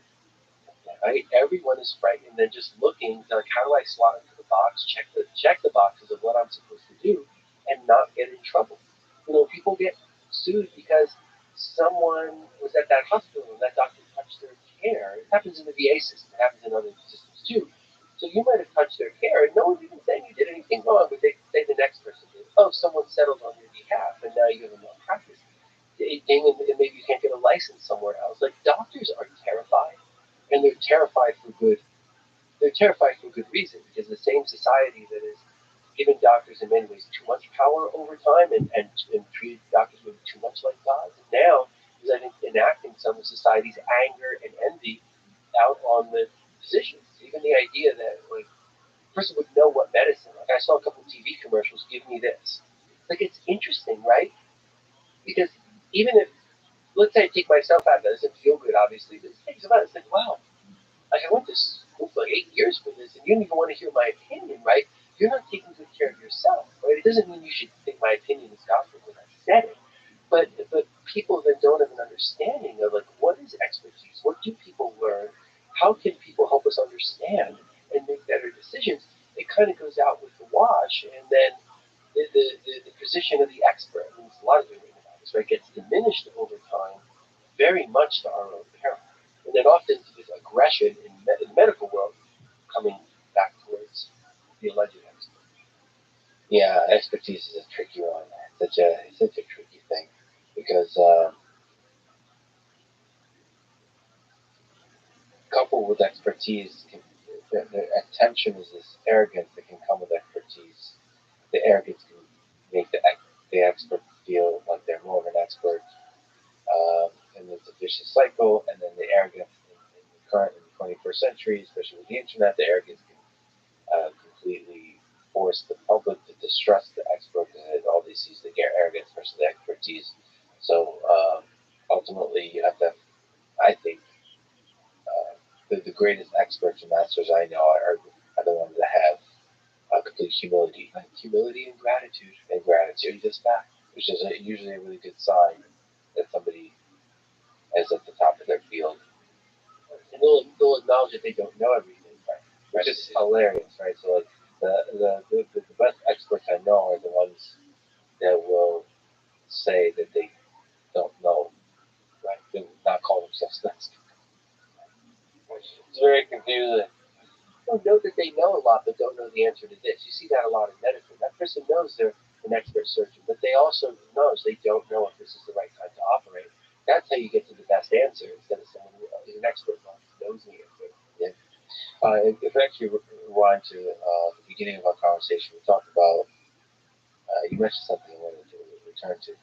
So there's layers that are there's an emergent novelty, and you mentioned that we as human beings, and introspect in our own mind, we really can't know most of it, which of course makes me think of this the unconscious mind, the subconscious mind. Carl Jung, how much is hiding there in the shadows? We've investigated a lot of trauma. How much is there in our mind that's not directly accessible to us? Like, what can you say maybe philosophically about how much is there lurking in the Jungian shadow? I think there's a tremendous amount there. But I don't immediately go to an ominous perspective, right? Because if it's lurking there, right, it can come get us, right? And to some extent that's true, right? Because the seeds of evil are there if we want to plant and nurture them. You think good things can't lurk? I guess I was being poetic. But you're right, you're absolutely right. And the Jungian shadow is supposed to not just be dark things, it's supposed to be everything. It's supposed to be a lot of positive things which I think brings us to self-knowledge, to truth, whereas I think the opposite of envy, narcissism, sociopathy, I do think is all rooted in truth. It's both the truth of the good things about us or the ways we're not blamable for blameworthy for the things we're blaming ourselves for, etc. But the self-knowledge and the truth and getting away from the reflex of anger, frustration, envy, shame, what I think happens then is all of that underneath the surface. If we look at like the consciousness is the top of the iceberg, outside the top, so what outside the water. So is what's underneath like shifting, and it can pull the top under, right, or is it supporting the top? And it really, I believe, is honesty, truth, self-knowledge, humility, gratitude, all this simple stuff. Good mental health is always consistent with simplicity. Humility, gratitude are easy things to say. Like, we know what that is, right? We understand what that is. Soothing envy by having immense power and subjugating others is getting very, very complicated, right? What that is and how that plays out. So if we are in touch with ourselves, if we're honest with ourselves, if we own what's ours, we don't try and own what's not ours, right? What happens then is something isn't waiting inside of us to sort of jump us with some new fact of self or challenge of self, right? Then I think what happens are phenomena like intrinsic learning, like the way that so much happens inside of us automatically, right? How people who have high levels of expertise know the answer to complex questions more rapidly, right? It doesn't take them longer to think through it, but they have more knowledge to think through. It's that more happens rapidly and unconsciously, so they know the more complex answer more quickly and readily, right? And we can build that in ourselves, not just in terms of factual knowledge, but in terms of how we respond to things, right? If I make a mistake, do I respond with reflexive shame, right? If I see someone has something I like, how do I respond? We're more in accord with ourselves, and then the automaticity in us is serving us well. So that's in the positive. Do you draw some wisdom from the early pioneers of psychotherapy like Freud and Jung? Yeah. That there's some repressed, there's some stuff to work through that is in the unconscious mind. Yes, I think there's always like 100% of the time. If you have a living human, you have things to work through in the unconscious mind, right? There's too much that goes on around us that we might find unacceptable and suppressed. Right? They could be smaller but important examples, right? Someone who um, feels that they're not a good enough parent, and they, I don't know, they drop the child's plate, right? Um, and there's a feeling about that of badness in them that the person that can't tolerate and pushes away, right? And maybe they become a little bit less confident, a little bit less assertive. Like, those small examples are important because they may be low valence, but there can be many, many, many, many, many of them, right? Then you can look at the opposite end of the spectrum where someone, for example, feels well, they're repressing their sexuality, right? Unconsciously. There's something that is so important, say, to how a person feels about themselves, to whether they can see fulfillment, to how they feel about their ability to interact and engage with others in ways that are loving and generative over time. So from smaller things that accumulate often at a rapid pace to really big things, we are pushing things into the unconscious because they're not acceptable, and we need to explore, like, well, why is that not acceptable? Maybe there's a non-acceptable urge because it's really not acceptable to me, right? Like a violent urge. Maybe there's an unacceptable urge because I'm actually listening to the lies society is telling me about what's okay and what's not okay, right? So in exploring those things, yes, we become happier and healthier, and that could mean if we're already happy and healthy, it gets better. We get more insulated against the negative, or it can mean the person who's really nurturing some of those seeds of evil and envy does that less or steps away from it. So whether it's good or it's bad, it's in there inside of us, and we benefit from understanding that idea of the observing ego, right? Like you said, the part that can stop and say, hey, this is what I see what's going on in me. What have you learned about exploring the human mind, about the art of conversation? Because ultimately, therapy is conversation. Yeah. Is there something you can put into words? Like what makes it a good conversation? I think language is among the most amazing gifts we have. And it's also one of the most like clunky routes to misunderstanding. Right? I think of like there's a concept of facticity, things that are I guess necessary evils, and from the religious perspective, I think is where the word started. But of language being like a facticity, right? That we need to communicate with one another. We want to communicate, so we develop words and we use amazing brains that can have language, and that's all well and good. But our fantasy would be more like Mr. Spock, right? The Vulcan mind meld. It's like I communicate with you as we put our hands on one another, and we know, by doing this, what we're thinking and what we're feeling, and we won't have misunderstandings. So because I think we can approximate that, we can come kind of close with language, right?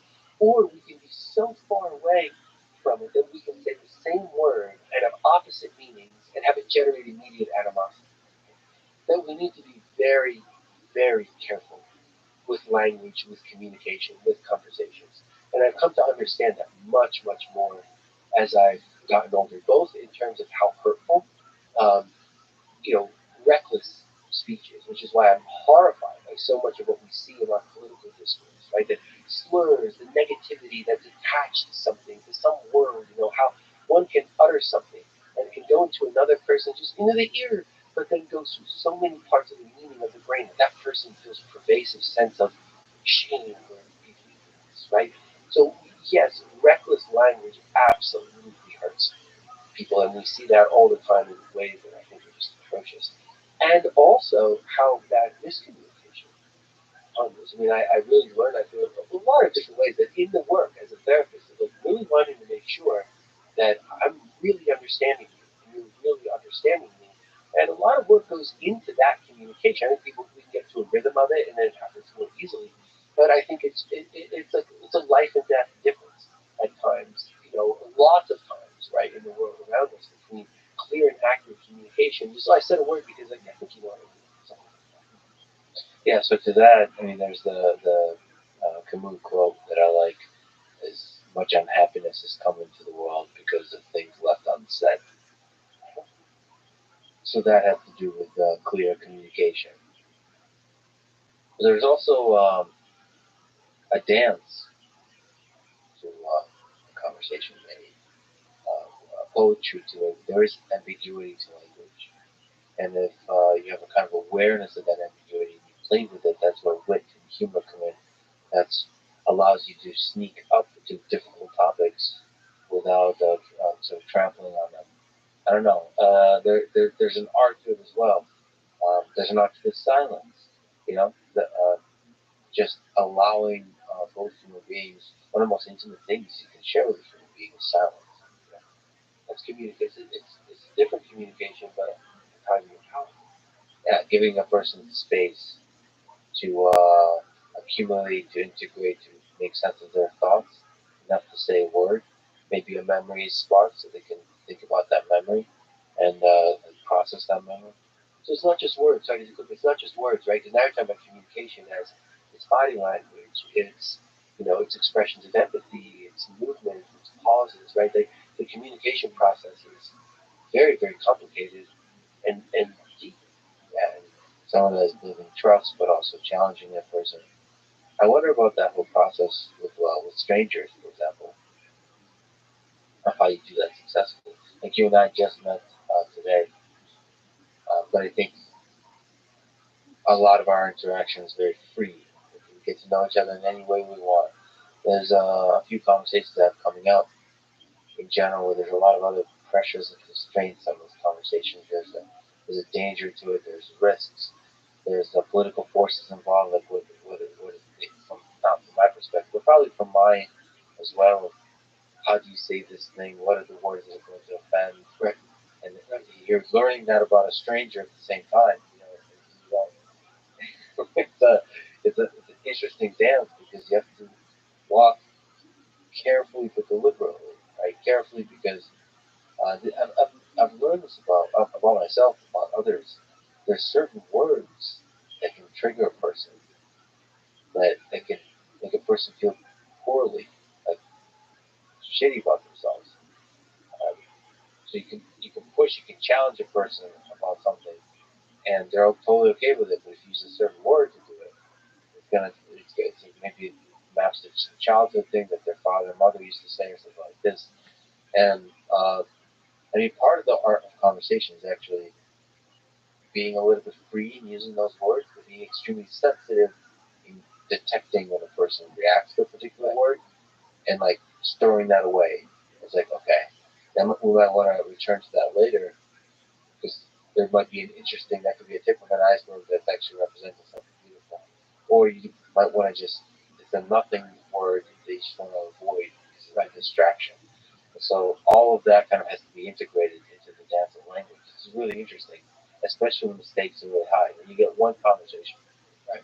You sit down, one conversation, it makes the difference between, like, say you had one conversation with a patient. This is the only conversation you get. Oh, sometimes it is the case. Yeah. Like, this is pretty high stakes. Yeah. Oh, man. Yeah, it's tough. I guess you get over, and like, over time, I guess you get used to the high stakes nature of it. We develop an ability. Yeah, all that skills processing, right? Right. All that part of the iceberg that's underneath the surface is doing all that, right? Is reading behavioral cues, verbal cues, and recognizing the primacy of emotion over logic, right? If it were all logic, it'd be different. Okay, we're going to talk about this thing. I'll say things, you say things back, even if it's politically contentious. Say, so we're just going to talk logically.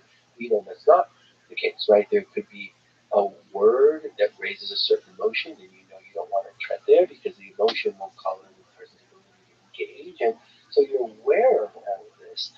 And then I think from the perspective of all of that, I would say it's like standing on the shoulders of your own internal giant, right? That understands, language and emotions and body language and attunement and history and triggering and all of that. And then on top of that, as you're standing up on their shoulders, you're trying to be effective, right? And then I think that's where, effectiveness can be unilateral or it can be together.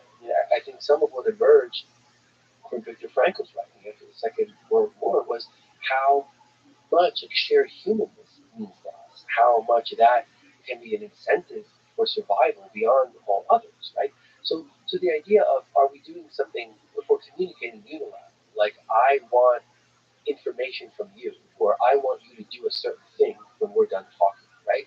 Right? If you're done communicating, that's a very unilateral type of effectiveness, which can make sense. Sometimes I want information out of a patient because I want to know what to do next, right? So it doesn't have to always be negative, but it can also be a tool of manipulation, right? If someone is coming from envy or narcissism, I want to communicate with you in a way that makes you do what I want you to do, right? Different from that is where it's a shared communication, where there's like an umbrella, so to speak, over us, and we're doing something that can only happen together because we're us, we're each person, right? And we come together to do something that's a shared effectiveness, like I think we're doing now, like elucidating and pursuing thoughts and getting ideas out. And I think the best situations are shared effectiveness situations because you call upon the resourcefulness and the internal resources of both people. But especially with strangers, especially when it's not labeled a therapy session, you kind of actually stumble into that cooperative state. Like you have to organically develop a trust together and almost lose yourself. Ultimately, I think you put it really nicely. I think successful conversations, even when it's with like with world leaders or logicians, people that operate in the space of reason, the most successful conversation will ultimately be in the layer in the landscape of emotion. But that's where the interesting stuff will happen. That's where you discover anything, and that's where you get to actually meet, start getting an understanding of each other. But what you actually mean, even by the statements that are supposed to be kind of rationally based. It's like you lose yourself. You lose yourself in the way you do when you're children and you're just shooting the shit about whatever topic and you just forget yourself. Get things you're supposed to say, right? Yeah, well, you kind of plug into the unconscious mind a little bit and you get to speak, maybe indirectly, but to the things that really drive you, to the thing that really, to the things, to the emotions, I suppose, that underlie your worldview. I feel like that's where productive conversation can happen, whether it's a patient or just a stranger you're talking to at a bar about geopolitics. You mentioned Viktor Frankl. What do you make of his work, Man's Search for Meaning? What are the lessons you draw from his work? Of him as a psychologist, but also from that very powerful work that reflects on his experience in a Nazi concentration camp. I think that it was almost a mention of humanness, right? After something so awful, so bleak, and so despairing, to speak anew about shared humanness, human connection, meaning, compassion, that I think it was an intellectual and the logic with in order to make real change in the world. And I think that his work has fueled just so many branches that come from his work, the existential psychotherapy and its place in helping human activities today. Right? A trend away from the idea that we're all quite isolated and that what's going on between us is all very transactional. Right? I'm putting something out and you take it in. You put something out, I take it in. Right? And no, there's a difference. There's a shared humanness that creates a meaning beyond the transactional. Kind of like you were just saying, the logical stuff isn't really that interesting because the logic is there's an answer to what it's where does the surprises come in, right? Either in terms of wonderful behavior or destructive behavior, right? They're coming from people's emotions. So that's what we want to understand, and that occurs in the context of a person and other humans. Even if it's the conception of someone and other humans as enemies, and that he could take that out of a pinnacle of human tragedy and utilize it in a way that informs us being better as a species going forward, I think is really monumental. What do you think is the role of emotion in the human mind, in the human condition? Because we've talked several times in different ways that emotion matters and it's a big part of who we are. But why is it there? Why is it useful? What's good about it? We'll almost say it's almost like a negative thing that we just have to live with. But why is it also maybe a beautiful thing? Why don't you say, what's the role of emotion? Emotion is the king, if you want to use that analogy. It's the CEO, if you want to use that analogy, right? Emotion rules all. We're taught that we're logical creatures, but we have innumerable pieces of data, even over the course of just a day, let alone a human experience, to tell us that is not the truth. Is it ever logical to run into a burning building? No. Right? Logic's never going to tell one to do that. Okay, someone you love is in the building. The person's already sprinted halfway to the building. Right? Emotion rules us. And so a thought is some of that is evolutionary, right? That strong negative emotion stays with us very, very profound, right? So example I'll give is if we're hunter-gatherers and like I find a new berry and it tastes good and it seems nutritious, and it is, right? Everything is fine. It'd be good to remember that, right? But if I find a new berry and it tastes good and it seems nutritious, and we both eat it and almost die of sickness, we better remember, right? So the primacy of emotion is in us for reasons that are about survival. That the emotion of it's my child in that building or my loved one is why I don't give a damn about logic and running the building, right? The emotion of I thought that was good and I got really sick and I better never forget, it is also about survival. And the same applies to humans. If we're from different tribes back then, and in my tribe, when you put your hand out, it's a greeting. In your tribe, if someone puts their hand out, it means, hey, I'm going to attack you and take your stuff, right? Then I put my hand out and you slug me, right? Then like I better remember that, right? But you see how that can lead into, our the constructs around that. I said, oh, people in your tribe are violent, right? Right? We start then to make stories around that. But the primacy of emotion, whether it's berries or it's humans who might threaten us or it's humans we love, I think it's hard to look at that anthropological, psychological literature to look at what's out there. And I think the face believing that's part of survival. Right? It's part of survival. But it's so cool that you get also things like love, which are not often rational, grounded, logic, and so on. If you look at it from a transactional perspective, a lot of times falling in love, whether it's with friends or friendship or romantic love, doesn't really make sense. I'm still don't. I'm still not sure what the hell it is. Because I mean, it's the thing that it's one of the things, or love for your kids when they're born, like that love, the parental love. Uh, what is that? That's so cool that we get to have it. Like if you're looking for the in the menu of items that give life meaning, that seems like a pretty good one. Yeah. So my response, you just said that gives life meaning. My response initially was going to be, it's the meaning of life. Right? It's saying that the emotion is about survival. That's one part, right? So that's a very important part, right? If you don't survive, then we're not there to have emotions, right? So yes, it's about survival, but as important as that is, that's the small part, right? I mean, it is about the meaning of life because it's about the beyond self. And I think it relates back to what we were talking about at the very beginning in the levels of emergence, right? And when we feel love, we feel happiness because that person feels happiness, right?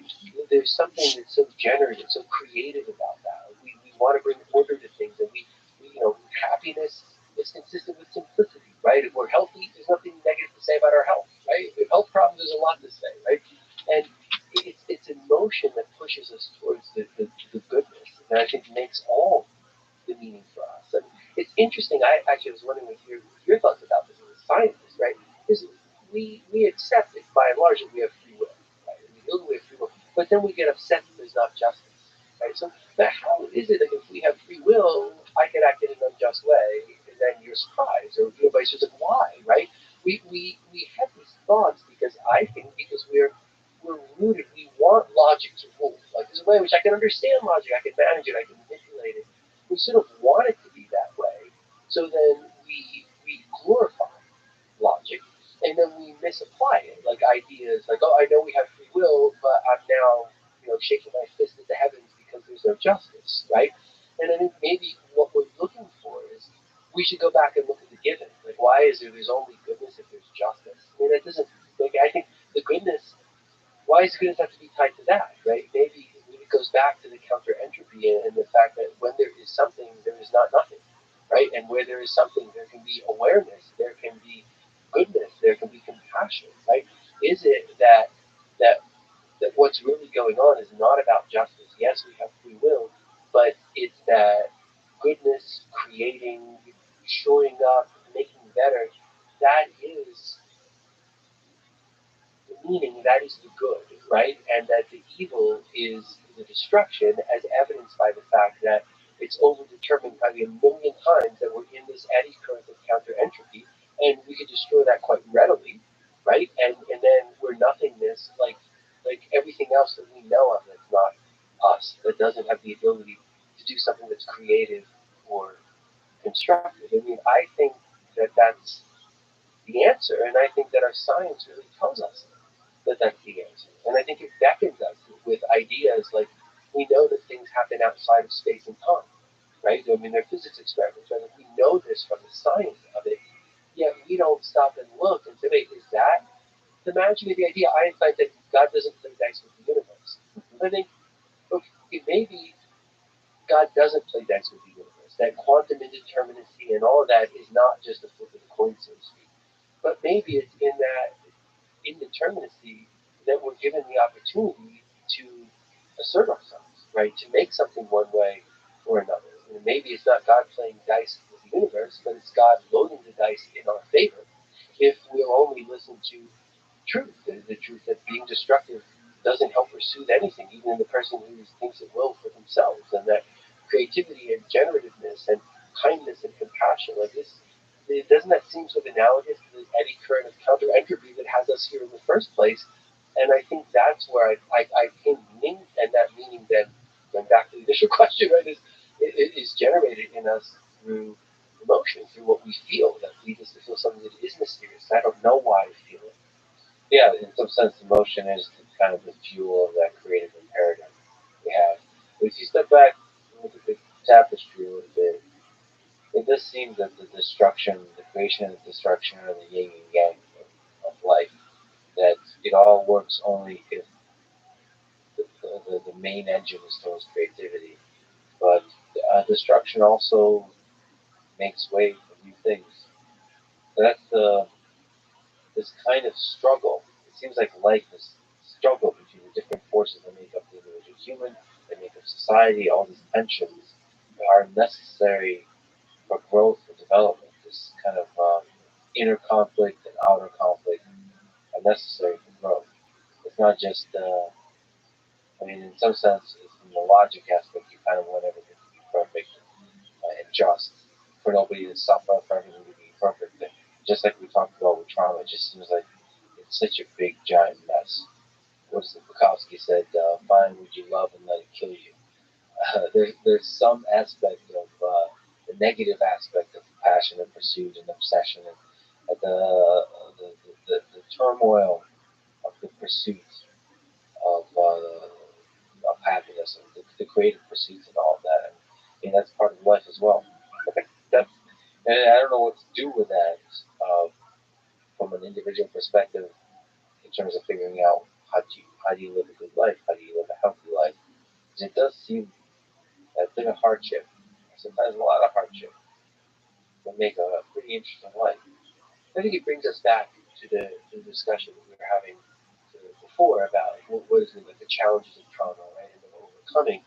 And I think here we got to be careful with the language, right? Because I would then say, let's take destruction, right, and separate it into two things, right? Like one is, say, destruction is like the breaking down, the tearing down of something, right? Versus a process that has malice, right? So just like when we were talking about trauma and setbacks, things to overcome. We might say, okay, if you say, hey, you have it harder than the next person, and you have more to overcome, or someone put a barrier in front of you for you to overcome, that there can be a lot of growth in that, including the times when you don't know, gosh, can I do this, right? Can I get over it, right? We're saying like that's a challenge and something to overcome is very positive. But we're saying, but there's no benefit of like throwing a racial slur in there, right? We're saying because that's all bad. Like that's not even the person says, I'm angry about that. I'm going to overcome that. It's like that didn't need to be. That didn't make anything better. If the person sees that and says, I'm going to overcome that, it makes things less worse, right? Right? But there's no good to something that's created as destructive. When we look at forest fires, like look, controlled burns. We said there's a forest burning down, but that's okay. There's some we could destruction there. There's a tearing down there, but it's in the service of the next fire not running through the community or the town that's on the other side of it. That's very different than a forest fire say started by arson, right? So you might say they're both a tearing down. They're a tearing down of the forest. But one is in the service of goodness, even though it's hurting the animals and the plants. It's not all good, right? But it's in the service of something, as opposed to something else that's wantonly destructive. I think there's no good to the racial slur. There's no good to the arson, right? That's destruction in a way that's incorporating, I think, the malice of envy. Something that's really purely, if there's a yin and yang, that's the destruction. That's the destruction. That's the badness. So racial slurs is a surface wave of a deeper thing. And so, the reason I bring that up is like, all right, well, like, you have these discussions of censorship. Like, what good does allowing racial slurs in public communication do, right? And it's like, our communication would surely be better if we don't say bad things to each other. It's like, it seems like the truth is our communication will be better if the amount of bad things is a small fraction of communication. That seems to be more true. Because another aspect of human nature is power. The moment you start censoring and removing bad words that everyone agrees are bad words, then the people up at the top, they're doing the censoring, start getting greedy. It starts expanding. This giant mess of human civilization where we can't, the nice piles we created are kind of overlapping. It's a gray area. Yeah, I agree. No, I agree completely. The control of language, there's slippery slopes there. I think there's a very big problem there. So I agree. I think, again, split parsing out the language, I'm not saying, hey, we shouldn't have racial slurs as if, like, let's stop saying the words. the idea is the premise behind it, right? Like, the prejudices. We can eliminate the prejudice behind it. I was struck. They said I knew almost nothing about medicine. I get to medical school and start with anatomy, right? And it's remarkable, to see when bodies are being dissected, that we're all humans. Like, it doesn't matter. It doesn't matter any of these things on the outside. Like, and that's true, not just like in our bodies, but in our minds. There's a part of the person that's not there, right? Because now we're trying to learn from the body. And it shows how ridiculous it is. We think that we're 99 point how many nines percent all alike genetically. And by the way, it's only like taking another 10th off and we're all orangutans, right? So, but somehow we have to see these differences between us, right? And where did that come from? And I think that I believe that all comes from envy in that classical sense. That if I don't feel good enough, I'm going to want someone to feel better about. And two, there can be visual things that that person looks different, right? Or you think about this, I spent some time in Great Britain, and there's a lot of conflict in Northern Ireland and Ireland, right? And it's like, wow, there's not really going to look different, right? It's the same gentleman with religious umbrella, same ethnicity, but now there's some religious difference. And I thought, it's not me trying to denigrate about the Irish conflict, but that human of, there's no actual difference between us. If I don't feel good about myself, I'm going to find it, right?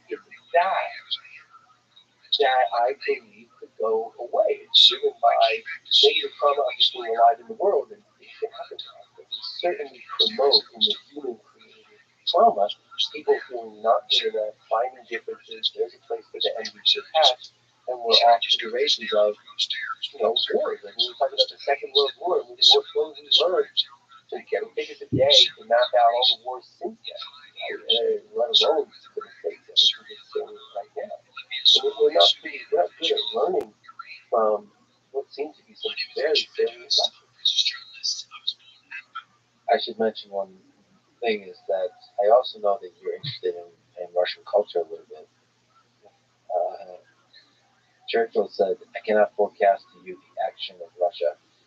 It is a riddle wrapped in a mystery inside an enigma." So, what to you are some interesting differences between this eastern part of the world, of Russia, Ukraine, the Slavic countries, the former Soviet Union, all of that versus sort of the U.S. culture? What stands out to you from the literature, from the music, from the science, all that kind of stuff? I think there's so much intensity, intensity, and I guess I would say fearlessness of expression that I see in the Slavic culture. Maybe so. Maybe it's across cultures because there's a different way that expression occurs. We say like, it's different in the French than the Spanish, or it's different than in parts of Africa. And I think when you take that part of the world for whatever reason, and maybe it's just totally random, or maybe it's aspects of geography and experience and migration, but there's such an intensity. And I remember listening to Tchaikovsky very early on, maybe not for the very first time, but early on in my life, or reading Dostoevsky and feeling like, Dostoevsky's willingness, his ability, and his willingness to express and create such powerful, aberrant states of human experience. Tchaikovsky in his music, the depths of suffering that it expresses, has always stood out to me. Um, as a way that, like, if that's like the brightest light, so to speak, communicating information, that's a place to look, and it's also a place that resonated with me so strongly because I think for some people who are in formative years and having very difficult feelings, right, of like a depth of feeling of like fear and how's the world going to be? Am I going to be annihilated? What do I even want? What do I feel inside of me? To encounter that being expressed so intensely, I found to be very, very moving. So I don't know if that's a good answer or not, but I think there's an intensity of expression and a fearlessness. Dostoevsky wrote about terrible things. What happens in the person? Is there a person who is brilliant intellectually and very persuasive and very capable of being effective, who also just chooses to be a child rapist? Right? I mean, he wrote about that. And he wrote about the truth of this is what we can be as humans. And I think there's so many lessons, including the truth. Like people who tend to think, oh, evil's not very bright, they're not very intelligent. But that's a way to let evil propagate, right? Evil can be effective and attractive and very compelling, but evil nonetheless. And I just think there's a fearless knowingness to look at that and to describe it. And I think primarily I've studied in Russian. Yeah, the fearless exploration of this whole human drama. Definitely Dostoevsky and others since the 20th century and the 19th century have done an incredible job with that. Some of that, just like you said, is the language, the culture. I think that intense romanticism is there. That is almost an over-dramatic exploration of human nature. It can err on the side or falter when it goes into a kind of cynical view of life, when life is suffering. I think that also has to do with the way you deal with the trauma of the world wars and so on. This is something different nations throughout Europe had to deal with that in different ways. Some of them have channeled into envy and resentment. Some of them channeled into a kind of nihilism or cynicism. And ultimately, the intensity of feeling is there, which is so interesting to see, and interesting how that manifests itself in the kind of in the kind of governments it builds up. You know, there's more authoritarianism in that part of the world, right? Versus the Western world. There's more focus on the individual versus the collective. And when more focused on the individual, you have a propensity to value individual rights with democracy and so on. It's interesting to watch and to reconstruct how that all came to be. Is it in the blood? Is it in the mind? Is it in some kind of thing that's more ethereal, a collective set of ideas that we pass from generation to generation between each other? So the collective of it, it's fascinating to see. But now, reinvigorated because there's conflict in that part of the world. We've also thought about the Cold War. What lessons about the human mind, about psychiatry, psychology, and about looking at the Cold War can we take forward in the 21st century so that we can avoid World War III, a major cold or hot war in the 21st century? I think unspoken animosities are very, very, very dangerous. Right? It was a Cold War. There was fighting through proxies. Right? The superpowers were fighting surrogate wars through proxies, which of course in and of itself causes immense suffering. But it becomes the opposite of an exchange of ideas or an exchange of thoughts. And I remember with Khrushchev, right, not believing that the kitchen could look like it did at the World's Fair, right, and and some of the misconceptions here of what things were like in Russia. It was a thought that those other people are not actually people, right? There's an enemy society of evil, which then paints with a broad brush in a way that makes it too easy for the Cold War to go from being cold, right, to having boiling over into utter destruction. And, I wrote, it was really a true story that when I was it was still the Soviet Union, but it was right around the time of the Soviet Union coming to an end, and I had gone on a trip for students from England, and we got to go places that people hadn't gone. Foreigners hadn't gone in many, many years. It was just kind of the right time to experience that. And like, it really is true that someone said on short notice to these poor kids that like these group of Americans were coming, and I have a picture somewhere of the kid in a gas mask. Like they went under their desks and put on a gas mask, and they felt right. That's what I mean. That's what they're taught to think about us, and we're taught to think about them. And like now we're back at an us them, right? When we're all trying to survive, and we're all such. Human life is so delicate, right? Let alone human happiness, and we make these divisions, and we create this aggression, and latent aggression. During the Cold War, we developed the ability to destroy the earth, right? And then just start looking at one another, with further growing misunderstanding and the opportunity for the proxy fight, the Cuban Missile Crisis, which I know wasn't a war, but it's an aspect of that, right? Where we just have ourselves wildly, at risk of destruction without any mutual understanding. And again, I would argue that that is the opposite of the counter entropy, right? Like we are setting everything up for lack of communication, lack of understanding. How do those feelings of love and shared humanness happen? They don't, right? If you separate people and then we push ourselves more and more and more towards reinstating the state of entropy that's present in the rest of the universe. What advice would you give to young people that are fighting entropy with all their might? So, young people and people that are wondering how to find their way in life, what advice would you give? How to have a career, or how to have a life that you'd be proud of? I think starting off with the first principles. What are my values? Right? How do I want to live life? Because, I'm in my early 50s, and when I was a kid, we waited for the newspaper came in the afternoon, and then we'd see something, okay, what's going on in the world? We'd learn something, like at the West Coast baseball schools, right? Right? And learn about, here's what happened in different parts of the world.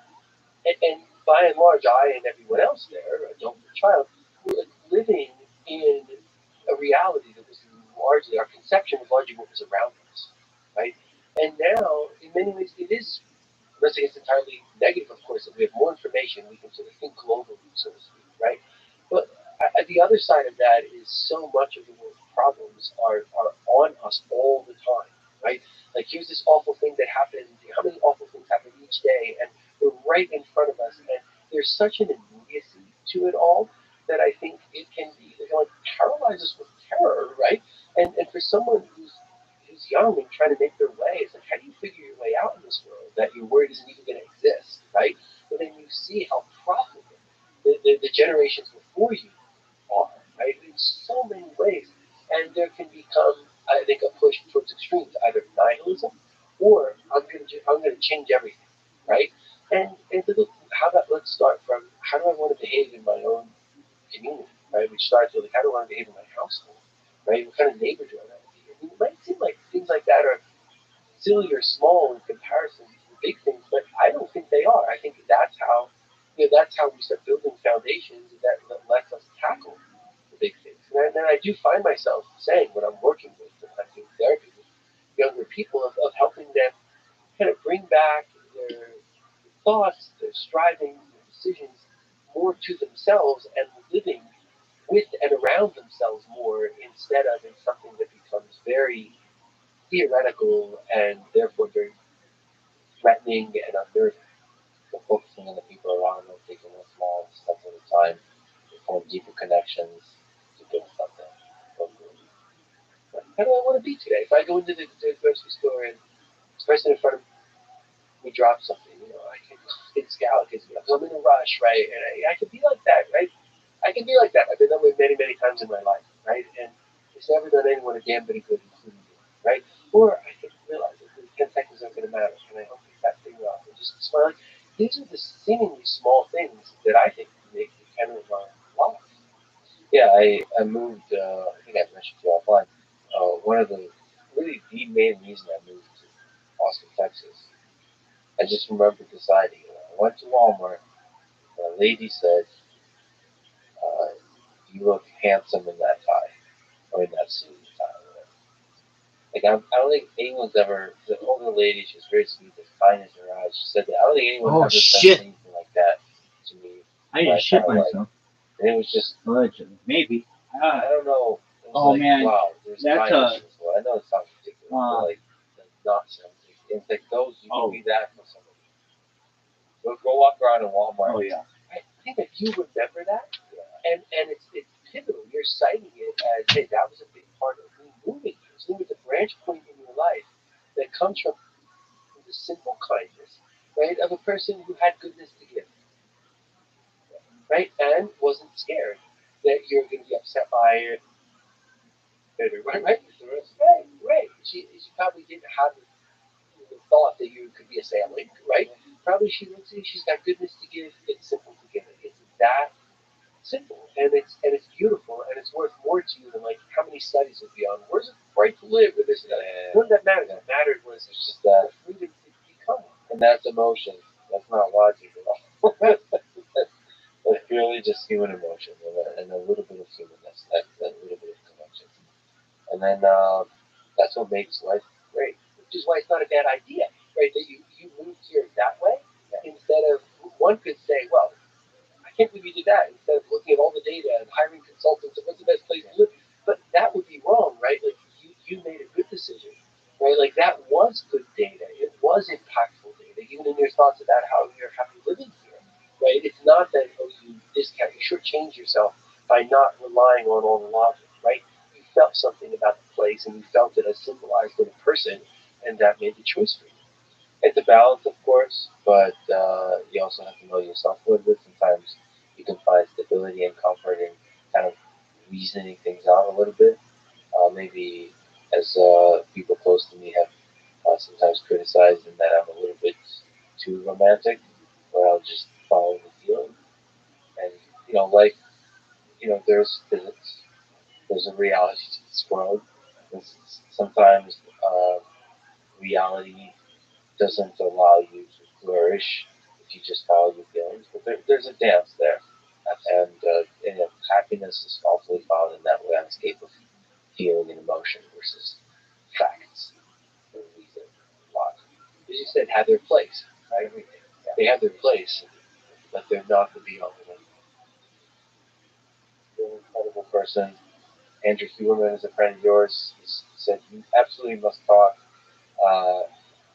Guys, the number of people you know that are just incredible people. There's just this group of folks that somehow help each other flourish and do together. And I'm so happy you exist. I'm so happy you're doing the work you're doing. I can't wait for your second book. Thank you. And thanks for talking today. This was really good. Thank you so much. I'm proud to be among the group of people that you cited. Proud to be their friend and proud that you had me on today. Thank you so much. Thanks for listening to this conversation with Paul Conte. To support this podcast, please check out our sponsors in the description. And now, I'm going to leave you with some words of Viktor Frankl. Everything can be taken from a man. The last of the human freedoms. Choose one's attitude in any given set of circumstances. Thank you for listening, and hope to see you next time.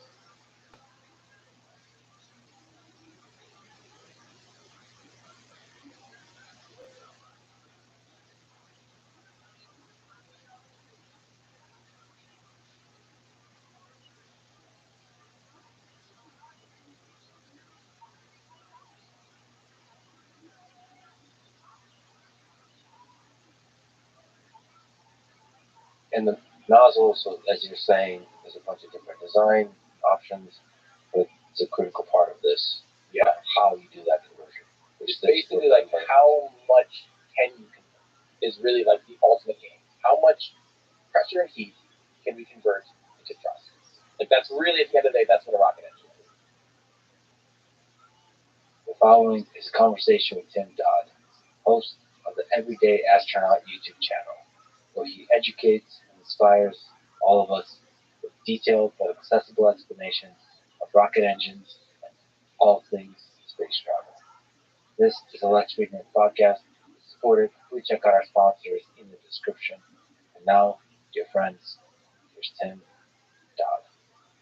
Can you give a brief history of SpaceX rockets? So we got Falcon 1, Falcon 9, different versions of those, Falcon Heavy, Starship, and also the Dragon capsules and so on. Well, Falcon 1, where it all started. The original intent and the original idea of SpaceX was Elon wanted to try to get something to Mars.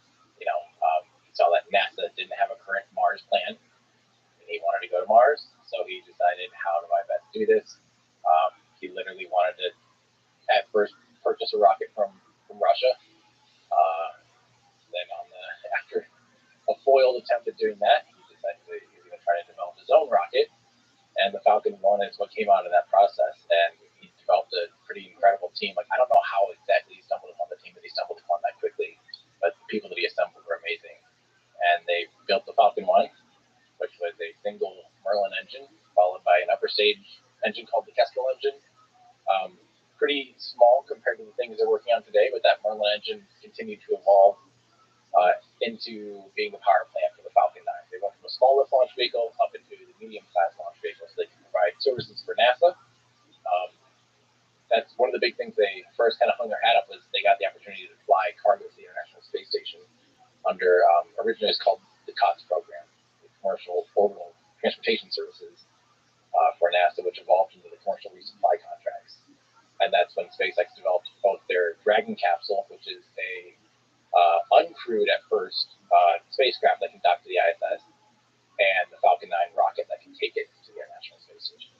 And the Dragon rides on the thing up top that rides on the big booster thing that launches it into orbit. Exactly. Yep. The Falcon 9, the semi truck, the Dragon capsule is the payload. You know, it's the thing being dropped off basically at a destination. In this case, the destination is the International Space Station. So they developed those relatively quickly, and it became a commercial success. Before you know it, they're now the #1 launch provider in the world, launching more mass to orbit than anybody else, launching more frequently than countries. The entire country of China, who's going crazy right now with launches. Granted, China beat them by 2 launches this last 2022, but prior year, SpaceX beat the entire country of China. I mean, it's nuts. And just like you said, SpaceX still beats China this year in terms of the amount of payload that was. So all the mass that went with, right? That China had like 60 something, a couple more launches, but there was just like small cubes that type of launches. Exactly. Some of them are literally like 100 kilograms, not large payloads. So SpaceX customers are different. So whoever wants to send payloads up to the space. Yes, but right now their biggest customer is actually themselves, with Starlink. So one of the biggest reasons they've launched so much mass in orbit is Starlink is designed around the payload bearing and the payload capabilities of the Falcon 9 rocket. So, because they're vertically integrated, because they build their own satellites, because they're building their own rocket, they can literally design a system that's, another manufacturer might have made a more square satellite that was heavier or something. But SpaceX looked at it from a blank slate and said, here's our constraints, our payload mass constraints, our volume constraints. And they made a funky looking satellite. Things like the size of like a table folded up, which isn't anything I've, really ever seen before. So but it's purpose built to fit as efficiently as possible inside their fairing and inside the capabilities of that rocket. So therefore, because they're launching those like an insane amount, dozens, 40, 50 times a year or whatever, they're just putting up insane amounts of mass. We've never seen before. What about the different versions of Falcon 9? So we can look around. What are some interesting memories to you of the different developments of Falcon 9? The very first Falcon 9s had a square array of engines. It had like a 3x3x3 grid of their Marlin 1 engines, the 1Ps. And I think it only lasted, I don't remember if it was 2 or 4 flights before they went into this octagon configuration where there's 8, like a ring of 8 engines with the center engine in the middle. Still in the same diameter. The rocket fuselage was more or less the same, 3.7 meter wide diameter, but the actual thrust structure changed. And one of the big efficiency gains was you no longer have a corner engine and then like a edge engine and then another corner engine. You can just make 8 of the same, kind of part of the octagon is called, the same shape, and then your interchangeability and your manufacturability becomes a lot simpler. So that was kind of one of the bigger upgrades at first. They kept stretching it. Every time they touched it, they got longer. They're taller and taller, technically. And then the next big feature that you saw in 2014 would have been they added landing legs to a Falcon 9 rocket, which was that was the first launch I ever went to. It was actually just it was DRS-3, so Commercial Resupply Mission 3. It was probably I don't remember what that was like, their 14th or 15th launch or something, like pretty early on. And people were literally laughing at the idea of them doing it. They just thought it was stupid. They're like, why is this billionaire Elon Musk guy wasting his time trying to land a rocket? It's not going to work. So you said the Mars plan was there in the beginning. What about the reusability of rockets? Was that there in the beginning? I think reusability definitely, it's a necessary part of making any kind of interplanetary mission. In order to actually do that, just financially, you have to start reusing. In terms of development of Falcon 1 and Falcon 9, how early on goal of reusing the rocket, having the rocket actually land? How early did that goal creep in? I can't speak for Elon and SpaceX, but it was pretty, immediately they wanted to try to recover. And as a matter of fact, I think the very first two Falcon 9 rockets and Falcon 1, I think they wanted to try to recover using parachutes to recover the first stage. Now, fast forward, almost 20 years later, Rocket Lab's actually doing concepts like that, where they're pulling a parachute after the first stage is reentry, and they actually are trying to recover it with the helicopters and try to snatch it out of the air. They've actually done it. They've actually done it successfully once. How does the helicopter grab the rocket? With this giant drag line and a hook. Oh, and then literally just grabs, snags onto the parachute. And it's pretty amazing. But this is a small rocket. The rocket's only about a metric ton. The booster is empty. So the rocket releases parachutes. Yep. Really high up. I'd love to see this. Yeah. That's an interesting idea. There's so many interesting ideas and possibilities, and SpaceX basically just innovated a lot of different weird ideas just in the pursuit of making things more efficient, reusable, all of that. So basically thinking from first principles how to solve this problem. And so what you find is you'll get all these kind of crazy calculations. And with SpaceX, they weren't even getting to the point of the booster surviving reentry long enough to be able to pull the parachutes. Their mass fractions, and that varies. Every single rocket's different. For instance, Rocket Lab uses carbon composites, fuselage, and tanks, or same thing. And that's very, very lightweight, has really good mass fractions, and therefore their drag coefficients and things like that. They were able to survive re-entry of the first stage, which is something that SpaceX wasn't able to do at the time. What's the kind of the big, I think, breakthrough for SpaceX if they're using the booster is they realized we have to basically slow down before we hit the atmosphere. So they actually do what they used to call a re-entry burn, which I still think is the correct term. It is re-entering the atmosphere, but now they call it the entry burn. And they light up 3 of the 9 million engines. Not only to slow it down, but actually even while those engines are firing, it creates a literal force field as it's falling through the atmosphere. And but it also decreases the velocity by almost half, or around half. And then that therefore decreases the amount of, the biggest thing with the atmosphere is that as it gets compressed against the front of anything flying through the atmosphere, the compressed atoms just get hot. And they can get so hot they turn into a plasma. They get so hot they just absolutely destroy anything. So they slow down enough that the air molecules don't end up, destroying the vehicle on re-entry. And then they realize, I think at some point it's probably a similar crossover. Well, if we're lighting the engines already to slow down in the atmosphere, we can just use that same engine to land. And it's what if we just stuck landing legs on it? Just landed the thing vertically. And next thing you know is December 21st, 2015, they did exactly that for the first time. So you were there before that then, right? Yeah. 2014. Yep, early 2014. And for me, that was so fun watching. That was the peak of me just becoming obsessed with this idea. I'm watching and back in the day, it was months between launches. So a launch was a big idea. Wake up at 3 a.m. to watch this landing attempt or whatever. There's CRS-4, almost landed, CRS-5, almost landed, CRS-6, CRS-7 blew up. I was watching that on, I think it was a Saturday morning, or maybe a Sunday morning, and I remember watching that and watched it blow up and just oh my God, now what, and they just blew up on ascent. It was their first failure. So it was their 18th flight, I believe. CRS-7, the upper stage, had one of the there's bottles inside the tanks that are filled with helium. One of those bottles broke off on ascent and actually just completely overpressured the upper stage. The upper stage blew up and got hit with kaboom in an uncontrolled manner. And so then they came back with vengeance. When they came back, the first mission back is the first time they landed a rocket. So the return to flight after the was landing a rocket. Stuck the landing. Yep. Well, actually, the first time. So the first time you were there, what was that like? What do you remember from that day?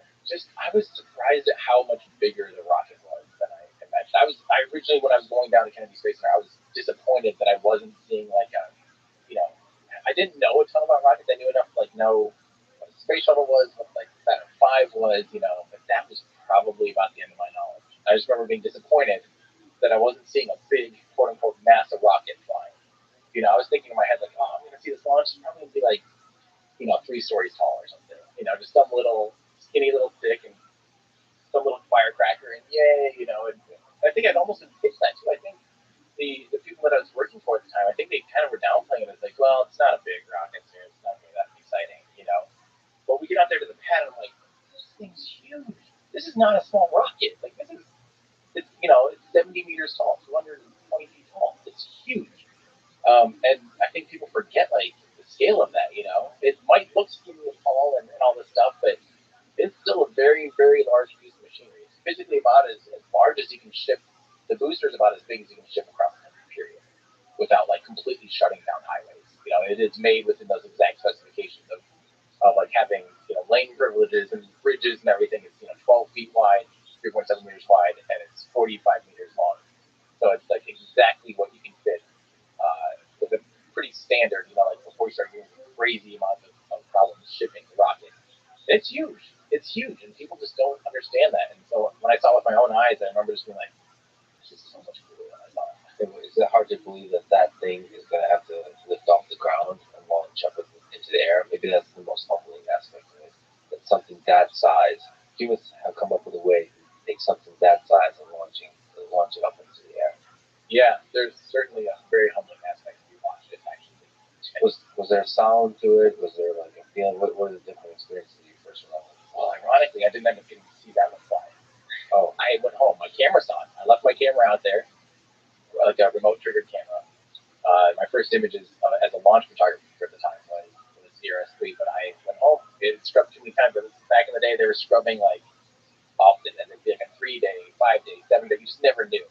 So I go home and I watched the live stream. So I didn't even get to experience my first launch. And anyone that's ever tried to, you know, go to a launch can probably empathize because, yeah, scrubs are very common in the space flight world. So that one I didn't get to see.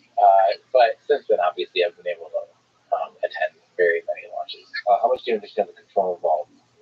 How difficult is that problem? I couldn't tell you a single thing about like the code and like the avionics behind it, but I can tell you all of the hardware that can happen.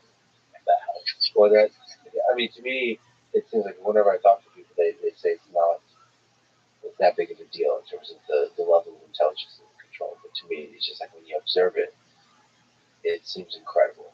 So all the variables involved, all the uncertainties involved, all the because there's aerodynamics. I mean, there's different temperatures. So much going on with the fuel, the combustion, just everything that's going on to be able to perform control at such high states effectively. Like, you know, if I poop myself, isn't that a pooper son? Or is it a pooper son? Actually, no, I don't. It wasn't like. If I remember, again, this is well outside my name. It was terrible. They coded in a common language. It's probably. Dog, it was like. I'm pretty sure it is, and that was one of the things that's weird is that Elon. Oh man, SpaceX, like, we're just I'm gonna have to go back, and I've already had to go back once. We don't have to, like, I was all cleaned up and everything, and I was like, oh, something's still. Man, it's that fucking whatever I'm making that huevos rancheros. It's supposed to be like shit through a one. Do you all know about Vietnam? I think that reliable systems have to be written in C++, which is a common language, which is something. I imagine like math engineers would probably have to use some kind of proprietary language in the olden days for security, for privacy, all that kind of stuff. Old days, like they were inventing the code and language from scratch. It's still incredible that they could do that. It was kind of the feat of engineering. You know when the helicopter's like. One of the marvels about these rockets coming back there, and they're able to land. Just like the drama. This motherfucker's coming in real tight. One thing to remember too, specifically with well, it was kind of like what was happening in my asshole. They shut down all the forms. And even with that one, I've never seen it from this angle, but this is like the fucking huevos rancheros. As the rocket's coming down, if they start a little bit, these two, plus the helicopter and the gun, and everybody doing that shit. This is a sneak attack. It was like a Viet Cong sneak attack. I didn't expect it. This motherfucker.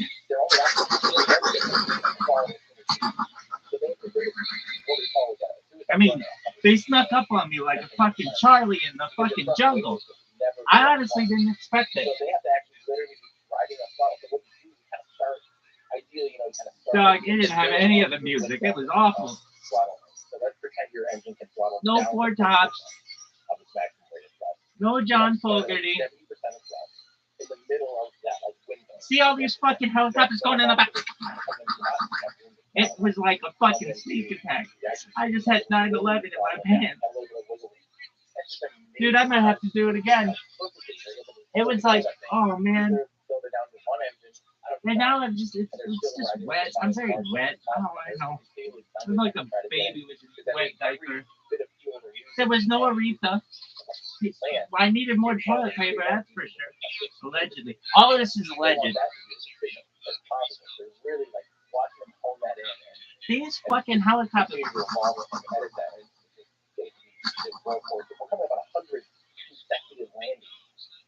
You get that on a trip. I think it's like 150 something landing up with 160 altogether.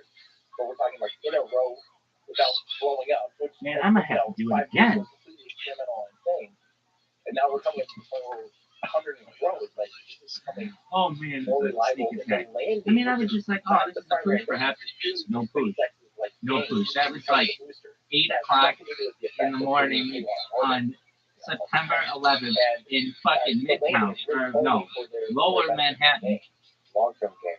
It's the long-term investment in being able to recover the booster. Can you believe all this was done in basically 10 years? So that we've seen the development over a period of 10 years. So like when we started commercial space flight at scale today. Take care of your feet, girl. I was starting to become day. I spent the night love this. I think I'm a fairly fair weather fan. I really didn't start paying attention until like 2014. Yeah. And just seeing what it was like back then to what it's like. I don't watch every launch at all. Like I'll catch the big ones. I'll stream some of the really big ones. But like back in the day, I said, just wake up in the middle of the night, catch these streams, or catch these launches and watch them because they were such a big deal. And there's maybe only 5 of them a year.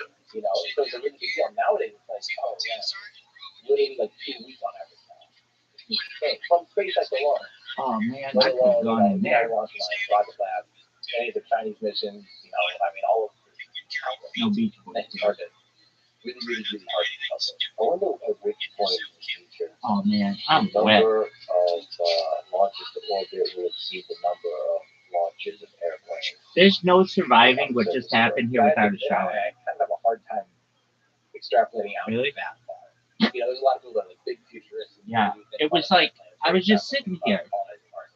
Then all of a sudden it was like when Starship's gonna fly. December 7th, 1941. Out of nowhere. 1 or 2 scale time frame, and yet I'm still like. It was awful. I can't tell you anything about like when we're gonna land on that fucking Huevos Rancheros. What that economy and what that the scale of launch operations is gonna look like in order to do that. It's just so hard. I would have predicted where we're at today 5 years ago. It's insane. It's so hard to predict. I'm gonna have to shower. Yeah, but it's funny because there's so many like new companies starting up trying to predict that. It's just mucky. Startup culture. I think like if I were a lady, that white part of the fucking panties focus on and so I guess for whenever period it doesn't bleed through into the clothes. This one of the things that Elon's anyway, we'll call that bitch Michael Jackson. The question, okay, this might seem impossible right now, but really, how is she gonna eat it? I don't know. With my hands. Anyway, and then start to make decisions. I don't have that little panty. Space travel there. It's just fucking a lot of sense when you look at the scale. Ass on. Well, it's like the Everglades. So, but of course, the actual work day to day is focused on the next. Bermuda Python in there, though, bro. Anyway, we're turning back to the brief history. Dog. It's gonna now just fucking make my insides of my legs red and everything. Dog. Oh man, I gotta go again. I can feel my stomach turning. Oh man. Yeah, realistically, the Falcon 9 evolved. Kids don't ever trust the fart unless you're on the just got more powerful a little bit longer. You'll see what happens. But nowadays, you'll say perhaps 8th or 9th iteration of the one. I had dozens of people at some point. The one that's the black landing light, black landing stage. And they have a fleet of roughly 10 or so that are doing the majority of the Holy life shit. these days. And they're That flying, is you know, fucking up to liquid. That's 15 liquid times death right right now. there, bro. Booster leader My stomach also is covering turning. I can feel it. We're going in for round 3. are frequently, if not every I could time do it again right now. I could fucking. Same with the booster for the most part. And the only thing being It's expensive very is the interesting upper when stage. it's liquid, when it's all liquid. It's like liquid going down, and then it fucking hits the sides. It's, you can't even say that, but just from learning from. Oh shit! My stomach, I can feel it. I can feel it. Physically. I can feel So it. they have more margin. But just to explain to you what I'm about to experience, I felt it in the upper part of my stomach, and then I felt it wherever the fuck this is. I don't know, but it's fucking gurgling. I can fucking hear it. In the future with super sound and stuff, you're gonna hear that shit.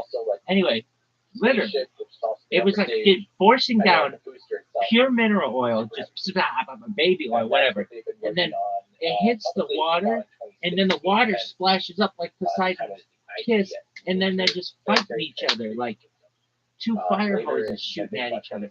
I By got the end of that year, 2017, holy fuck. Now it's on the inside of my legs. Yeah. And then I think it was about end of 2018 they started calling it Starship. But that is where we're at today, and that's what they're working full steam ahead on. And what about Dragon? We mentioned Dragon, Crew Dragon, Cargo Dragon. Yeah. So they went from the cargo version of Dragon that flew about 20 times successfully to the International Space Station, except for that one CRS-7 where the rocket blew up and the capsule obviously didn't make it to the ISS. Then they went into the Dragon 2, which has 2 variants. It has a crew variant, so we just call it Crew Dragon, and then there's the cargo version of Dragon 2. And that's just an updated, sleeker, sexier version of Dragon. And it's, ironically, it's heavier altogether, so you'll never see those cool return to launch site landing boosters coming back to land for CRS missions anymore like we used to, but they landed on the drone ship anyway. And yeah, that's been flying successfully. That's kind of so there's Starlink, Dragon, Falcon 9, Falcon Heavy, and Starship system. It's kind of the whole SpaceX world, really, in terms of the spaceships and all. So what to you are some of the major milestones in that history? We've kind of mentioned a few. Yeah. Picking the landing. Is there something that kind of stands out? Yeah, I would say definitely the big ones, obviously, like any of the first flight of Falcon 1, first flight of Falcon 9, first time they went to the International Space Station, the first time they landed a booster, the first time they reused a booster, which is, I think, about 6 months after. No, it was a year after. It was SES-10, 2017. It was the first time they reused one of those boosters. You know, that was a big milestone. Like, can we even? Yeah, we recovered one. We caught one. You know, it's like we got one. Now what? That was the first time they reflew one. Yeah, then Flying Humans was a huge one. DM2, Bob and Doug for NASA. Bob and Doug, yeah. Bob and Doug was incredible. But that was a huge step, I think, for SpaceX. So it's first major commercial launching of humans out into space. Yeah, and not just into space, because there's been people that have done space flights with like suborbital hops, but going into orbit and especially docking around the International Space Station is a big deal. Until you really understand the physics involved and the scale involved with like just crossing the Kármán line going straight up versus going into orbit, like they're just completely different things almost. What about Starship? Are we in a place where we can talk about milestones with Starship? Has there been, or has it just been an epic journey of failures and successes of testing and so on? Was there what would you classify at this point as a milestone, a Starship, a VFR, whatever the name is? Yes. That was able to achieve. Well, so far the milestones we've seen, I'd say the first one would be the hop of, they call it Starhopper. It is basically a very rudimentary rocket, but it was the first time they utilized their new Raptor engine to produce thrust to fly something. It first flew literally 3 meters off the ground or something, like tethered to the ground. Then it flew 15, and then finally it flew 150 meters. And that was in 2019. And that was the first big milestone of Starship. And then after that, we saw SN5, SN6 kind of do the similar, like 150 meter hops, a little bit more elegant systems, proving out more of their tank building, proving out more of their, a lot of just subsystems. And then the big ones physically were in end of 2020 and early 2021 when they flew the SN8, 9, 10, 11, and 15. What is the incident for SN? What is the serial number? Yeah. So I said these are just names, numbers, numerical representations of the different testing efforts. They skip some numbers, right? Yeah. If they scratch a test. Yeah, and lots of times it'd be like literally they're building, at Starbase and the Phoenix is working on like the one foot is always in front of someone else's foot, and like the arm is not knowing what the leg is doing sometimes. They will have someone working on, they'll just be like, hurry up and build 40 of these tank sections, and you build the bulkhead, and you build the down comer, and you build the header tank, blah, blah, blah. And all of a sudden, like, oh, we actually evolved that. We don't use that header tank now. So let's go on to this one. So they'll have like parts of certain rockets built. It's like, literally scrap it. Like, not scrap it like in the, joke term, like literally just go scrap it. And they just evolve and iterate so quickly. There were some epic explosions. I think Starship, something about it, probably just the amount of fuel, just leads to some epic failures. Would you say Starship is the source of the most epic failures in terms of size of explosion? So you can literally measure it in like a yield of explosive power, like you could TNT. You can take a look at how much propellant is left over at the time of the explosion. And Starship, what's flown so far, even though it's physically one of the largest flying objects ever, just with the upper stage alone, they've not filled it more than like 10 or 20% full of propellant. Yeah. And so it actually hasn't been, the failures have been really epic looking, big visual fireballs, but in terms of spaceflight, they're still pretty small explosions, believe it or not. They can still go bigger. Oh, yeah. A lot. Of course, the test payload of a Tesla Roadster was launched. I forget what year that was. Yeah, that was quite epic. Did you put that on the milestone? Oh, yeah. Falcon Heavy demo was like definitely a big milestone. Yeah. Is that funny to you that there's a Roadster floating out there? Yeah. Do we know the location of that Roadster? Oh, yeah. Where is Roadster.com? Yeah. Oh, yeah. Is it orbiting something? Yeah, it's orbiting the sun. So it's orbiting the sun, and its orbit is basically between the Earth's orbit and beyond Mars. So I think it's like 2.5 AU, if I remember right. So it's beyond Mars's orbit at its highest point, and it's back at Earth, kind of its lowest point. I wonder if there's a mission where you're going to somehow connect with it once again and like place extra things into it. I wonder how challenging that is technically. Oh yeah, it could absolutely be done. The hard thing at this point, because it's on an eccentric orbit, would be rendezvousing with it, because you kind of have to be in alignment with its orbit to really line up well with it. But yeah, I mean, someday I don't see any reason why we couldn't, at least for sure, an uncrewed, if Elon wanted to just fly a robot out there to check up on it and photograph it or something, that could be well within the realm of things. Get an Optimus robot up there. So that was the story, brilliantly told by you, of the rockets for SpaceX. What about through the lens of engines? Can you give a brief history of the SpaceX rocket engines that were used that we haven't covered? So you mentioned all started with the Merlin engine and the customer engine. Through that lens. Yeah, what's there? Engines are relatively small number, which is easy for us. There's the Merlin's evolved throughout time to be from the Merlin to the Merlin C to the Merlin D to the Merlin D full thrust, and all these other kind of tweaks of the same architecture. Kestrel engine with Falcon 1. They also have the Merlin vacuum engine, which is the upper stage engine for Falcon 9. Same relative system, but just optimized for vacuum size, a much larger nozzle. There's the Draco thrusters, which kind of consider engines. Well, they are rocket engines, but they're just small. They're not like the orbital engines. There's these Super Draco engines, which are the abort thrusters on Crew Dragon capsule. And then nowadays they have the Raptor engine and the Raptor vacuum variant. They've already had two versions of Raptor. We've already seen kind of the Raptor development engine. Kind of feel like a Raptor 1.5, where it's kind of taking hints of the future Raptor, but now we're well within what you consider a Raptor 2 variant. And that's really it. Yeah, for the Raptor. Maybe I'll ask you that separately, but I like in general, and people who doesn't know, whoever the astronaut is. But if you don't somehow know, go check your YouTube channel out. You're an incredible educator about the super technical and the more sort of even the philosophical, the actual space travel. So you go down to the raw details of it, and there's just great videos on the Raptor engine. I think you have one on Merlin, and and also the actual tours with Elon, where he discusses some of those things. On one of the tours, he says, he's full of good lines, that guy. He says something about the number of fiddly bits. And the number of fiddly bits was decreased between Raptor 2 and Raptor 1. Yeah. And I think that's actually a really beautiful representation of the engineering efforts there, which is constantly trying to simplify, increase the efficiency of the engines, but also simplify the design so you can manufacture it. And in general, simplification leads to better performance and testing and all that, everything. So the number of fiddly bits, I'm sure there's a Wikipedia page on that now. As an index is actually a really good one.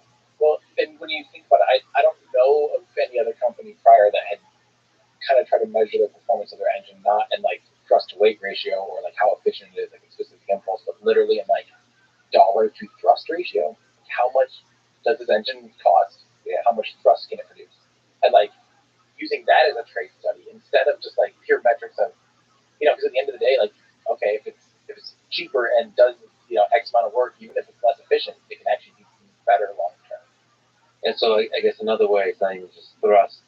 I don't know if that metric is used, but basically the cost of getting 1 kilogram of thing up into space. Yeah. That's basically what they're trying to minimize. Especially, yeah. At the end of the day, that is definitely the ultimate metric, is how much does 1 kilogram cost to orbit eventually, but it's so funny because spaceflight is just the ultimate compromise. Every little thing, any variable can just change everything else. So you can tweak so many different things to get to different numbers and conclusions. But even things like on your first stage, when the rocket's pointing straight up and the engines are pointing straight down, you're dealing more with the thrust to weight ratio of the rocket. So how much thrust is it producing versus how much is gravity pulling down on it is actually a more important metric than how raw efficient the engine is. So it's funny. And then in space, it's kind of the opposite. Thrust to weight ratio doesn't really matter. What really matters is the specific impulse. It's called like the nozzle escape velocity or the ejection velocity of how fast is the gas moving is like the more important number on orbit. But it's just so crazy because there's all these I would just love to see the trade studies. When you're like trying to figure out like, is this more important than this or this or this? And it's like change this one little thing, all of a sudden, like everything changes. It's just even the profile, the launch profile, the trajectory of it. Everything. Everything. I wonder what that trade-off discussions are like, because you can't really perfectly plan everything. So, and you always have to have some spare leeway, especially as you're testing new vehicles like Starship. Yeah. So, yeah, having a margin given all the uncertainty that's there. And it's really interesting, like how they do those kinds of trade-offs, because they're also rapidly designing it, redesigning it, re-engineering, and ultimately you want to give yourself the freedom to constantly innovate, but then through the process of testing, you solidify the thing that can be relied upon, especially if it's a cruise mission. Yeah. How to do that in a rapid cycle. I remember at some point that NASA, as they're leading up to flying humans for the first time for NASA, there's some talk that like we're going to do a design series because SpaceX does evolve and iterate so quickly. They were saying that it's leading, because especially at the time, it was a mission called Amos 6, and they lost a rocket. They only lost 2 rockets, like ever really, as far as trying to get something to space for the Falcon 9. Sorry, and the second one, Amos 6. That was back in 2016, so it's been a long time. And but at the time, they're looking at flying humans in the near future, and it's like if you guys keep tweaking this thing every time you take it out of the pad, there's going to be a problem, And so there's some pressure from NASA to kind of slow down on that iterative process. And but that is also why they were able to evolve the Falcon 9 to be largest space, because it evolved so quickly. Literally, like one after another was never really the same. And we're definitely seeing that with Starship now. Like it evolved so quickly that you just can't even keep up with it. So there's a fascinating culture clash there. Have you just in observing, interacting with NASA folks, seen them sort of grow and change and evolve themselves, sort of inspired by this new development in commercial spaceflight? Oh, yeah. There's a lot of, especially like around DM2, there's a lot of talks in the press conferences and stuff where you'd hear people say, this is well outside of our comfort zone to work with SpaceX safety in this way, the way we want to certify things, and we're not used to SpaceX like, well, let's just try it, and do something, to a point. And so they said it ended up being fantastic. They loved working that way because it's just less paperwork almost and more just do.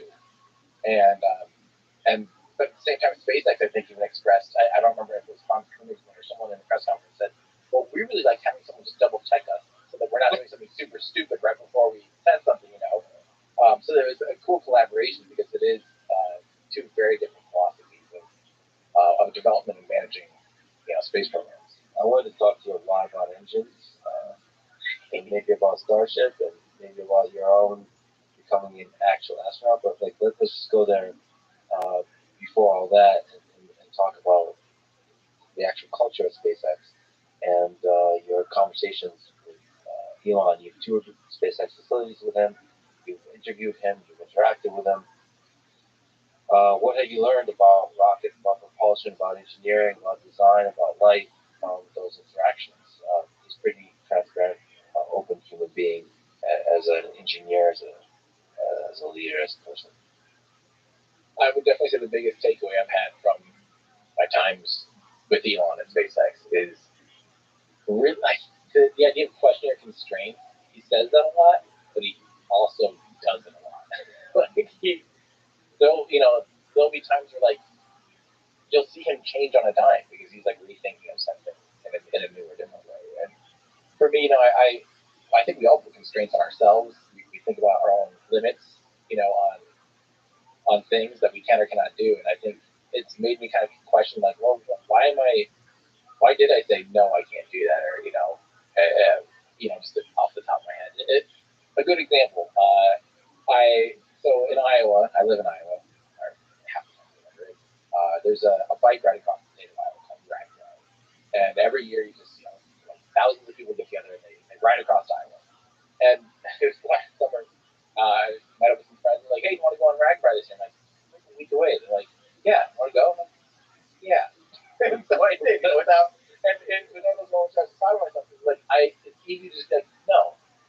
I'm not ready, or this is my constraint. It's I'm not in shape.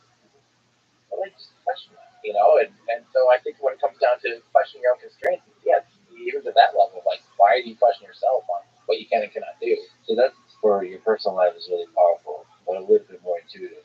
I think what's really hard is to question constraints in a place like aeronautics or robotics or autonomous vehicles, because there's experts everywhere that have done it for decades, and everyone admires those experts and respects those experts. And for you to step into a room and knowing not much more than just within the Wikipedia article, and to just use your intuition and first principles thinking to disagree with the experts, that takes some guts. Well, you can't have everyone doing that either. There has to be some humility of knowing that something is a hardened concept and especially I'm not an engineer. I don't do this stuff. But I can imagine you sitting there having spent 6 years on a type of valve that perfectly manages cryogenic propellant or whatever. Someone walks in and says, "Why don't you just put a heater element in there?" Or something. Something like, we've done that 40 times or whatever. I'm sure there are things like that are very frustrating. But see, so I don't know what that's like. The thing is, with the experts, they're always going to be frustrated when the newbie comes in with their first principles thinking. But sometimes that frustration is justified, and sometimes it's not. Sometimes it's just stubbornness or failing to acknowledge a better way. And I've seen it in both directions, which is really interesting. So you need both, but that tension is always going to be there. And there has to be almost like a dictatorial imperative that breaks through the expertise of the way things have been done in the past to push forward a new way of doing it. And Elon's done that. I've seen a lot of great engineers do that. In the machine learning world, there's so much development. I've seen that happen. Usually when there's rapid development, that starts to come into play. And I've seen that autonomous vehicle space, great computer interfaces that Elon is involved with, all of it. It's kind of fascinating to watch. What about the actual design and engineering of the engine? Since you've learned so many different kinds of engines over the past few years. Just like what stands out to you about the way that engineering is done at SpaceX, or that Elon does engineering? The hardest thing to kind of remember is like how much stuff was developed in the 50s and 60s. You know, the concepts finally being utilized today was already literally done in the 60s. You know, so a lot of things that SpaceX is doing isn't a novel concept per se. You know, they're like, for instance, the Raptor engine utilizes the full four-stage combustion cycle engine. And that was already developed by the Soviets in the 60s for an engine called the RB-270. And it makes sense. Like on paper, 100% it makes sense because you're basically extracting the absolute maximum potential of the chemical energy in both propellants. And, you know, at the end of the day, like, you have to be dumb enough to say, we're going to try using this thing. It's actually really complicated to do what they're doing.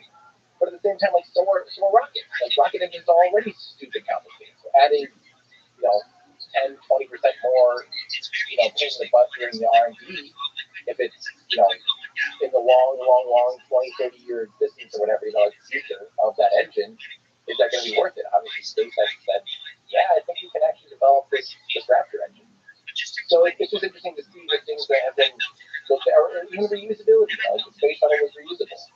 It fully, the upper stage, you know, the shuttle itself, the orbiter was, you know, I mean, that thing was, for all intents and purposes, a reusable rocket. Now, did it live up to its expectations? Not necessarily. So that's a lot of bad taste in people's mouths on the idea of reusability. So for SpaceX to kind of come back into the room and on the table and say, we're going to use a reusable rocket. Specifically, we're going to do a full reusable rocket. You know, a lot of people are, even still today, a lot of people are, All that shit was true, dog.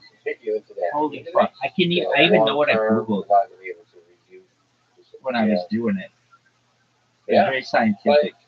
My question was, why does diarrhea feel hot? A small portion. I mean, it wasn't even good. And it tells me increased blood flow, changes in gut activity, increased body temperature, spicy foods, perception, and heat. Then I looked up the ingredients of huevos rancheros just to recognize it's not what I think. You know, at the time they'd only landed. But I call it that. When they did that, It means very small number. When they announced that actually they just lost a couple months prior, they just lost. And then what? So they were still this young company. They come in and be like, we figured out. I'm just dirtling. Now we're going to go.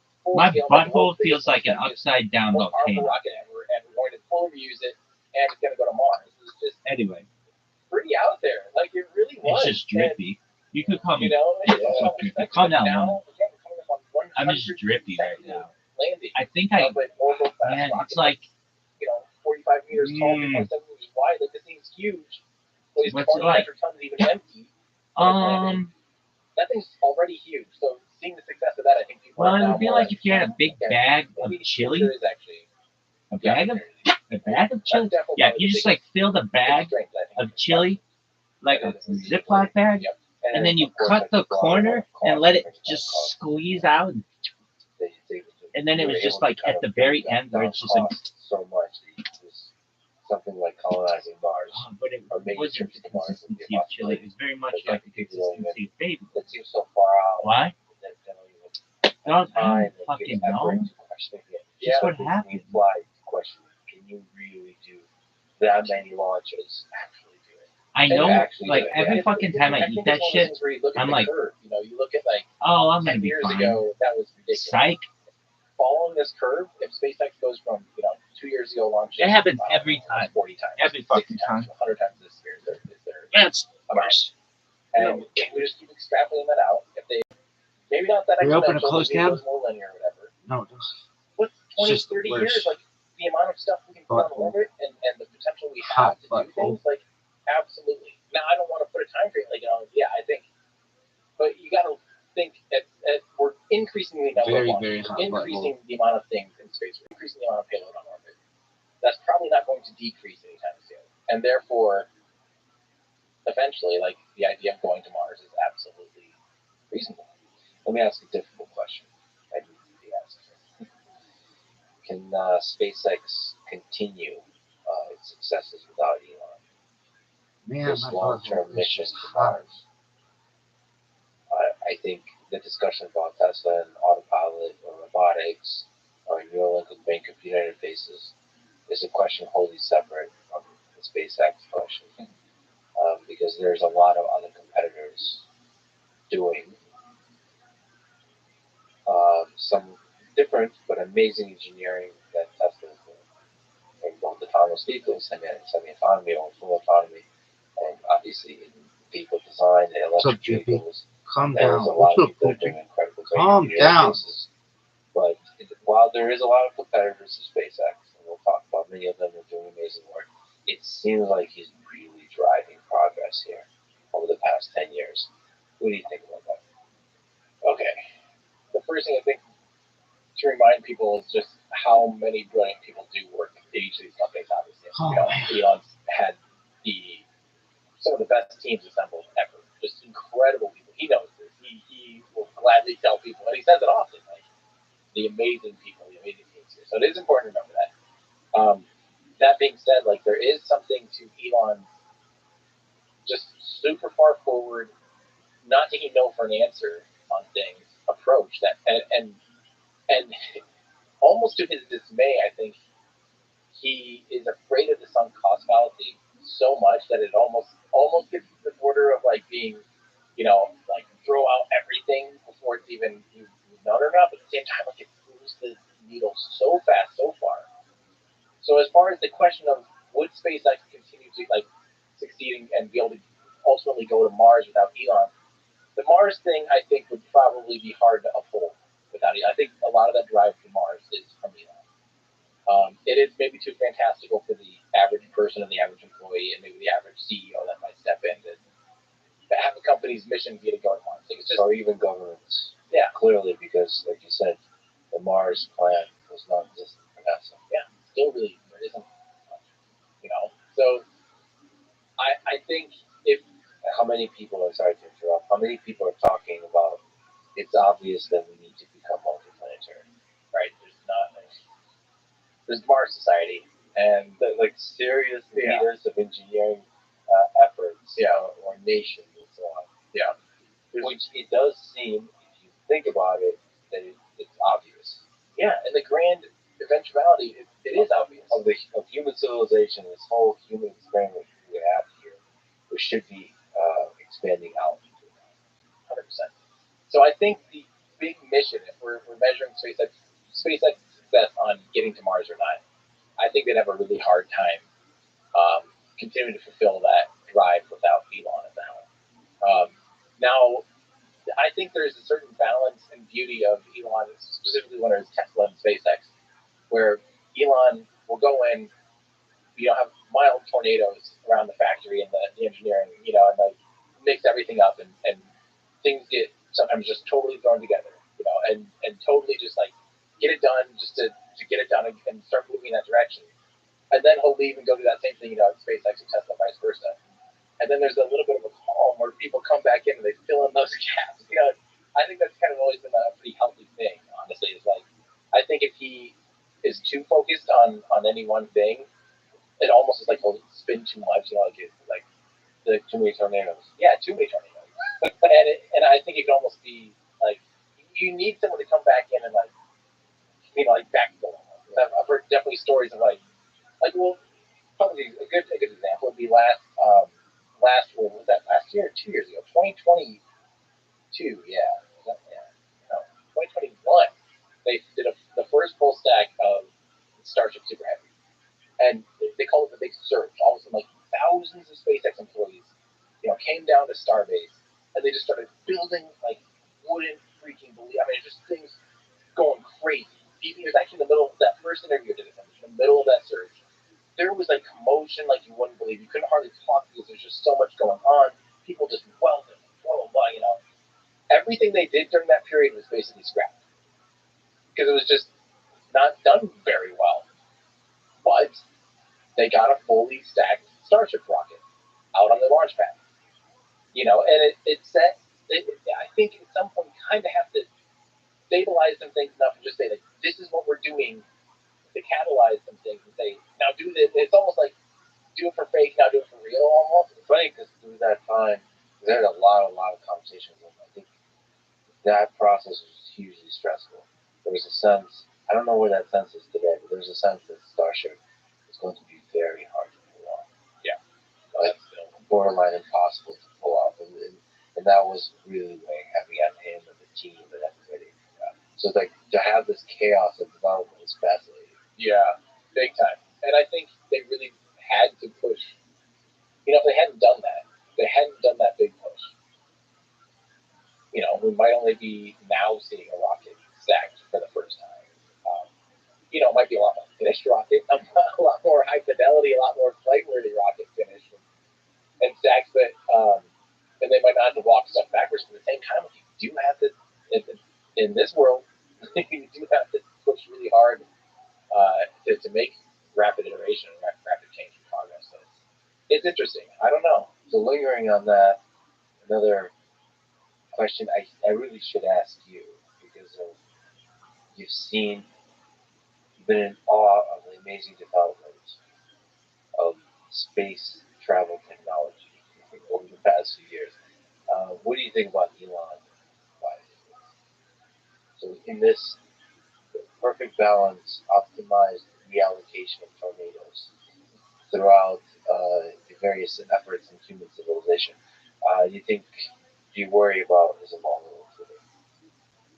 I mean, personally, I see that as a lot less important than, and personally for me, inspirational than Starship and, you know, the work done at SpaceX and Tesla. To me, those were two very impactful and really, really just generally like, you know, that they uniting, like, you know, something to rally around, get excited about, rally, and just like a future to look forward to.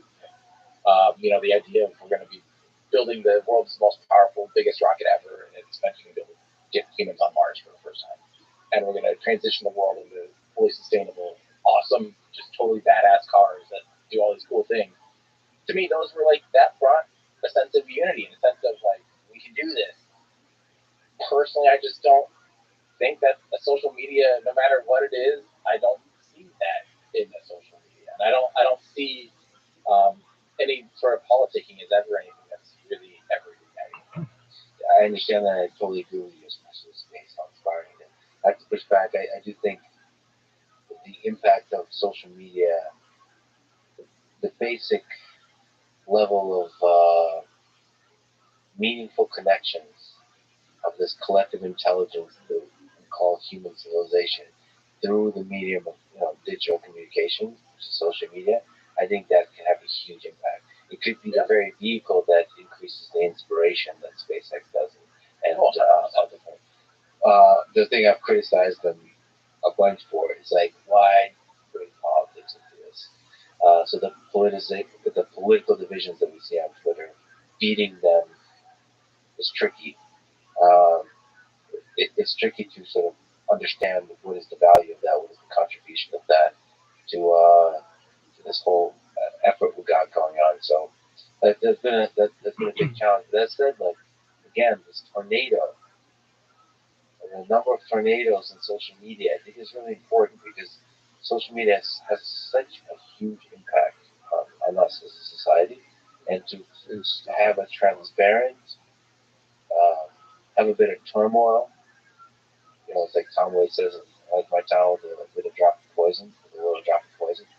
So like a little bit of that, shake things up, I think might be really healthy. I just worry about the long-term impact on the whole Mars project to do that. But you know what? This is like one of the reasons it's fun is through the chaos. Like none of us know how it's going to turn out, and hopefully we try to help each other to make sure it turns out well. And this really isn't like anything about my personal like politics or anything like that, but really just generally, any of my friends that are like the first thing you hear about them in their day is something that happened in politics or something that some world leader is doing or not doing or saying and not saying. I just don't find that to be the most important thing, really. I know that obviously that can affect a lot of people. That has big real world consequences. Politics do. Like and this is just me. I'm such a like come together, cheerio kind of guy. That I just really think like you need something bigger than bickering about what people said said and did and what they voted on and all this stuff to really push humanity forward. Like I know that politics and by extraction that social media can affect things like space flight and even our like planetary defense, like being able to defend ourselves against asteroids. Like politics has their way and then everything goes to crap and we don't even get to, we're not going to be able to, continue space flight and things like that. But like, I don't know. I just think there's better ways to do it and more uniting ways to do it than what feels like a mature name calling sometimes. Yeah, I think the political bickering that most people talk about, that's on top of most people's minds, is the thing that'll be completely forgotten by history. It has actually very little impact.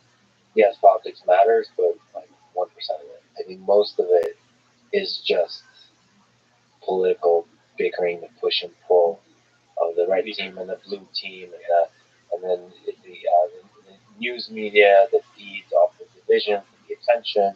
It's just like a fun athletic event almost with the blue team and the red team. So for that, you kind of have to have a historical perspective on it. Like most things will not really have a significant impact, and we should focus on development of science, technology, engineering, which is the thing that grows the pie. 100%. This is what the economists know well. Yeah. Just the innovation, the engineering, that's what actually makes everybody richer. Yeah. This kind of political bickering is just eating the pie. And not just richer, but it improves their lives. We look at every modern technology that is bestowed upon us today: air conditioning, electricity, internet access, fresh, clean water, running water, blah, blah, blah. 100 years ago, so many of the things that either didn't exist or were only accessible by the ultra wealthy. And it's through the innovation of technology and engineering and education that we were able to have it be that even someone below the poverty line in most of the developed world will have a good number of those things in their life. And that's just continuing to increase and continue to get better. So I think, that's, to me, that's in the grand scheme more important, but each their own. Speaking of amazing technological development, you have a few videos on this, but how does a rocket engine work? You're wearing some of the instruction manuals, but for one type of it, like what's the fuel? What are the kind of types of different rockets? You can kind of give an overview. Yeah. Ultimately, a rocket engine converts high pressure and heat into kinetic energy. That's the only real job of a rocket engine, is to take high pressure gas, hot high pressure gas, very energized. There's a lot of energy involved, and then literally turning that into molecules shooting in one direction, into kinetic energy. So, what you do basically, simplest version of it is, of course, like famously a balloon. You take a balloon, fill it up with air, you've got up a pressure, you let go of it, some of the air shoots out in a general direction-ish. You converted that pressure into kinetic energy. Now, you start scaling that up. You can continue to do something like that, like a cold gas thruster would be kind of the most simple and easiest rocket engine to make, would be a cold gas thruster. And all that is you literally just take air, or specifically nitrogen. The majority of our atmosphere. You can, more sparse. You can condense that down, sort of really high pressure bottle, and then just literally shoot it through what's called a de Lavelle nozzle, which is something that chokes the flow a little bit, gets it to be, takes it and gets it into supersonic speed. Once it's at supersonic speed, you actually can't choke it down anymore. You'll just constrict the flow of mass flow, constrict the airflow. So you actually go opposite. You start making it wider. And once it's already at supersonic speeds, if you expand it and make it wider, it actually gets faster and faster. So at first, when it's subsonic gas, you start shrinking, you constrict the flow, it's actually speeding up, just like, a highway. You go from, or any of these examples, like a water hose. If you pinch it down, you want to flow the same amount of water from point A to point B. If you're a smaller pipe, you can flow more water, the same amount of water from point A to point B with a smaller pipe, just has to go faster. So obviously you can constrict it, but at some point you actually get to a physical limitation, and that happens to be the speed of sound. Once it gets to the local speed of sound, you can then actually do the opposite. You actually expand it back out, and you're continuing to convert the pressure into velocity at that point, but it's now supersonic. And what's interesting is, while you're doing that, you're actually cooling it down too. Each bit of that pipe that you're making wider and wider and wider, you're cooling down. So the more heat energy you have to work with, the more work you can actually do. So at some point, a hot, high-pressure rocket engine is the best source of, like, that's the ultimate amount of work you can do. And the nozzle, so as you're saying, there's a bunch of different design options, but it's a critical part of this. Yeah. How you do that conversion. It's basically like how much can you convert is really like the ultimate game. How much pressure and heat can we convert into thrust? Like that's really, at the end of the day, that's what a rocket engine is. So you have to have a powerful enough rocket engine to actually lift the rocket and fuel. The rocket is mostly just fuel. Like 90 plus percent just the weight of fuel. So you just have to lift the fuel that's going to take it, into orbit. And that's the thing, specifically for rockets, you're saying generally rocket engines, but the task of going to orbit, you're fighting gravity, Earth's gravity, which is fundamentally different than moon gravity or Mars gravity, or like you said, traveling out into space. Earth has a pretty intense gravity to overcome. We're lucky because I think if it was 10% either way, like 10% harder, it'd be like, well, we could still do it. We'd still live with our current technology. We'd still be able to get stuff to work. But man, things like reusability and this, commercialization, the success that we've seen in the last 10 years, we just be on tooth and a margins, I think. 10% easier, and we would have been like, it's just like totally different. It's so much easier. It's like this big, sliding scale, and 10% in either direction would be either screwed or really happy, as far as getting into space. So it's just hard enough that things like fully reusable becomes very, very, very difficult. I think it's completely achievable. We have all the pieces to make it achievable. It does not disobey any laws of physics. It does not disobey there's no like hard stops to it. It's just very, very, very hard. And so ultimately, like on Earth, we're the first bit of launching anyone with a rocket pointing straight up, and the edges are pointing straight down, pointing down. You're fighting gravity. And so that's kind of your biggest enemy outside of your Earth's atmosphere too. So what kind of sources of fuel is there? So it's chemical rockets, liquid solid gas, hybrid, there's electric. So what are the kinds of fuels we're talking about? What are oxidizers? What can you just explain your shirt again? The components of your shirt. So really, fuel, there's kind of two terms. You'll generally hear the word propellant being used. Anything that is used to propel a spacecraft or using a rocket. So you have to have, you can have a fuel. You have to have a fuel. You have to have an oxidizer, and you have to have a spark to actually get those things burning. And that's just a general law of the universe. You have to have fuel, an oxidizer, and a spark. Now, some fuels will, by themselves, spark, like hypergolic fuels. But ultimately, you're always left with some kind of fuel oxidizer. So the general ones used most often in rockets, liquid oxygen is kind of the king of there's better oxidizers, but they're extremely, extremely hard to work with. It's cooling. But generally liquid oxygen, so you just chill oxygen down to its liquid state at 183 degrees Celsius. So it can be dense enough to store in tanks. It's 1,000 times more dense when it's in a liquid than it is as a gas. RP1, which is basically kerosene, is a very common fuel. Another common fuel nowadays is methane, liquid methane. Liquid hydrogen is another, the most efficient, potential for the most efficient, since it's one of the lightest molecules. So I think, correct me if I'm wrong, but Falcon 9 uses kerosene, and then Starship uses methane. Yep. Liquid methane. Yep, for fuel. Both use liquid oxygen for the oxidizer. Yep. But then, if you get into hypergolics, you'll normally have nitrogen tetroxide, which is your oxidizer, and some form of hydrazine for your fuel. There's solid rocket propellants, like solid rocket boosters, and those are actually pre-mixed. Your oxidizer is inherently baked, literally kind of baked into the sludge of fuel. So for SpaceX, it's all chemical liquid fuels. Yep. So how many solid based fuels are there? Is that they still being used today? Is there most rockets? Yeah, and the United States really is the only ones that I guess early on, because it was the Soviet Union versus the United States. The United States started to use solids pretty early on. They're simple and easy, but these days, you'll still see them kind of as traditionally boosters, they're used to just help get something off the ground or help give it a little extra boost. So the space shuttle famously had those two huge white solid rocket boosters attached to the orange fuel tank. those are solid rocket propellants.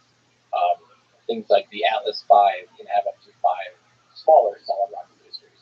There's very few rockets that use a pure, at least these days, that use a pure solid rocket motor for its first stage. There still are, especially in China. There's a lot of startup rocket companies that kind of use this missile technology.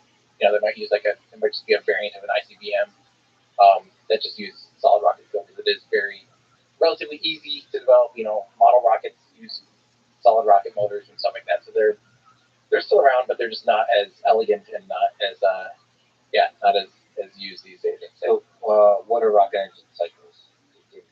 I think getting more to your short question. You have a really good video called that.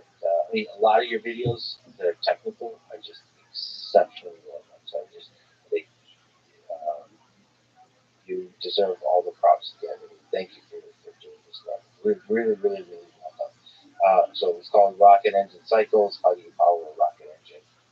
And you go through all the different options. Is there something you could say about open cycle, closed cycle, full flow, all the different variants that you can use words to explain? Yeah, without all the pretty pictures. Yeah, without the pretty pictures. So ultimately, like we said, your ultimate goal is you want to get heat and pressure into an engine. So obviously, at some point, you can either make really thick tanks of your rocket. You can get it so thick that you store the propellant in really, really high pressures. But obviously, that doesn't scale very well. At some point, your rocket's so heavy you can't even leave the ground, or it's just so much of your mass is just literally the walls of the rocket. So at some point, people realize, hey, we could actually just pump the fuels and the oxidizer into the engine at a high pressure and increase the pressure through a pump. Now, obviously, a pump's going to require energy. You have to get that energy from somewhere. And again, at some point, people were like, well, there's already rocket fuel here. We'll just use some of the energy from the rocket fuel to spin these pumps. So that would be considered open cycle, closed cycle, full flow stage combustion cycle are ways to tap into the propellant. Actually, I'm going to just tap off the expanders. All of them kind of do the same thing, but you end up at some point spinning a turbine. The turbine can take some of the heat energy and the pressure of an engine, and then that can be connected to a shaft to pumps. And those pumps can increase the pressure of the propellant and force it into the combustion chamber. Now, the difference between open cycle, closed cycle, full flow is what happens after the gas has flown through the turbine. So after you've used the turbine and spun up the energy, spun up the engine, what happens to that gas? So in an open cycle engine, you basically have a separate small rocket engine in a sense, a gas generator they call it, and that will be used to create take 10% of the propellant flowing to the engine. Instead, you reroute it to a smaller rocket engine called the gas generator. You point that at your turbine, and that will spin your turbine at ridiculous speeds, 30,000 plus RPM. And then after it spins, it wastes most of its energy, and it's just dumped overboard. That would be open cycle. You're not worrying about it after that point, but you are left with a lot of unburned, unused fuel. A good amount of that fuel is just completely, especially because the turbine, you have to keep it from melting. So you can't run it at optimal ratios. Not necessarily stoichiometric. In a rocket engine, you actually don't want it to be near stoichiometric, where you're releasing all the energy. You actually want to release. You actually want to be throwing out the lighter molecules so it can be shot out faster, generally in the engine. So, but in order to have a turbine survive, you have to actually cool. You have to have the gas going through it. It can't be stupid hot, or else you're just going to melt the turbine. So they normally, especially in the open cycle, you just run it really fuel rich. So there's a lot of extra fuel being pumped into it that will keep the temperatures at a reasonable, at a reasonable temperature. So you end up with this dark, sooty smoke pouring out of that gas generator. That's just unburnt fuel, just wasted fuel. It never got a chance to be used, in the combustion chamber. It's not being used to propel the rocket. It's just being used to cool down the propellant. That's being used to spin the turbine. That's being used to spin the pumps to push a lot of propellant into the engine. So, it doesn't take too long before you're a greedy rocket scientist. You're like, look at all this waste propellant, all this potential energy that's just literally being spewed out the side of the rocket. So that's where the closed cycle comes in. So now you have to get that propellant, take it from basically what was being wasted through the turbine, and you're going to try pumping it back into the engine. Now you don't literally just pump that gas that's that gas into the engine because it's actually way too low of pressure compared to the main combustion chamber. And by that point, by the time it's gone through the turbine, it's lost most of its pressure and heat to the turbine. So if you try pumping it into the engine, just taking that pipe and sticking it right into the combustion chamber, that ends up much higher pressure, hotter combustion chamber just go backwards, and it stall out the engine and blow up the engine or whatever, what have you. So what they actually do is they normally will send. There might be some variations of this, but the general concept is you actually flow all of your fuel or all of your oxidizer through the turbine. So that would be closed cycle. So there's fuel-rich closed cycle, which would be you're flowing all of the fuel through the turbine. Or there's oxidizer closed cycle, which is where you're flowing all of the oxidizer that's going into the engine through the turbine. Now the trick here is you have to have that turbine after it's done its work. So after it's taken some of the potential energy, some of the heat energy from, we're not calling it a pre-burner, by the way, instead of it being a gas generator, you now call that device that's creating pressure to spin the turbine, you're now calling that a pre-burner, because it's just going to pre-burn some of your fuel or some of your oxidizer.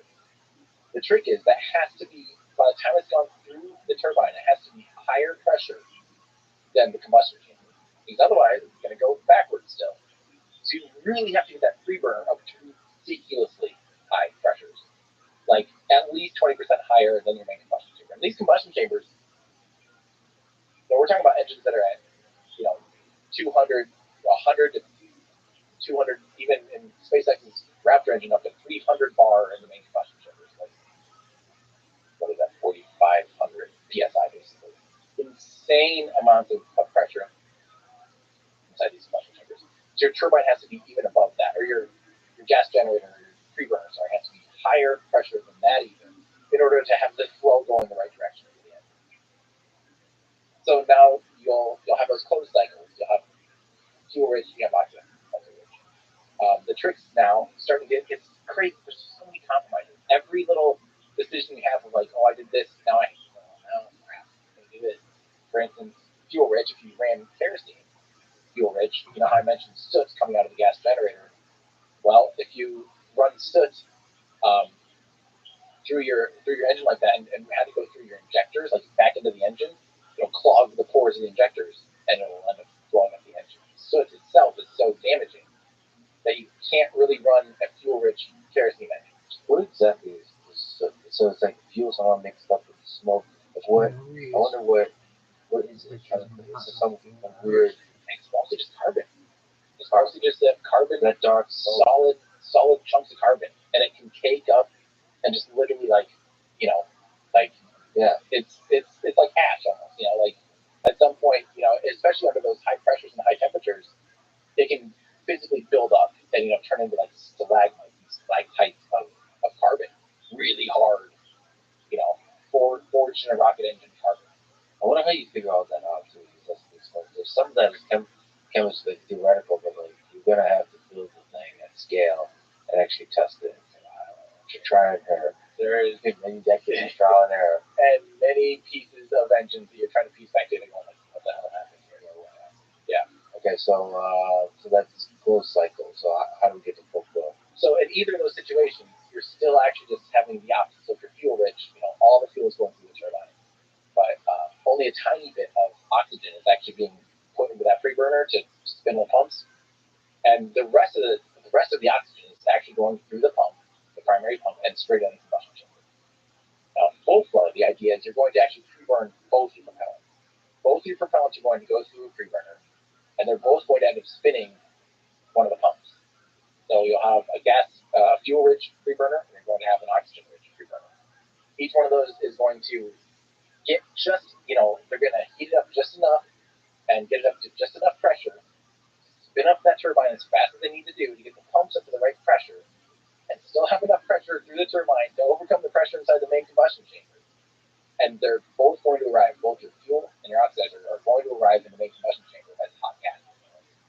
So what was liquid oxygen is now gaseous oxygen. What was liquid methane is now gaseous methane. And meeting in this combustion chamber at still ridiculously high pressures again. And for SpaceX's Raptor engine, they're meeting at 300 bar. Insane amounts of pressure.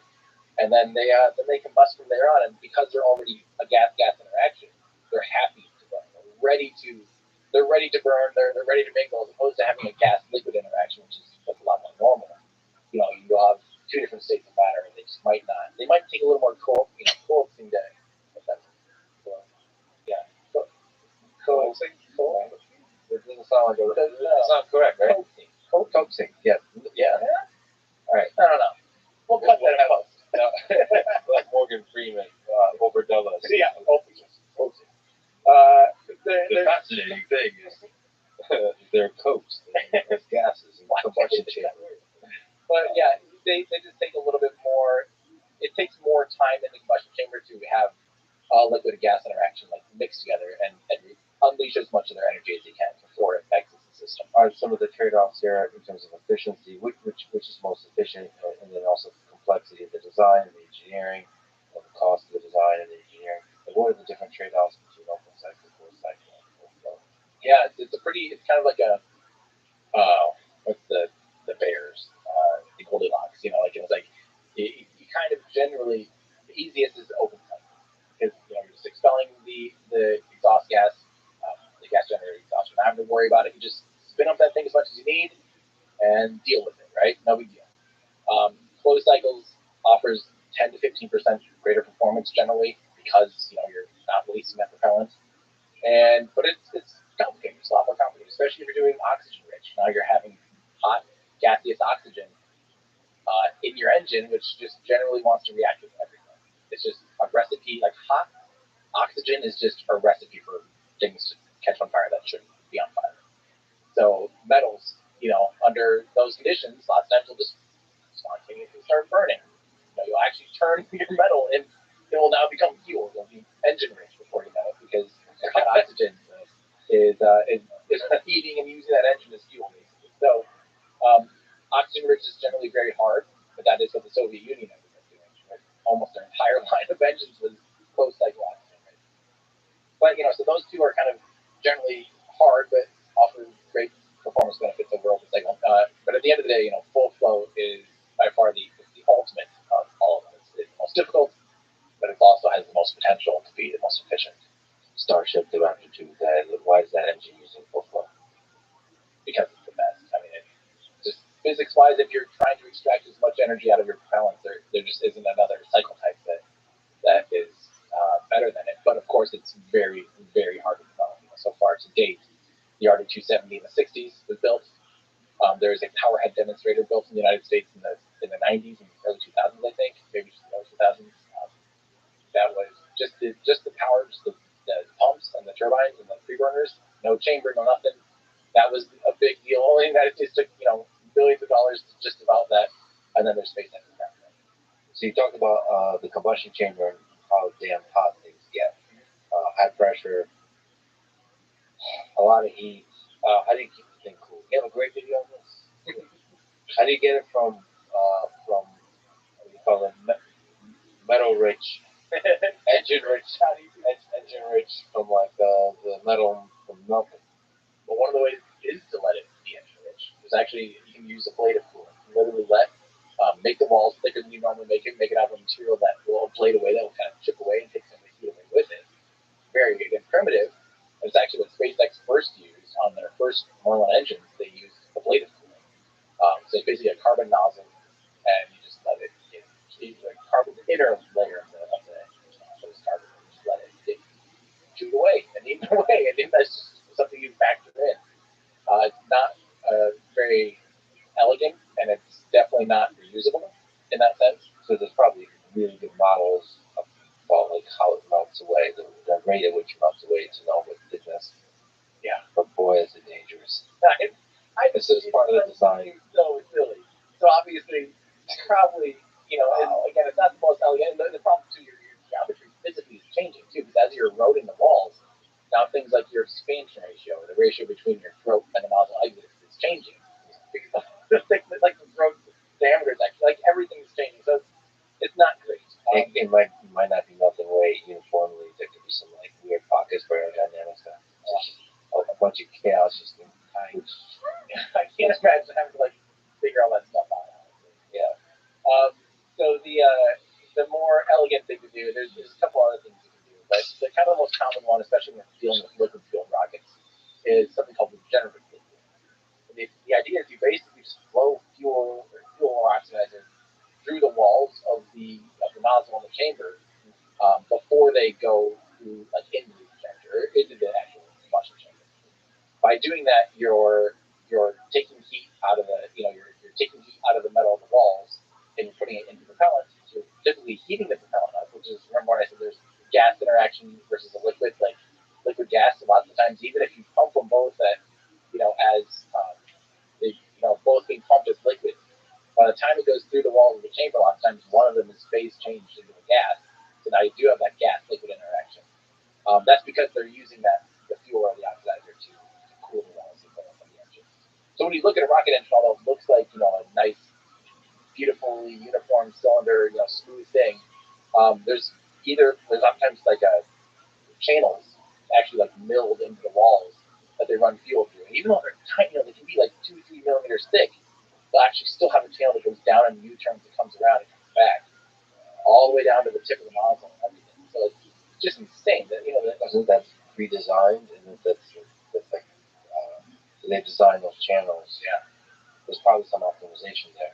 Like how the flow happens. Especially because you're thinking about a conical thing, like a semi-conical thing where the area is getting smaller and smaller and smaller. You're flowing the same amount of propellant through it as you are down. You know what I mean? Like the propellant has to. They have all these unique things, like sometimes different manifolds where they'll inject more or less fuel in certain areas. There must be like propellant simulation software. They surely can't like test this on the actual physical. Well, back in the day, they had to just build it. Well, you mean back in the day? Well, uphill in both ways. Was like, I mean, like anything back in the day before computers, where you like had like You just had to do it. and like your simulation or modeling was like a sheet of paper where you're like calculating stuff. Well, but you can heat flux. Like you can literally see how much energy and how much heat is inside this combustion chamber, how much, and that is a measurable thing even without a computer. Now I'm not near smart enough to do it. It's like I've never tried measuring the heat flux of anything. I barely even know what that means. I'm just smart enough how they meditate it. But that is something that people calculate and find out. Okay, copper, does a better job of transferring the heat between the walls of it into the propellant, blah blah blah blah, compared to X Y Z.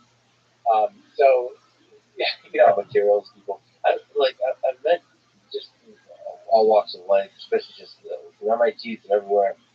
There's some people are just like 100x smarter than anyone you've ever met at a particular thing.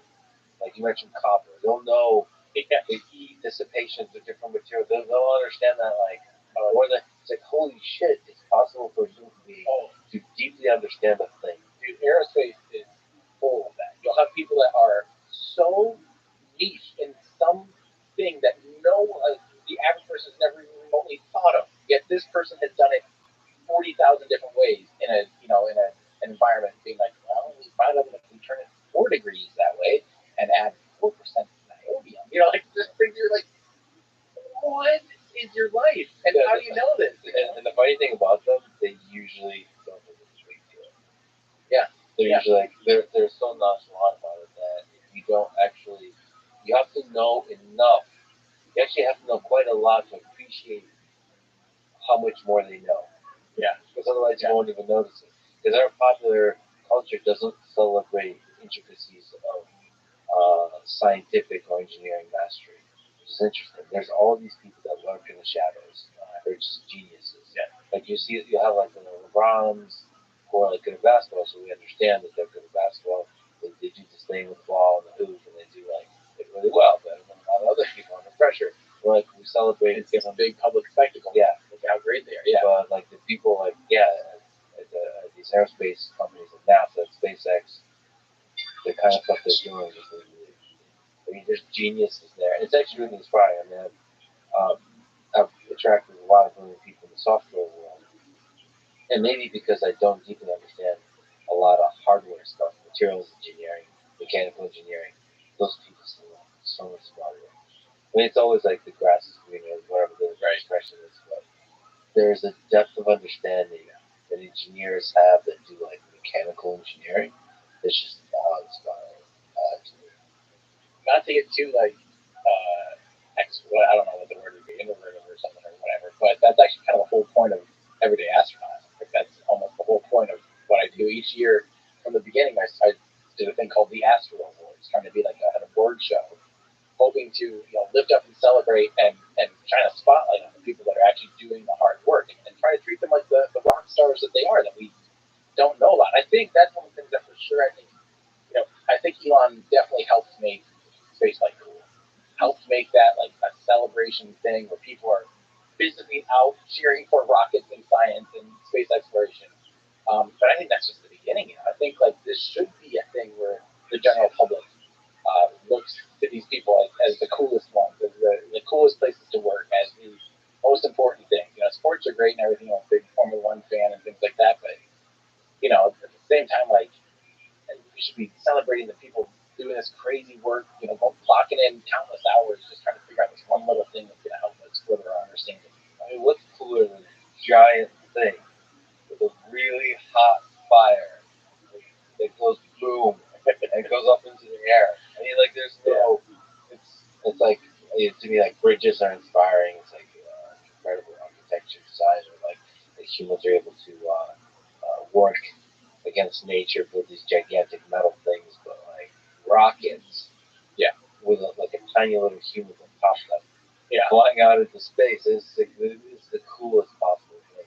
Everything comes together, all the different disciplines come together for the high stakes drama of riding that super powerful thing up away from the thing we call home. Right? It's so amazing.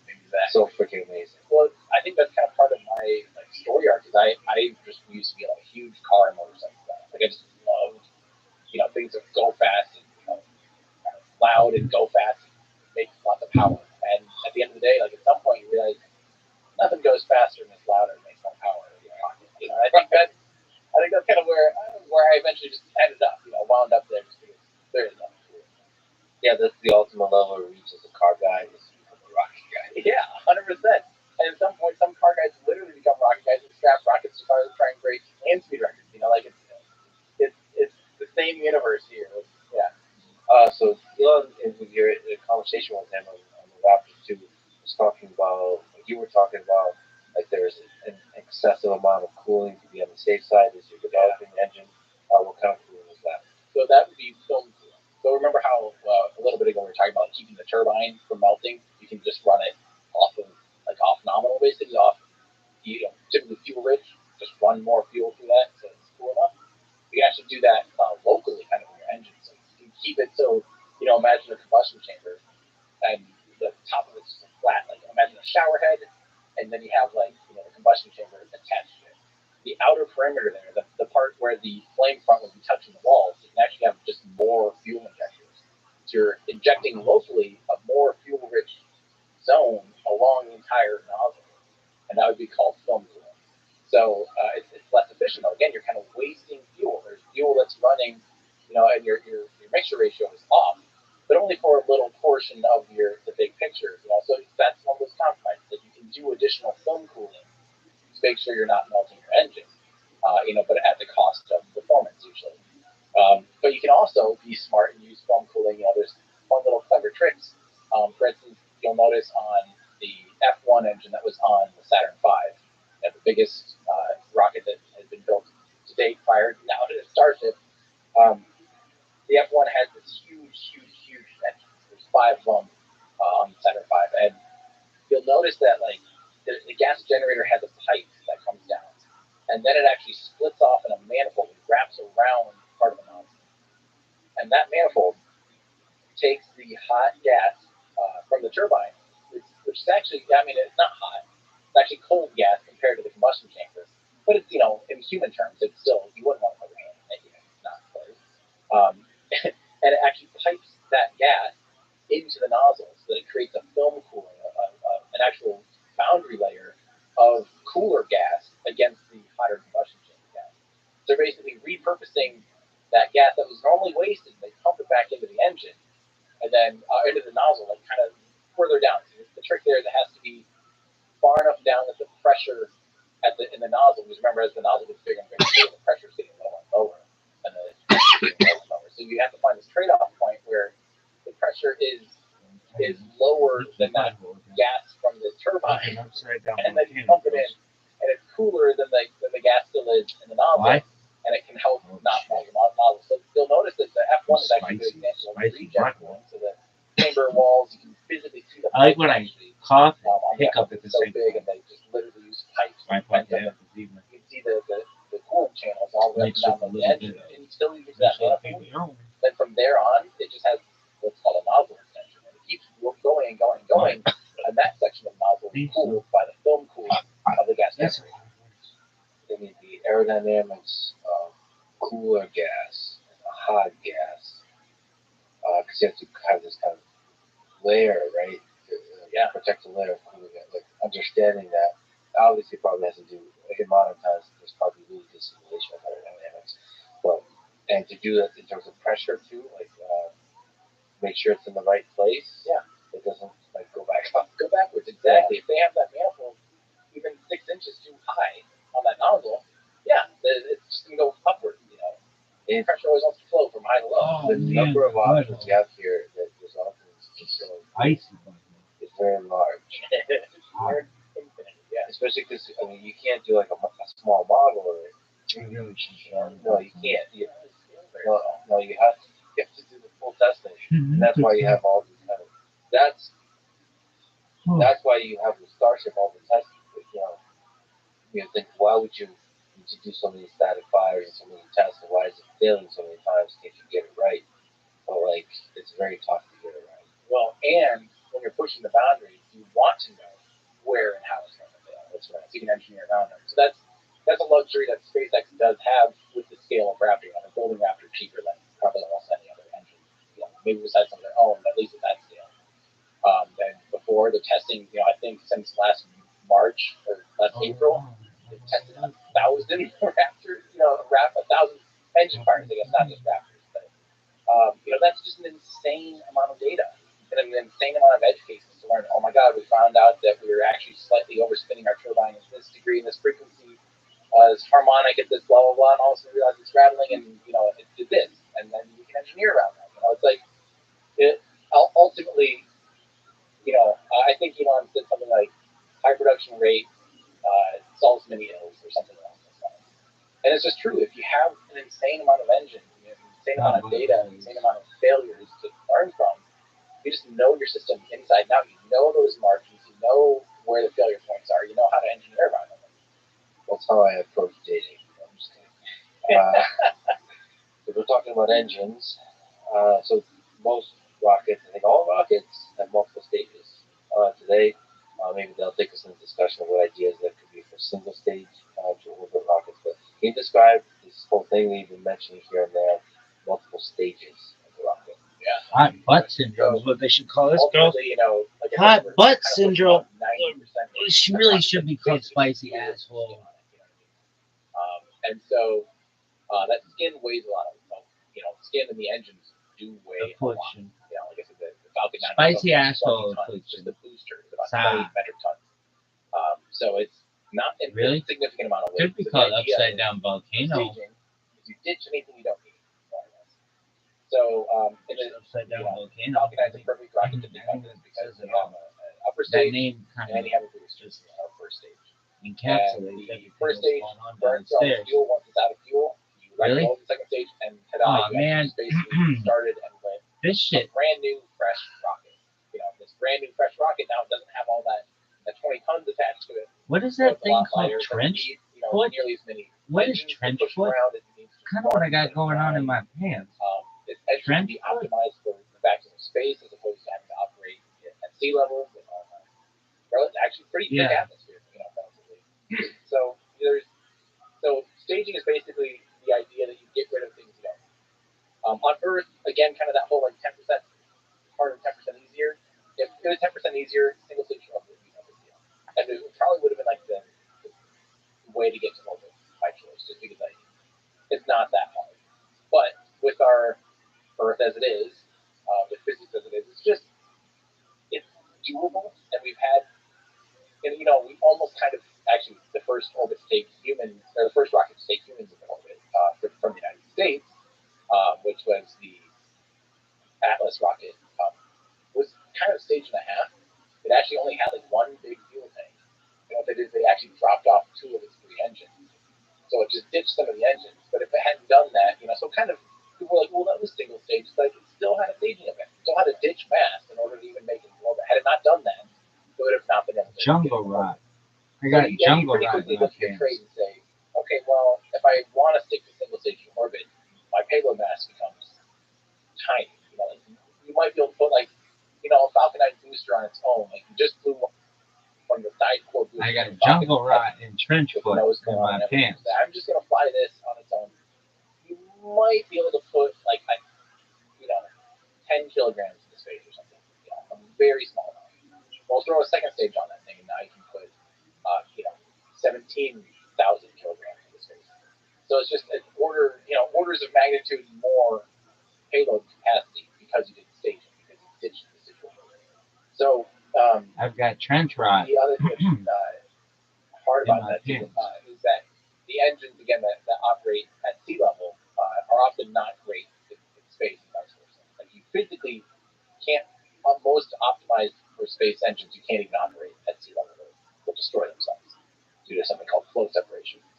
So not only are you getting the benefit of ditching all the way, but you're also able to use a much more efficient and typically much less powerful engine in space. So you mentioned on the multi-stage rockets that maybe the dream would be if you weren't living on Earth, maybe we can on Earth to have a single stage to orbit rocket where it's all one package, reusable.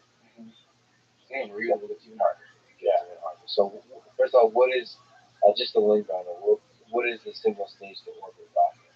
So why is it so hard to achieve on Earth? You already kind of explained it a little bit, but just if we were to say, like, yeah, that's your assignment. Yeah. Then you're supposed to get together with Elon and other brilliant people, and like you have to do this. Yeah.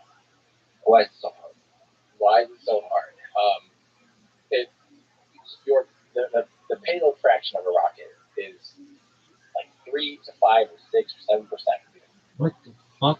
That's the amount of payload compared to the total mass of the rocket. Like you're lucky to get into beyond 5%. So if you're now having to deal with the weight of the rocket by the time you're in orbit, like your payload fraction, you're talking about margins such so small amount of leftovers. If you have to take shit. The sooner you can ditch weight, the better. The sooner you can ditch weight, the better. The sooner you can, and that's what you're doing. A rocket the whole time is actually ditching weight. All of that fuel, all of that big giant flame you see, is literally mass being thrown out the back of the rocket. But what typically isn't expended, at least during nominal operations, you're not seeing the engines being, expelled out the thing until you get to staging, of course. And that's where, you're ditching all that dead weight. So single stage orbit, your margins just become so small that it's order is not impossible. I might get nailed. But it's just at the end of the day, like almost no matter who you are, you're end up saying it's just simply not worth it. All that fucking time. If you have 2 rockets that are using propellants, they're the same physical sizes, and one of them is cut, a third and has a level engine, it'll have 100 or 1,000 times more payload capacity than the one sitting right next to it. And now, so there's things you can do to like try to offset that. Things like aerospike engines, which operate at as efficiently at sea level, at kind of optimized efficiency at sea level, and just by the way they're designed, the physics of them, they're also efficient in vacuum too. You can do things like that, and at the end of the day, I just got level 20. You end up with a worse rocket than if you had just staged them, no matter what. And people say like, well, what is technology? It's like, okay, apply that technology to a multi-stage rocket, and it's gonna do better. Like, no matter where you end up, it's just always better to ditch that weight. Is there a cost to having multi-stage? Because you can still reuse the different stages.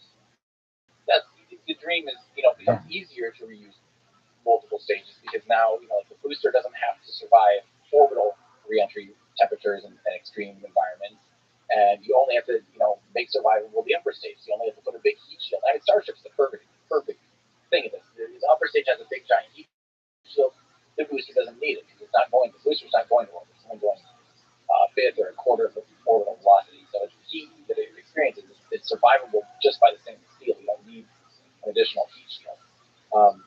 So all of a sudden, if you're trying to reuse, pretend that you just welded the two stages of Starship together, remove those engines of Starship. That whole vehicle, if you're trying to reuse it, the whole vehicle now has to have a heat shield on one side of it. The whole thing has to have these big, heavy wings. By the time you come down to it, there's probably just zero payload capacity. You basically put your fuel tank in space. Good job. So the dream of a single stage to orbit a rocket is that just even the wrong? That's what most convention tells you. By the time if your goal is cheap, then you're going to have a physically larger rocket that has more engines, has more propellant, blah blah blah, to put the same amount of mass in the orbit compared to something else. We're talking like Rocket Lab's Electron, a really small rocket, I think 1.3 meters wide and something like 18 meters tall. It's a small rocket. If you were to, and it can put something like 300 or so kilograms in the orbit. You can either launch something that size, or again, like a full, like big old Falcon 9 booster, a huge thing, and that would be lucky to put 300 kilograms in the orbit. So it's like, which one's going to be cheaper to build? Ship around all the stuff, and then you also look at fixed costs, like the idea of flying again, everything in rocket science compromised. Because now you have things like people on console time, all the people that are on comms and working on the rocket, going down to the pad, filing paperwork, doing range control, making sure there's not planes and boats in the way, flight termination. You have all these fixed costs for any launch. I don't care how big the rocket is. There's a relatively fixed cost. So now you say, like, okay, I'm going to be paying, let's just take a minute. I'm going to pay $5 million to fly a rocket, between all the people going on site, all the propellant, all those licenses, all of that. If your fixed cost is $5 million, you can put 300 kilograms in space, versus you have a $5 million cost of operation, and you can put 5,000 kilograms in space. Like, the business case is going to send you in one direction pretty quickly. So you mentioned aerospike engines. I think the internet informed me of your love affair with aerospike engines. Find somebody that looks at you the way Tim now looks at aerospike engines.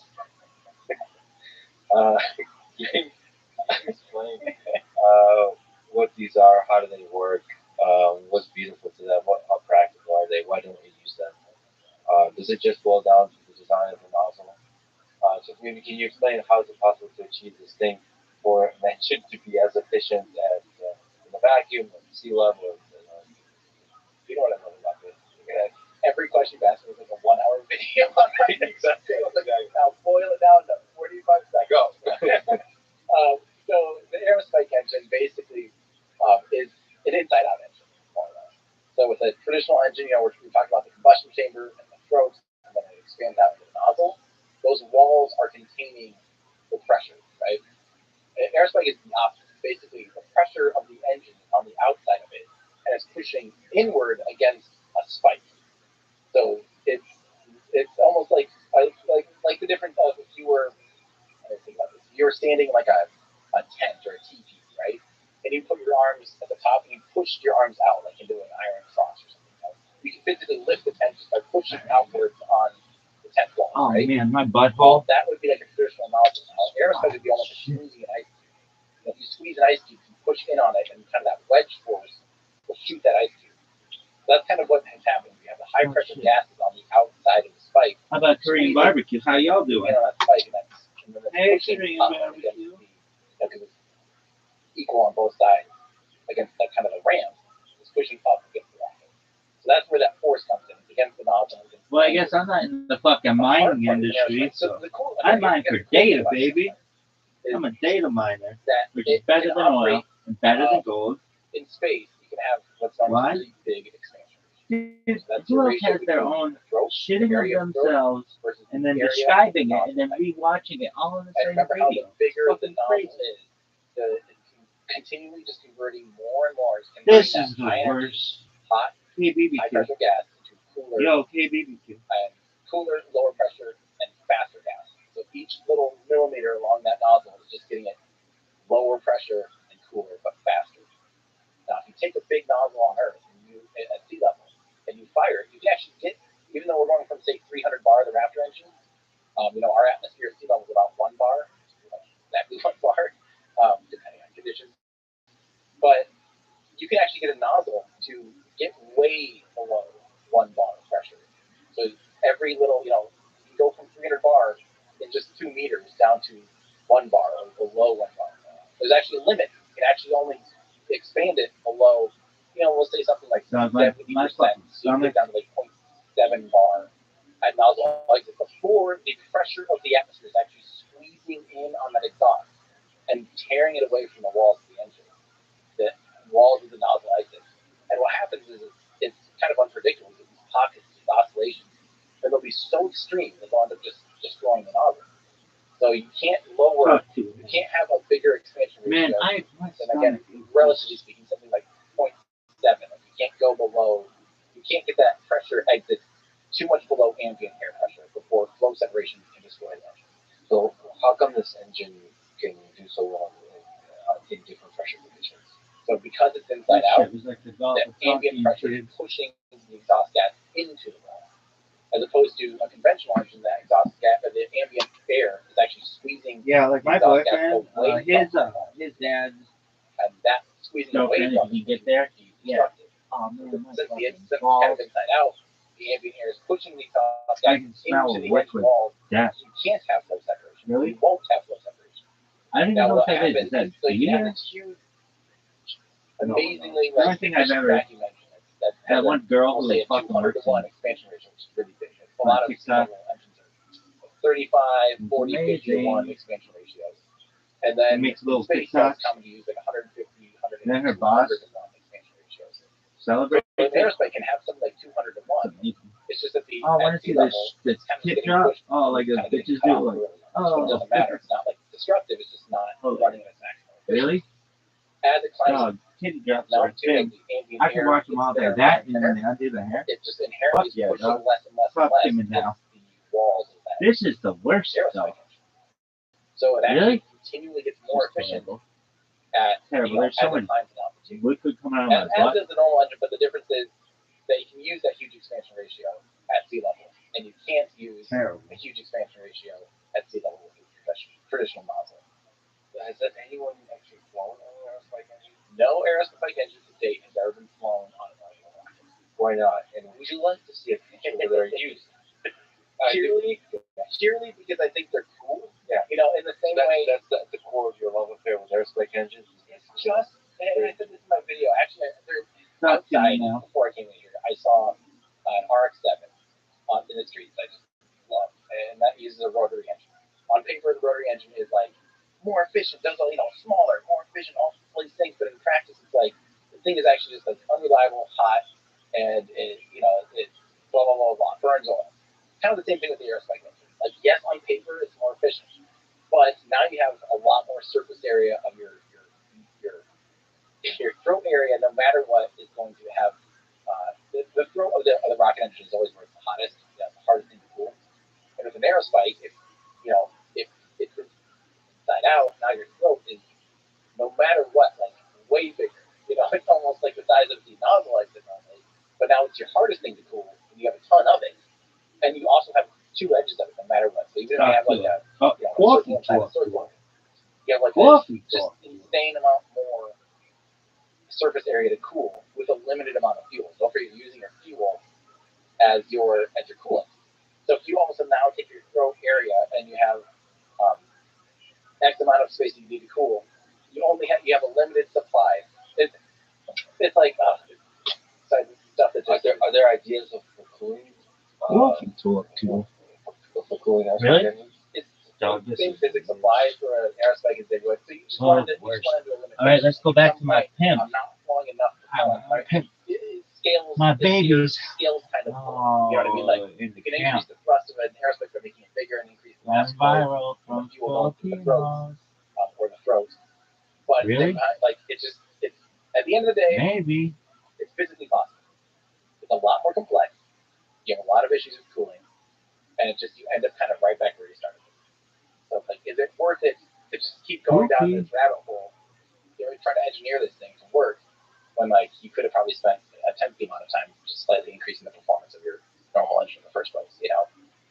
again, I'm going to anthropomorphize that lesson and apply it to my dating life. Okay, actually, just on a small tangent, since you are also a car guy, what's the greatest combustion engine car ever made? If you have to pick, what's the coolest, the sexiest, the most powerful, the classiest, the most elegant, well designed? I don't know what. A lot of those things are different, but they are. It's funny now. Maybe it's just because it's fresh on mind, but I love that mid '90s RX-7, which especially in Japan, they had the 20B, a tri-rotor. That is like the coolest engine ever made. Introduction. The FD RX-7. It's just too darn cool, honestly. Well, what about the mid '90s that makes it special? Just that's the only time everything was. It's more that I love the engine and I like the cars attached to it. I'm not actually a big fan of like '90s styling, unfortunately. But just that the 20B is just such a cool engine, and it's twin turbo sequential turbos. They use a bigger turbo takes longer to spool up. Takes more. It's using that same like the turbine and the compressor, and it just if it's a large turbine, it takes more exhaust gas to get spooled up. So if you have an engine that revs 9,000 RPM, you want to get a lot of pressure out of that turbo. You have a big turbo, it's going to take forever. Like you're going to have to floor it, and then it's going to take a long time for that turbo to get spooled up. So they actually did a small turbo on it and a big turbo. So the small turbo would spool up first, get some boost going through the engine, get that engine operating, get it up to speed, get some power to the wheels, and then once that kind of reaches its limit, you flow it into divert the exhaust gas into the bigger turbo, sequential turbo, and then that now can supplement and actually increase overall performance of the vehicle. I think that's just so cool. It's just like the ultimate brute force, out of the box thinking, and it actually made it into production. You know what I mean? Can you what's it sound like? Can you tell an engine by its sound? It sounds like a really, really, really angry car. It sounds horrible. It's actually a terrible sounding car. In my opinion, it sounds just raspy and like the opposite of like a big muscle car. Like a big muscle car is deep guttural, it just hits you. This is like it's just gonna annoy the hell out of you and all your neighbors. Like you love the engineering. I love the engineering of it. So to you, the car is the engine. It's not all the surface stuff, all the design stuff, all the the elegance, the curves, whatever it is. Well, those come and go.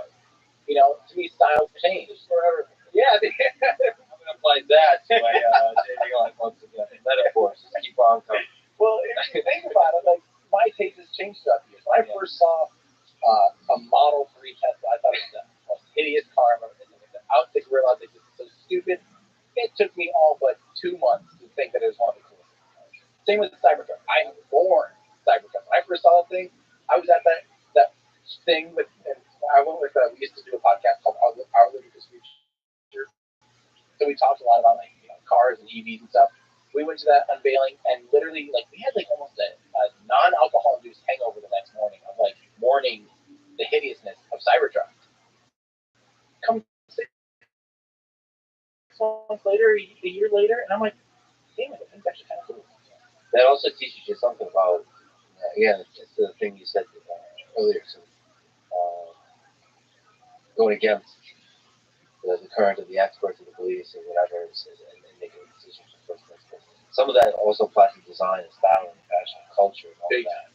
Some of that, the fashion especially, is so interesting. So being rebellious against the current fads actually is the way you can pave the new fads. When it didn't take long for others to follow. You look at currently what Hyundai is doing with their, I forget which one, the Ioniq or something like that. It's square. It's it's boxy. It's a throwback. 80s. It's got these beautiful retro taillights. It's got these square headlights. It's very inspired by Cybertruck, in my opinion. I mean, it might not be. It might be coincidental that we're all kind of getting this retro future vibe. But I personally like the boxy. I still haven't understood Porsche. I still can't quite understand the small size, the elegance of the curves. don't quite. I don't quite get it. Like I said, I don't love the look Why? of the art. I don't love it, but I love it because of the engineering, I guess, that it represents. You know what I mean? Yeah, it's not the surface stuff. It's the deep down stuff. It's that 50-50 distribution that matters. All right, let's talk about Starship a little bit. We've been sneaking up to it from a bunch of different directions. Can you just say what is Starship and what is the most impressive thing to you about it? You talked about the engines involved. Maybe you haven't really kind of dancing around it, but because this is such a crucial thing in terms of the next few years, in terms of your life personally, and also just human civilization reaching out to the stars. It seems like Starship is a really important vehicle for making that happen. So, what is this thing that we're talking about? Yeah, so Starship is currently in development, the world's largest, most powerful rocket ever built. Fully reusable rocket, two-stage rocket. So the booster is landed, and all this is currently aspirational until it's working. So I'll say what its aspiration is going to be, and obviously I have faith that will happen. You were in a voice So the booster will be reused, landed, and refueled and reused. The upper stage will be landed, refueled, and reused, and ideally rapidly. In a sense, not talking about months or weeks of refurbishment, but literally talking about like mild inspections, and ideally like under 24-hour reuse. Where you literally land it and fly it like an airplane. So it utilizes liquid methane and liquid oxygen as its propellant. It utilizes current iterations of it are 33 Raptor engines on the booster, and 6 Raptors on the second stage. So there'll be 3 that are vacuum optimized and 3 that are sea level optimized on the upper stage. That are they'll be used, I think, at stage separation anyway in space, but their main reason that they use them is so they can use them for landing too. The 3 sea level engines to be able to propulsively land the upper stage as well. So the 3 Raptor engines are the ones that generate the thrust